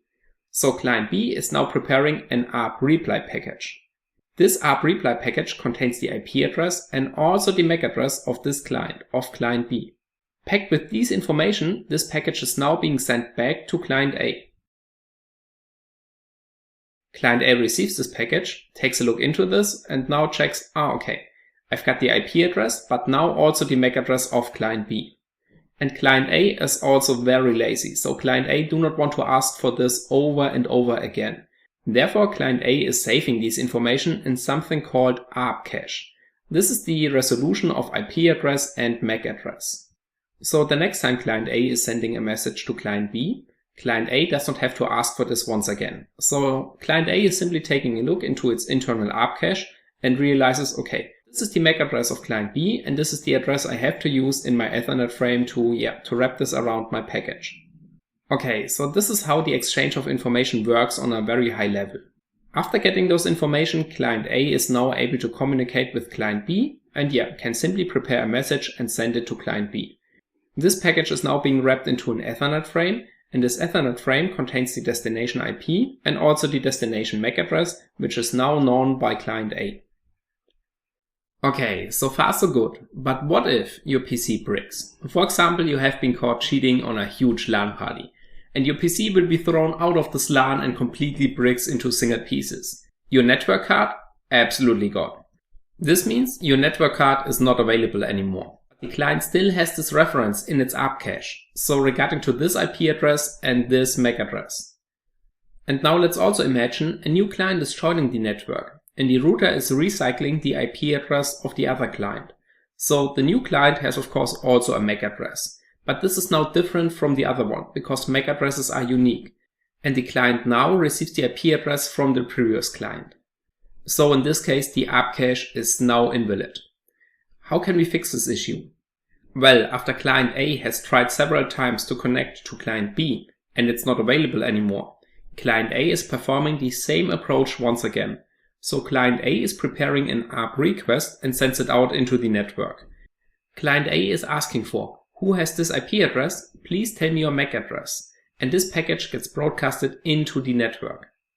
The smartphone still responds with, no, it's not me. But it actually sends no package. This is just an information for us that it's not the smartphone right now. There will be no package regarding to an ARP request. But client C, who has now this IP address, responds with the MAC address of its own.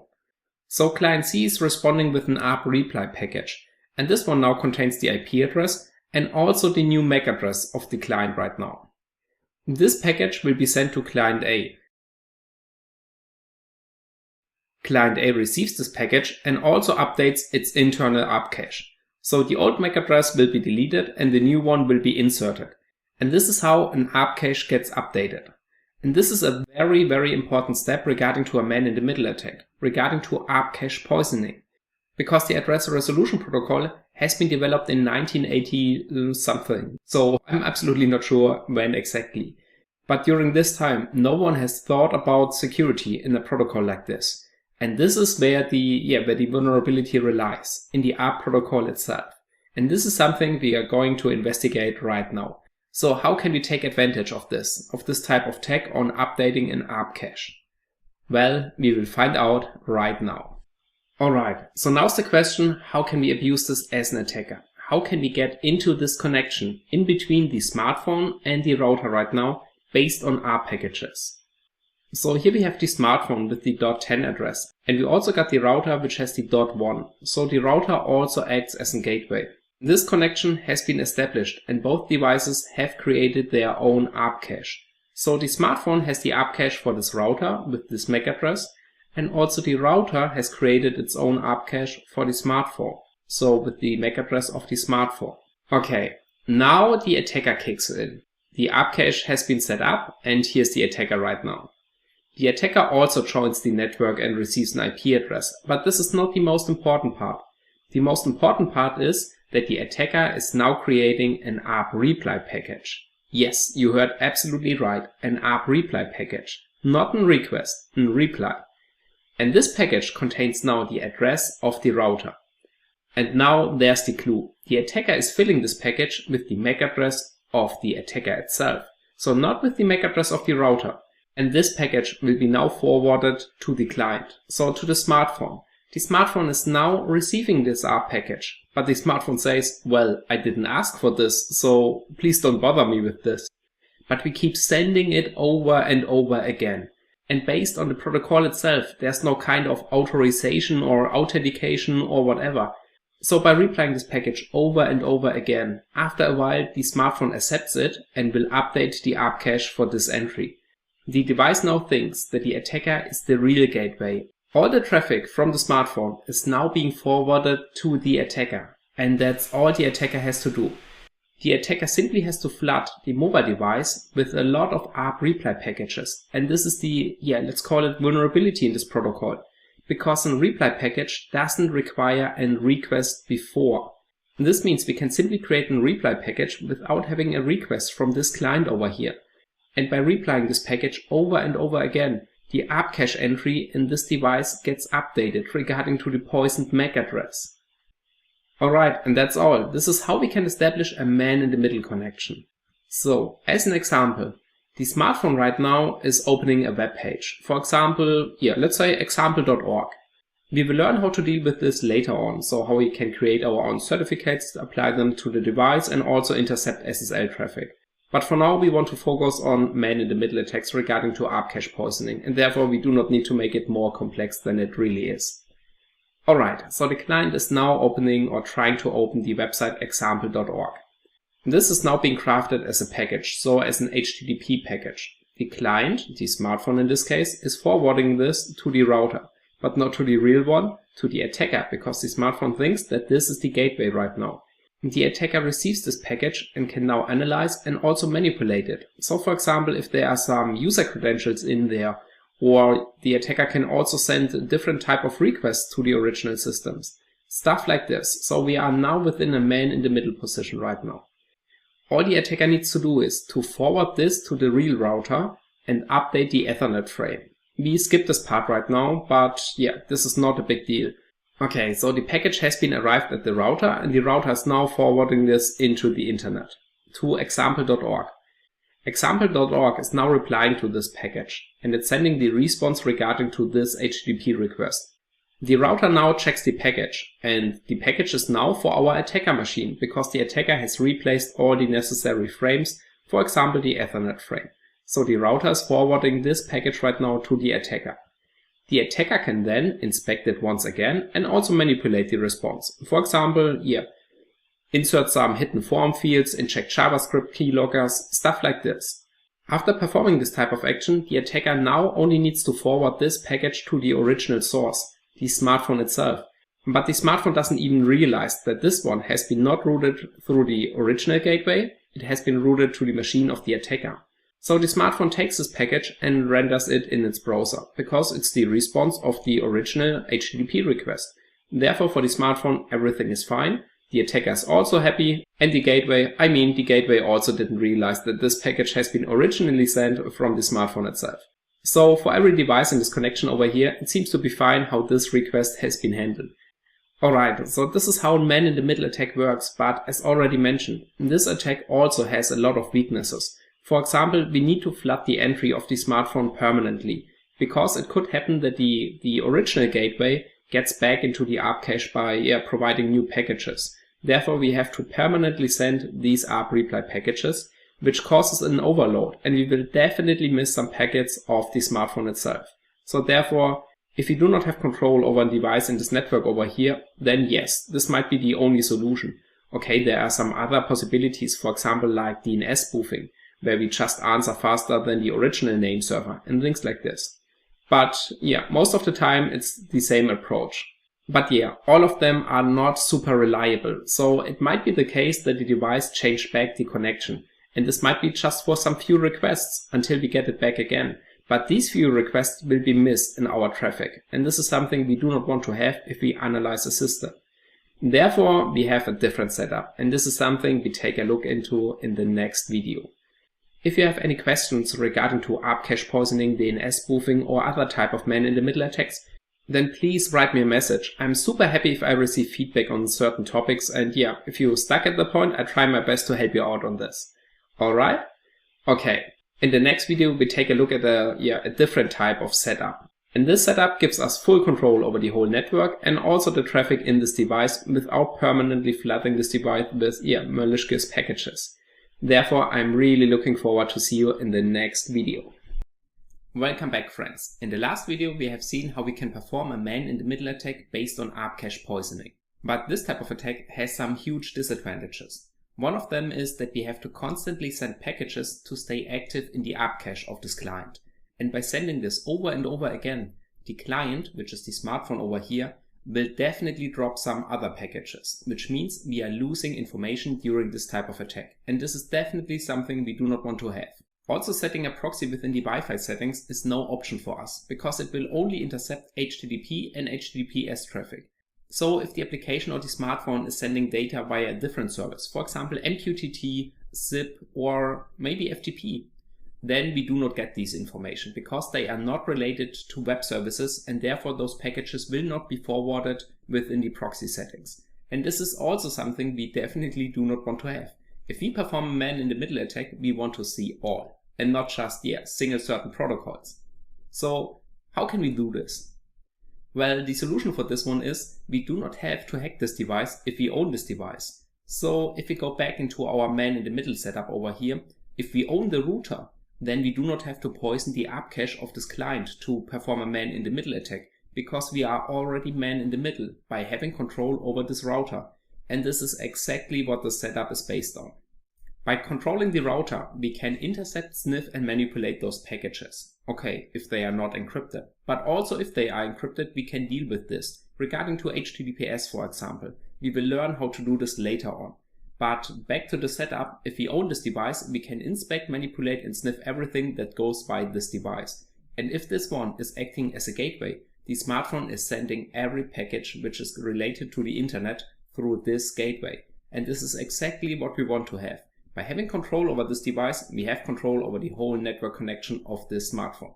Alright, so which components do we need for our man-in-the-middle setup over here? On the left, we've got our smartphone, and on the right, we've got our attacker machine, which is our Ubuntu VM.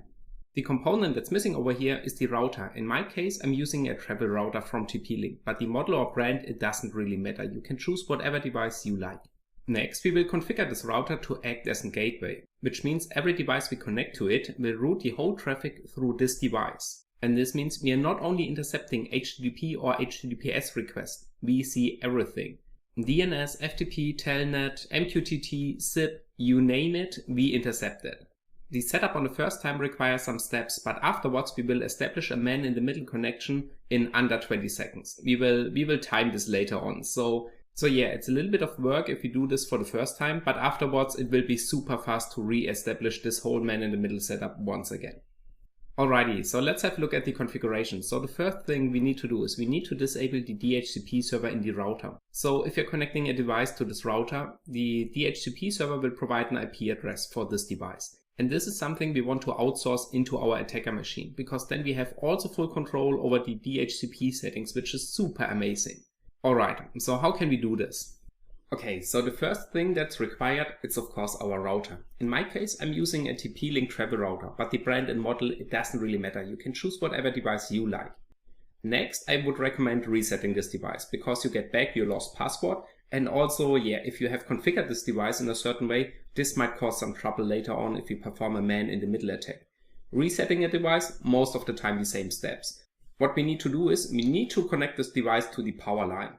And then we have to wait until the device has been booted up once completely, because if you reset the device during the boot up, this might cause some trouble. And this is something you definitely do not want to have. And then we check this device for a reset button. It's in a small hole and it's behind this hole. So we need to get some tiny thing to stick into this, which holds down the reset button for a certain amount of time. The router needs to be connected to the power line all the time. After holding this now down for at least, I would recommend 10 seconds, we can observe the LEDs on this device. They should start reflashing, reblinking. There should be some visible output over here. In my case, it starts completely reblinking all of them. After reflashing, we simply release this button and then put this device back on the table. Now we wait until the device has been rebooted and then we are done. We have successfully performed an factory reset for this device over here. We can find all the necessary information, the default password and also the WPA key on the backside of this device. And these are now required to connect to it. Alrighty, so after the device has been rebooted, we simply connect to the provided Wi-Fi of this router. So we simply check out the credentials on the backside, and if we have no credentials, then the authentication does not require any password, which should be immediately changed afterwards. So after connecting to the Wi-Fi, the router is providing a DHCP service. So we receive an IP address. In my case, I received the 192.168.0.100. Next, we need to log in into the interface of this device, into the router, and therefore we have to identify the IP address. So most of the time it's simply just the gateway address, 0.1 or 0.254. If this is not the case for you, then we need to look it up on the vendor side. So maybe there's a certain DNS name or a certain IP address, but it should be announced anywhere on the side of the vendor. Alright, so in my case, I simply type in the IP address into the browser URL, because there should be an HTTP server running on this device. And here we have it. This is the interface of the travel router from TP-Link. The credentials, the default credentials are just admin, admin. So I use them to log in. After logging in into this device, we can find a lot of categories on the left side. For example, we have quick setup, we have some network settings, some Wi-Fi settings, and also the DHCP settings. But before we change anything right here, we should change the default password of this interface over here and also the WPA key, because afterwards, after we have set up this router over here, it provides an access point which provides access to your internal network, and therefore this should be properly secured. Alrighty? Okay, in my case I can find the Wi-Fi settings over here, and here under wireless security I can now choose a new WPA key, and this is something I do right now. Okay, afterwards I hit the save button, and then this device might reboot or not. It depends on the vendor and the product you're using right now. In case it's rebooting, then just wait until it has been finished. Okay, after we have changed this password, the site might stuck at a certain point. So it seems like it's loading and loading, but the reason for this is that we have lost the connection. Because after changing the password, we have to re-establish this connection, this Wi-Fi connection, with the new password we have provided. Therefore, just simply check your Wi-Fi settings and connect back to this network over here with the newly set password. Then simply hit the refresh button and the site should now properly load. Alrighty, after changing this for the 2.4 GHz settings, we also should do this for the 5 GHz. But in my case, I'm not using it, therefore I simply hit the disable button. We can now disable the DHCP server. In my case, I can find the settings over here, DHCP. And in my case, we can see we cannot disable it right now, because we first have to assign a static IP address to this device. We can do this in the network tab. So by clicking in the network tab, we can now select static IP, and then we can select the save button. And afterwards, right now, we are able to disable the DHCP server. So if we go back, then you can see, okay, we can now disable it. And that's all we need to do to set up this device. After disabling it, we will also lose the connection after a while, because this router over here does not provide an IP address to our connected devices, And if the device is not receiving an IP address in a certain amount of time, it might reconnect to another Wi-Fi. Alright, so let's recap these steps real quick. We have set or changed the default Wi-Fi password. We also disable the 5G settings because we are not using them. If you are using them, then please also change the Wi-Fi password over there. Afterwards, we have set a static IP address for this router, and then we have disabled the DHCP service in this router over here, which means if we connect the client via Wi-Fi, we do not receive an IP address right now. Alright, so this is the setup for this device over here, and the good thing is we only have to do it once. So after performing all these tasks, we do not have to go into this once again. Alright, so the router has been set up successfully. What's next? Well, the router is not connected to anything right now, so it provides a Wi-Fi access point, but we have to connect it to our attacker machine, because the client, the smartphone in this case, will connect to this access point and it needs some sort of internet access. This will be provided by the attacker machine. That's also why we have disabled the DHCP server. Now we need to make a connection from the router to our virtual machine. And the best way we can do this is using an USB to Ethernet adapter. This type over here. Okay, in real life it looks a little bit different, but this is an adapter for an Ethernet cable into an USB cable. And this is super handy. Why? Because we can simply stick this into our laptop and then we can provide this whole Ethernet interface to our virtual machine. I mean, in case you're not using a virtual machine and you get your internet connection via Wi-Fi, then you can of course use also your Ethernet port on your real machine. But most of the time I'm working with virtual machines and this adapter comes super handy. Alright, so this adapter has an Ethernet interface and also an USB interface, and we click this together. Okay, seeing all these devices on a slide is not really helpful. And therefore, let's figure it out how we put them together in the real world over here. Alrighty, let's go. Okay, so here we have our router, our travel router, where we have successfully disabled DHCP. We have an Ethernet interface over here and we've got some other connections. But most important is Ethernet and power. Then we've got this USB to Ethernet adapter, and this looks like this one over here. We've got an Ethernet interface and an USB interface. Next, we take our Ethernet cable and then we simply put all these components together. The Ethernet cable will be plugged into the switch of the router, and the other end will be inserted into the USB to Ethernet adapter like this one over here. Next, we connect the USB adapter to our laptop, our physical machine over here. By having the USB adapter, we can forward this interface to our virtual machine. That's why we are using this adapter. The brand and model doesn't really matter, but please take care. If this USB adapter is regarding to 3.0, then your laptop should support this right now. Otherwise, please make sure that you're buying an adapter that has USB 2.0. Alrighty? Okay. After connecting everything together, we provide the power line to our router over here. In this case, it's simply a mini USB cable. We plug it into the router and then we wait until the setup or the boot process of this router has been finished. And that's all. This is our man in the middle setup. So if you want to perform this once again, we simply need to put these components together and we are done. Because we have already disabled the DHCP server in the router, and therefore we can simply reuse it as it is stick together right now. Okay? Okay, so here we are back on the slides. We have put everything together. We've got our router, which is connected to the USB to Ethernet adapter, which is connected to our attacker machine. The thing that's missing right now is the DHCP and the DNS service, which means if we now connect the client to the access point, the client does not receive an IP address. And this now sounds super complex because we need to set this up on our attacker machine because we want to have full control over this and we also want to reroute the traffic through our machine. But don't worry, we do not have to install or set up anything. There's some kind of magic happening in the background that serves our task, which is super amazing, right?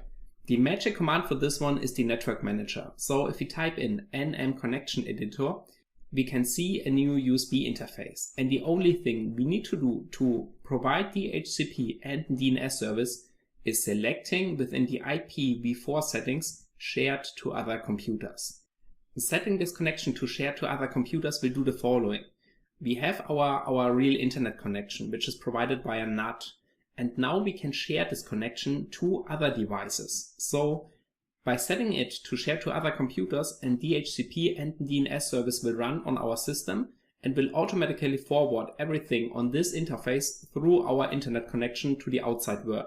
We do not have to care about rerouting, about DHCP settings, DNS entries, or anything. All of this done is happening magically in the background.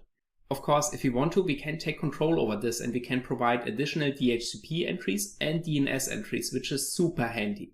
We can verify that everything is working if the client is receiving an IP address in the range from 10, 42, 0 and then the class C nets. So in our case, the client, the smartphone, receives an IP address 156. Our gateway, which is now the USB to Ethernet adapter, should definitely have the IP address 10.42.0.1. If we receive this IP address on our USB to Ethernet adapter, everything is working properly. So we are done with our man-in-the-middle setup. Additionally, of course, we also have the DNS service running in the background that resolves all those host names. And this is also super amazing because let's say the client, the smartphone over here, wants to connect to example.org.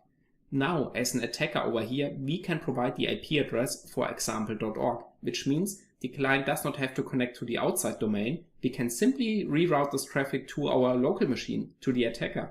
Therefore, the smartphone is not leaving our network and we can mock up services, and provide our own services in our own network. Super great, right? Absolutely. But before we just keep talking about this, let's simply finish our man-in-the-middle setup because most of the work has been already done.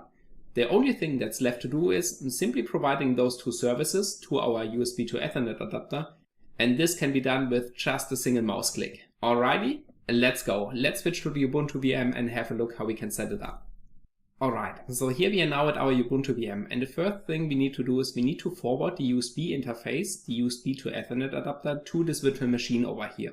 You can do this within the settings of your VirtualBox or VMware, or whatever virtualization you are using right now. After doing this, we can simply verify that everything is working by typing in ifconfig. If the adapter is compatible to your system over here, you might not have forwarded it into your virtual machine.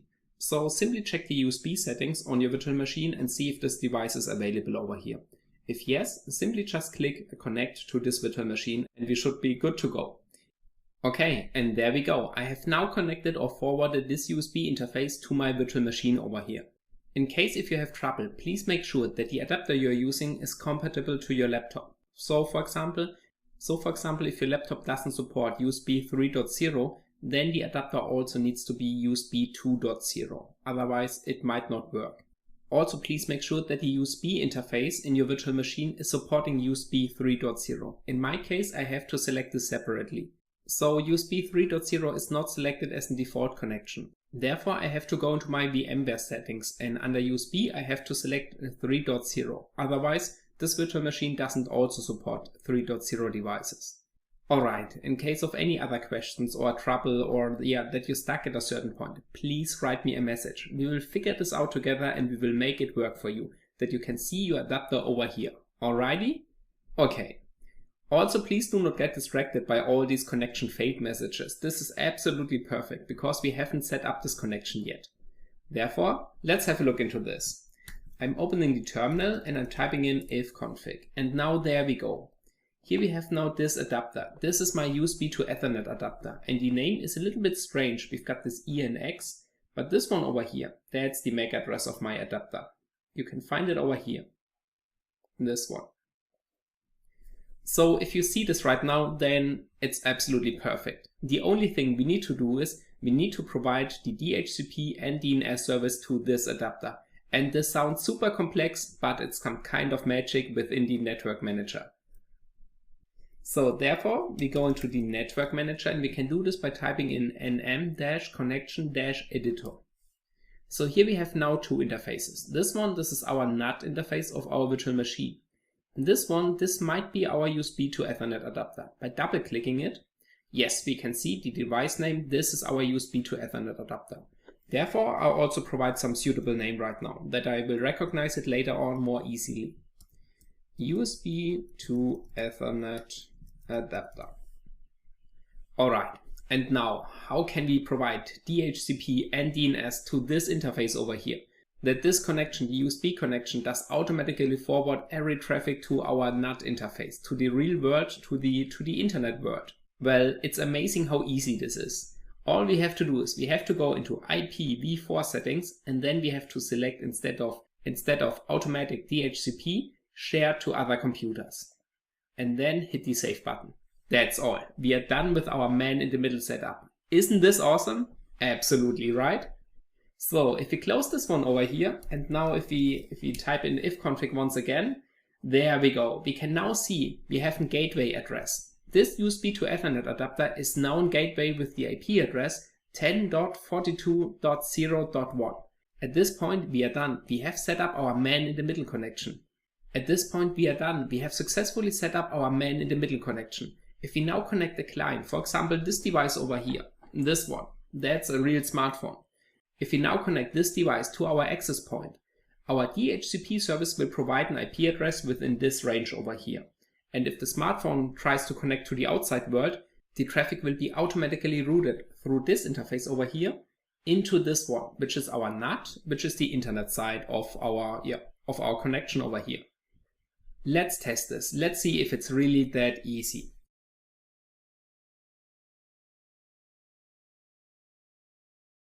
So here we have our real device, the smartphone. We are just transferring the screen to this machine that you can see what's going on.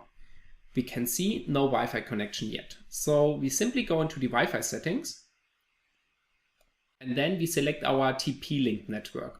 Or yes, in your case, I mean you've gotten different SSID. It's regarding to the access point you have chosen. Next we have to provide the WPA key, and this one has been changed during our initial setup. So in my case it's the following. Of course, I'm not going to show or type this right now. I will fill it out automatically. Okay, before we hit the connect button, let's sniff on this interface. This one over here, to make sure that we are really seeing every connection right now. That we have successfully performed a man-in-the-middle attack.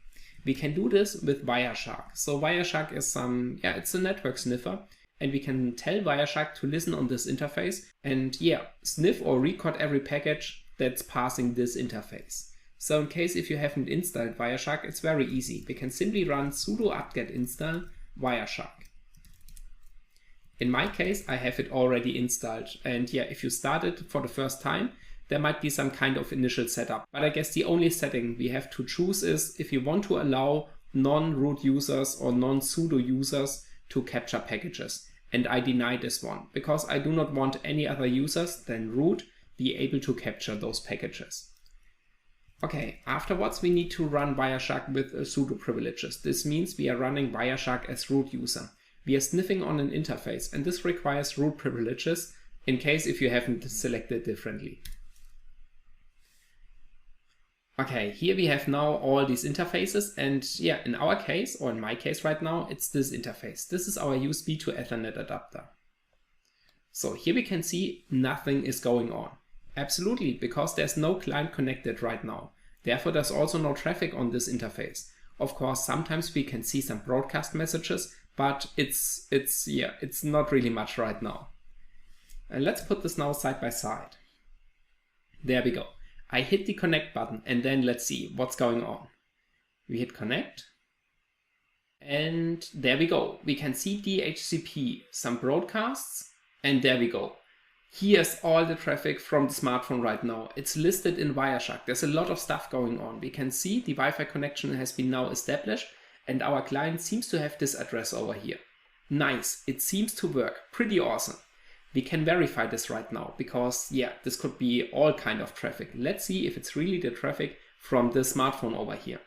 We filter for HTTP.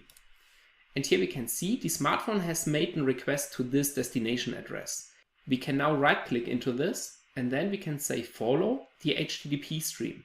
And then we can see, okay, our smartphone has generated the following request, but we didn't receive something back from the server. So that's not a reliable case to verify that we are man-in-the-middling this device. And so the better approach would be to simply sniff a direct connection. For example, if you're opening the web browser of the smartphone and then opening a web page. In Wireshark, we should see the request packages and also the responses from the server if we have successfully established a man-in-the-middle connection. Therefore, let's check this out if it's working. So we can close this one over here. and then we reset this filter so that we see everything right now. Okay, then I'm opening Chrome and I'm generating a new tab, a new incognito tab. Okay, and now I'm opening http example.org. And now we can see, yes, we have some HTTP packages over here. We can click into this green connection, right click, follow TCP stream, or we can go into the HTTP package, click on this, follow HTTP stream. In this case, we only see the HTTP related packages, and we can see, yes, we have requested example.org in red. This is the client. We can also find this information here. And the server is responding with the following. Here is the HTML content of this page. Nice, it's working. We have successfully established a man-in-the-middle connection. Freaking awesome, right? We can also redirect this traffic by providing additional DNS entries. For example, we can make example.org to point to a local system to us. Then the smartphone is not even leaving our internal network, so it thinks that this one is the correct server. We can do this by adjusting the DNS mask configs and some other fancy stuff. So the only problem we're having right now is regarding to encrypted packages. So for example, if we delete this filter over here, and if you scroll down, there we go. Here we can see we have some TLS connections. And this is the case if you're opening an HTTPS page. So for example, if you're not calling or opening example.org, http example.org, if you're opening https example.org, then we can see over here on the left side, we are generating some TLS packages. And TLS is the HTTPS encryption. So there is an encrypted channel in our connection. We can also take a look at this one, of course, by right click, follow, and then TCP stream. Here we can see the beginning, so maybe we see some DNS entries, but afterwards everything is being encrypted. So we cannot see what's going on in this connection. And that's good. I mean, this is why we have HTTPS. But in our case right now, we want to see what the device is sending. For example, if we're analyzing a mobile application and this one is communicating with the backend, we need to intercept and inspect this connection. And if it's being encrypted, we need to figure out how we can deal with this. And this is something we learn in the next video. But for now, I want to show you something really amazing. Because the question is, how fast is the setup? So how quickly can we re-establish a man-in-the-middle connection? Setting it up on the first time over here, it did require some effort. Absolutely true. But if we have done this once, and let's figure out how fast we can re-establish this man-in-the-middle connection. Alrighty? Okay, so let's do this together. And let's close this over here. Let's keep Wireshark running, that we see we are losing this connection. Alright, and now I'm plugging off the USB to Ethernet adapter. So now the adapter has gone, and we can see network adapter and so on is not running anymore. We also will lose the Wi-Fi connection in a short amount of time, because the DHCP service has gone, and therefore the smartphone has no connection anymore. There we go. So the Wi-Fi settings has now gone. Okay, we also see this no internet connection. Okay, let's figure out how fast we can re-establish this connection. The only thing I need to do is I need to restart Wireshark because, removing an interface while Wireshark is still being opened, it will cause some trouble and it will crash later on. Therefore, we do not see our attack is being working. Okay, so now I have restarted Wireshark and we can see the smartphone still got no connection. We've got Wireshark on the left, we can see no interface. This is our starting point when we want to perform a man-in-the-middle attack. So we only have the devices stick together, the USB adapter to the router to the power line, and the USB adapter to our machine over here. We have forwarded this interface, and now let's see how fast we can re-establish this connection. All we need to do is I simply need to plug in the USB adapter into this machine. Because the network manager doesn't need to be configured anymore. It still keeps its configuration. Therefore, by plugging in the USB adapter to this machine, the network manager will automatically recognize this interface, provide a DHCP and DNS service based on the shared to other computers connections, and the DHCP service will be still disabled in the router. So we do not need to configure or change anything right now. All we have to do is we have to plug it into our computer. Alrighty? Okay, so let's see how fast we can re-establish this connection. I mean, the bet was on, I guess, 20 seconds. So let's see if this works out. I will keep my hands visible as far as possible, but I have to connect the USB interface. Therefore, I'm doing this right now. Okay, and here are my hands. I'm not doing anything. So let's see. Wireshark has now this interface, and on the right, now we've got also our Wi-Fi connection. So everything has been set up perfectly. We can see we are back online. But are we also man in the middle? Therefore, I have to select this interface. We hit start, and let's see. We do not see any requests right now, so we have to wait until the smartphone makes requests. And there we go. It sends out some quick packages, whatever they are, but we can see, yes, we have re-established this man in the middle connection. So that's all we need to do right now. The setup, yes, it was a little bit of a mess for the first time, but re-establishing this right now, super easy. Nice, isn't it? Okay, so this is how we can set up or establish a man in the middle connection. And by having this setup, we are able to see everything, every single request of the smartphone, and we are also able to manipulate certain important network informations. For example, DHCP settings and also DNS settings. Alrighty, so the thing we cannot do right now is we cannot manipulate these packages. In Wireshark, we only see them, but we cannot intercept, modify, and re-forward them. This is something we are going to take a look in the next video, and I'm super excited about this. We also learned there how to deal with HTTPS connections. So how to break off SSL. Alrighty? Okay, I'm super excited about this one, but feel free to play around with this setup a little bit. And afterwards we have a look in dealing with HTTPS connections. Alrighty? Okay, I'm super excited and I'm looking forward to see you in the next video. Alrighty guys, welcome back. In the last video we have seen how we can establish a man in the middle attack. And this setup, this is really awesome because we not only intercepting HTTPS traffic, we can see every connection the client is making. Freaking awesome, right? It's also being re-established within seconds, which is even more amazing. But for now we are having one problem. The problem we are having is the following. We've got our smartphone over here. And if the smartphone is now connecting to a web page, for example, example.org, then the package will rush through our network. So we can see this in Wireshark, but we are not able to stop, intercept, manipulate, or redirect it. And this is definitely something we want to have. Also for the response of the server. I mean, we see the packages and the website is loading on the smartphone. We can see the whole content regarding to HTTP. Okay, we will later see how to deal with HTTPS. But for now, let's stick to the connection. We can see this connection, but we cannot manipulate it right now. And this is something we definitely want to have, right? At least I would like to have this feature. And therefore, let's tune our setup even more.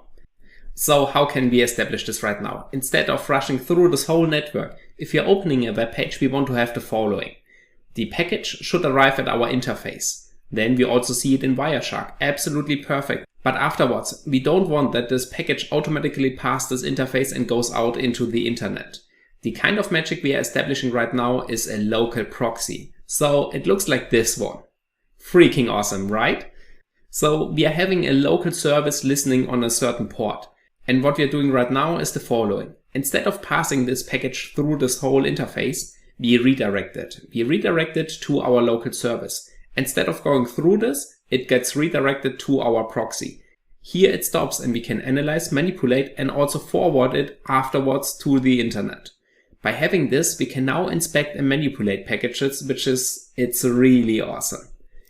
This also automatically happens for response packages. So if the response package arrives, it doesn't automatically get routed through our network interface. Also, the response packages will stop at this point. We can inspect, manipulate, and forward them to the original smartphone.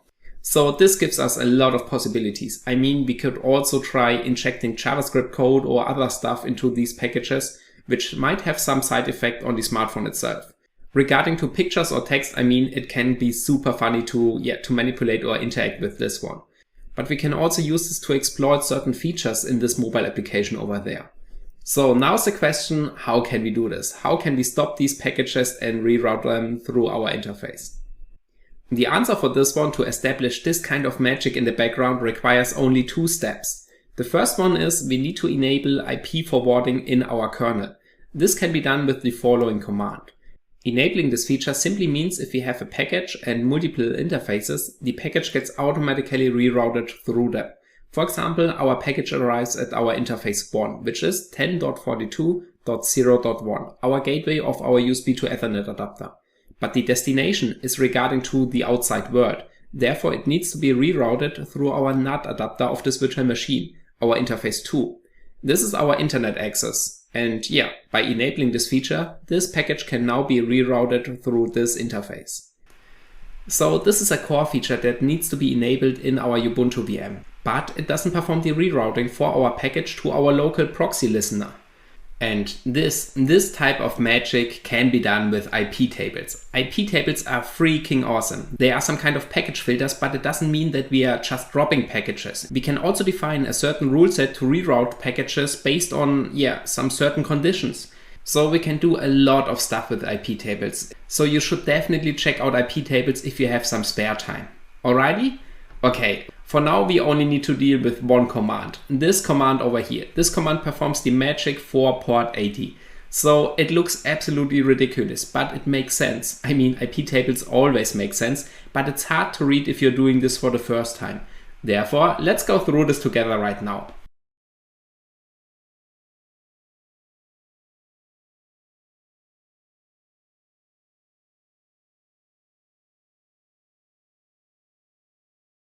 Alright, so here we are back on the graphic tablet, and this is our setup we already got. This is our basic man in the middle setup. In this video right now we have added the burp suite, a proxy listener on 10.42.0.1 port 8080. So what does it change in this setup over here? Well, first of all, not much, but nevertheless, let's insert it. So here we have now our proxy listener, the burp suite on 10.42.0.1 port 8080. And this is our burp suite. Burp suite proxy. Alright, this simply means on this network interface over here, we have now a proxy listener on port 8080. But we do not reroute any traffic right now to this proxy. We just have it running on this port over here. Okay, so let's get into this huge IP table rule and figure out what it does. We do this step by step. So we split it up into single pieces, and then we will apply this on our drawing underneath to figure out what it changes in the package. Alrighty, let's go. Okay, so our command starts with IP tables -t nat. So -t means we want to apply our IP table rule for the table nat. We also got two different tables. We've got filtering and we've also got mangle, but we can ignore them for now. NAT means network address translation. And in the context of IP table rules, it simply means change or give us the possibility to change IP addresses in a package. So if we have here our package, this one over here,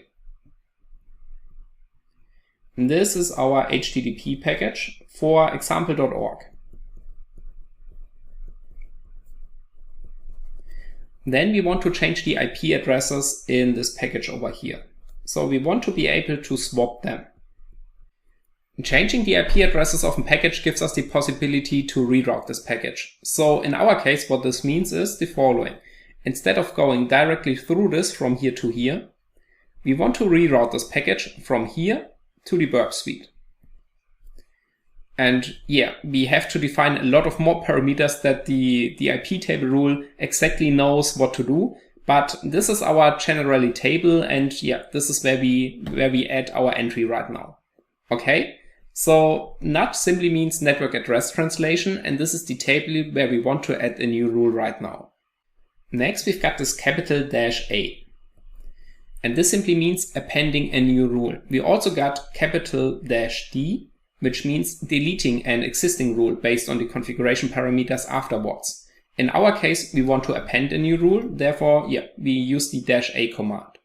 And now we have some chain. A chain simply means some kind of action which we want to perform. In this case, we have a -A and we want to add a new pre-routing. We've got pre-routing, we've got post-routing, and we've got other stuff. But pre-routing and post-routing, these are the most two important ones. Pre-routing simply means if a package arrives at an interface, no matter what interface. So it could be this interface over here, or also this interface over here.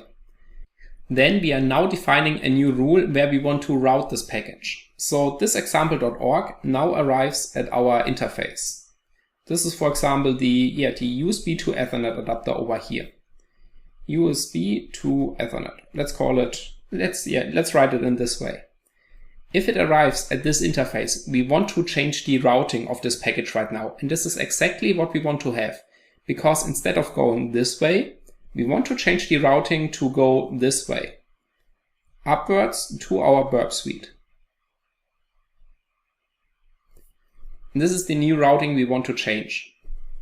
Alrighty, so the next parameters are regarding to the package itself. So we need to be very precise on what type of package we want to re-forward. Otherwise, we will forward all of them from a specific type, for example, all TCP packages, and this will be a completely mess. We only want to forward HTTP packages. So let's also write this down over here. HTTP packages. All right. So these are the only type of packages we want to forward. Alrighty? Okay. Therefore, the next parameters regarding to the protocol. So -p. And then we've got different protocols. We've got TCP, we've got UDP, we've got ICMP, and a lot of more. HTTP requests are regarding to TCP. So therefore, we only want to forward packages which has the protocol or which are from the protocol type TCP. Alright, but by writing it in this way, now every TCP package will be affected by this rule. This means if the smartphone is making an SSH connection, a telnet connection, an FTP connection, whatever connection the smartphone is making regarding to the TCP protocol, these packages will be now forwarded. Therefore, we need to be a little bit more precise on what type of package. Now we have the protocol TCP. That's good. And now we need to define only HTTP packages. And we can do this by applying a destination port. So this is the next parameter. -- port 80. So what does this mean? Our package, example.org, this one over here, this has a destination address, which is example.org. I mean, that's the DNS name. But this DNS name gets translated into an IP address. Beside this IP address, this package also has a destination port. And if we are performing an HTTP request, the destination port is most of the time port 80. Otherwise, we have to include this port in our URL. So for example, like this one over here. Let's clean this up a little bit. So if you want to make an HTTP request regarding to another port, we have to append this port at the end. For example, let's say the HTTP server is not running on port 80, it's running on port 8010. Then we need to append colon 8010. And now the destination port is 8010 instead of 80. But we have to do this manually. So if we do an HTTP request, the destination port will be as default port 80. Alright, therefore by applying this rule over here, destination port 80, we only forward packages which are regarding to HTTP requests. So exactly what we want to have here. In case if the smartphone is making a request to a different port, so not port 80, for example, port 1020. I mean, it can be every port. It's just the default behavior for HTTP requests that they run on port 80. But let's say the smartphone is making a request to this one over here, and it's also an HTTP request. Then we need to also add this port to our destination port, and we can do this by simply copy pasting this rule. So we copy paste every command in here. And instead of destination port 80, we change this to 1020. Then we also forward all these requests regarding to this destination port to our proxy listener later on. We can observe this with Wireshark. So if you run Wireshark, then you sniff the whole traffic the smartphone is generating regarding to this setup over here. So you can see every request regarding to, at least the IP and the port. I mean, if these packages are being encrypted regarding to SSL, so HTTPS requests, these are being encrypted, but the IP and port, these are known to you. These will be not encrypted in the package. And by observing the Wireshark traffic, we can simply summarize all this information, and then we can apply all our IP table rules that we forward all these, strange, obscured, whatever ports you want to call them, to our proxy listener later on. Alright? So now we've got the destination port 80, and the last thing we need to do is the package now arrives at this interface. Let's draw it over here. So this one arrives now at this interface, which is this one, for example, or also this interface. And now if it's an HTTP package from type TCP, destination port 80, we want to forward it instead of going this way. We want to forward it going this way into our Burp Suite proxy, and then from there also backwards into our second NAT interface and into the internet over here. This is the route we want to take. Maybe let's do it a little bit more clearly. So, alrighty, and this is exactly what the last parameters in our IP table rules here does. So we've got the last parameters, we've got -j, dnet. DNet simply stands for Destination Network Address Translation, which simply means switch out the destination address of this package. And this is exactly what we want to have if the package arrives at the network interface.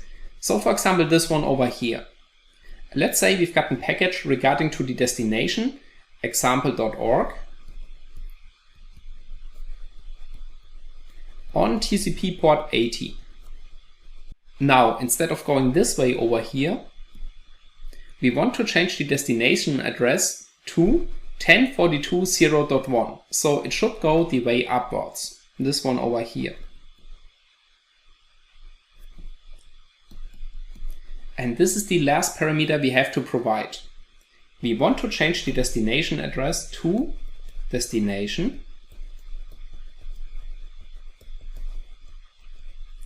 1042.0.1. And now we also need to provide the port, because this is also included in the destination of this package over here. And the port is 8080. And by doing this, we have achieved everything we wanted over here. So now every HTTP package that arrives at any interface, no matter if it's this or this interface, they will be now rerouted, or the destination address will be changed to the address of our proxy listener over here, which means they will be rerouted to our proxy here, which is listening on 1042.0.1 port 8080. Alright, at this point we are done with our IP table rules over here. So we have figured out exactly what this one does. Maybe let's do one last recap of everything right now. Alrighty, let's make this a little bit more messy than it already is. So let's pick a good color. Let's see. I guess this one is good to notice. Okay. So now let's recap this. If we're making an HTTP request from our smartphone regarding to this address, for example, the package will be now routed through the router into the USB to Ethernet adapter. And here we have now our network interface and our IP table rule established. Every package that arrives, we have now a pre-routing rule. This one over here. So this means if this package is from type TCP, yes, it is TCP, and if this package has the destination port 80, it's also true, then change the destination address from whatever it is in this package, this one over here, to this destination address. So to this one over here. Which means the package arrives at this interface, and it will be now forwarded to our proxy listener. I mean, is it still possible to draw here? Yes, okay.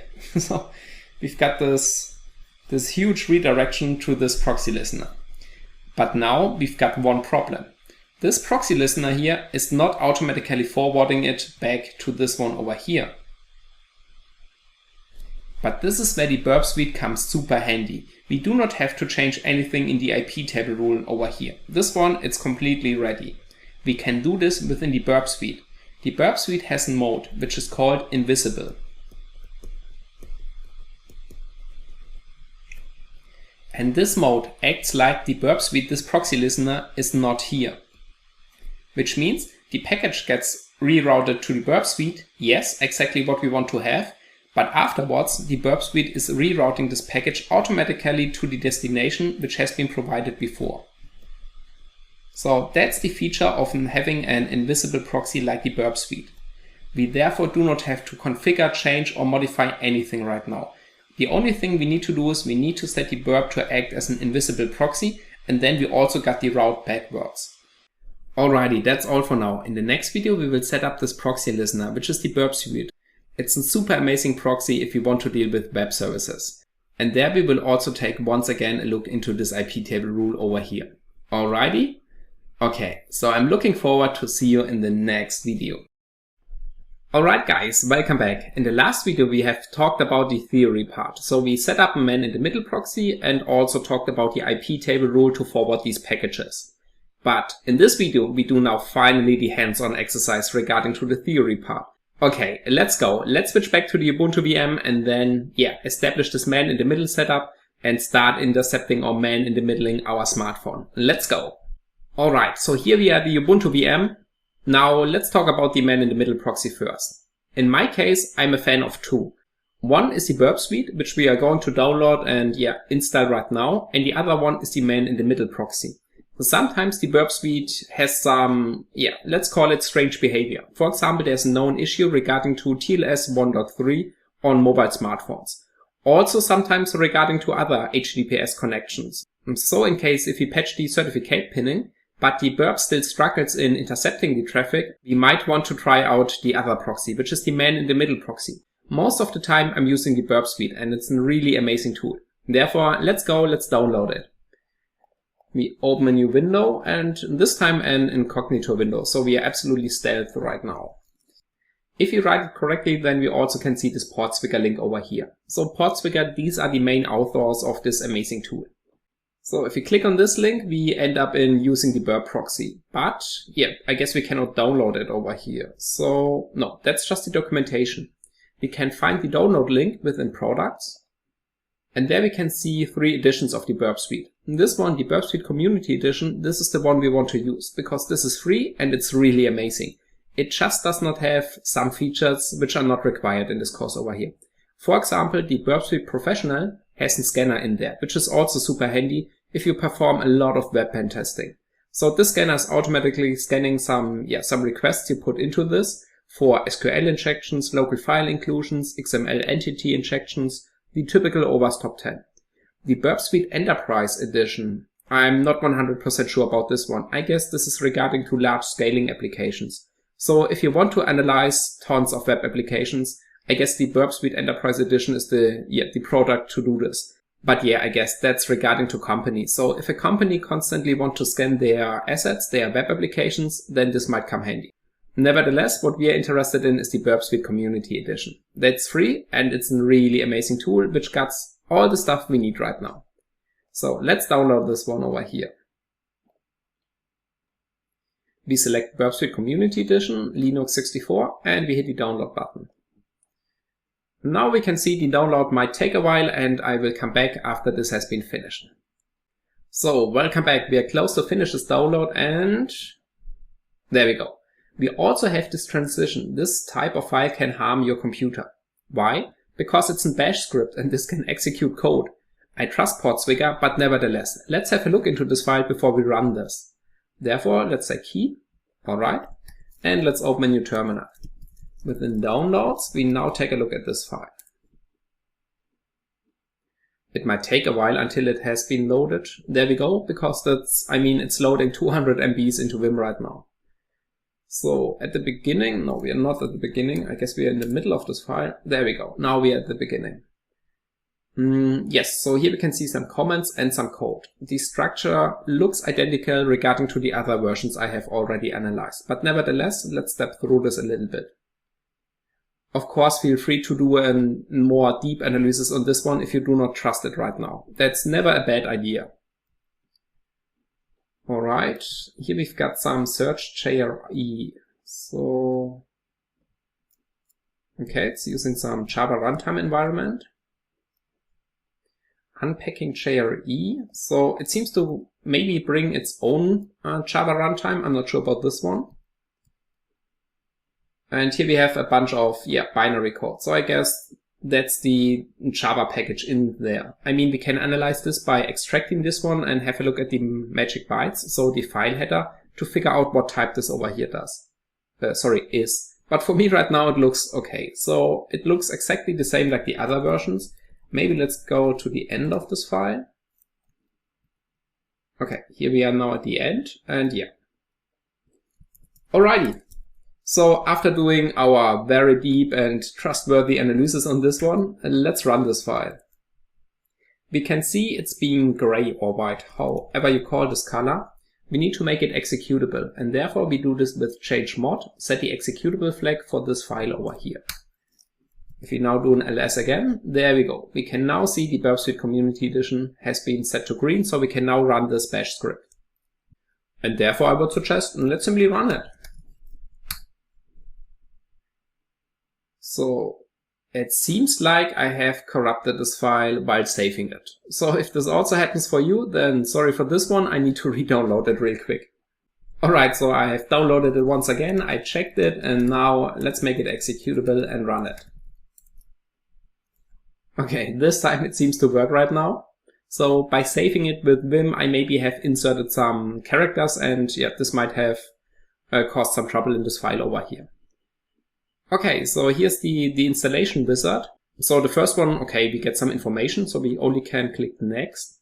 And now we can choose a location where we want to install this Burp Suite. In my case, I'm using the tools directory, this one over here. And tools, Burp Suite Community.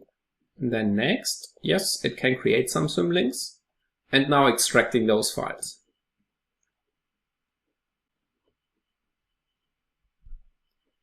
Then we've got this, this finished dialog. The Burp Suite has been already installed. There wasn't much of a visual task for this one, so let's have a look. Within tools, we've got now the Burp Suite Community. And here we have now, yes, I guess that's in Java runtime environment. We have now the Burp Suite as a standalone jar, so we can run java-jar and then the Burp Suite. Or we can use this one over here. I guess that's also in bash script. ASCII, let's have a quick look. Yeah, it's also in bash script. So this one starts the burp. Alright, we can run this because we have trusted the installation part of this instance. Therefore, we can also now trust this file over here. Now we start the Burp Suite and we can see the pop-up here. And yeah, here we have now the entry point of the Burp Suite. Within the Community Edition, we unfortunately cannot select a project. So having a project is super nice. You can store all your requests and responses from your network requests over there. In our case, we can only work on a temporary project, which means if we close the burp, these files has been gone, but we can save them. So it's just a little bit more complicated, but we can also deal with this. It's not a required feature for us right now. Then we simply click next. Here we can, save and restore some configuration settings, but we haven't made any till yet. We hit next once again. And now the Burp Suite starts. There we go. That's the Burp Suite. And if you look at this for the first time, it's a little bit overwhelming. So we can easily fill a 2-day course just talking about the Burp Suite and all their feature in there. It's really ridiculous how much there is possible. But for now, let's keep it simple. This video is regarding to setting up or re-establishing our man-in-the-middle connection as fast as possible. Therefore, let's only focus on the main part. Nevertheless, let's talk about a little bit about these features. So on top over here, we've got live passive crawl from proxy. The traffic that passes through our burp will be automatically analyzed, but not regarding to vulnerabilities, just regarding to creating some sitemaps structure about the application. Vulnerabilities are possible in the Burp Suite Pro version over here. So there's also some kind of scanner which scans those web service requests for SQL injections, OS command injections, XML entity injection, all the stuff. We do not need the pro version in our course right now, therefore we can also simply click this away. Now it's a little bit more clean. The most important window is the event log, because here we can see if something goes wrong in the Burp Suite, and this window helps us a lot in identifying the root cause of it. Alright, so now we want to set up our proxy. What do we need to do? So we can find this within proxy and within options over here. Here we have now the proxy listener, and the Burp Suite default runs on the local host, which is 127 this way, 001 port 8080. That's the default location for the Burp Suite to run. In our case right now, we need to change this because the interface where the Burp Suite should listen on should be our man-in-the-middle setup, so the USB to Ethernet adapter. And therefore we have to select the interface which is providing this adapter, or which is provided by this adapter, more this way. And we can select this simply by going into Edit, Specific Address, and here we can now select this interface, if we have enabled it. In my case, it's unplugged right now. So let's see how fast we can re-establish this man-in-the-middle connection. Therefore, let's make a test. So by performing in watch, we are executing this command every 2 seconds. So we can see it's executing ifconfig, and then within 2 seconds this window refreshes. By having this, we can now count how fast it takes to re-establish this connection. I bet it's under 5 seconds. So let's go in 3, 2, 1. There we go. 6. Okay, I guess it was a little bit more. Maybe 7 till 8 seconds. Okay, so you got me on this point. But we can see it was still super fast right now. Alright, now we've got this interface enabled. If we go back into our Burp Suite and hit Edit button again, we can see this interface now is selectable. So we click on Specific Address and we select our interface over here. Now we can see this one changes, and within the dashboard we've got this orange highlight. If we click on this one, we can see the Burp Suite is now listening on this one over here. Regarding to the timestamps, I mean, okay, this could be a little bit better, but we see it over here that the interface has been set up correctly. Alright, so the Burp Suite is running. Let's check if our IP forward has been enabled. We can do this by opening a new terminal, and then we print out the content of proc sys net IPv4 IP_forward. Yes, in my case, I've gotten one in there, which means IP forwarding has been enabled. If this is not the case for you, you need to enable it by the following command. So we can simply print out this number 1, like this one over here, and then we write it into this file. So this is how we can enable IP forward. I will show this to you. So let's say we write this 0 in there. This means IP forwarding will be disabled. If we now print out this content of this file, there we go. It has been disabled right now. So let's repeat it with 1. There we go. It has been enabled back again. Okay, so second part has been also finished. The IP forwarding has been enabled. This means these packages can be forwarded from one interface to the other. Alrighty, so next we connect our smartphone, this one over here, to our access point that we have successfully established our man-in-the-middle connection. So we can do this if we close it over here and then we use screen copy. There we have the screen, and we can see it has been already connected, but let's make sure that it's connected to the correct Wi-Fi, because sometimes it's connecting to your home Wi-Fi if you have inserted the credentials for this one, and then you will stare at your screen and wonder why your man-in-the-middle setup is not working. So let's go into settings, and within Wi-Fi we can see yes, it has been connected to our TP access point. Okay, cool. Then let's recap a little bit. IP forwarding enabled. Man-in-the-middle proxy has been set up. Man-in-the-middle setup has been set up. So now we should be able to observe the traffic of our smartphone, in Wireshark at least. Let's check if this one is working. So we open Wireshark. We select the USB to Ethernet adapter. And yeah, now let's create some web requests. We go into the incognito tab, and then let's open a web page like example.org. Example.org. So here we can see the request has been made, and within Wireshark over here we can also see, yeah, this request has been sniffed. Let's verify this. Here's a GET request regarding to example.org. Okay. We can also right click, follow TCP stream, and then we see the whole TCP stream, our GET request, and also the response which comes back from this one over here. All right, nice. So now's the question, how can we forward this package to our burp suite, intercept and manipulate it? And the missing piece right now is our IP table rule. So if we go back into our burp suite over here, then we can see, okay, we've got it listen or set up on the interface, but we are not forwarding any package to this one right now. We would see this within the HTTP history. So under proxy, HTTP history, there will be our requests. If we would have, yeah, sniffed some right now. Let's establish this IP table rule and yeah, let's figure out if it's working. So we open a new terminal and we need root privileges for this one. All right, first task done. Okay, so now let's take this chance and talk about this command once again. So we want to establish a new IP table rule, and therefore IP tables.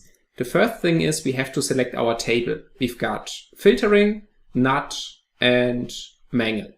In our case, we want to switch out the IP addresses of a package. So we want to reroute this package. And this can be done within the table NUT, the network address translation. All right. Next, we want to append a new rule into this table. We can do this by inserting a capital A, and then we want to add a new pre-routing rule. And this means if the package arrives at the interface, we want to reroute it, not to the direct destination, to example.org. We want to reroute it to our burp suite. And so therefore we append a new pre-routing rule. There we go. Now, we do not want to forward every package. We only want to forward HTTP requests, which means only packages which are regarding to the type TCP. And this would also include a lot of other stuff like SSH, Telnet, FTP, and more. Therefore, also just limited on packages which has the destination port 80. So the port, destination port, is or has been set to 80. These are the type of packages we want to re-forward. We can do this by switching out the destination address of this package. And this can be done with this parameter -j dnut. So we want to switch the destination address instead of example.org to the destination 10.42.0.1 port 8080. This is where our burp suite is listening at right now. All right. So this is the whole command.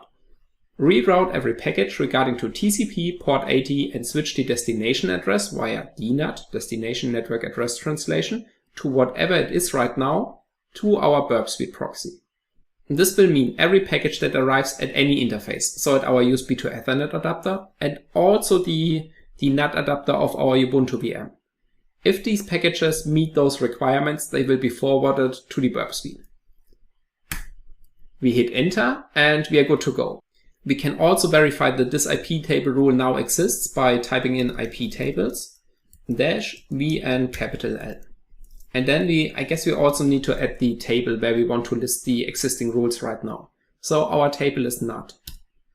There we go. Now we can see that's our IP table rule and yeah, it has been inserted over here. Okay, nice. Let's clear this one here. And now, if we now perform an HTTP request instead of going through the whole network, it should start at the burp suite. Let's verify this. So here's our smartphone, but this application or this request might has been cached. And therefore, what we need to do is we need to clear the history. Okay, nothing in there. And we also should close the tab. So let's simply make a new tab, new incognito tab. Okay. This should work right now. So we type in http example.org. And now we can see nothing happened because this site has been still cached. Maybe let's close this whole Chrome browser and opening it once again.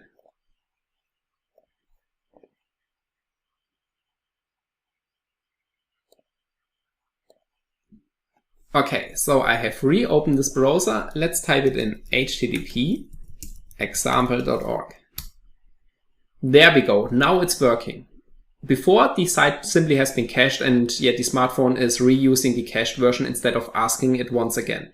But now we can see example.org, but this is not the content of example.org.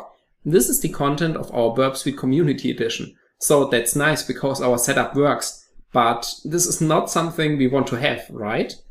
If we close this one over here, we can see, or we cannot see the request over here. And also the interceptor doesn't have intercepted anything right now. The reason for this one is the Burp Suite is not running as an invisible proxy, which means we've got now a dead end at our Burp Suite. The Burp Suite is not re-forwarding these packages and therefore they just get terminated at the Burp Suite. So to enable invisible proxy, we need to go into Proxy, Options, and then within our interface over here, we need to click Edit and then Request Handling. Yes. And there we have now this option Support Invisible Proxy. And also the hint, only enable if we need this really.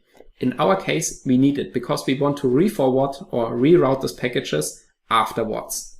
So by enabling it and then observing it over here, we can see this invisible button or this invisible tag has now been checked.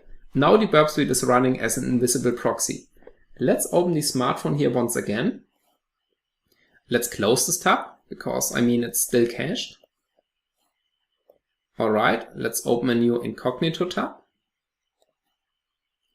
And now let's open http example.org once again. And we can see there was something flashing on our screen. And we can see some orange highlights over here. So within the proxy, the intercept button over here wants to tell us something. And if we go into this, we can now see that's the GET request the smartphone is making. It stops at the burp, and we can also observe that the web page over here is not loading because we have paused this request in our Burp Suite right now.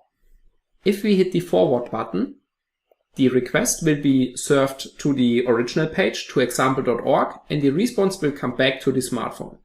So if we open the smartphone, the screen once again, we can see, yes, we have now this page over here. Let's keep it in foreground that we can see it next time all the time. Alrighty, so the Burp Suite is working. Within HTTP history, we can now see the request that the smartphone has been made.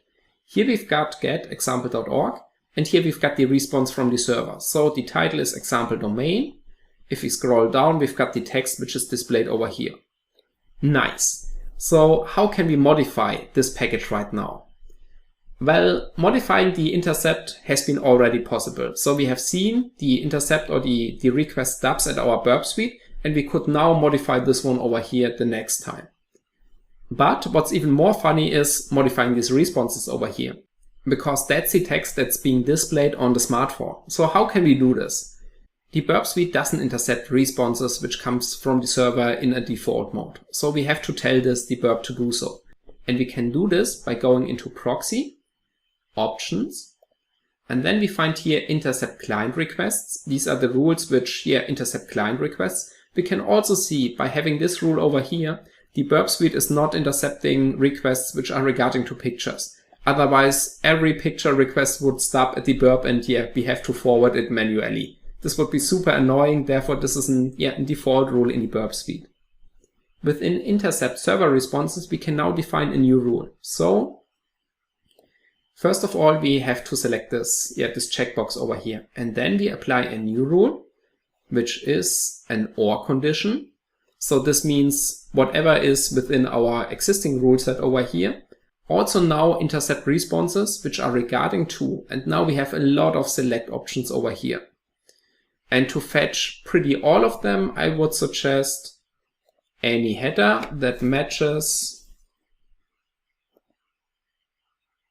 in response matches this regular expressions. So this means if the response contains any header, then the response will pause at our Burp Suite. And this should affect, I guess, every response package right now, regarding to HTTP at least. Alright, let's apply this. Let's go back into intercept, and now let's do this once again. And so maybe let's try if the site hasn't been cached anymore. So let's simply repeat this request over here. If we click forward, Then we can see, oh, okay, it still has been cached because the web server is answering with not modified. If we hit forward, then we can see, okay, nothing happens anymore. All right, therefore, maybe let's also close this one here and reopen it. And now let's ask once again, http example.org. All right. And to avoid caching, we can also manipulate some headers over here. For example, user agent timestamps, things like this, so that the server doesn't recognize this device anymore. But for now, let's try it. We forward this one, and here we go. The server now thinks this is a new device, or the cache has been too old to provide a new content to this device. Here we have now the response from the server, and this also pauses at the burp speed. So let's go into this and let's modify this. Here we have, for example, example domain. And let's change this. Your device has been hacked. And now also here, maybe let's adjust this text over here. Ooh, that would be pretty bad, right? Okay, and now we can forward this request, and the smartphone thinks that this is the request which, or the response. The smartphone thinks that this is the response which comes from the server. So if you forward this one here, the smartphone is now displaying this amazing text. So yeah, your device has been hacked, and ooh, this would be pretty bad, right? So this is how we can tamper, inspect, modify, play with network requests, but just regarding to HTTP. And let's perform this for an HTTPS request. So let's see where the difference is in between those two protocols.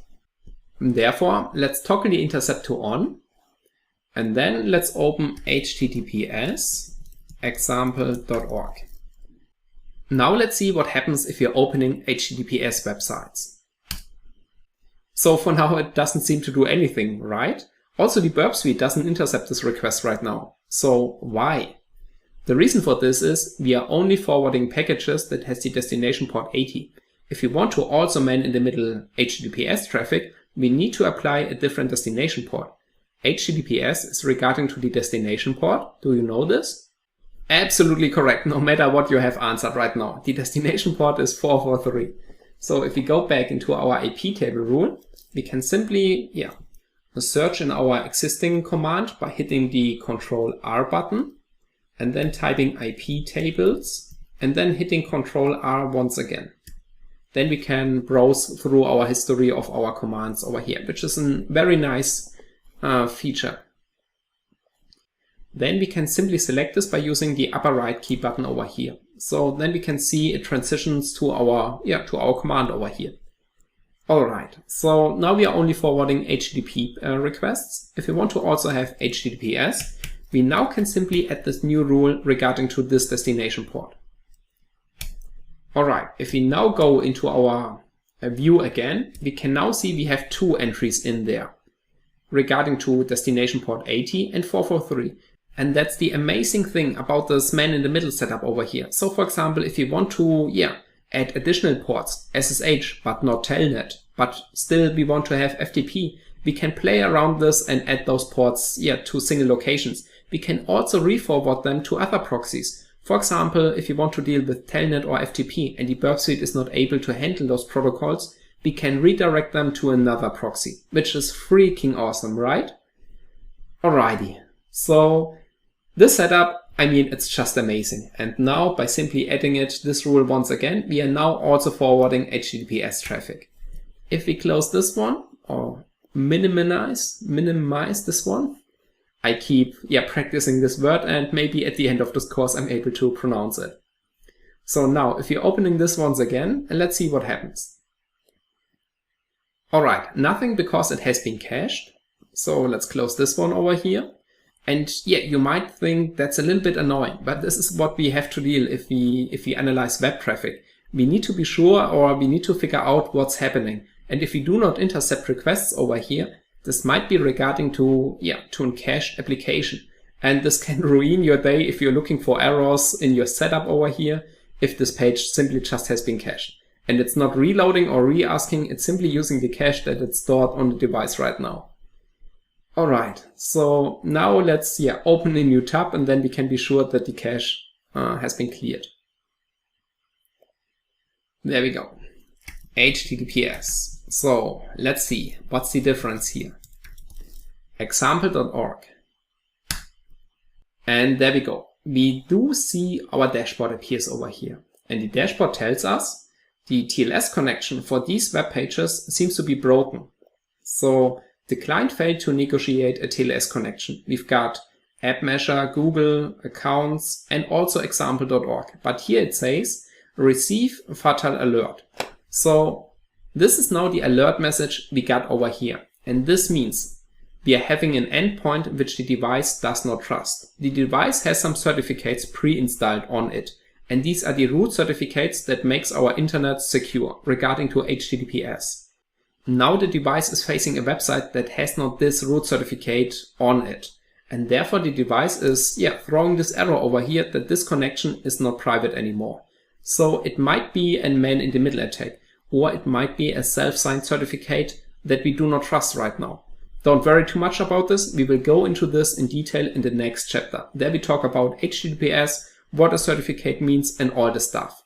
If we've got this window over here as a user, if we now accept this, then we are in a bad position if someone is attacking us right now.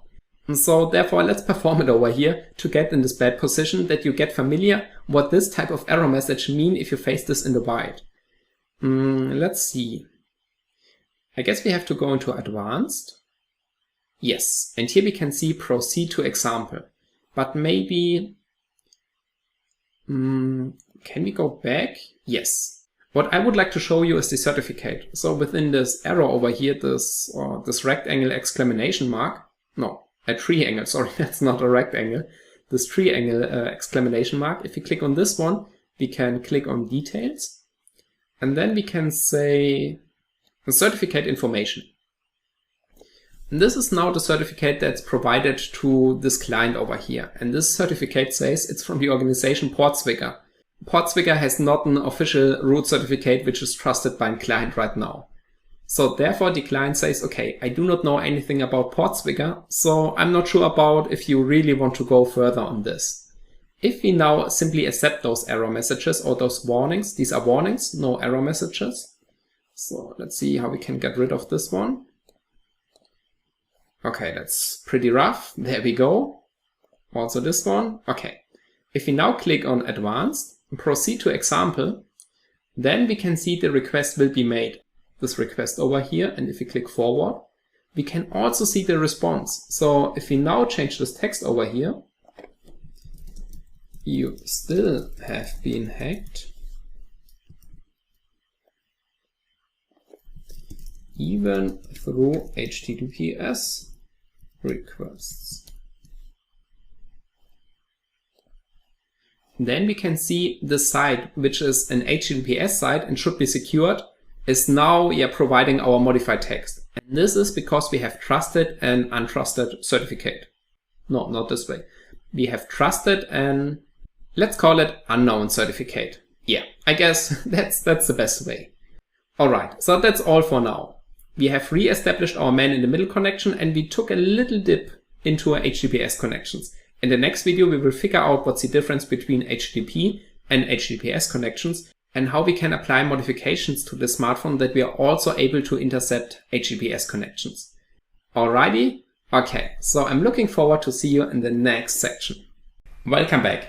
One thing we haven't talked about so far is resetting our setup. And this one is also very important. Let's say you want to switch between these states, a man-in-the-middle state and back to a normal non-man-in-the-middle state. Maybe to verify if the certificate pinning approach is really the issue in our connection over here.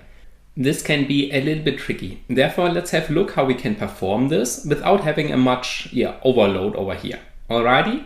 Okay, let's switch back to the Ubuntu VM and then we have a look into this. Okay, so here we are now at the Ubuntu VM and now let's have a look how we can switch between these setups, between the man-in-the-middle setup and the clean one. So how we can toggle them on and off. Therefore, let's start with establishing our man-in-the-middle setup over here.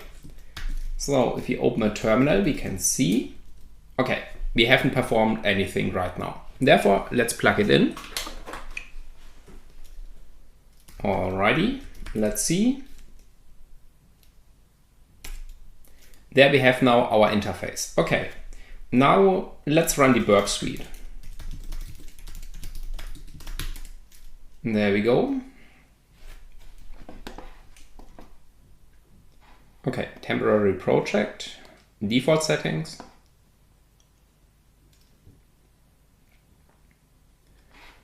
Okay, so now we are pretty familiar right now with all these steps. In proxy, options, we added this interface to 10.42.01. We enable invisible proxy. And there we go. And we also disable HTTP2. So project options, HTTP, and here we disable it. Okay, Burp Suite setup done. Now let's take our IP table rule. And this one over here, IP tables-tnut. We want to append a new pre-routing rule regarding to the protocol TCP destination port 80. We want to change the destination address to destination 10.42.01.80.80. And this also for HTTPS connections. Okay, the setup should be done right now. Let's see. Let's opening our smartphone. And also keep the burp over here. All right, now let's see if this one works. So within the proxy, HTTP history, and let's open a new tab. No internet connection. All right. We can see no Wi-Fi connection. Therefore, let's enable Wi-Fi. Yes. Okay, we select our TP-Link access point over here. Okay, now it's retrieving an IP. Okay, now we should be good to go. Okay, we can already see those requests over here. All right, man-in-the-middle setup is working. Nevertheless, let's verify if this is really our device. So let's open a new incognito tab and then example.com. Yes. All right, so man-in-the-middle setup established successful. Nice. Now let's see how we can reset this. And the assumption is if we simply delete our IP table rules, then this whole setup should be gone, right? Absolutely. Therefore, let's have a look into this. So where's our, there we have it. Okay, so we can list the IP table rules with IP tables-tnut VNL. Here we have our IP table rules for the NUT table. Okay, now if you want to delete them, we have two options. One, if we go back into our command over here, in this one, instead of append, this A, we can also use capital D for delete this rule. So by having this, we can delete certain rules in there. If you perform this, for example, for 443, and now if we list them back again, we can see the IP table rule regarding to 443 has been gone. In our case, we do not have complex setups with multiple IP table rules. Therefore, we can also flush them all. But this can come super handy if you have 10 ports and you want to, release certain ports in your connection over here, then you can delete single rules via this command. Alrighty? Okay, now if you want to get rid of all, then you can simply use IP tables-tnut and the flush command.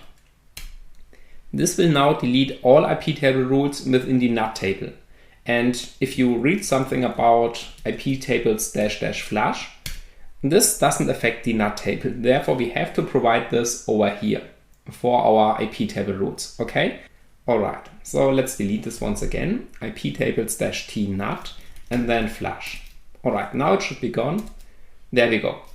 Okay, so the assumption is right now we are not forwarding our package into the Burp Suite anymore.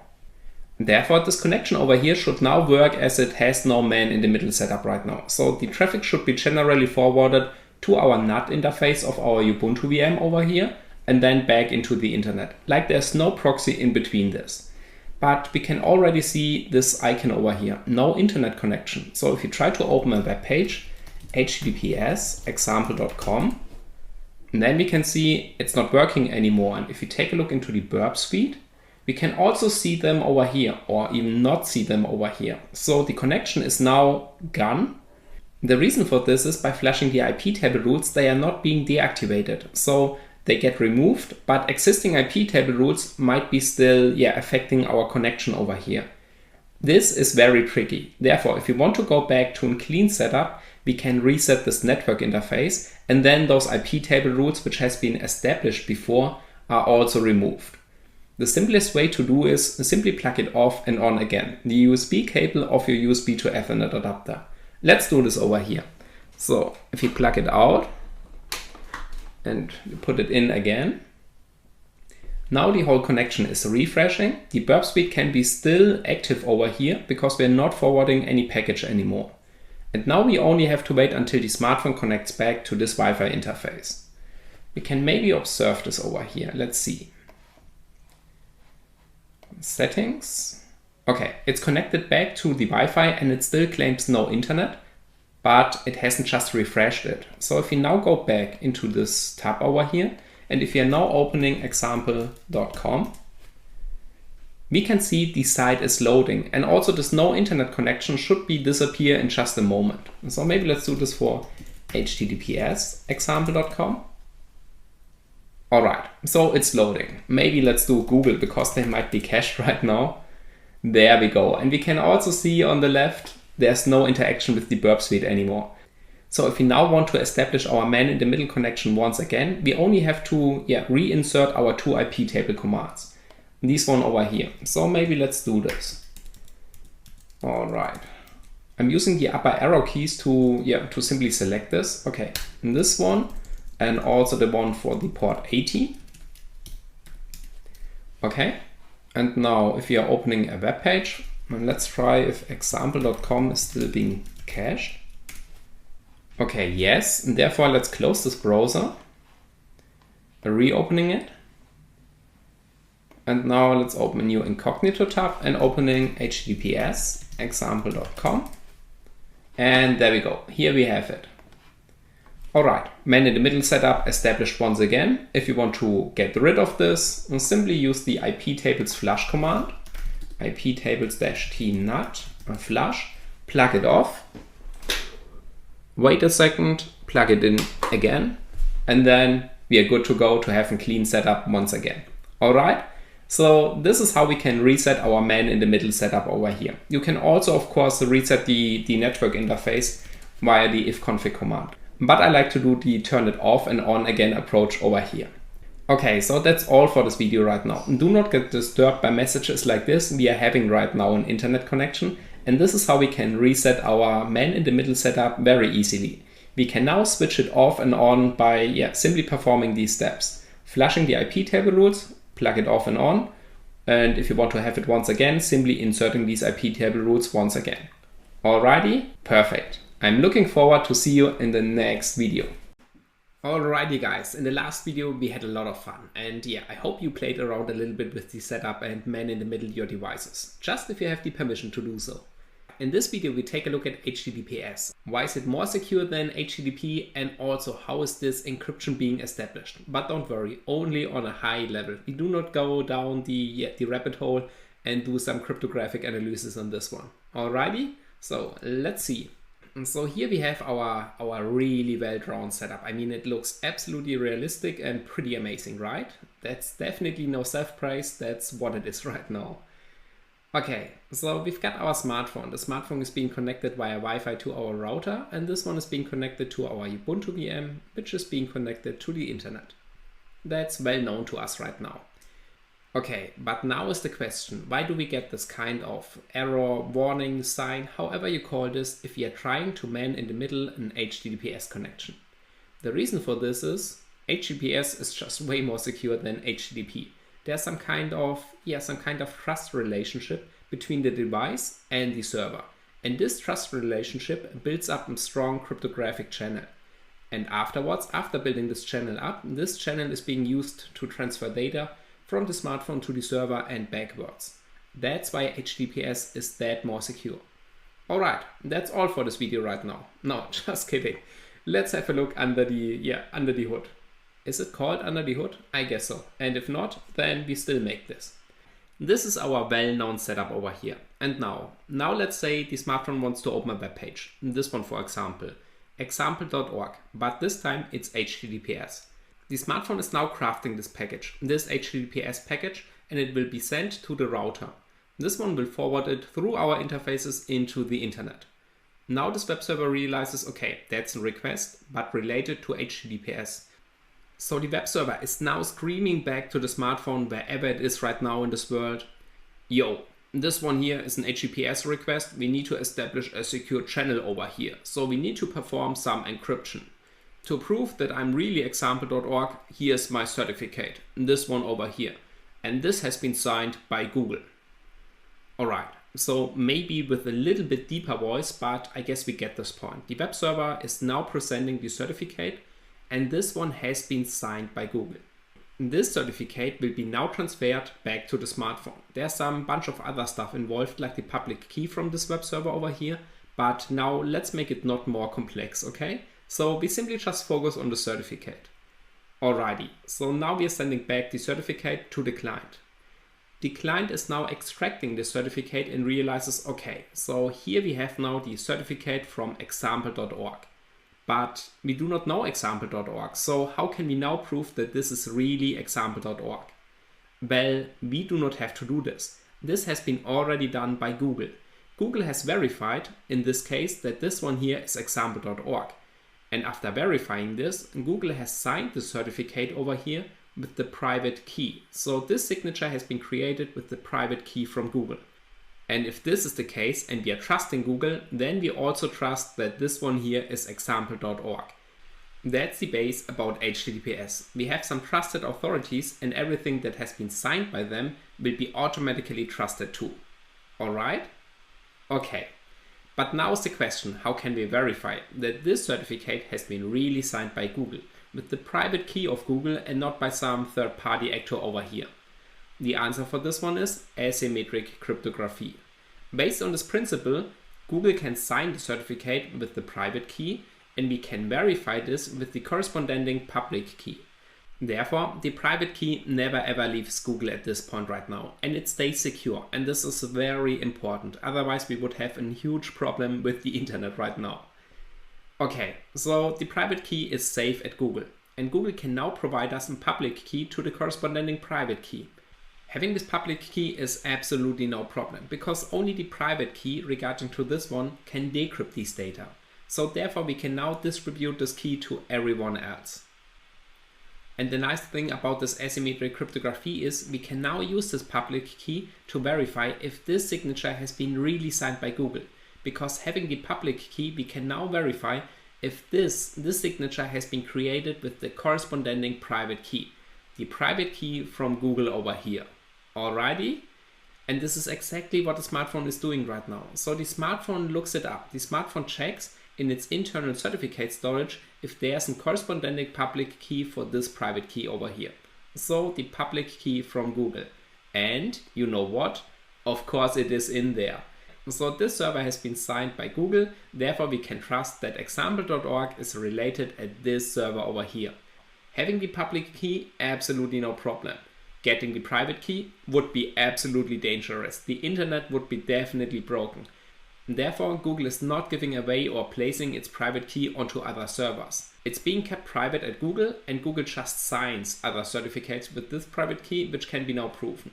Alright, after verifying that this server over here is really example.org and not some malicious attacker which is trying to spoof this one over here, we can now establish our magic. This one over here, we can build up our encrypted channel between the smartphone and the web server. And you know what? This is possible even having an attacker just directly in front of us. Or not even just in front of us. We are also using the network devices that this attacker is providing for us. So we are having an attacker establishing a man-in-the-middle connection by having its own devices which we are using. And even then, the attacker cannot decrypt this channel over here. Isn't this amazing? It absolutely is. So how is this possible? How can these two components exchange securely data which cannot be fetched by this attacker over here? Well, let's have a look into this one on the graphic tablet. There we will find out how this amazing feature works. Okay, so first let's have a look at the difference between symmetric and asymmetric crypto. And don't worry, we are doing this on a high level.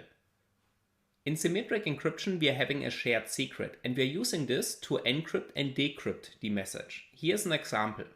Bob wants to send a message to Alice, but not in plain text. Bob wants to encrypt this message and uses secret PW ! As some sort of password.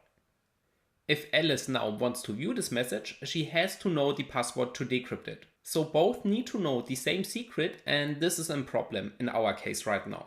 Why? Because we cannot simply send the secret over to Alice over the wire.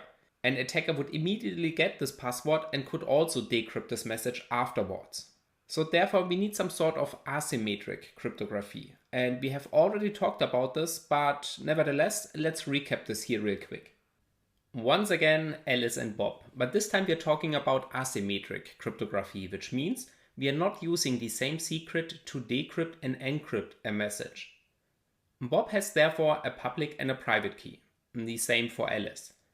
Bob is now fetching the public key from Alice over the wire and uses this key to encrypt the message.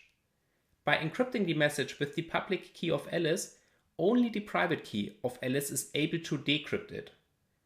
The private key stays at Alice. This key has not been transferred over the wire and can now be used to decrypt this message by Alice. If Alice wants to reply back to Bob, she needs to get the public key from Bob. Once again, this can be easily transferred over the wire, and afterwards this key is being used to encrypt this message. This means after the encryption, even Alice is not able to decrypt this message anymore.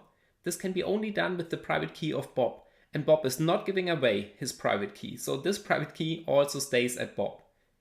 This means those public keys can be easily exchanged even if an attacker is sitting in between them, because they can only be used to write encrypted messages to the corresponding persons. So they cannot be used to decrypt these messages. This can be only done with the private key, with the corresponding private key. Okay, so now we know a little bit about symmetric and asymmetric crypto.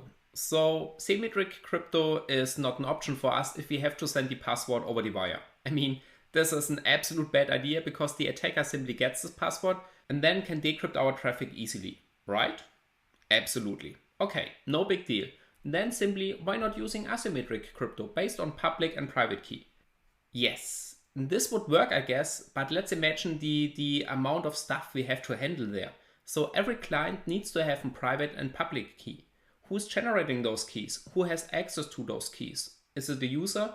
What if a key gets revoked? So we have to handle all these things for billions of certificates. So this would be absolutely ridiculous. The other problem I see right now, let's assume the private key gets compromised. So if an attacker has access to the private key, the attacker is able to decrypt this whole network traffic for this person over here. Yes, of course, but how shall we handle this right now if this is also not an option? The answer to this one is we do not have to, because there are so many freaking smart people out there which found the solution for us. And two of them are Mr. Diffie and Mr. Hellman.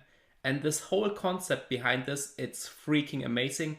And this is something we are going to analyze right now. So we take a quick look on a high level into this key exchange via Diffie-Hellman. And it's absolutely mind-blowing. So therefore, let's have a look. Okay, so the problem we're still having is we want to establish a secure connection with our web server, even if an attacker is sitting in a man-in-the-middle position between us and the web server. And we also want to encrypt our data in a different way for every connection we are making. So this is freaking ridiculous, and this is the problem that Diffie-Hellman solves. Okay, so let's get into this. Most of the time, people try to explain this key exchange with some colors, but I would like to try it differently. I'm trying to explain this based on some drinks. So at the end, Alice and Bob should have the exact same drink with the exact same components and the exact same amount of milliliter. So identical drinks. Alright? Okay, so here we are having Alice and Bob. We start with an asymmetric crypto because otherwise the attacker could easily sniff our components and the game would be over. So asymmetric crypto means we are having a private and a public part. Alright, we are still talking about mixing a drink which is identical and cannot be mixed by an attacker that gets all the information by sitting in between us. So let's start.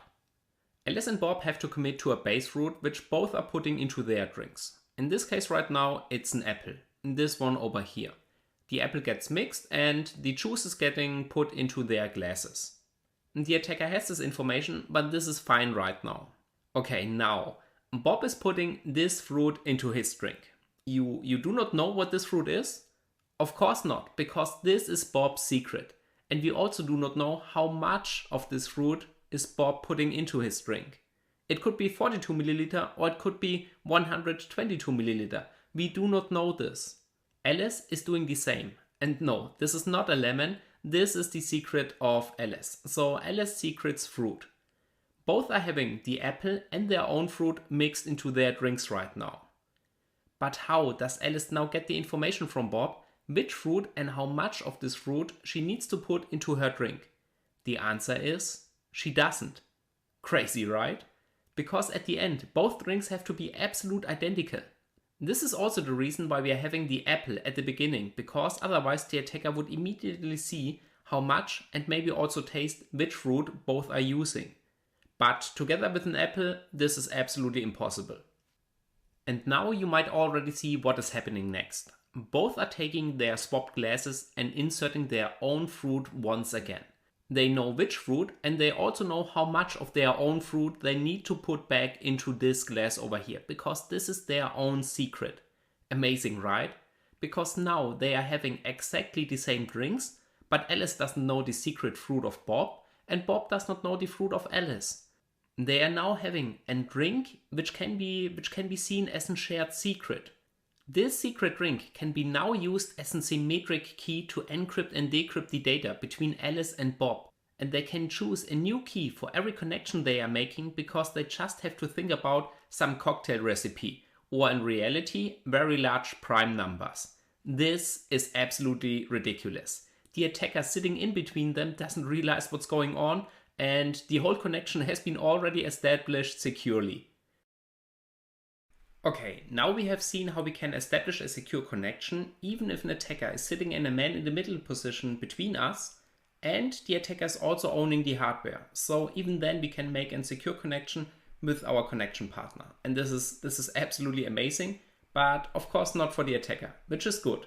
But not in our case right now, because we as an attacker want to get into this connection. Breaking the crypto is definitely not an option, as we have already seen right now. This is something we cannot circumvent. So if breaking the crypto is not an option for us right now, what else can we do? Because we need to get into this position. We need to decrypt this traffic of this mobile application because this is why we are here. We want to analyze and hack this application. So how can we do this? The easiest solution for this one here would be becoming a valid authority. And this sounds absolutely ridiculous because this is something that never ever happens in the real world online right now. But we are not in the real world online, we are on the smartphone. So we have the control of our smartphone and therefore we can also adjust those settings. So if we are able to tell the smartphone that we are a trustworthy authority with our Burp Suite instance, then our Burp Suite can claim every certificate we want to have right now. For example, we can take our Burp certificate and say, this certificate is for example.com or this is for example.org and we are a trustworthy authority, therefore the client is also trusting us. The nice thing about this one is we do not have to care about this cryptography. I mean, the whole Diffie-Hellman exchange is still happening, but it's happening with us. So we are the connection partner right now and therefore we do not have to break the crypto because we are an valid partner right now where the client is connecting to. And of course, we need to be able to decrypt this message because this message is addressed to us right now. We are the partner that should read this message from the client. And therefore, we also need to have this Diffie-Hellman key exchange, but this time we are receiving all this information and therefore are also able to mix the exact same drink to analyze the traffic or to decrypt these packages. All right? Okay, so let's have a look how we can do this. Okay, so let's add our attacker over here and then let's see what happens, how this interaction works. All right? There we go. Here we have now our attacker and the smartphone is still making a connection to https example.org. All right. We still have our web server over here. This is our example.org web server. Now the smartphone is making this connection, but the attacker sits in between this connection. So it looks like this. The web server might still present the certificate, but that's absolutely irrelevant right now because this type of connection doesn't reach this web server. The smartphone now sees our attacker machine in between this connection. The attacker needs to present the own certificate because the attacker does not have a valid certificate which has been signed by an authority that proves that example.org is located at this machine. So that's also of course not the case, because no authority would claim that example.org is located at the machine of this attacker over here. Alright? Okay. So the smartphone receives now this certificate from the attacker and it looks it up. This certificate is not known to the smartphone, and also the certificate has not been signed by a valid authority, like for example Google or Komodo, or whatever you want to have here. And this means the smartphone simply tells the attacker, nope, I'm not going to make a connection to this instance because you are not example.org. Otherwise it would have been signed by a valid authority, or at least the certificate would be included in my certificate storage over here. Therefore, the client simply aborts this connection, so the connection gets terminated and the client is not communicating with the attacker anymore until the attacker can provide a valid certificate. But I mean, that's of course not possible, because no authority will sign a certificate for the attacker for a domain that the attacker does not own. So at this point it seems to be lost right now. We cannot interact with this client and the client also doesn't trust us. I mean, the client has absolute valid reasons not trusting us right now, but how can we still establish this type of connection? The client needs to trust us, and if we do not get a signature from a valid authority, then the only chance we have right now is adding our certificate into the client certificate storage. So if we push now our certificate to the client, then this will be inserted into the client certificate storage, like this one over here.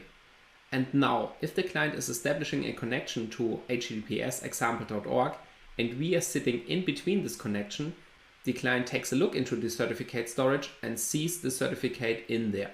Then the client is telling us, okay, I trust you right now, and establishing a connection to us.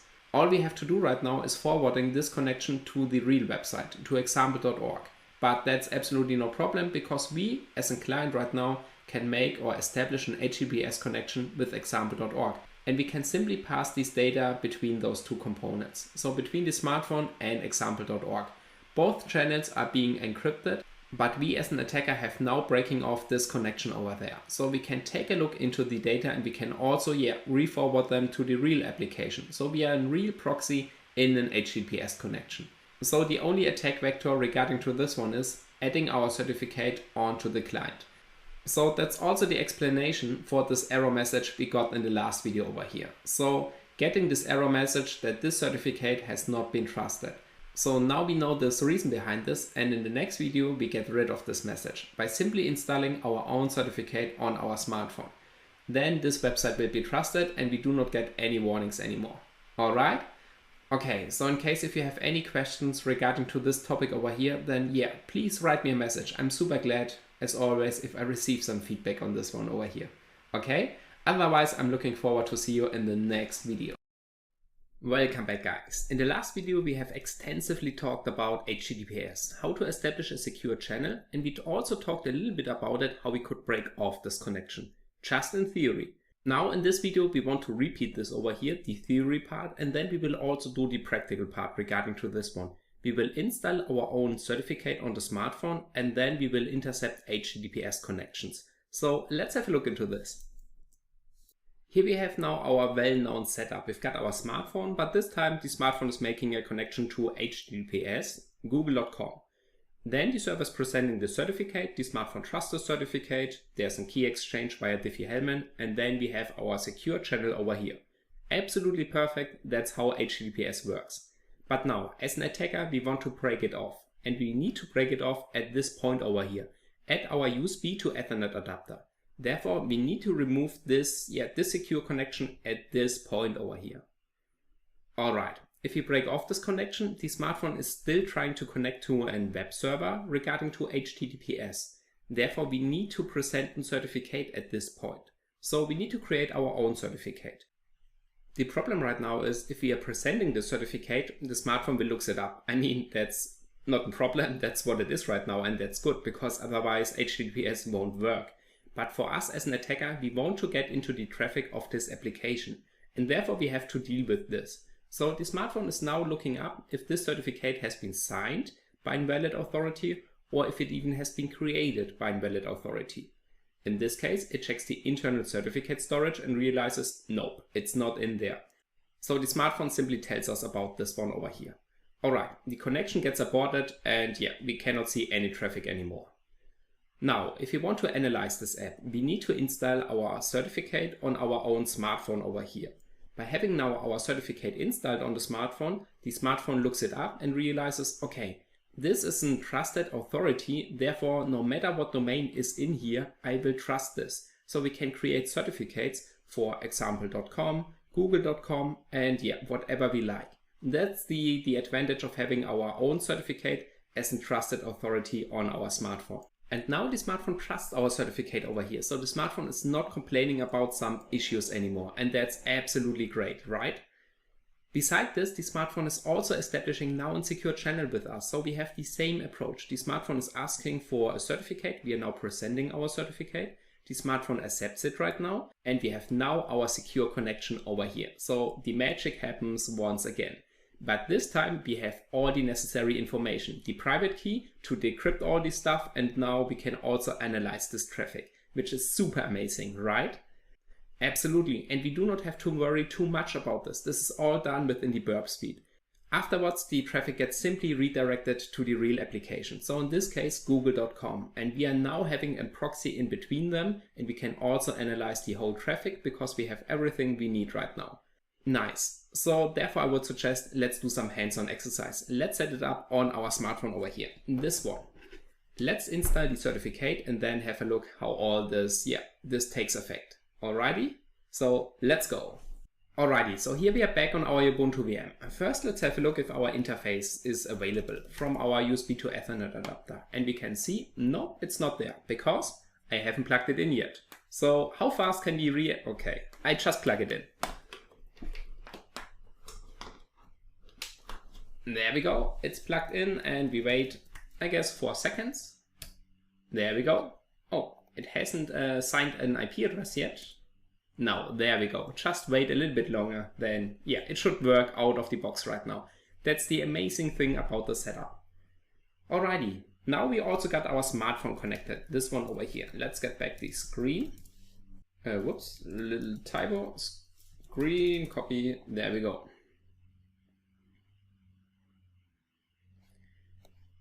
Okay, smartphone also connected, but we can see it hasn't connected yet to the Wi-Fi.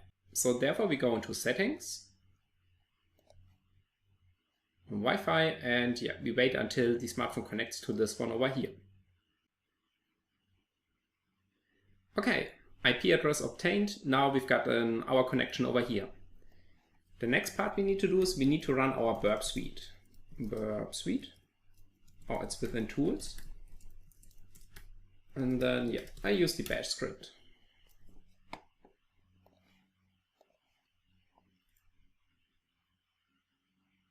We choose temporary project, burp defaults.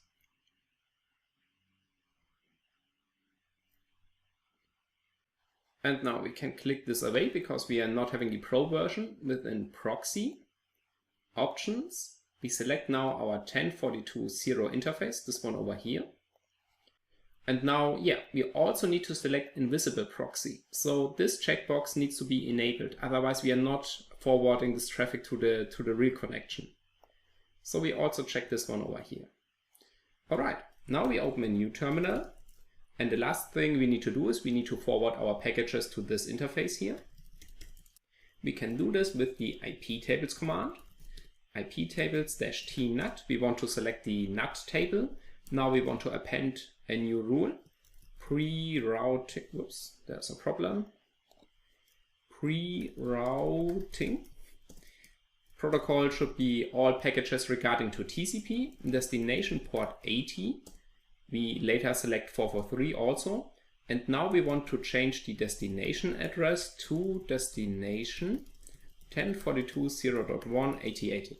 If this was a little bit fast to you because you jumped directly into this video, I have prepared an extensive video where we talk about this command over here. Okay. And this one is being enabled. Now let's also add HTTPS traffic, 443. And now let's verify real quick if everything has been set up. So this command lists out these entries and we can see yes, the source destination, destination port 80 to this destination. Also for the destination port 443 to this destination. We've got our update notifier and we click it away. Okay. Oh, the smartphone lost the connection. I guess this was the problem we had earlier. So let's see. That's our burp suite. And yeah, so somehow the smartphone lost the connection. Let's open it once again. There we go. Okay, and let's put this in foreground and now let's verify if the setup works. So yeah, let's do it this way. HTTP history. Let's try to open a web page and we are choosing new incognito tab, https example.org. Yes, we get this connection warning and within the burp suite we can see over here this one. Received fatal alert, certificate is unknown. Now let's install the certificate that the burp is using over here on the smartphone. And that's not really hard because everything is really set up nicely regarding to the burp. Let's see if we can do it this way. So if you're opening HTTP 10.42.0.1.8080, that's the instance where our burp suite is listening. And here we can now see there's a button, CA certificate. We can now click this button and then the certificate will be downloaded. The only problem regarding to this one is the certificate is with the DER extension and the smartphone doesn't accept this. So let's try to install it and then we will see what's going on. To install the certificate, we can now go into settings and then let's see security, encryption and credentials, and here install a certificate. This might be different. It depends on the manufacturer you have. Maybe the easiest way is searching via this one here for install a certificate or simply certificate. If you have any problems regarding to this one, then please just write me a message with your model and yeah, we will figure out how we can install the certificate for your device. Okay, install a certificate and now we select CA certificate. Then we get this warning because installing a custom certificate, I mean this can break off the complete HTTPS traffic. And yeah, we need to think about this. So please not do this on a productive device, only do this on test devices. Otherwise you might get man in the middle. We say install anyway, because that's a testing device. Okay, so here we are now in the SD card of the smartphone and within downloads we have now our burp certificate, but we cannot select it. And the reason for this is, yeah, we need to rename this extension. I don't know why that's the case, but yeah, let's simply do this. So we open a new terminal. Once again, there we go. And now we simply connect via ADB to our device and we rename this file over here. So ADB shell. Then we go into the SD card directory. And then within download, we have our crcert.der. And now we move this file from crcert.der to crcert, or maybe let's call it simply burp.crt. And now we can see the transition on the right. Now we have the certificate file being selectable. Let's select it over here. And the CA certificate has been installed. Nice. That was all right now. That's all we need to do. We can now simply close this one over here. And then, yeah, let's simply reopening this tab. So let's open a new incognito tab. Also observe it in the burp. Within the interceptor, we can now also see those Google requests. So let's turn the interceptor off. Otherwise, the request will be paused over here. Select the HTTP history once again. And now let's opening https example.org. And we can see no warning anymore. And we can see over here, we've got this HTTPS traffic. So now we are able to man in the middle HTTPS traffic without having the choice to select this stuff. Now you might ask, but if we simply select this warning, then is it the same? It looks like it is at the first view, but it isn't. So by selecting this warning over here, we are accepting this host, that this host has a certificate that we trust right now, even if it's not listed in our smartphone. But if the application is making requests to different hosts, these requests will be missing right now. It might be the case that the smartphone is making different requests in the background and these windows doesn't appear anymore. So these requests cannot be certainly accepted, which means these requests will terminate at the end. So if we select yes, then the page is loading, but only partially. because the web application might perform some other requests in the background which are also related to HTTPS. But these do not appear with some pop-up that says, okay, we've got another insecure connection, do you want to accept it? These simply terminate at 0. So this means there will be no request regarding to these endpoints, which means we lose a lot of information, and this is definitely something we do not want to have. So installing a certificate and accepting a warning, that's not the same. Accepting the warning will only partially give us access to the whole network stream, not all in there. Okay? Therefore, let's go for the certificate approach, because then we have all. And yeah, as already mentioned, we want to have all. Every single port, every single connection, every single request. Okay, so that's about installing the burp certificate this way. But let's assume you want to install a different certificate, which has not that handy button over here. Then we have to do it in the following way. Within the burp options, for example, we can also say import and export the CA certificate. And then we can select a certificate in DER format. Next. And now this certificate will be stored as a local file. And let's call this burp2 CRT. Okay. Now the certificate has been saved, and this might be the case if you're also generating your own certificates. Then you do not have this nice pop-up window here. You just have the certificate file, like this one over here. Let's put it on the side. Yeah, this one. So now let's put this one on the smartphone. So we open a new terminal here, and then we simply say adb push burp CRT onto the SD card.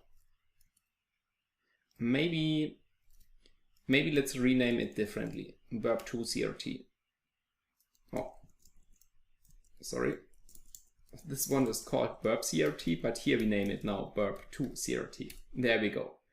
All right. Now in the SD card, so let's switch to the smartphone and go into the SD card.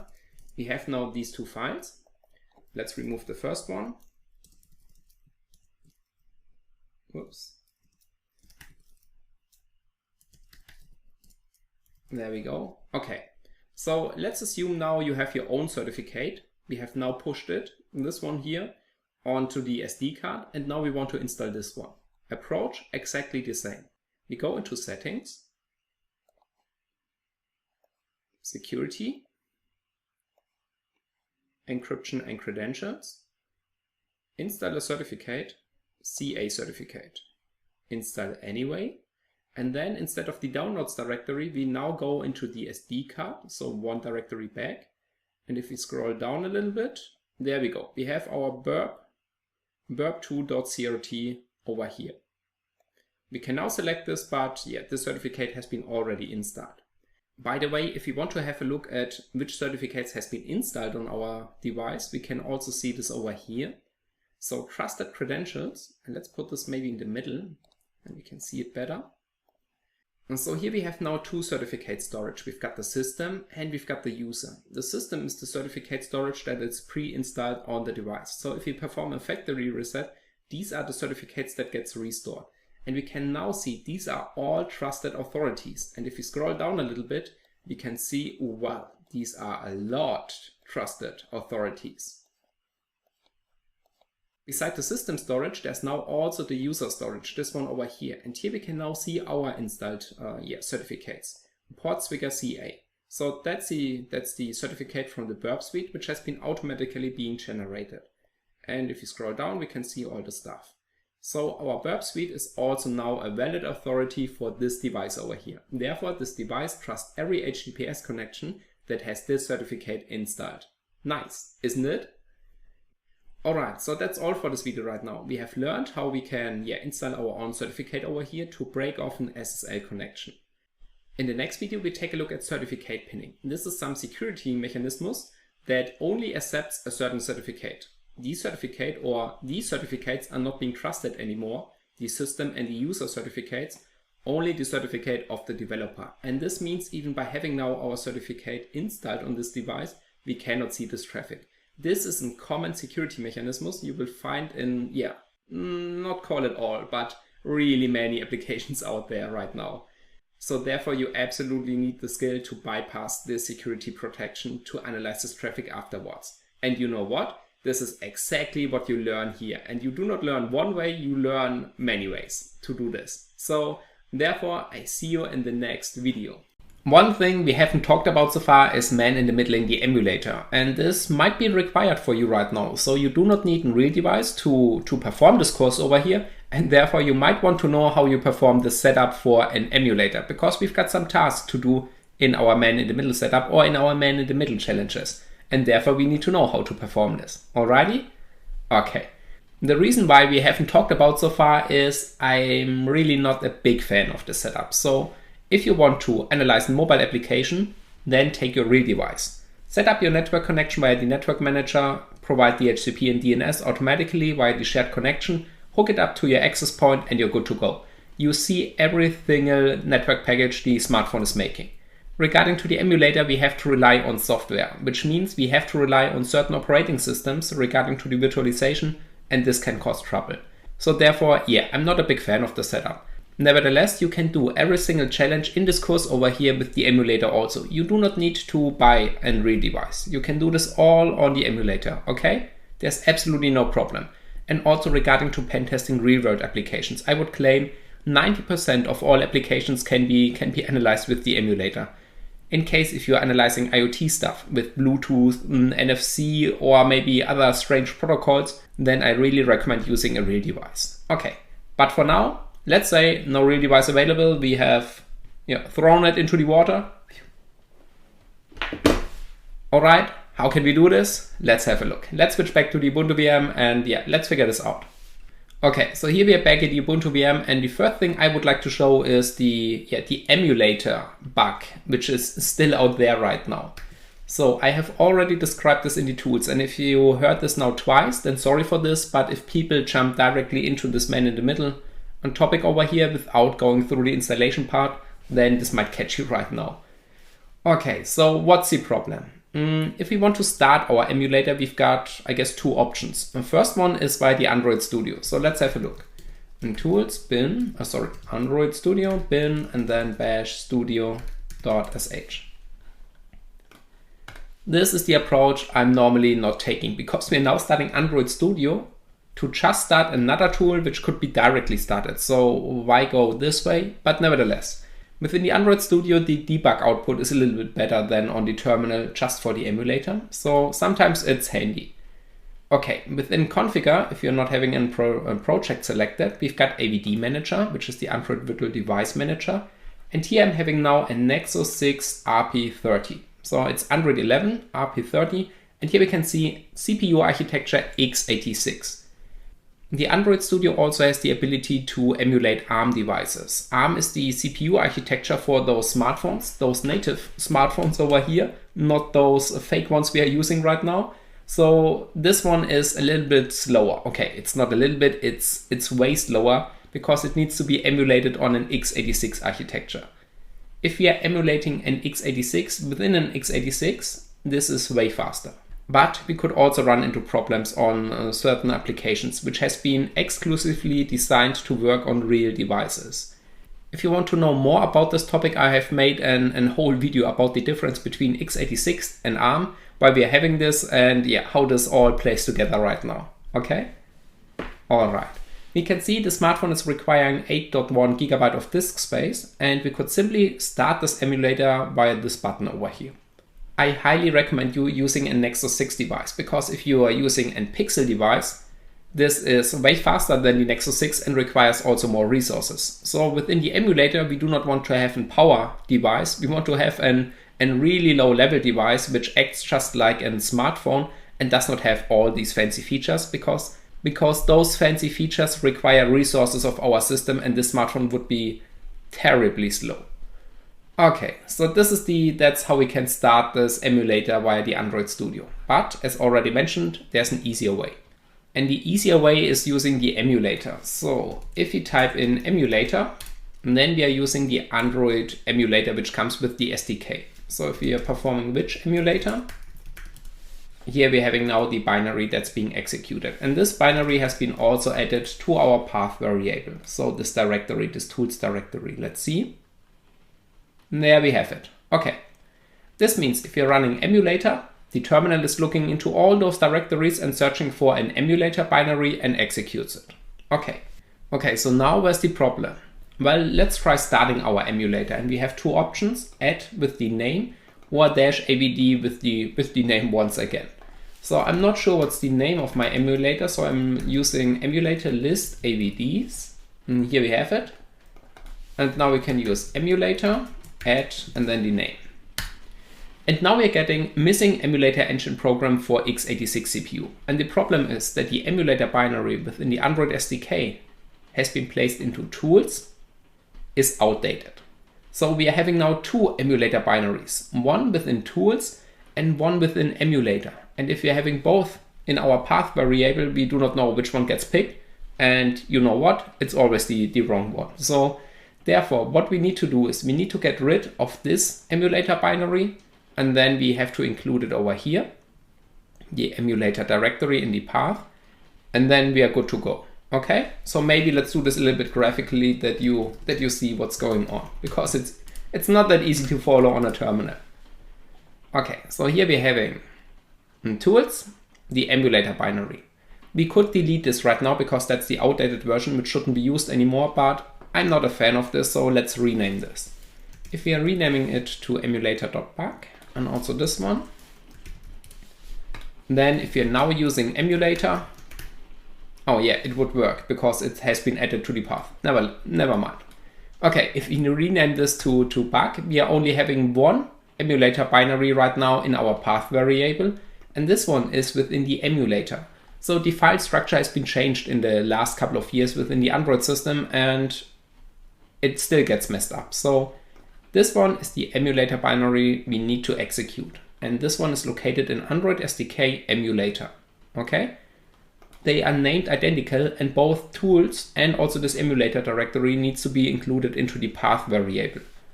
If we are throwing out this tools directory, then we lose access to Android, make SD card monitor, and things like this. Maybe these are also outdated binaries, but for now the only problem we are having is two binaries in different versions with the exact same name. So therefore let's get rid of one of them, and then we are good to go. Alright, now let's see. Yes, if we are now simply running the same command once again, it should work, because then it's going into the path variable, or yes, in the path variable, it looks it up and sees, okay, within the SDK emulator, I've got an emulator binary, I'm using this one. Let's verify this. Which emulator? Here's the ultimate proof that I'm, a little bit silly and made this mistake over here, but it doesn't matter. It can still be executed. So within Android SDK emulator is now the emulator binary, and here before it was within SDK tools emulator, because this was the first one which has been found. I would like to fix this real quick. And then we go to the man in the middle setup. Yes, and this error, it cost me quite a while to figure out, and therefore I would like to include it in a 3-minute breakup over here, that you do not have to search 15 to solve this right now. Okay, so now we can start our emulator finally. Let's go, let's do this.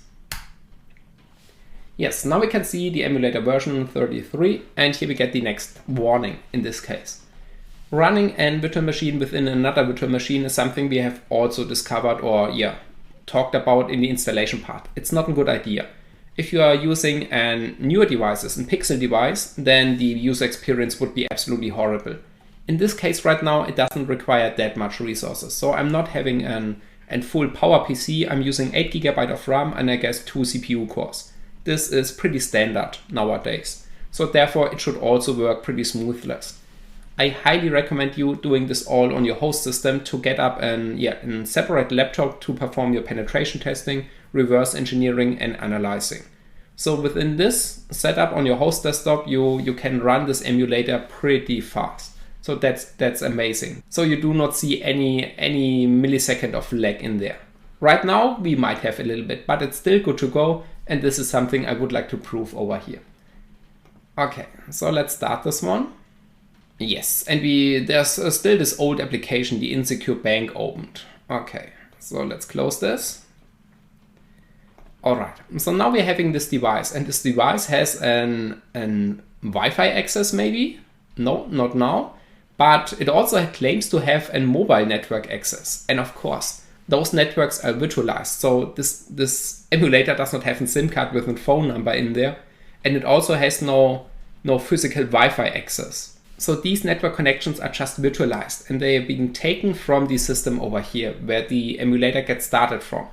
So now, if you also want to forward internet access to this device, we need to make sure that our host system has internet access. So therefore I enable it. So let's make the connection. Okay, now we've got internet access on our virtual machine, and then we will see internet access appears in 1 or 2 minutes also on our smartphone right now. I guess if we are now opening the web browser, it should be already there. So let's see. Oh, that's nice. There is no web browser on this device here. That's interesting. Well, okay, then let's choose WebView. So WebView is simply just an application which performs in WebView. So we are having a little in-app browser in there right now. Okay, so let's see. HTTP example.org. Okay, yes, we can see it's working. So, I mean, we do not require a browser in there because all the network traffic we want to man in the middle are regarding to our mobile applications. So therefore, we are absolutely fine with this low-level device right now. Alrighty? Okay, so performing this man in the middle setup right now, we have, generally speaking, I would say 2 options regarding to the emulator. One is something I really cannot recommend, but I still want to show you why and how. So the first one, which is always referenced, is using the Wi-Fi settings as a proxy. If we go into settings and then network and internet and Wi-Fi, so you can see it's a little bit laggy, but I guess it's still fine to work with this device. Then we have to wait until our emulated Wi-Fi appears. By the way, we're having internet connection, but still this X at this point right now. So this is a perfect example because the emulator is now using the virtualized mobile connection instead of the virtualized Wi-Fi connection, which means if we're inserting in here, in those settings, our Burp Suite proxy, this wouldn't do anything right now. Let me show this to you. So let's start our Burp Suite. Here we have it.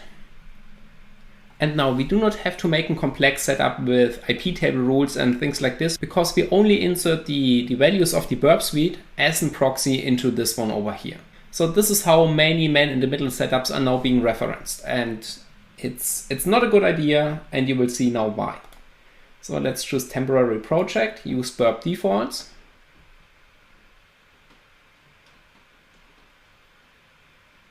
Okay, and then within proxy, options. So if we click edit, specific address, we can see we are not having our 10.42.01 interface up right now because we are not having a physical network interface where we want to connect to right now. Therefore, the easiest way is using all, or we could also simply just select this one over here because that's the interface of our Ubuntu VM network card. So this one. The smartphone can connect to this interface and we can forward the traffic from this interface into the real world. Okay? So yeah, you could select all or simply just your interface over here. Regarding to request handling, we have to apply invisible proxy. Okay, and now we're good to go. Okay, so now we want to insert it as a proxy. Therefore, we have to go to this pencil and Wi-Fi options. And here we also have some confusing options, treated as metered, treated as unmetered. So yes, we already have decisions. And decisions regarding to the network traffic are always bad because if we do it this way, then we might miss the other part and vice versa. All right? Okay, let's say we treat it as unmetered and now proxy, manual, and now let's go. The host name is HTTP 172.16.214.129. It's exactly this one over here. Yes, and now the port is 8080. We do not want to bypass, and yeah, DHCP. So why can we not save it right now? Oh, we have to get rid of this one.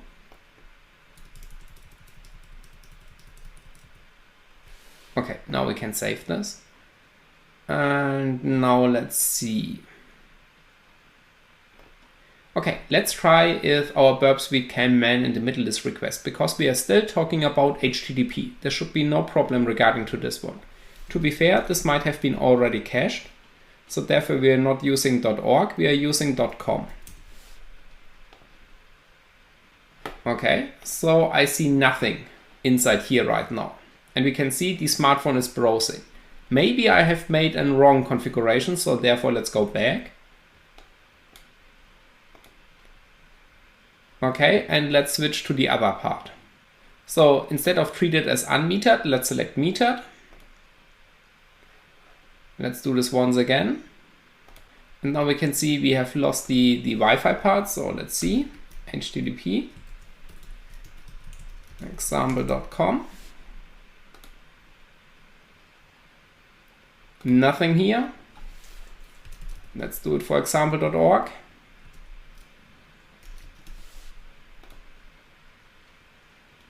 Still nothing here. Let's do it for google.com. Even if it's HTTPS, we should see some errors. Nothing inside the burp suite. Okay, so I guess it's not working in this way. Last but not least, we've got this automatic option, but I guess we get this point. Doing this in this way, it's not really reliable to fetch anything. Also, the problem is that some applications can detect proxy settings like this. They can say if the smartphone is using certain proxy settings, then do not make this request. So please do not use it in this way. Let's get rid of this one right now. So we do not want to do this. All right, so we have seen it flips between Wi-Fi and virtualized mobile connection, vice versa, and sometimes it works, sometimes you miss some stuff. Not a good idea. What else can we do?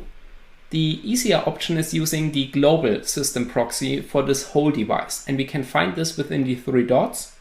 So here we can see if we select manual proxy configuration and select our burp suite, then we can hit apply, okay. And now we're having a more global option. I wouldn't rely on that this man-in-the-middle setup is now fetching every single network packet. So regarding to UDP or other stuff, it might be still tricky. But now we can already see this device is making some requests. So these requests are being forwarded into the burp suite. So it will at least fetch all those basic network packages, which is fair enough for 90% of all applications. All right? Within this course, you have absolutely no bad experience, or you do not miss anything if you are performing it via this way. Just keep in mind, for real-world applications, especially on IoT applications, please use a real device, like this one over here. Alrighty? Okay. Cool, so now we can see that's all we need to do. Forget about the first part. You have seen why it's bad. Now it's flipping between those two connection types, but we do not care because we are fetching the whole network traffic. Not the whole maybe, but most of the network traffic, through our burp suite. All right, the only thing we need to do, because if you're opening the web view once again, so let's go to an HTTP page. And let's also keep this HTTP history up here. All right. Okay, so now over here, for example, let's see, HTTP example.org. Yes, here we have now this example.org page. Perfect. So we can see this whole network traffic for this application right now with our burp suite. Okay, that's the way better setup right now. Cool. The only problem we are having right now is regarding to HTTPS example.com in case it has been cached. Let's see what's happening. Okay, let's clear this cache. I mean, it can be done easily here. And yes, we are getting some dashboard errors over here.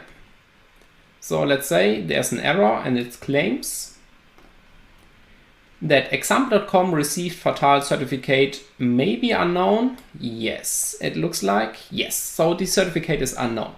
we need to install the burp certificate also on this device right now, on this one over here. Is that a big deal? Absolutely not. So what we need to do is we go into proxy, options, import export CA certificate. We select certificate DER format. Then we select our home directory and we provide a name like emulator burp.crt this time. So not DER, CRT. Okay. And then we are using ADB push on the, what was it? I don't know anymore. grep-i CRT emulator burp this way. ADB push emulator burp onto the SD card, and now we simply need to install it. So if we go back, maybe we can close those applications, then we do not have to care about caching. So settings, and then let's see, security, and then encryption and credentials, installer certificate, CA certificate, install anyway. Okay, the SD card is being loaded. Let's see what view we got. Okay, then on those 3 lines, and we have to select. Yes, if we select SD card, we are only seeing those directories, not those files. So we need to go back into Android SD card build for x86. And now we're having also those files. And here we can see we've gotten an emulator burp CRT. So we click on this and then there should be an success message, even if it's a little bit laggy right now. CA certificate installed. That's all we need to do. We need to go into those settings. We apply our burp suite. Within the burp suite, we need to select the proxy settings on this interface. 8080, invisible, install the certificate, and we're good to go. Really? Let's figure this out. So within the HTTP history, yes, I mean, no, that's still Google, interesting. So let's see. We're opening this amazing web view test once again. Okay, and now we want to go to an HTTPS site. So let's open HTTPS example.com, and perfect, we can see HTTPS example.com. Here's the network package, and here we can see it's working. So the burp suite certificate has been trusted. All right, this is how we can perform a man-in-the-middle setup on an emulator. Yes, it's way easier, but we are missing a little bit of packages regarding to strange or uncommon protocols. Alrighty, perfect. Have some fun with this, and then I'm looking forward to see you in the next video. Alright, so here we are back on our setup, and yeah, this time we are not talking about the smartphone, so a web browser that is making an HTTPS request. We are talking about an application that is making an HTTPS request, and there might be a little bit of a difference in there. That's also why I have chosen the spicy title, Is Certificate Pinning Better Than HTTPS? And we will get back to this later on. For now, let's have a look at this one over here. So we've got our smartphone, and the smartphone has now an application, example.apk. And this application wants to perform HTTPS request. Therefore, the backend, this example.com, is now presenting the certificate if a client connects to this one. Alright, we have seen that's absolutely no problem. We just simply present our certificate, and we also install the certificate on the smartphone. By doing this, we should be pretty good to go to inspect, analyze, and manipulate this traffic right now, right? Well, let's see. So the application wants to make this request right now. And the application tells us simply, no. And I mean, wait, what? Why? So we are screaming back to this application over here, hey, you even didn't try to look up the certificate I'm presenting to you right now. And the application simply answers, yo, even if you have sneakily installed your certificate onto the smartphone, so within the user or the system storage, I even won't trust you right now, so get out of my way. The last part, I mean, should have been a little bit deeper voice, but I guess we get this point of this application. This application is telling us, get out of my way. And this application, so it doesn't trust the system storage or the user storage regarding to the certificates. we can think of this as the most paranoid application we are facing right now. Alright? Okay, so how is this application then verifying if it's connected to a fake system or the real system? Well, there are two options for the developer right now to achieve this over here. The first one is the developer simply includes the certificate into the application itself. So within the assets or the raw storage or whatever the developer wants to put this into this right now. So if this certificate has been included into the application, then the developer is making a web service request, an HTTPS request, and it proves if this corresponding certificate, so the endpoint, matches this certificate over here. There are some key features in the certificate that can be verified and that cannot be faked by an attacker. So that's the first approach, how the developer can verify that the endpoint is really the server of the developer, not something sneaky like an attacker over here. Okay? The second approach is regarding to some parts in the certificate that cannot be faked as an attacker. For example, the signature. The signature is being complexly generated. There's a lot of stuff involved in doing this, and there's a lot of cryptographic stuff that verifies that this signature over here cannot be faked by an attacker. So an attacker cannot have its own certificate and the same signature. This type of attack is named hash collision, and yes, it has been proven in the past that this has been successful, but only theoretically and only for weak algorithms like SHA-1 or MD5. If the developer has chosen a proper algorithm, then this cannot be done right now. It might be possible in 10-15 years when we have some fancy quantum computers, but not right now. So the developer can rely on the signature. If this value is represented in the certificate, then it's the certificate of the developer. So that's the second approach, how the developer can verify if this is the corresponding endpoint. And now, let's get back to the spicy question. Is this approach now better than HTTPS? I mean, even if the attacker can place the own certificate into the system storage, the application doesn't accept it. So at least it sounds to be more secure right now, isn't it? Well, I do not want to go too deep into the discussion, but we have to consider some things. Installing a certificate on a smartphone over here requires a lot of tasks being involved. This is something that doesn't happen suddenly, so there are a lot of barriers in our way to perform this task. And we can now argue that we are also having the same barriers regarding to certificate pinning. So an attacker can bypass this certificate pinning, and you will also see how we can do this later on. And this means no matter if you want to patch certificate pinning on an application over here, or installing a certificate on the smartphone, there are some really strong security concepts in our way that needs to be bypassed, and the effort might be the same. But to be honest, my point of view is the following. Certificate pinning doesn't weaken your application security, and therefore it also doesn't hurt implementing it. It also doesn't mean that it's now being more secure than a normal HTTPS connection, but in total I would recommend implementing a certificate pinning. So that's my point of view, but of course this hasn't to be the correct view. So at the end, I mean, it goes down if you can represent this topic with your opinion logically to the customer.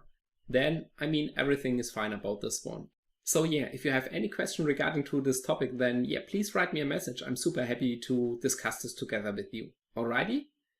Okay, nice. So now we have seen what certificate pinning is. And we have seen that simply installing our certificate on the smartphone doesn't solve this issue right now. Therefore, let's have a look how we can bypass it. Alright? Okay. And the nice thing about this one is, if we talk about this one, we already figure out what's the solution. So how can we circumvent this certificate pinning over here? And let's recap this a little bit. The application doesn't trust the system or the user storage of the internal certificate storage of the smartphone. Okay, absolutely fair. Therefore, the developer has to add its own certificate into the smartphone application, like this one over here, or the developer has to hard-code the fingerprint of the correct certificate into its own application. So the bypass for this one is, I guess, replacing those values? Absolutely, and this is exactly what we want to do. So we decompile this application, and then first we have to figure out how the certificate pinning is being established. If it is a certificate, we might spot the certificate directly in the assets or raw directory. And if it's the fingerprint, then we will also see how we can get into this point very quickly by reversing this application for certain keywords. No matter what it is, it has to be included in this application code. So our approach is simply decompiling, reversing, and then patching this application code. And you know what? We are now Smiley experts, so this is absolutely no problem for us right now. Nice, isn't it? And therefore I would suggest let's finish this theory part over here, and in the next video we have some hands-on exercises. I will introduce you these two types of certificates pinnings. I have written some really amazing apps regarding to this one. Okay, they have a little bit of a lack of UI, but regarding to the implementation, that's exactly what you face outside here. So in the real world, these are now two real world applications. Therefore, I'm looking forward to see you in the next video. Alright guys, welcome back. In the last video we have talked about the theory part behind certificate pinning, or the approach behind certificate pinning. In this video over here we will now take a look how it really works. So we will do the practical exercises regarding to certificate pinning. We will learn how certificate pinning works, how we can identify it, and even more, how we can patch it. So this is the purpose of this video over here. So therefore, let's go. Let's switch to the Ubuntu VM and then let's have a look into this one. Alright guys, here we are now at our Ubuntu VM and we start with a very basic clean setup over here. So we didn't perform our man-in-the-middle attack yet, neither do we have the burp suite running, nor do we have any IP table rules set. We even didn't plug it in, so this interface is not available right now. The reason for this is the following. If you get an application from the developer and this one is performing a certificate pinning, you are facing a lot of problems. But the problem you definitely do not want to face is having a broken application, just by design. And this happens quite a lot. So you get an application from the developer and you run it without any modified network components in here. And it just doesn't work. This could also be the case for my apps. I mean, they might be not that well programmed. I'm not sure about this one. And therefore, my pro advice is, if you get an application, then just test it on a non-man-in-the-middle network. We can perform this pretty easily. All we need to do is plugging in our USB to Ethernet adapter by having our access point running. So if you plug this in, there we go. Let's see. Okay, this interface is not up yet. Maybe now it's up. All right. Now we've got our access point running. And this access point is routing the traffic through our Ubuntu VM into the internet. But there's nothing in between. This is a regular internet connection, and if the application doesn't work over here, then we have a problem. Or not we, the developer has the problem. Alright? So let's make sure that this application works regularly without any modification. And therefore, let's take our real device, this one over here. And then let's open screen copy. And there we go. Okay, and now let's install this application. You can find this application in the attachment of this section over here, and it's named. Let's find out. I'm not sure about this one anymore. Yes, of course, I named it certificate pinning _hash. So this application is regarding to certificate pinning with the hash approach. In the next video, we take a look at the approach regarding to having a raw certificate in there. Okay. Alrighty, so let's install this application. There we go. And here we can see these nice neon colors, which is now, I guess, pretty up to date. So it has a fancy UI, I guess. Let's see, we are opening it. And here we have certificate pinning. Certificate pinning, send a request. Alright, and let's perform this request. And we have an error. Pinning did fail. Do we have an attacker? No, not yet. We didn't perform anything. But the smartphone has no internet connection. So this application is assuming there's an attacker in between us and therefore the connection got aborted. So we can fix this pretty easily. We go into the home screen, then into settings, and Wi-Fi, and then we simply connect to our TP-Link access point over here.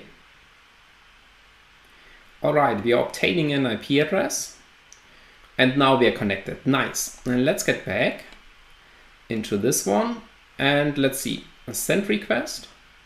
There we go, successful. We have now an internet connection, no attacker in between us, and we get this text. This domain is for use in illustrative examples in documents. So that's the text from example.com.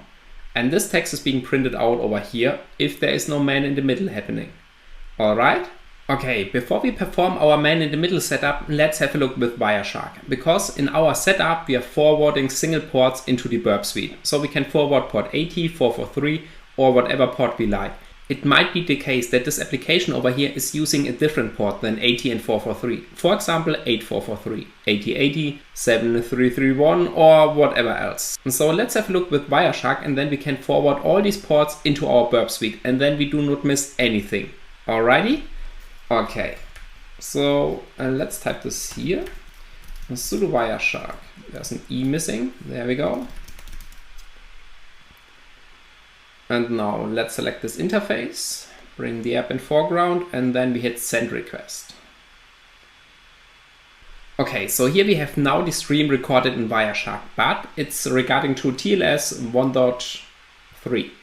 And if we go into this one, right click, follow TCP stream, then we can see this one here is being encrypted. This is what we have talked about, how HTTPS works. Alright, we cannot see anything in here beside the domain.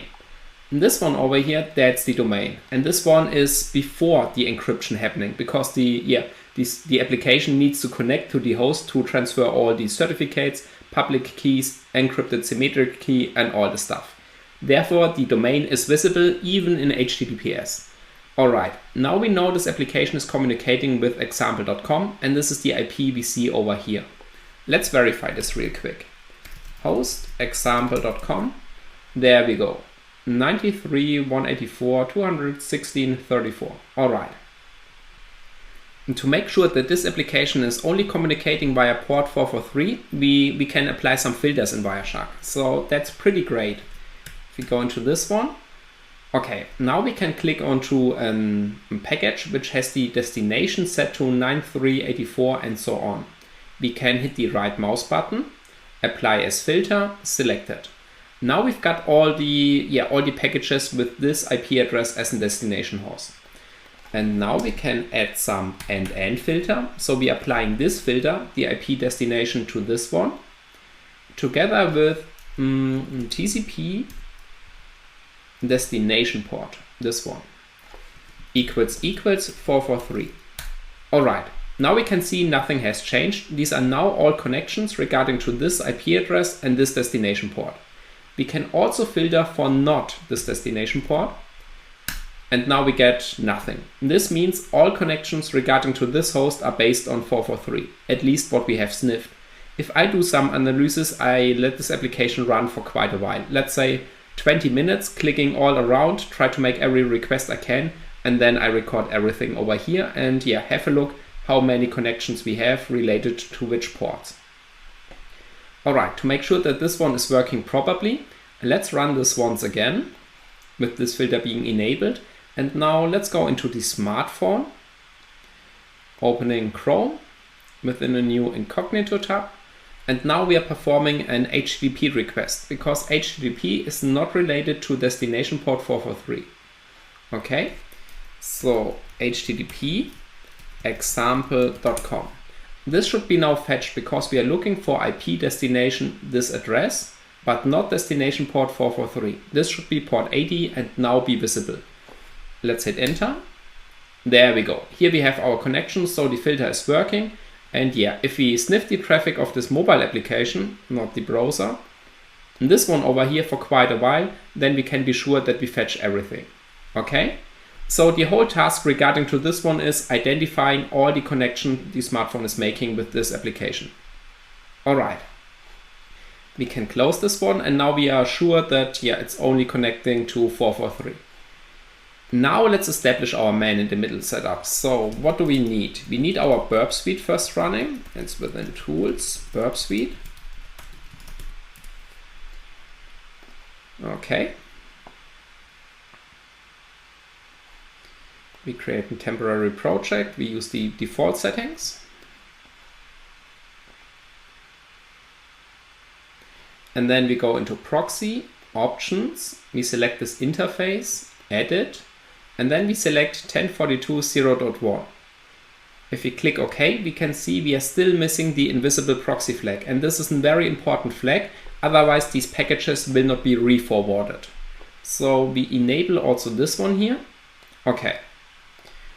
Now we have our burp suite running on this interface. The thing we need to do right now is forwarding all these packages regarding to HTTP and HTTPS, destination port 80 and 443, to this proxy over here. And we can do this with our, well famous IP table rule. So let's set this up.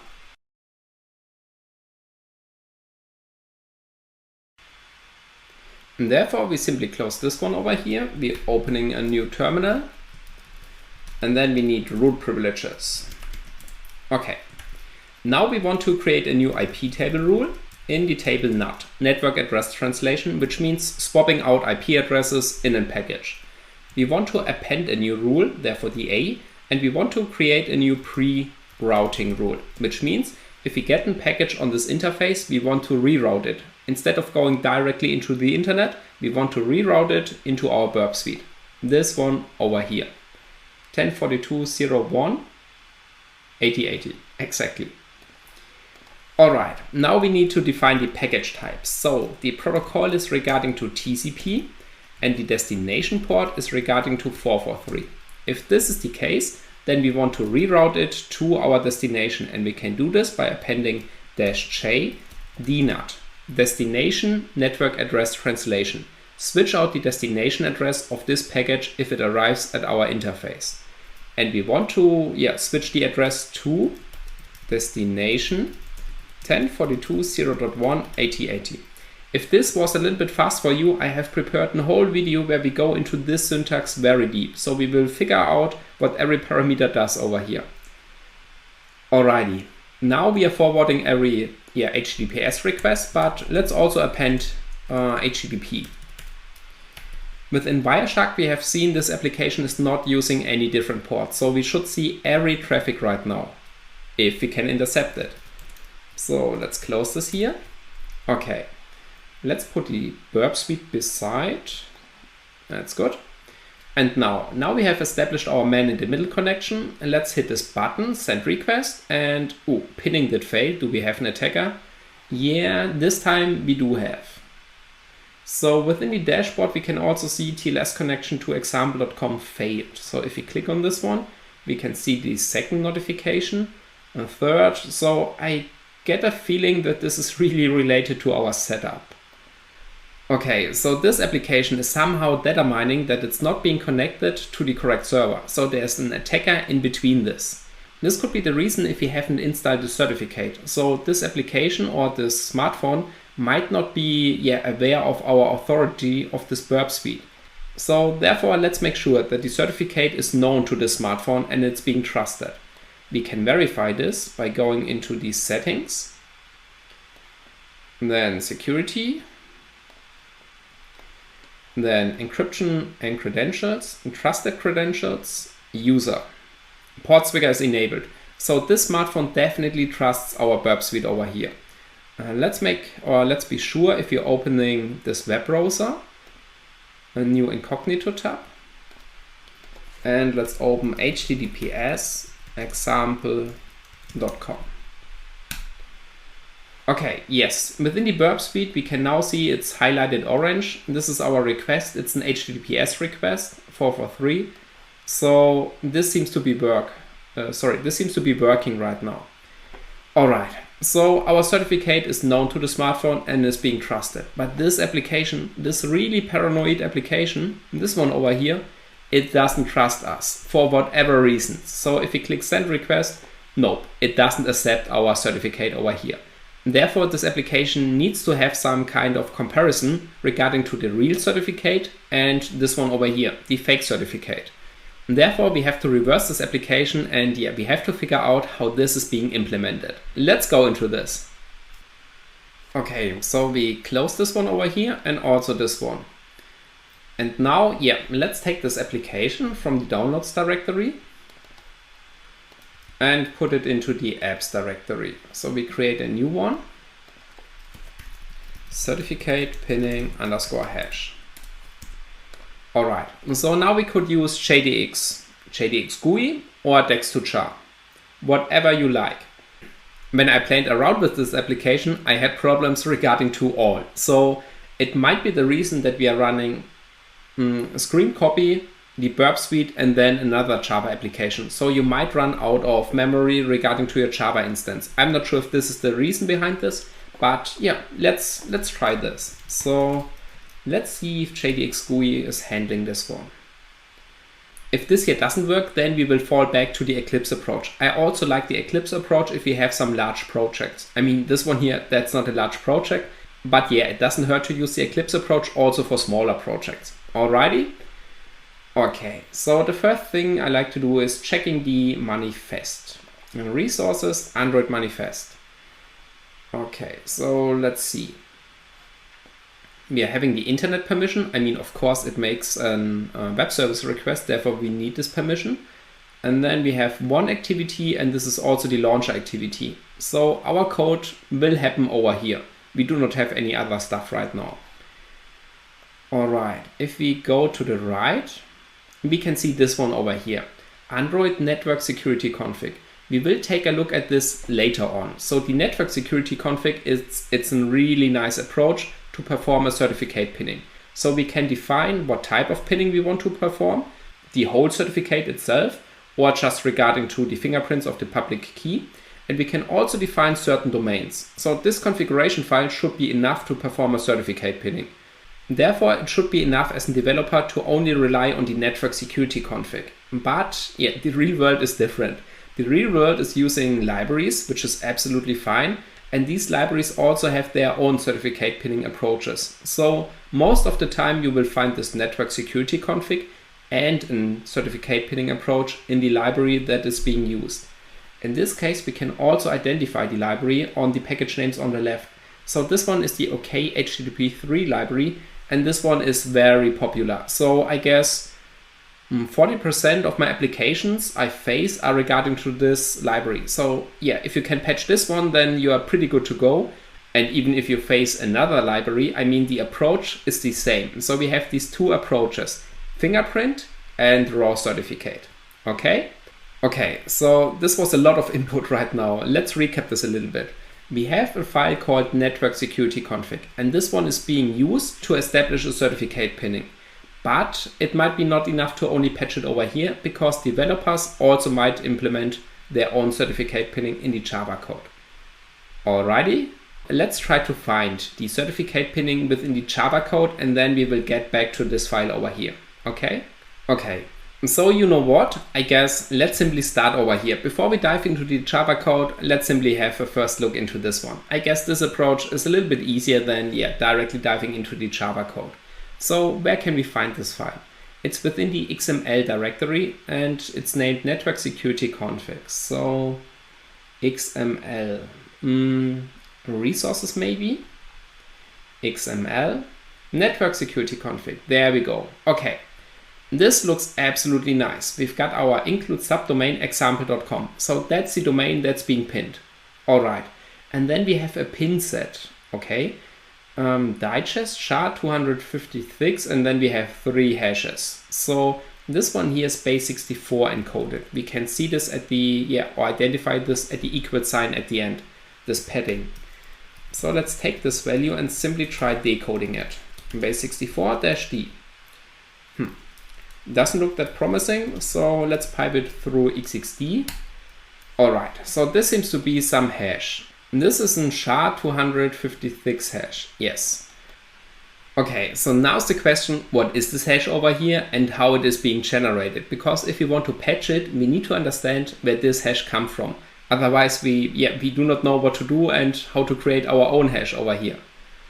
Okay, we can find this out by taking a look at the certificate from example.com. So let's have a look into this. We are using OpenSSL. So OpenSSL, it's an amazing command line tool, and we can do a lot of stuff. Also, we can fetch the certificate from example.com, and that's the certificate that's being pinned. So we need to have our information stored in there, right? Absolutely. Let's have a look. Okay, so we are using OpenSSL with the sclient command. That's the client command that is making a connection to our target. And we also want to provide the parameter show certs. And so we want to print out the certificates of our target. And our target, we need to connect to this one, is example.com on port 443. Because these are the certificates that's being pinned. Let's see. Okay, looks good. We can close this one. Okay, not implemented. We do not care about this one. Now let's see what do we have here. All right, it looks a little bit strange, absolutely. If you are not familiar with with OpenSSL, it might look even worse. So that was also the case for me. But I guess we do not need to understand everything in here.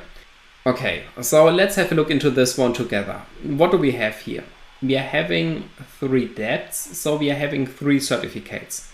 The first one here is from DigiCert. DigiCert, it's a known authority and it's a trusted authority. So this is the root CA that's creating or signing other certificates. Then we are having another certificate, and this one, it's again from DigiCert. So we are having 2 certificates now from DigiCert. All right, so we will have a look into this one later on. But for now, we just keep in mind we're having a root CA and also another certificate from DigiCert. And then we are having a third certificate, this one over here. And finally, this is something we know. This is regarding to example.org. Did we call example.org? Okay, it's regarding to the same. So example.org and example.com. All right. So these are our 3 certificates right now. Why do we have 3? The reason for this is the following, and therefore let's do this on the graphic tablet because then it's easier to explain what's happening over here.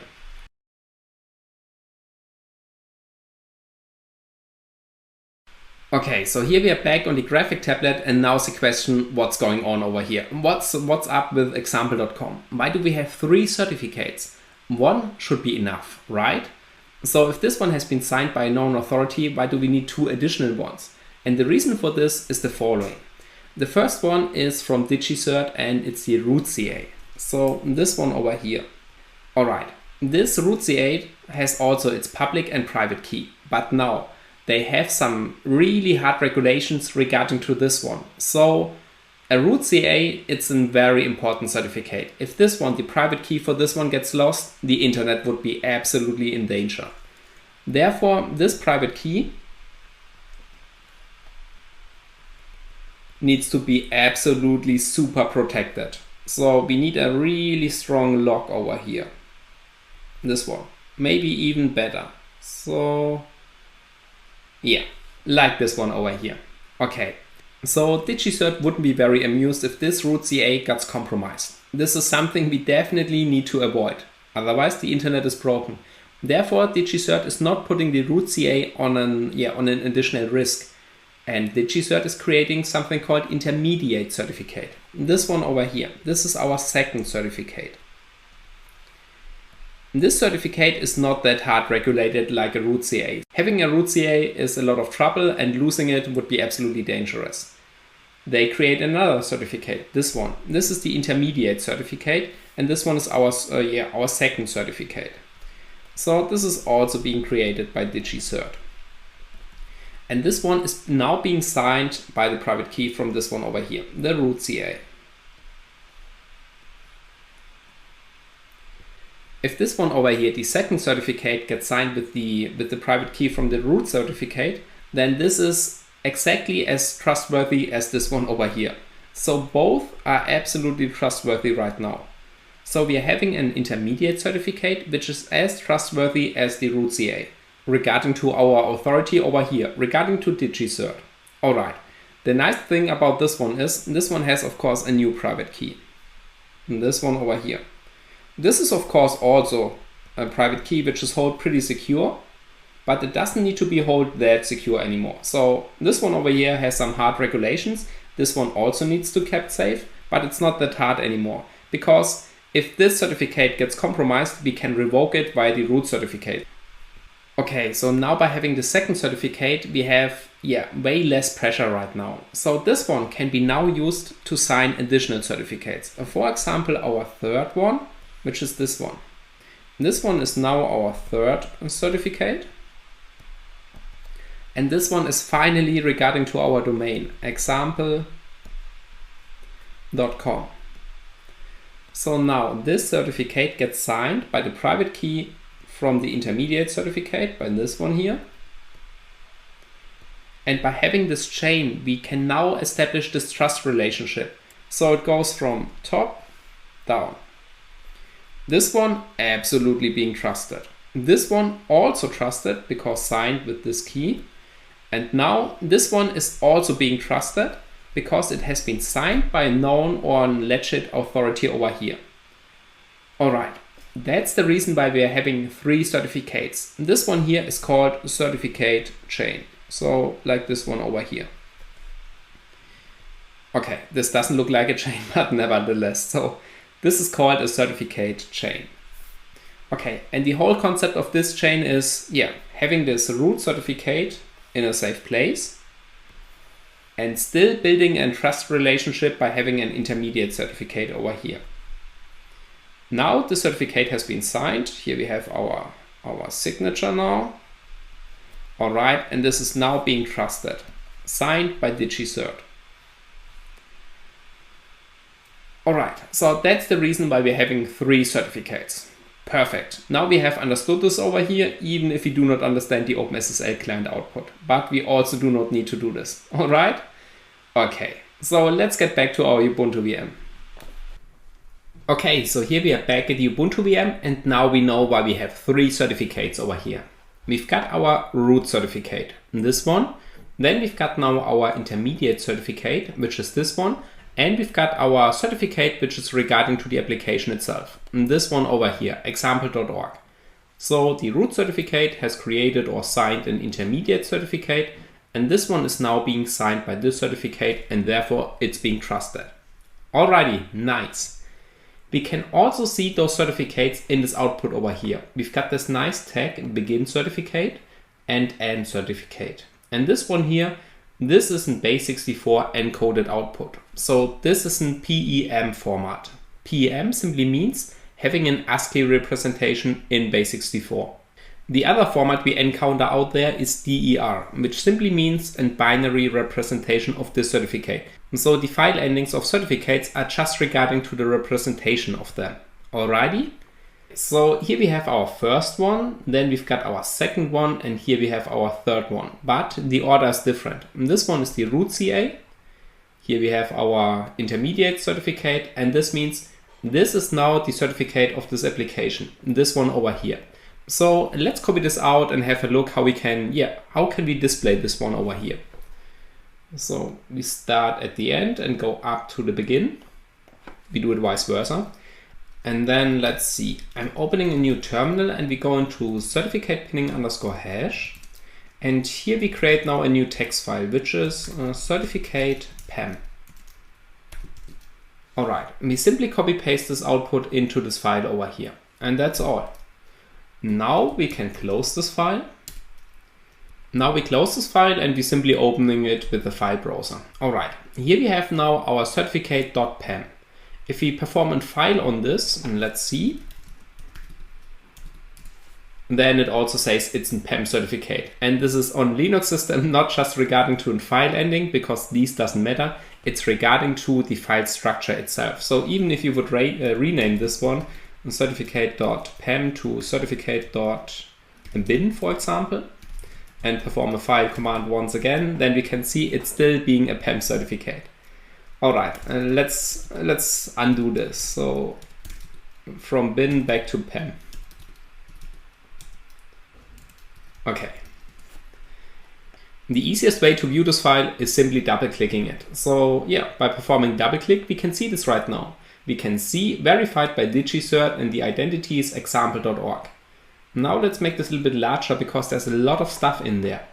If we click on details, we can also see when it expires. So at this date, this certificate needs to be renewed. Otherwise, it won't be accepted anymore. This is very important for the administration of this infrastructure that the admin keeps track of this one over here. Okay, so here we can see country, state, and so on. Issuer DigiCert, okay. And here we have now a certificate fingerprint. Ooh, this looks absolutely promising. We've got a SHA-1 and an MD5 hash. So this one here is some kind of fingerprint of this whole certificate. We will have a quick look into what a hash is in a moment. But for now, let's look over this file over here. Okay, next we also got this public key info. And this is now the public key of this certificate. We can see it has an RSA algorithms. These are the key parameters. We've got the key size. This one is a fingerprint of this key, and this one is the public key in a byte representation. Okay, next, let's see. We've got some subject alternative names, so this certificate is also being accepted for example.org or .com. This is why we do not get certificates error. Alrighty, so let's see what's else inside the certificate over here. So let's see. Yes, the signature. This is the last, most important part over here. The signature has been created with the private key of DigiCert. So now, by having the public key of DigiCert, we can verify if this certificate has been really signed by DigiCert. So this is maybe the most important part over here. This will prove that this certificate has been signed by a known authority. So in a moment we will figure out why it's not possible to spoof or fake the certificate over here, but for now let's do a quick recap. So at the end we've got the signature over here, and this will prove that this certificate has been signed by a known authority with the private key of the authority. Alright, then if we go up, we can see we have two fingerprints. One is the certificate fingerprint, and this one over here, and one is the public key info, and this also has a fingerprint, and this one over here. Okay, so now's the question, if these are the fingerprints that's being checked in our application, then we need to know how these are being built, because otherwise we cannot create them for our own certificate, and then we can also not replace these values. Okay, but before we dive into this, let's first have a look at what a fingerprint is. And you can really think of a fingerprint like we human have this. And so a fingerprint for us as a human is being an identifier for us as a person. And it's the same for this certificate over here. So a fingerprint is some kind of identifier, and this one is being built up on a hash. In this case, we have two hashes over here. We've got a SHA-1 hash and also an MD5 hash. These are just different algorithms, but the hash principle is the same. Therefore, let's first figure out what a hash is, because then we can understand what these values over here mean, and then we can figure out how we can build them by our own. Don't worry, we do this on a very high level and in a very short amount of time. Alrighty? Okay, let's switch back to the graphic tablet and have a look into this.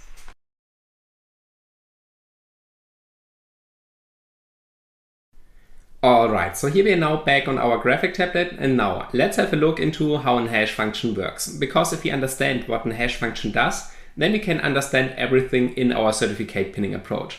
We will know why an attacker is not able to spoof or fake a whole certificate. We will also know why these hashes are being pinned. And last but not least, we will learn how we can create our own hashes based on the burp certificate, that we can replace them with the original one. And afterwards, we can man in the middle this application. Sounds absolutely perfect, right? Therefore, let's have a look into this one. There are a lot of approaches out there trying to explain what a hash function does, and most of them are regarding to colors. But in my opinion, Bob Ross is the only one who should play around with colors, and therefore I like to go with a different approach. This one over here. So we do this very visually on a high level. This might be not 100% accurate, but if we get this point of a hash function over here, that's all it matters right now. Okay? So therefore, let's have a look.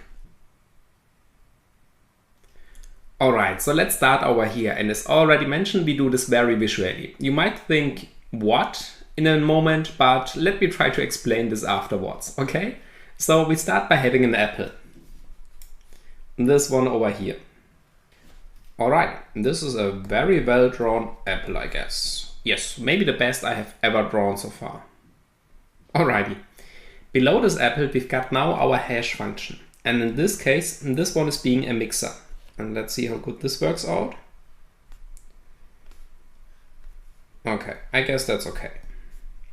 This is now our hash function. And below this hash function, we have our output. And we store this output here in the glass. Okay, so let's do this over here. If we take our apple and we put this into the mixer, then the mixer, later on the hash function, is performing a bunch of stuff. So in this case, the mixer is making juice out of this apple. And we get this as an output over here. Okay, here we have now apple juice.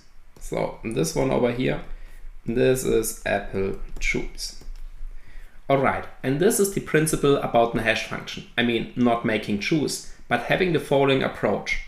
If we have our input and we put it into a hash function, we get back an output. And so far so good. But now's the important point. In a hash function, we cannot go back. So it's absolutely impossible to get back from our output back to this input. In this case, I never ever be able to make an apple out of this juice back again. I'm not sure about you, but for me, this is definitely not possible. And this is exactly the principle about an hash function. It's a one-way operation. We have an input over here, we perform a bunch of operations and we get back an output. But we cannot get back from the output back to this input over here. This is not possible within a hash function. It would be possible if this one has been encrypted, symmetric or asymmetric, but that's not the case over here. So a hash function is not some kind of encryption. It's a hash function, and yeah, these terms, encryption and hash, gets often mixed together, which is completely wrong, alright? Encryption means we can get back to the input by having the key, asymmetric encryption, whatever. But in hash function, we cannot go back. And this principle, it can come super handy. For example, let's say if we have a web application. And this web application over here, this has now two input fields. One is regarding to the username, and one is regarding to the password. Okay, and now the administrator has this task to store the passwords in a secure way, which means even the administrator is not allowed to view them. Therefore, we cannot use some kind of encryption. Otherwise, the administrator can simply decrypt them and get back the clear text passwords. And this is exactly where a hash function is super helpful. So let's say we've got this database over here. So this is now not a class anymore. This is now the database that's being stored or storing those passwords. Alrighty, this is our database. And all we need to do right now is the following. So we are taking this password of the user and we put this into a hash function. This one over here. Then we get back our output. And this is now the hash. And instead of storing the clear text password, we are now storing the hash in this database over here. So this is now the hash of this user over here. This means if we cannot get back to the clear text password, we can also not see what's the real password of this user over here. Okay? Alright, but now's the question, how can we make sure that the user has entered the correct password? And the approach, it's pretty simple. If the user enters now a password, for example, test, then all we need to do is we need to put this password into this hash function, into the same hash function over here, and then we compare those two outputs. In this case, we can see this one is green and this one is some kind of purple. Let's call it purple, which means these are definitely completely different colors. And it's also the same for these hashes. So these hashes are not even close being identical, which means the user has obviously entered a wrong password. And we can now verify this even if we do not know the clear text password of this user, which is super amazing, right? Absolutely. So I guess this example isn't that bad as I thought it was at the beginning. Let's stick to this one with the web application. Therefore, let's make a separation over here. And now let's get back to the second important part about the hash function. The second important part about the hash function is the following. And let's say this output here, this one, this is the password TESD. So now if the user enters the password over here, test, there's only a little difference in this password, only just one single letter. And now the second important part about the hash is that no matter how identical they are, if they are not being completely identical, the output looks absolutely different. So because we could have assumed over here that the first part might be identical. This one over here is TES and also this one over here is TES. So this part could have been identical, but not within a hash function. Even if we change one single bit in an input value, we get back a completely different output. And this is why this hash function is that useful regarding to certificate pinning. For example, let's say we have our certificate. Now we are hashing certain values in the certificate and we store these hashes. We can now make sure if a certificate is being represented by comparing these hashes with the one of the other certificate, if this one is the certificate we are expecting or not. In case of not, then we can abort this connection. And these are exactly these hashes that's being compared. Therefore, let's have now a look into our certificate pinning approach over here and how this all applies regarding to these hashes.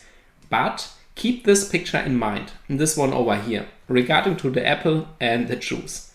Because this can come handy if you want to analyze or understand what our certificate pinning approach does. Alrighty?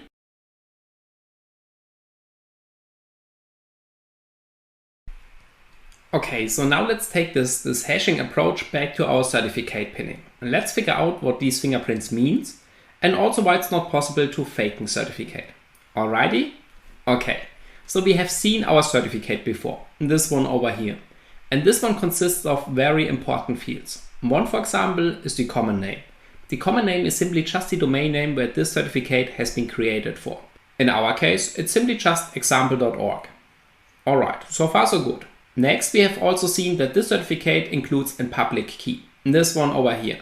And we now also know why this is the case. The public key will be sent to the client. And this public key will be later used to encrypt a secret which has been created by the client.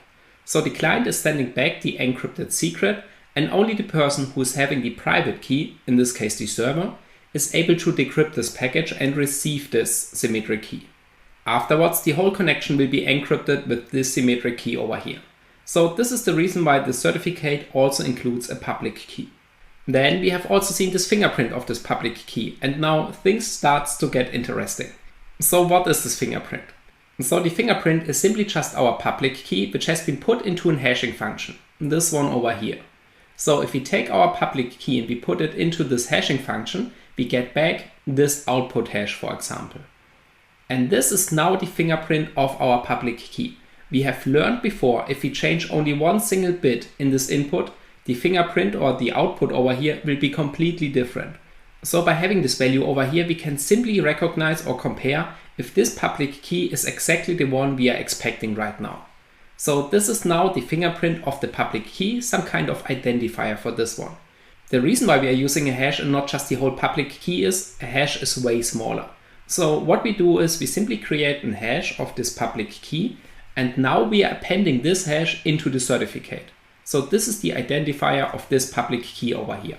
Therefore, let's do this. So we take this one over here and now we append this also into our certificate.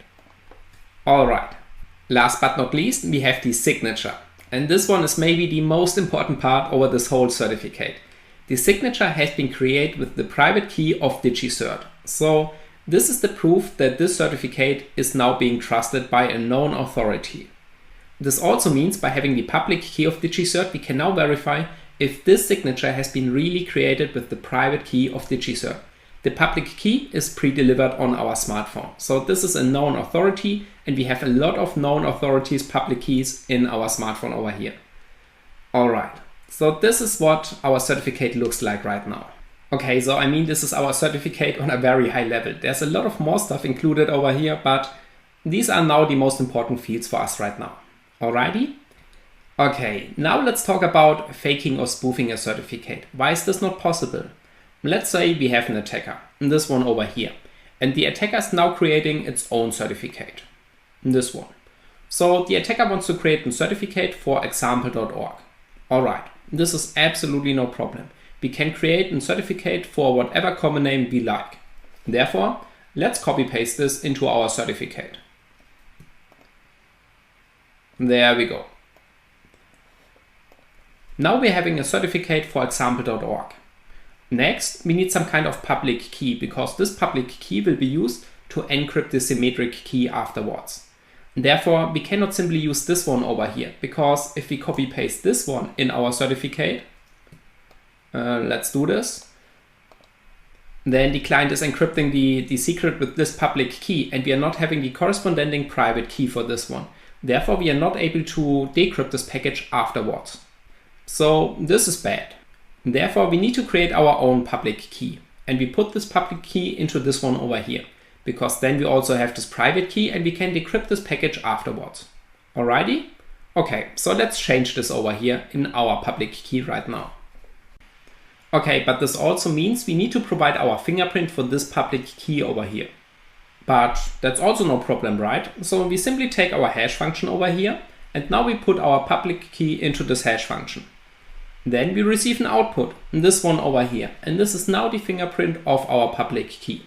I mean, of course, it's completely different because our public key is different. So we take this output right now, this one over here, and we append this into our certificate. All right, we are now having a public key and the corresponding fingerprint. Okay, next, let's see, we've got the signature over here. And let's also copy paste this into our certificate and see if this works out. Okay, and now we have created the certificate over here and this should work right now. Should it? Well, no. The reason for this is the signature. The signature will be built over the whole certificate, over this whole certificate over here. And this is a very strong cryptographic algorithm that's happening over here. We do not dive too deep into this. But this signature will verify that these data are correct. So that's the reason why the authority has signed the certificate over here. So the authority has put its signature under this certificate. And now, if we change some data in the certificate, like on the right, the signature doesn't match the certificate anymore. Therefore, the signature does not apply to the values over here. And this certificate will not be accepted by any client right now. Because by having the public key of this authority, this DigiCert authority right now, we can verify if this signature is correct regarding to the whole certificate. And on the right, it isn't, because we have changed a lot of values. And we need to change these values because otherwise we are not able to use the certificate. So this is the reason why we cannot simply clone, fake or spoof a certificate over here with different values. Therefore, we need to create our own certificate which has not been signed by a known authority. But then we need to make the application to trust us. So how is this pinning approach working right now? Let's have a look into this one. Okay, so on the top right we have now our self-signed certificate as an attacker. Let's have a look how the certificate pinning approach regarding to those fingerprints. Because if we understand how these values getting checked or being generated, then we might be able to replace them. Alrighty, and let's have a look. Let's say we've got our smartphone over here. And this smartphone is trying to connect to this server. The server is now assumed to be example.org. Therefore, the server is representing the certificate. This one over here. Okay, so we can see this is exactly the same certificate that the client expects to have. Now let's see what the client can pin in this certificate over here. So we have seen two fingerprints. One was regarding to the whole certificate.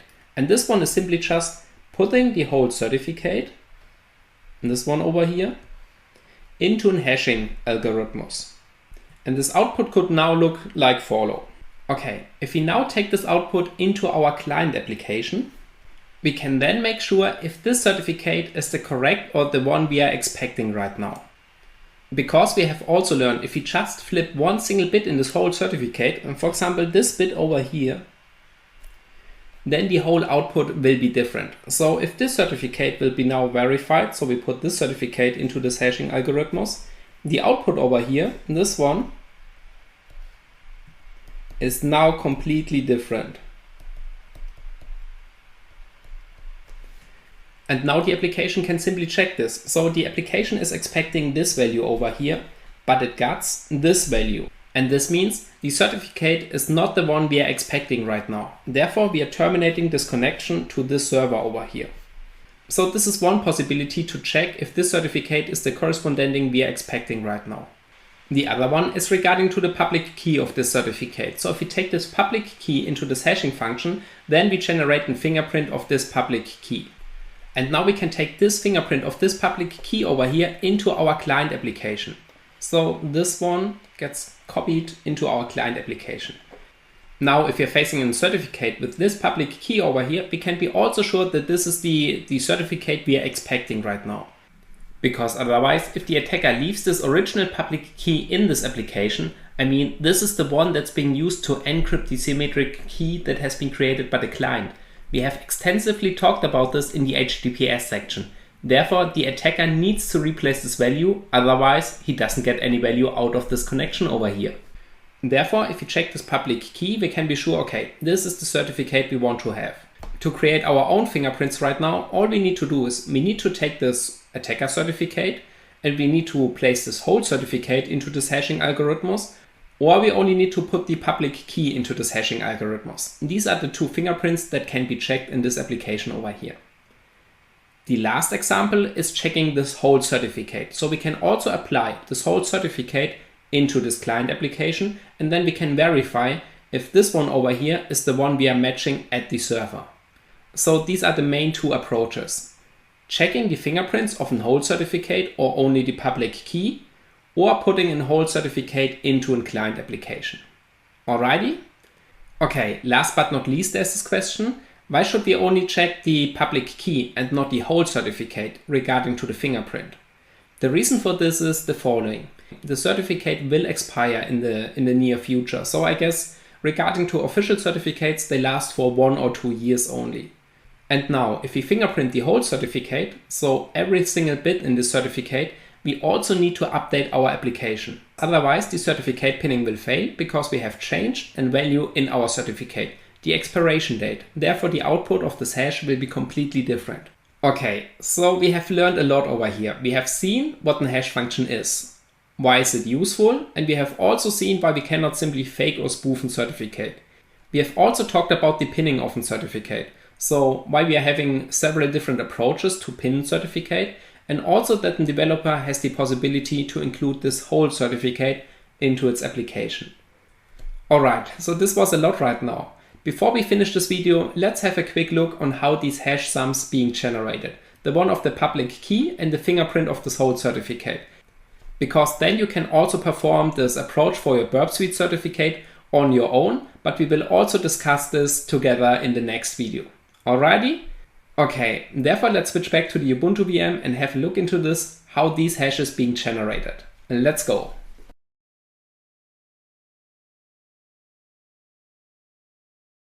Okay, so here we are back at the Ubuntu VM. Now let's have a look into the certificate file and how these hashes being generated. We start with the first one, which is regarding to the hold certificate. This one over here, the certificate fingerprint. So here we have the SHA-1 hash of the certificate, and here we have the MD5 hash of the certificate. These are different algorithms, but the input was the same, the certificate file over here. Let's have a look how we can calculate this on our own. So we go into this directory where this certificate has been stored. It's within apps, and certificate pinning underscore hash, and here we have it, yes.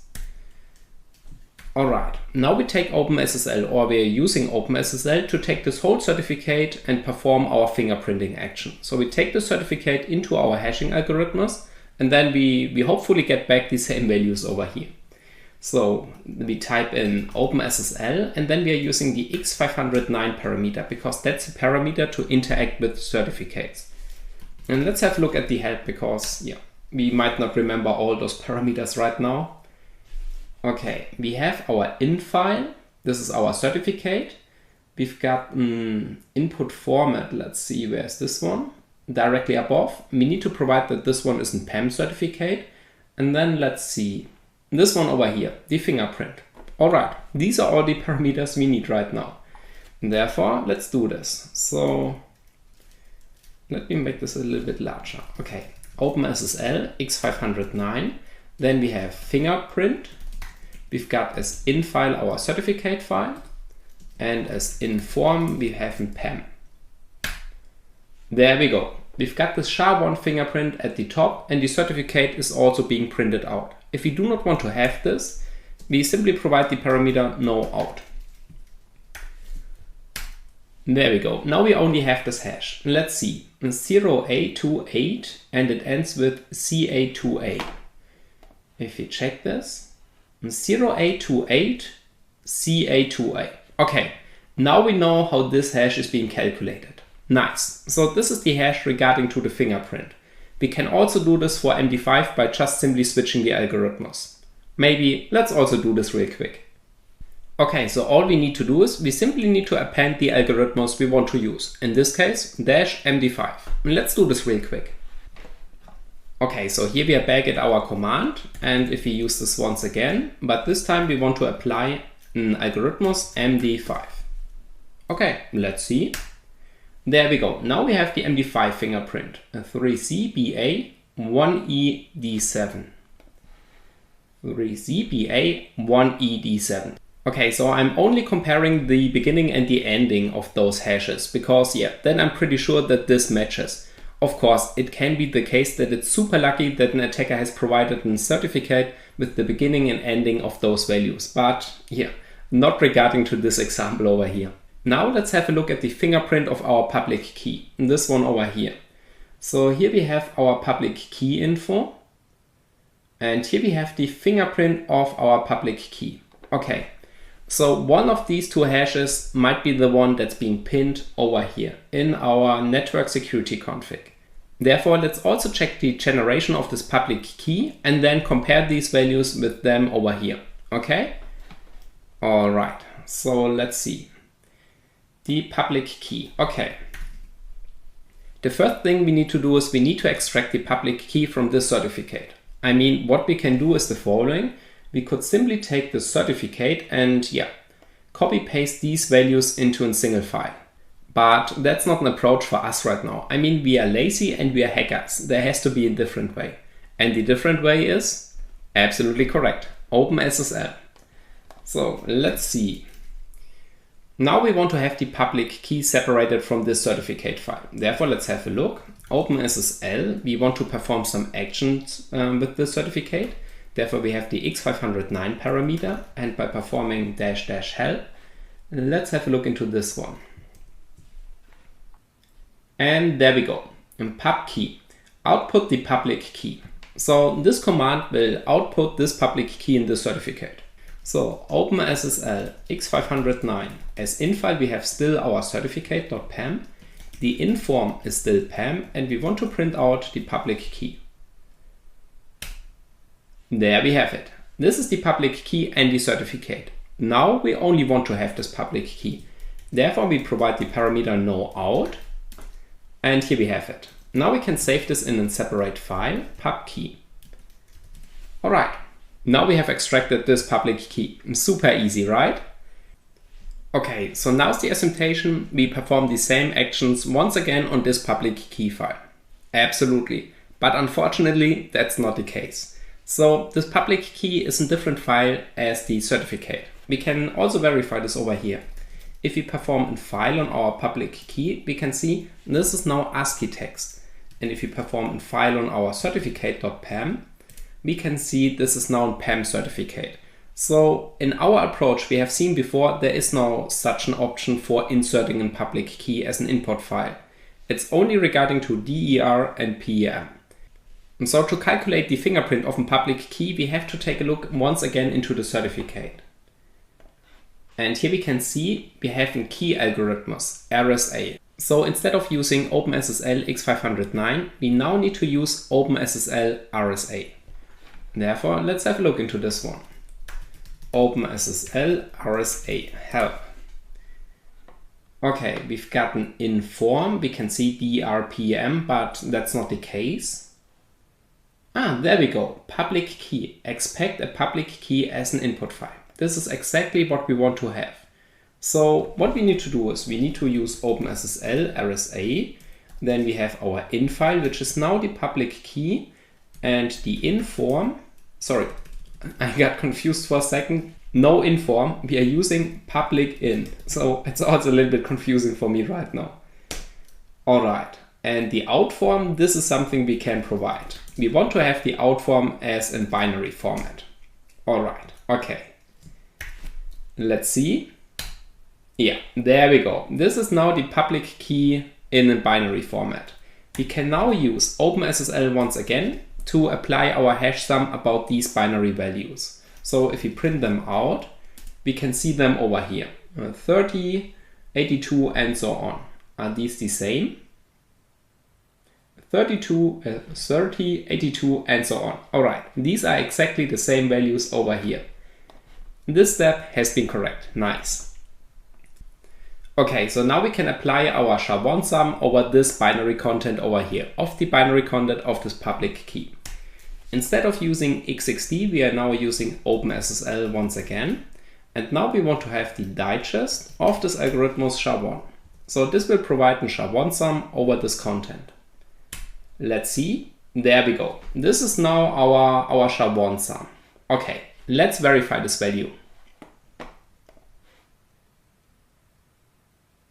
There we go, 5E, A5, E4. if you put them side by side, 5E, A5, E4, and it ends with F693.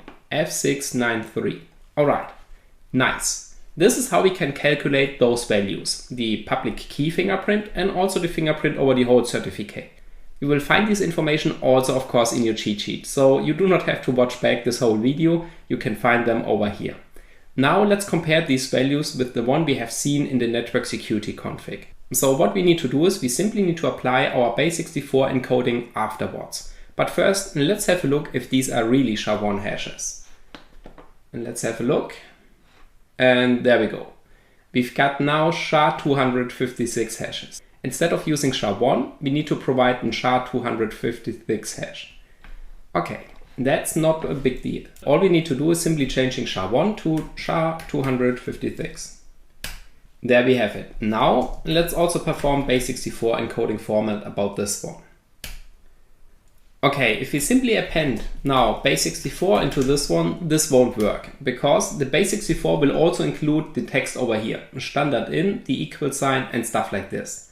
Therefore, we need to extract this value and also perform this base64 encoding about this value. And we can do this by simply providing this parameter dash binary. Let's verify this real quick. Okay, here's now this output. Let's check this real quick. We pipe this to XXD. Here we have now our key. We can see this over here. That's the correct one. Okay. And now we can use, instead of XXD, we can use base64 to encode this. This is now our hash that needs to be verified. So the struggle we have by doing this command over here are the following. We need to provide the correct algorithms. Okay, that's not a big deal. But we also need to keep in mind that the base64 encoding of this output over here should be not about this whole stuff like standard in, equal sign and so on. It should be just about this value. And therefore we need to have this parameter in here which prints out only the binary content which is listed over here. By performing afterwards in base64, this one over this value, then we get back our real hash. So this one over here is the final command we want to use to calculate our base64 encoded fingerprint. Alrighty? Okay, and now let's take this value and have a look into the network security config. Let's see. MM29 UA equal. Okay, this is exactly this value, but maybe let's be sure that this is really this value. Yeah, let's paste it in here. So that's the copy pasted value. And if we compare them now, let's do the pure man comparison. So just above, it looks perfect. Yes, so this is definitely the hash that's being pinned. All right, fantastic. We now know how this hash is being generated. We can calculate this by ourselves and we could simply replace this over here to bypass certificate pinning, right? Unfortunately, there's one last thing we need to discuss right now, and then we have it done this topic, okay? So if we take a look back into the network security config, this one over here, these are now the hashes that's being fingerprinted. This one is the hash from example.com. This might be the hash of the intermediate certificate, and this might be the hash of the root certificate. Okay, if we create our own certificate, or if we are having our own certificate, the burp suite, then we could simply delete them over here and just simply replace it over here. Don't worry, we will do this in the next video just on a practical exercise together. Alright, but the problem with this file over here is the following. The Android system has changed quite a lot, and it has changed pretty heavily regarding to the network security config in version 7 and higher. This means we are now having the following problem. If we take a look at the network security config in the Android developer documentation, and let's do this here. Network security config Android. So here we have a quick introduction into this file, and we will also discuss this in the next video more in detail. I just want to show you the following. The network security config has been changed. And let's see if we go into network security config. There we go. The default configuration for apps targeting Android 7 up to 8.1, but also here 9 and higher are as following. the applications only trust certificates that are being stored in the system storage. So this does exclude our Burp Suite certificate, which has been stored in the user storage. Of course, by having root privileges, we can take our Burp certificate and put it into the system storage. But this course is designed to work most of the time without root. Therefore, what's the solution for not having root privileges? And this one is mentioned here. We have to override the network security config with this one over here, with these tags, to also trust the user storage in our smartphone over here. So it won't be only enough to simply override these values here with the one of the Burp Suite, the fingerprint of the Burp Suite certificate. We need to apply or need to introduce the user storage, the user certificate storage, also to this application. And therefore we have to change the network security config to this one over here. And now you might ask yourself the question, why have we done this whole approach, figuring out how these fingerprints are being generated, performing this on ourselves and replacing them in the application, when we can simply just use this network configuration and get rid of the certificate pinning? The reason for this is that developer often uses an additional certificate pinning in their applications. And this is also the case over here. So if we go back into JADX, and then have a look into the main activity, and this one, then we can see over here we have those hashes also included in the Java code.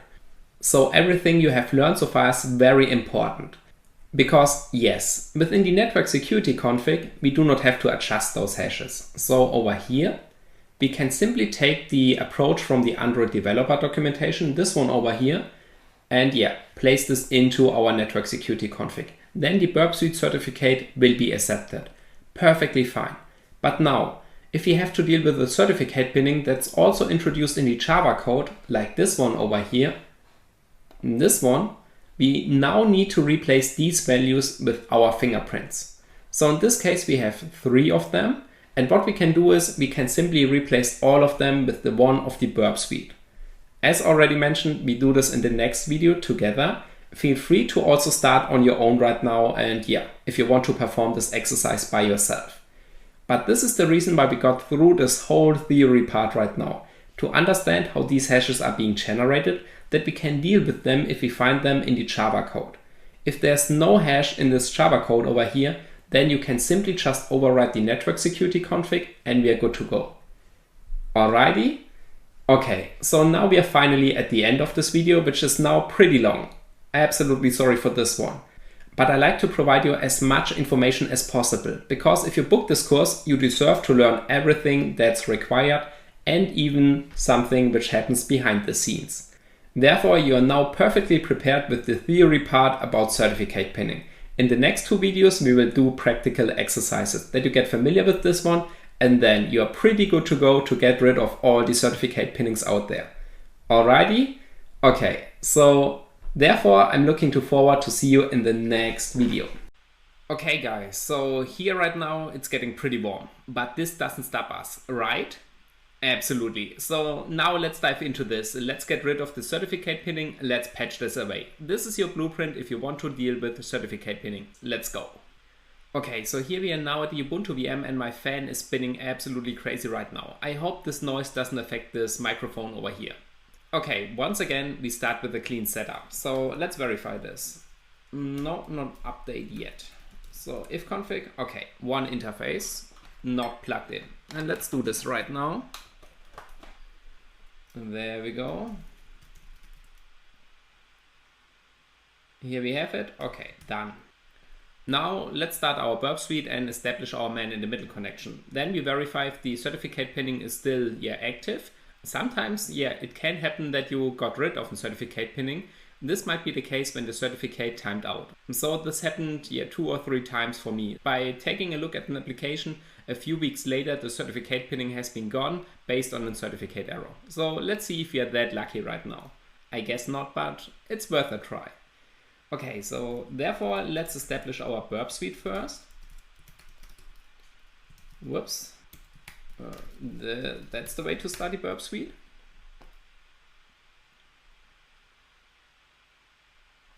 Okay, temporary project, use burp defaults. Okay, in proxy options, we enable our interface. Request handling, support invisible proxy. Burp Suite, done. That's nice. Now let's get back on our smartphone. So screen copy. Okay, I have to turn it on first. I guess that's required. Okay, so now it's turned on. Let's see. Screen copy. There we go. Internet connection also, that's nice. But let's verify if it's the correct Wi-Fi. So otherwise we won't see it later on. Settings. Connected TP-Link. Fine. We haven't established our man-in-the-middle setup yet. So maybe let's do a quick check if the app still works regularly. Okay, and now let's establish our man-in-the-middle setup by applying our IP table rules. Let's keep this in foreground because this layout is that nice that we keep it in foreground. Okay, we need a root shell. That's the first point. And then we need to enter the correct password. There we go. And now we apply our IP table rule. Table nut. We want to add a new pre-routing rule regarding to the protocol TCP destination port 80, and we want to change the destination address to destination 1042.01.8080. Yes, that looks good. Okay, now also for 443. All right, and let's open the Burp Suite, put them on the left, send request, dashboard error, certificate pinning did fail. Okay, that's exactly what we want to have right now. Not when we test in a real application, but yeah, to patch this away, that's a good sign over here. So certificate pinning still works. All right. Now we have seen within the application how it is being done. So if you take a look into the apps directory, the certificate pinning hash, I guess we have used, yeah, this time we have used the Eclipse. So did we use Eclipse? Yes, we did use Eclipse. So let's open the Eclipse project.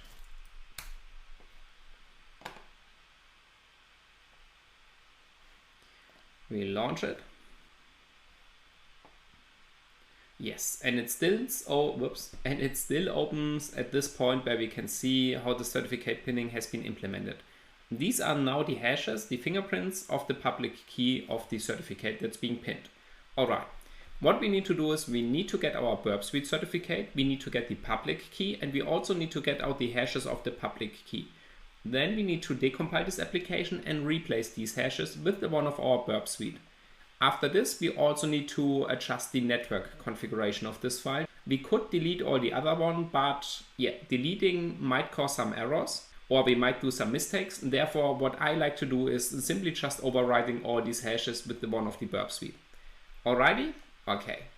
Okay, so the Burp Suite certificate. How can we get the public key?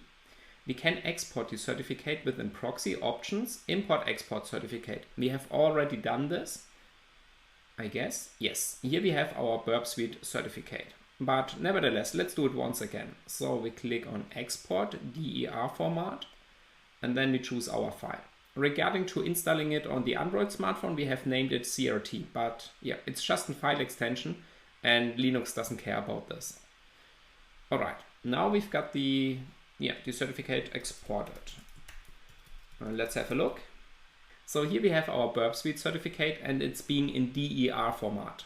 DER simply just means binary. That's why it's being printed as data. So if we view this file, then we can see binary data, but we can see port swigger CA. So we know, okay, this is our port swigger, our Burp Suite certificate. All right. The other file extension is PEM. PEM simply means ASCII in form of a base64 encoded text. Okay? All right, so now's the question, how can we get the public key out of this? And the answer for this one is have a look in the cheat sheet or take a look at OpenSSL. But both came to the same conclusion. We are using OpenSSL for this one. So OpenSSL, then we want to work with the certificate. Therefore, we need to provide the X509 parameter. Then we have a certificate in, which is the Burp Suite, and the in form, it's DER. So that OpenSSL knows, okay, that's now binary form. we want to get out the public key, and therefore we have to provide the public key parameter. And I guess this should work right now. Yes, fine, this works. So here we have now the public key, and here we have the certificate. If we do not want to have the certificate, we can simply apply no out. Now we only get the public key. So let's clear the screen. There we go. Okay, nice. Let's write this to burp pub. Okay. All we need to do right now is making a fingerprint with the RSA algorithms about this public key, and then we get back the hash. Okay, so let's see how can we do this. Open SSL RSA, and then let's open the help. I guess that's the best way. So open SSL RSA. We have input file. Okay, that's our burp public key. And then we have the input form, and this one is public pub in. So expects that public key as an input. All right, that's exactly what we have. And then we have an output form. And this is DR. We want to have the binary form out there. Okay, and I guess that's the first part, right? Let's verify this. Yes, okay. Here we're getting now the RSA key. Alrighty. Okay, now we need to pass this, and we need to make a hash sum over this binary content right now. All right. We can do this also with OpenSSL digest. It's a SHA-256, and the input is binary. All right, looks good. And all we have to do is now base64 encoding this output. There we go. This is our public key fingerprint in base64 encoded format of the Burp Suite certificate. Nice. So this one over here, I clear the screen. This is our command. Okay, now let's take this value and let's go into the applications directory, apps, and then into certificate challenge pinning hash. Okay, this way. And now we need to use the APK tool because we want to patch this in Smali, and yeah, we also need to adjust the XML config. Therefore, the resources also needs to be decompiled. So APK tool D certificate pinning hash.apk. Okay, yeah, the directory already exists. So we can provide a new directory. And yeah, that's exactly what we want to do. So APK tool, let's see, --help. And this one, -o, because we do not want to overwrite our existing Eclipse project if we want to reverse engineer later on. So let's simply name this out. Okay, now the output gets decompiled into the out directory. Okay, so within out, we have now our context. Let's have a look. It's within a main activity.java. So let's simply search for this file. Or let's simply open the whole Smali classes 2 directory with Visual Studio Code. I guess that's way easier. And there we go. It is within com. And let's see. What's the package name? Com app hacking certificate pinning. All right. Com app hacking.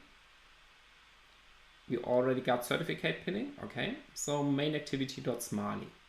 Do we have it over here? It doesn't look like. The reason for this is we can now see main activity $network RP Smali. If you remember our amazing Smali journey over here, having a $sign and 2 class names over here means we are having an inherited class. So the network RP is an inherited class of the main activity class. Yeah, that's what it is. So let's see. We have here our public class main activity. That's correct. And now let's see, here we have this inherited class. All right, and this is where the code relies. So the SHA-256 signature. And this means we have to take a look into the network RP inherited class. And this one is being referenced over here. All right, so maybe let's enable Java that we can see it a little bit nicer. There we go. Okay, so here we have now the network RP class. We can see this one extends an async task, and yeah, the source file is the main activity Java. All right, we have here our instance fields, we've got our constructor, and here we have the method do in background. And this method over here, there we go. These are now our 3 SHA-256 hashes. So if you take a look into this one, these are, whoops, Can I close this one? Okay, maybe not, doesn't matter. So here we can see that's the method, do in background, and here we have our hashes. So that's definitely what we have over here. All right, so the thing we need to do is these are being loaded into a string. So v2, also v2, v2. Yeah, all we need to do is simply replacing this hash value with our hash. That's all. Let's get back our hash. It wasn't here, it was there. Copy. And now let's simply patch all three of them. I mean, we could now figure out where it ends. I guess if we delete this and this line, then we would also just have one hash over here, but we might make mistakes. We might overwrite other registers. Therefore, let's simply keep three of them in there. And yeah, just simply overwrite it. All right, we hit 10 times the save button to make sure this file got really saved. Okay, and that's it. And this has been now successfully patched. Nice, we can close it. Here we have some problem. Okay, now we take a look at the network security config because we also need to patch it over there. All right. Okay, so let's switch back to the network security config. Okay, and therefore let's have a look into the apps directory. So within apps, certificate pinning underscore hash, we have now our decompiled code, this output over here. Now's the question, where can we find this network security configuration file? And the answer for this one is having a look in the Android manifest XML, because this file has a reference to this config. So let's opening this one. And here we can see the network security config is being stored in a directory named XML. And here we have the file name. All right, XML, that's a layout directory, so we have to take a look into the rest directory. And this one over here. Nice, here we have it. So by opening this one, we can see that's our network security config. If you have now an application that does not have its own network security config, then you can also simply create this directory within the resources over here and add this file on yourself. Why you want to have this? You will find out in just a few minutes. But first, let's have a look into this one, this magic file that's performing all the stuff. Okay, so here we have this. It's an XML file, and yeah, we've got several tags. Domain config, then we've got our domain, include subdomains is being set to true, and here we can see example.com. Then we've got a pin set, and here are our three hashes. So the fingerprints of the root certificate, the intermediate certificate, and also the certificate of example.com. Nice. The assumption right now is, okay, simply replace these hashes over here and then we are good to go. Absolutely, this is the absolute valid assumption, but unfortunately it won't work out. The reason for this is how the Android system handles certificates. So this has changed in the past, and regarding to different version numbers. You might be lucky and yeah, you might have a smartphone where this one works, but it's not always the case. And this course is designed to work on the most up-to-date version right now, Android 11. Therefore, let's see how we can deal with this one. Therefore, let's have a look into this file. So what are these tags and how can we deal with this? How can we make the burp suite being accepted by this application over here? Because only inserting these fingerprints are not enough. So let's see.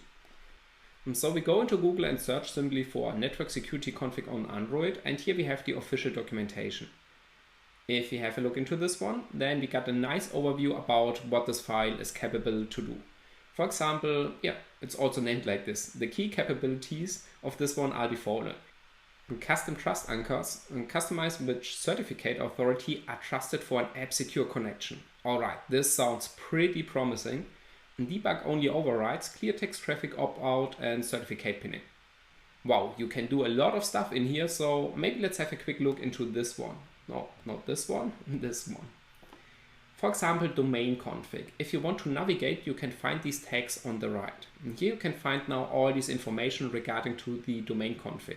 For example, this includes subdomains. If set to true, then this domain rule matches the domain and all subdomains, including subdomains of subdomains.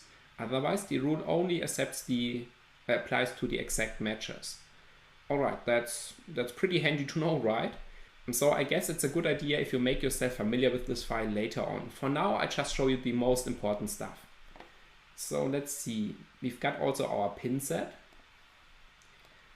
Pin set, a set of public key pins. And for a secure connection to be trusted, one of the public keys in the chain of trust must be in the set of pins. Okay, so these are definitely the fingerprints that's being pinned, but yeah, this doesn't help us further, right? Absolutely. Therefore, let's go back to the beginning of the network security config, and here let's see. Alright, here we have some different default configuration that being applied regarding to this config file. For example, the default configuration of apps targeting Android 9 and higher is as follows. Oh well, okay, here we see the certificate storage, only the system certificate storage is being accepted on Android 9 and higher. This means even if we are fingerprinting our Burp Suite certificate, it won't be accepted by default. So only within the system certificate storage, this certificate would be accepted.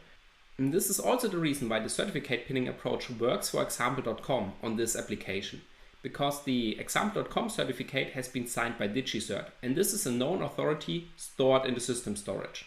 Of course, we can also add our Burp Suite certificate in there if we have root permissions, but let's assume we do not have root permissions. So how can we deal with this?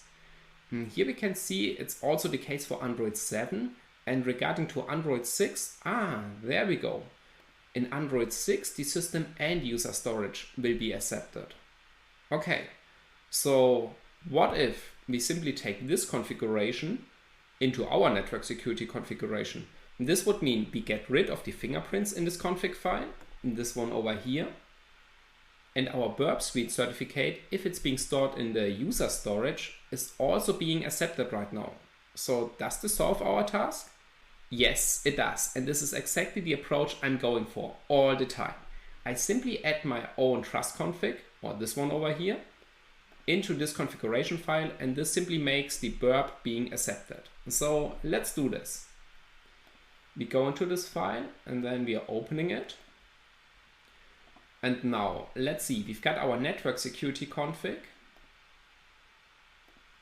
And if you take a look at this, here we have a base config tag. So this is one, or this one is directly under the network security config tag.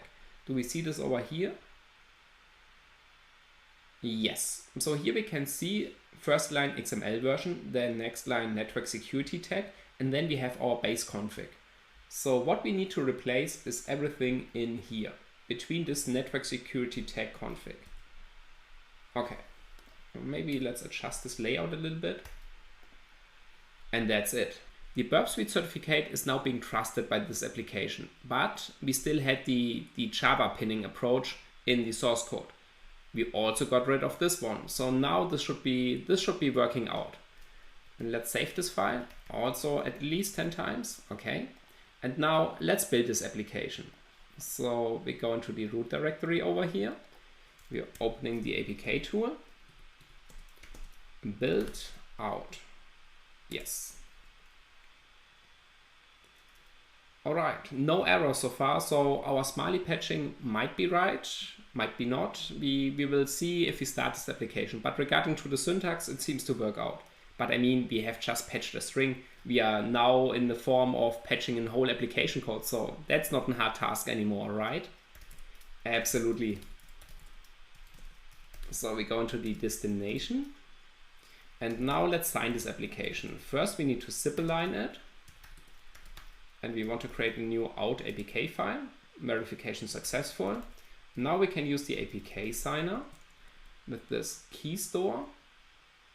Sorry, with this key alias name, this key store, and yeah, this application, this way. And the password is change it. Yes. Okay. Now let's open the smartphone once again. Okay, here we have the application. Let's close this one. Okay, and let's open a new terminal. Let's get into the smartphone.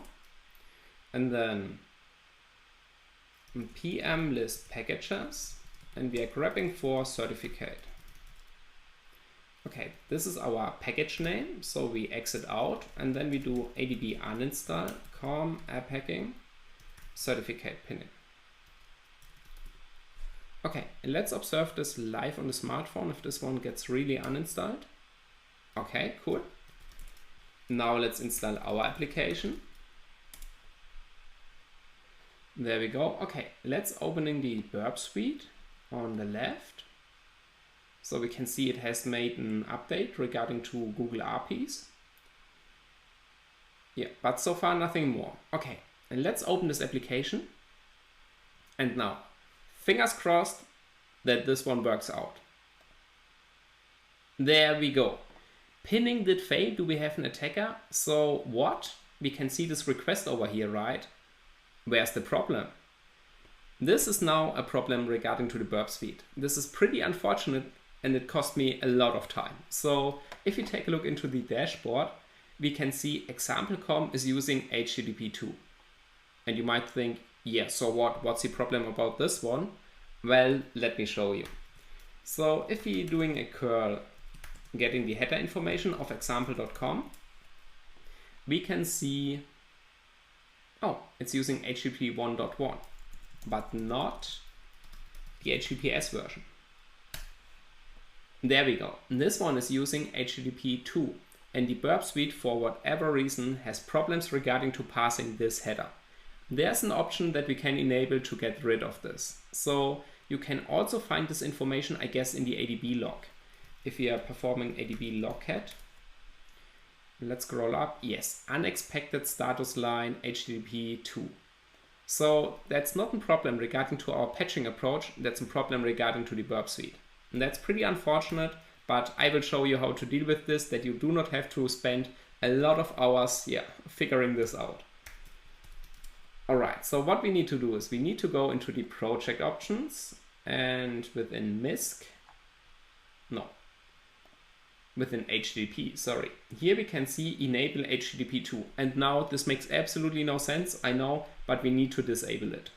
Okay, and now it should work. So by disabling HTTP 2, the burp suite can now pass this header. I know, it sounds strange, but let's have a look. In proxy HTTP history, I mean, if you can see the request in the burp suite over here, also over here, then you definitely know your certificate pinning patching approach has worked properly. If you still encounter errors, then it's regarding to the tools you are using. All right? Okay, that's definitely not all right, but yeah, we have to deal with this. Now let's do it once again. Send request, and there we go. We have disabled HTTP 2, and now the burp suite can handle it. All right. Now let's also hack this application. Intercept on, so proxy intercept on, send request. Here we have our request. And now we also need to fetch the responses. Therefore we go into options first, intercept client responses. We add a new one. I'm sorry, my fault.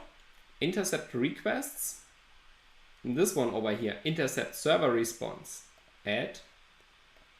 Domain name matches any. Okay. Now we hack this application. Send request, example.com, that's our request. Here we have now the response. Nice. Your HTTPS connection got hacked. Oh, I guess we are a little bit too slow. Certificate pinning. What? Let's see. Okay, we were too slow, absolutely no problem. We simply get this response over here. Here we can see original response, and if we click on this, then we can say, select edited response. Okay, now we select everything in here, and now we finally hack this. I promise this to you. A send request, we forward this one, we replace everything in here, and there we go. Certificate pinning, what? Successful. So now we have hacked this application over here. Nice, isn't it? And that's all for this video right now. So the key takeaways are, how can we create or how can we fetch the fingerprint of the burp suite certificate, how we can patch it in the Java side, and what's the best approach regarding to the network security config. So these three are my key features, and I do this all the time. So this is exactly my approach I'm doing to patch certificate pinning. And I never had problems regarding to this one. I did patch every certificate pinning so far, and yeah, this was the base over here. Sometimes it's a little bit harder if they are using proprietary libraries, so that they are performing their own certificate pinning, but we know how to reverse engineer an application. In this one over here, And also our Smiley skills are that nice right now that we do not have any problems in patching this. Alrighty, in the next section we take a look at pinning and raw certificate, so in whole certificate. This will be also a short practical video because we have done the theory part before. Alrighty? Okay. If you are able to patch these two approaches, then you are able to patch, I guess, 95% or 99% of these applications out there. So I'm looking forward to see you in the next section. Alright guys, welcome back. In the last video we have seen how we can bypass the certificate pinning which is based on a hash. In this video right now we take a look at the second option, certificate pinning based on a whole certificate. And for me, to be honest, this is way more easy. So this is like having a pony under the Christmas tree. So therefore, let's have a look into this. Okay, so let's have a look into this one. I have already downloaded it and it's over here. Download certificate pinning _ cert. I copy this and we go into apps and we create a new directory. Certificate pinning _ cert. Alright, let's install this application. Keep this in foreground. Yes. ADB install certificate pinning _ cert. Yeah, so I have provided the same package name to this one over here as the last one. So both certificate pinning _ cert and hash have the same package name and they also are both signed with the same key. Therefore we have overwritten the existing version. That's why we have now this amazing purple logo over here. And so this doesn't matter at all. We have just overwritten the old one. Okay? Alrighty, so now let's open this one. And here we can see it's making directly a request to our RP endpoint. And here, it's the same text and we also see this successful at the end. We also have a very nice layout over here, do we? Absolutely. So we also got this button. This means we can trigger those requests. Successful and so on. Okay. The app is working regularly. This means if we now encounter errors after setting up our man-in-the-middle attack, this might be related to our man-in-the-middle attack. And let's have a look. First, let's run the burp suite. And therefore, we have to go into Tools and Burp Suite, and then we run the burp suite community.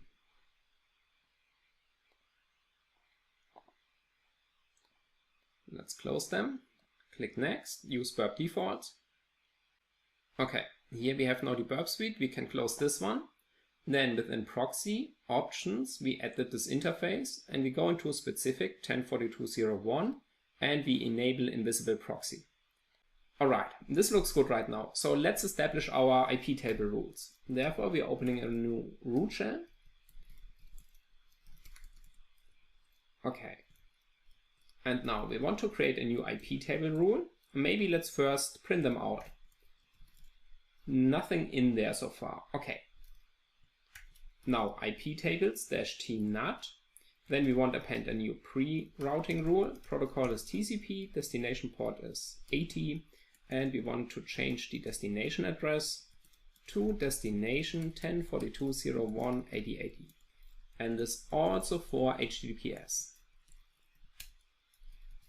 Okay. And we can see error. Do we have an attacker? So suddenly I hit the button or the request got triggered again. Not sure what's the reason for this one. But let's see, if we hit this button once again, yes, within the dashboard we got an error, TLS failed negotiate a TLS connection for example.com, our certificate is unknown. Alright, this application seems to pin a certificate. It's not working anymore. Let's have a look into this, let's reverse engineer how this is being done. Alrighty, so let's close them, then we go into this directory, and this time I'm using JADX again. JADX GUI.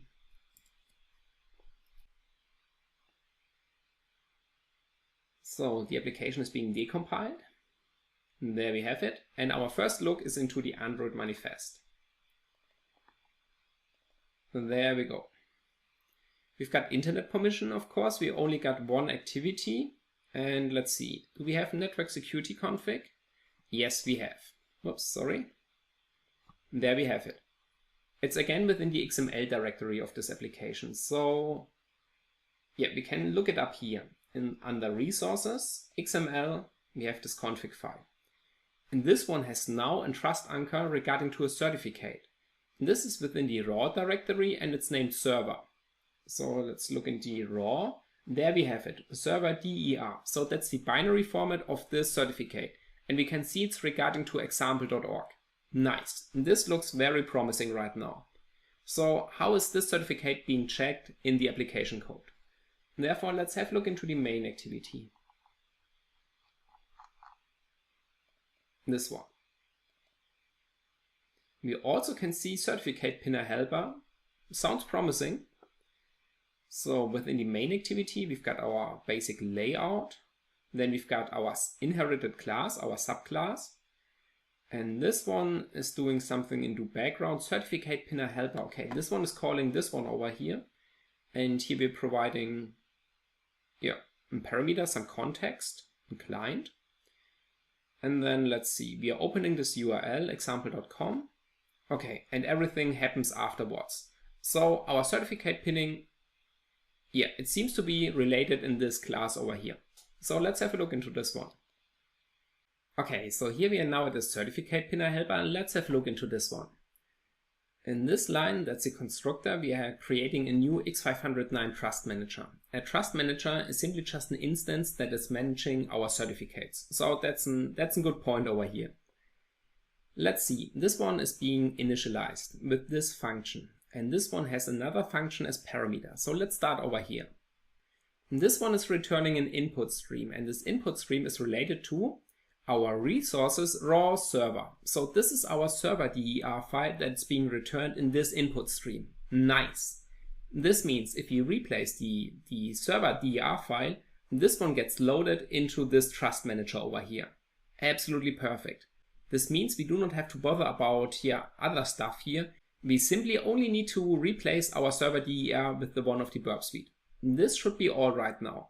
If not, then we have to dig deeper into this. But for now, let's have a quick look, maybe. Okay, so this is just returning our certificate. Then we've got this trust manager for certificates. Okay, this one is finally returning our trust manager. This is our certificate as input. And here we can see this really good. The certificate factory get instance. So here we are generating a new certificate based on ours. Okay, if this one is being empty, then we are creating a new password and we are creating a new key store. All right. Otherwise, we move on with this one over here. Okay, so far it looks pretty good. Let's simply go for the approach, replacing the server DER file, and then let's see if this works out. If not, then we have to go back into this once again. Alrighty? Okay. So therefore, let's close this one. Let's get into our apps directory and let's decompile this. APK tool D. All right, it's being decompiled. Okay, certificate pinning cert. Now within res, raw. All right.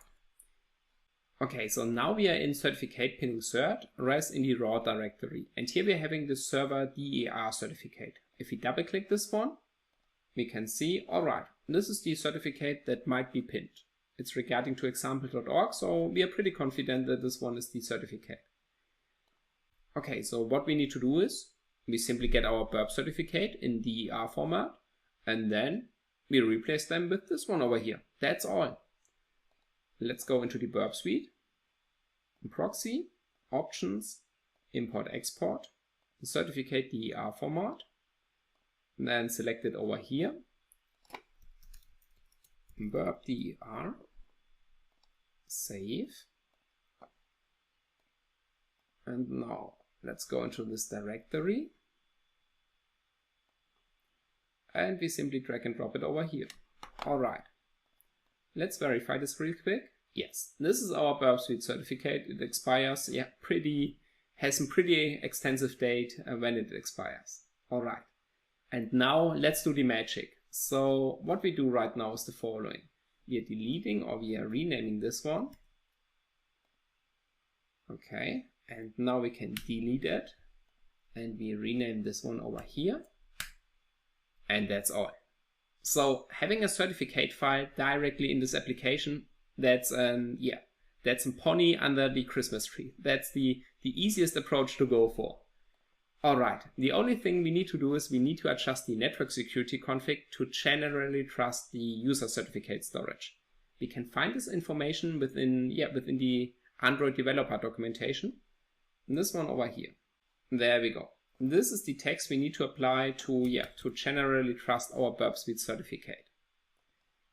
So let's get into the network security config. This is within XML, this one over here. So let's edit it. Okay. I guess we only have copied out the base config. So you need this network security config tag at the beginning and at the end. All right. Now let's simply build this application back again. APK tool B.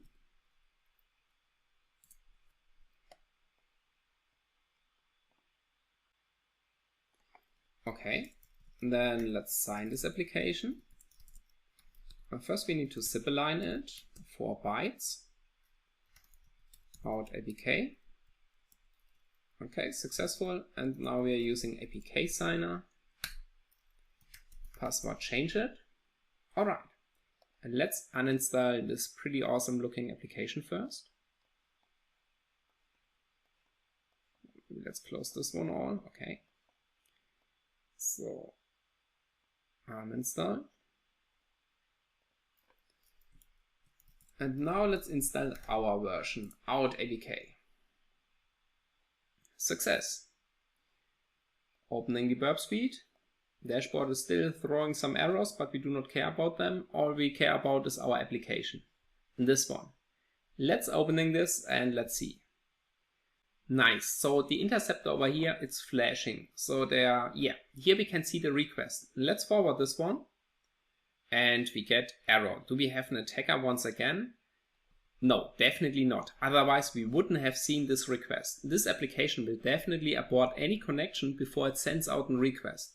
If you take a look at the HTTP history, we can see, again, we've got the request and the response. So, oh yeah, it's regarded to HTTP 2. Let's have a look into the project options, HTTP, and it's within the default settings, so unfortunately, let's keep it disabled. Alrighty, now let's apply our response rule that we can directly hack this application.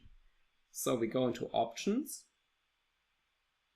Then this time I do it correct. So intercept server response at domain matches any. This should work. Okay, intercept is on, send request. That's the request. Here's the response. Hacked once again. I guess the title is not being displayed, so we need to put it in here. Hacked once again. Certificate pinning. So what? Forward. There we go. Hacked once again. Certificate pinning. So what? Nice. This is how to patch the certificate pinning approach based on a whole certificate. Easiest approach. Okay, last but not least, I would like to show you something over here. It might be the case that the developer does not store the certificate itself. Instead, the developer is using a whole key store which is being protected by a password. And even this would be absolutely no big deal for us. We could simply replace the whole trust store. How can we do this? We have already created our own trust store. This one is holding our certificate that's being used to sign our applications. And this one over here. So if you go back into this one, and here we have our own trust store, our key store. And for example, if you want to display these certificates in this key store, then we can do this as follow. We can use the key tool, and then we can say list the certificates in this key store, and we provide the key store, Android-app key store. Now we need to enter the correct password. And in case if you're entering a wrong password, in this one for example, then we get this error, key store password is incorrect. But if we are opening this with the correct password, in this case it's change it, then we can see now all the certificates that's being stored in here. We can see we have one with the alias name, alias_name, and one with Udemy. So all we need to do is we need to get our Burp Suite certificate into an own key store over here, this one. or creating a new one. And then we have to take a look into the application. Which password is being used to open this key store? In case no password, I guess you have to provide a password. Therefore, there will be something in here. Then we have to choose the same password for our key store, or we have to patch the password over here. So the approach is absolutely the same. Instead of replacing the burp DER, we are replacing the whole key store, this one over here. So we simply drag and drop this into the application directory, and then we apply this password and we are good to go. Alright, so this is how you can deal with the certificate pinning. If you have some errors, trouble, questions, feel free to write me a message. I'm glad if I receive this feedback, and yeah, we will figure out what's the problem for you, and yeah, we will try to patch it together. If you have the permission for this application to do so. Alrighty? Okay. In the next video, we will finish our certificate patching journey with a transition into our next topic. We will perform a runtime manipulation, so we will have our first introduction to Frida. Because there are some amazing frameworks out there like Objection, which is doing a runtime manipulation approach to get rid of certificate pinning. So there are some pre-patches regarding to core libraries like the OK HTTP3, where we can simply patch it away with just 2 or 3 lines of code. Alright? Okay, so feel free to play around with this one, and yeah, otherwise I'm looking forward to see you in the next video. Welcome back, guys. We have reached the end of this chapter over here, and this is also the perfect moment to make the transition into the next one, where we talk about runtime manipulation. In the next chapter, we will extensively talk about Frida, which is a really amazing framework. I mean, this one, it's mind-blowing. Many tools have been built up as some kind of wrapper for this Frida framework, and one of them is Objection. This framework has some prepared scripts that tries to solve our basic tasks, and for example, patching away certificate pinning or the routing detection. And this is where we get back to this point over here, patching away a certificate pinning. But this time it's not regarding to Smiley. This time it will be done in the memory of this application, which is absolutely amazing. So if you have to deal with certificate pinning, Objection can come super handy, this framework at all. And in case Objection should fail, so if Objection is not able to perform this task, then we are now skilled enough to perform this by ourselves. So we can do this also in Smiley on our own right now, which is also pretty amazing. But to be honest, why not going for the easiest way? In this case, it would be simply just running Objection and disabling the certificate pinning. Therefore, let's have a look into this framework, how it works, and yeah, how we can perform these tasks. Let's go. Okay, so here we are now at the Ubuntu VM. Let's have a look how Objection is able to get rid of this certificate pinning over here. As already mentioned, Objection is based on Frida, and Frida is a really amazing framework. So we will have an extensive look into Frida within the next chapter. If you do not understand some certain parts over here, this is absolutely no problem, because we haven't talked about them yet. We will discuss them in the next chapter. I just want to give you a preview what Objection is capable to do, what runtime manipulation is, and how you can deal with certificate pinning by not patching the Smiley code. Alrighty? Okay, so let's have a look into our setup over here. We start with a very clean one, so our regularly setup. Then we will verify if the application really works. Afterwards, we will establish our man-in-the-middle connection, and then the application shouldn't work anymore. And then we will use Objection to make this application work again. So we will use Objection to patch away the certificate pinning, but this time it will be a runtime approach. So Objection will connect to this process, and yeah, it will modify the memory that this certificate pinning has gone. Absolutely amazing, right? Absolutely. So let's start right now. Okay, so first let's verify our setup. Is it running? No, that's great. So we plug it in, and let's see. There we have it. Now let's make sure that no IP table rules are being enabled. So we get our root shell, and then we print out the IP table rules, which are listed for the table NUT. Nothing in here, that's great. All right. Now we install our application, and we start with the certificate pinning underscore cert. So let's get back our smartphone. Whoops. Okay, hasn't been installed here. That's also great. New terminal, apps, certificate pinning underscore cert. And of course, we use the original version, not the modified version. And this one over here. Alrighty, this should work right now if we have a Wi-Fi connection. So let's fix this one real quick. Wi-Fi. Connect. Okay, now we are connected. Now it should work. So let's start this application. Send request. Yes, here we have it, successful. Okay, nice. The app is working, the developer has done a great job. All right, now let's start the Burp Suite. So let's get into the Burp Suite, in Tools, in Burp Suite. And we run it over here. We choose temporary project and default settings.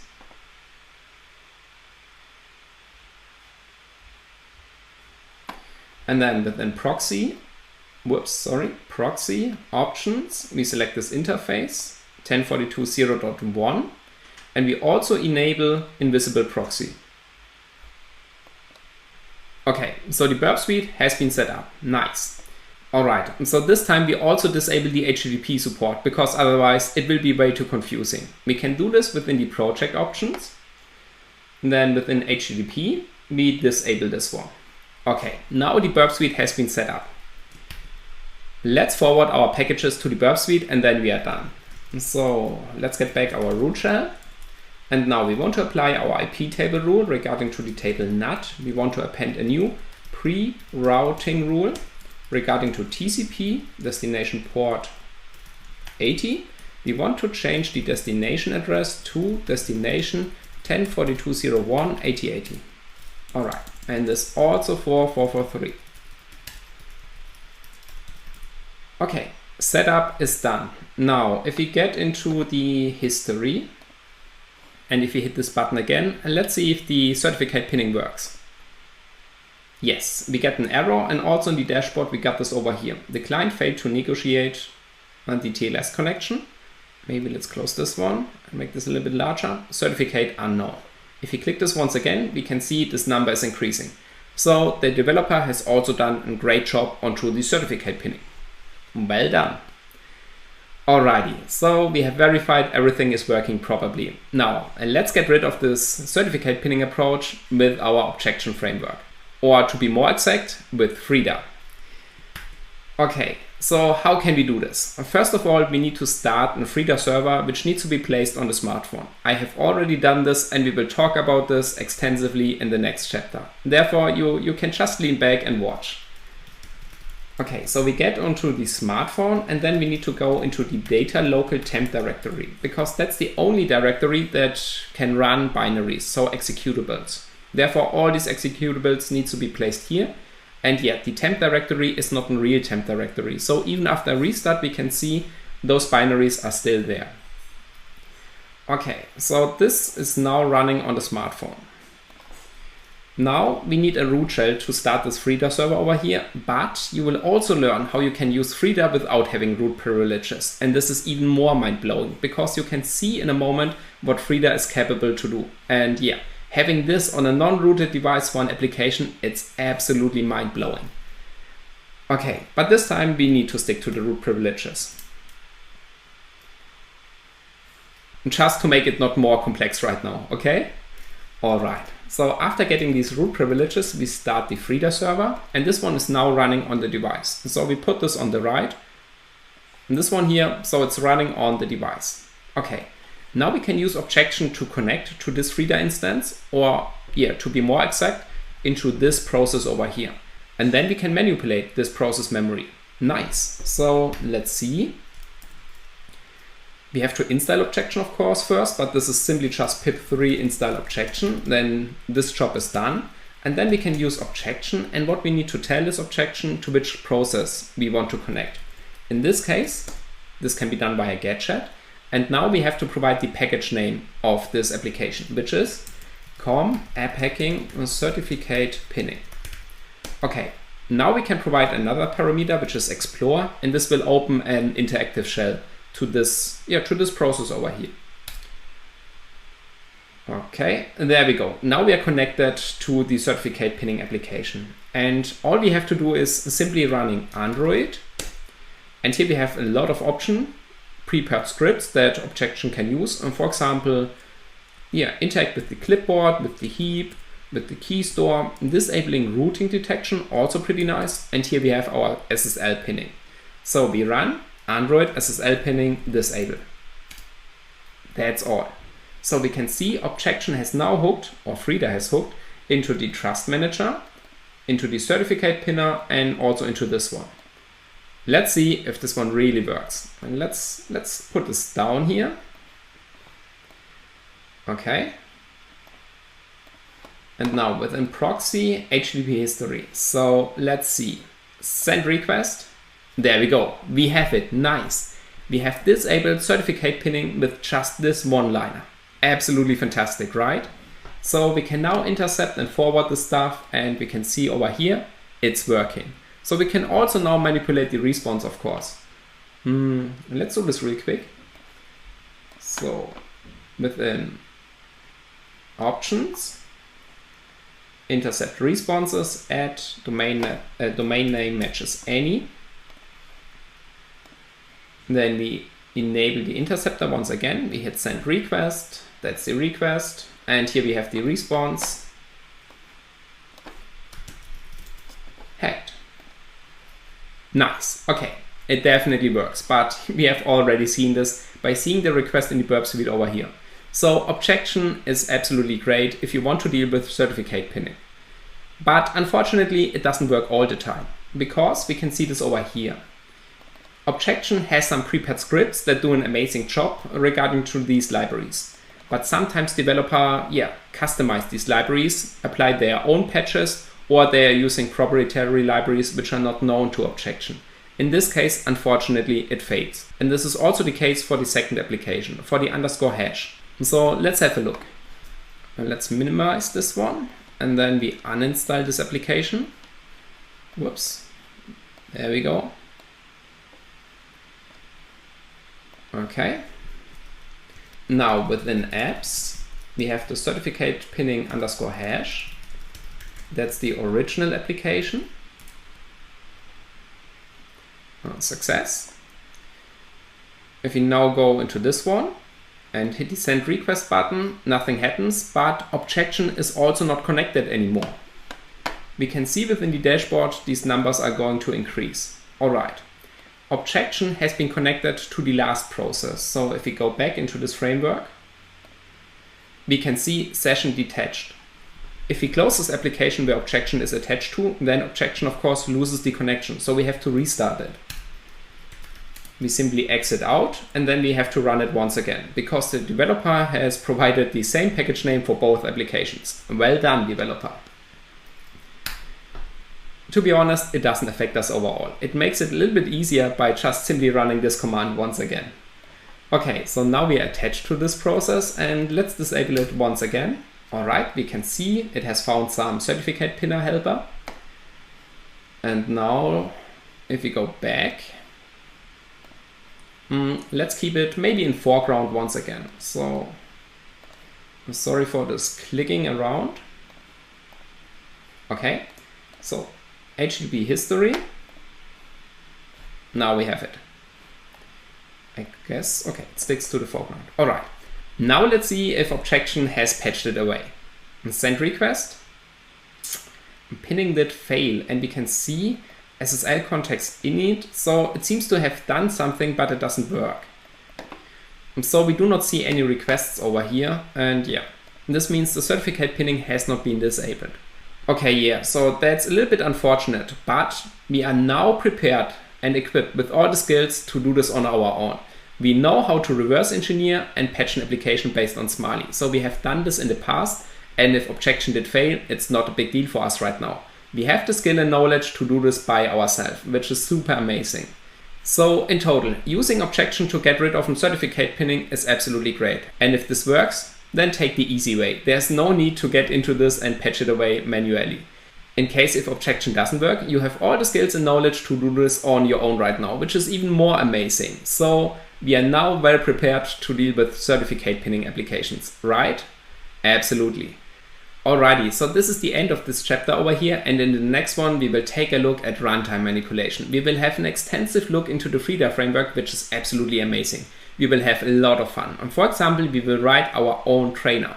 And trainer, like you know this from computer games, where you can enable and disable certain features. And for example, we will write our trainer to make our player have infinitive lives, be invisible, be invincible, have multiple shots, make a coin rain, and stuff like this. So we will do a lot of amazing things with Frida, and I'm really looking forward to see you in the next chapter. Alright guys, welcome to the final chapter. This will be all about runtime manipulation, and now we finally have a look into the maybe most amazing framework out there regarding to this topic. This framework is Frida, and Frida, you will see why it's that amazing in just a few sections. Frida is available for many platforms, so you can use this on Android, iOS, Linux, Windows, and maybe more. I'm not sure about this one, but the developer keeps pushing this further and further, which is also pretty amazing. Alright, we have already seen Frida in our certificate pinning approach. So within the framework objection, which is based on Frida, we could simply patch away the whole certificate pinning of this application. Okay, so here we have our components. We've got the smartphone, we've got the client, which is the laptop, and we also got the Java virtual machine, the JVM.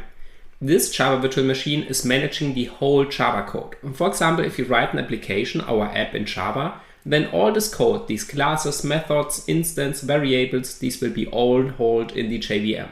The JVM is running on your smartphone. So your Android device has this Java virtual machine and stores all the application code in there. Now, if you're using a class in our application, for example, the activity class or the integer class, the string class, then all these classes getting loaded from this Java virtual machine. So this is a very, very important factor on our smartphone. And this is now the amazing part with Frida. Frida is hooking into this JVM and we can perform any runtime manipulation we like. So we can dynamically change the code in there, it's freaking amazing. So you will see this in a moment. And for now, let's see what do we need for Frida. So Frida, the way we are using it, consists of two components. We've got the server, and this one over here. This is running on the smartphone. And we also got the client, which is running on the client, in our case the laptop. And these two components, you can think of this right now as a debugger. So if you're playing around with GDB, you also have a GDB server. That's the one running on the smartphone. And we've got the GDB client, which connects to the server. So the server needs to be installed on the smartphone, but this is just a binary. The amazing part with Frida is that we are not requiring root privileges, so it makes it a lot easier, and we start by having root privileges, but we will learn later on how we can use Frida without having root privileges, but that's a step later on right now. Okay, back to this topic over here. So we've got our server running on the smartphone and we've got the client. Okay, so now's the question, how can we communicate with these instances? And there are two possibilities out there. One of them is JavaScript and one of them is Python. And normally, yes, I would definitely prefer Python, but the backend system of Frida has been also written in JavaScript. Therefore, I like to stick to the JavaScript approach. And we will do this in this course over here. Do not worry about this. I'm not a JavaScript expert and you do not need to have essential JavaScript skills. I will provide you everything you need to know. Alrighty? Okay, so now we know how the client and the server are being connected. And the backend of the Frida looks as follows. The server is now hooking into the process we are providing in the client. And this one over here. And this one is done also on a JavaScript approach, as already mentioned. I guess now it's Quick.js and before it has been the V8 engine, but this might also change in the future because this framework, even after 5 or 6 years, it's being heavily further developed, which is the most amazing part of this framework over here. Okay, so now the server is hooking into the Java virtual machine, and this is the point where all our code is. So the server can now modify or change the code at the runtime. This is now the memory holding this code, and we can change this in memory, which is freaking amazing.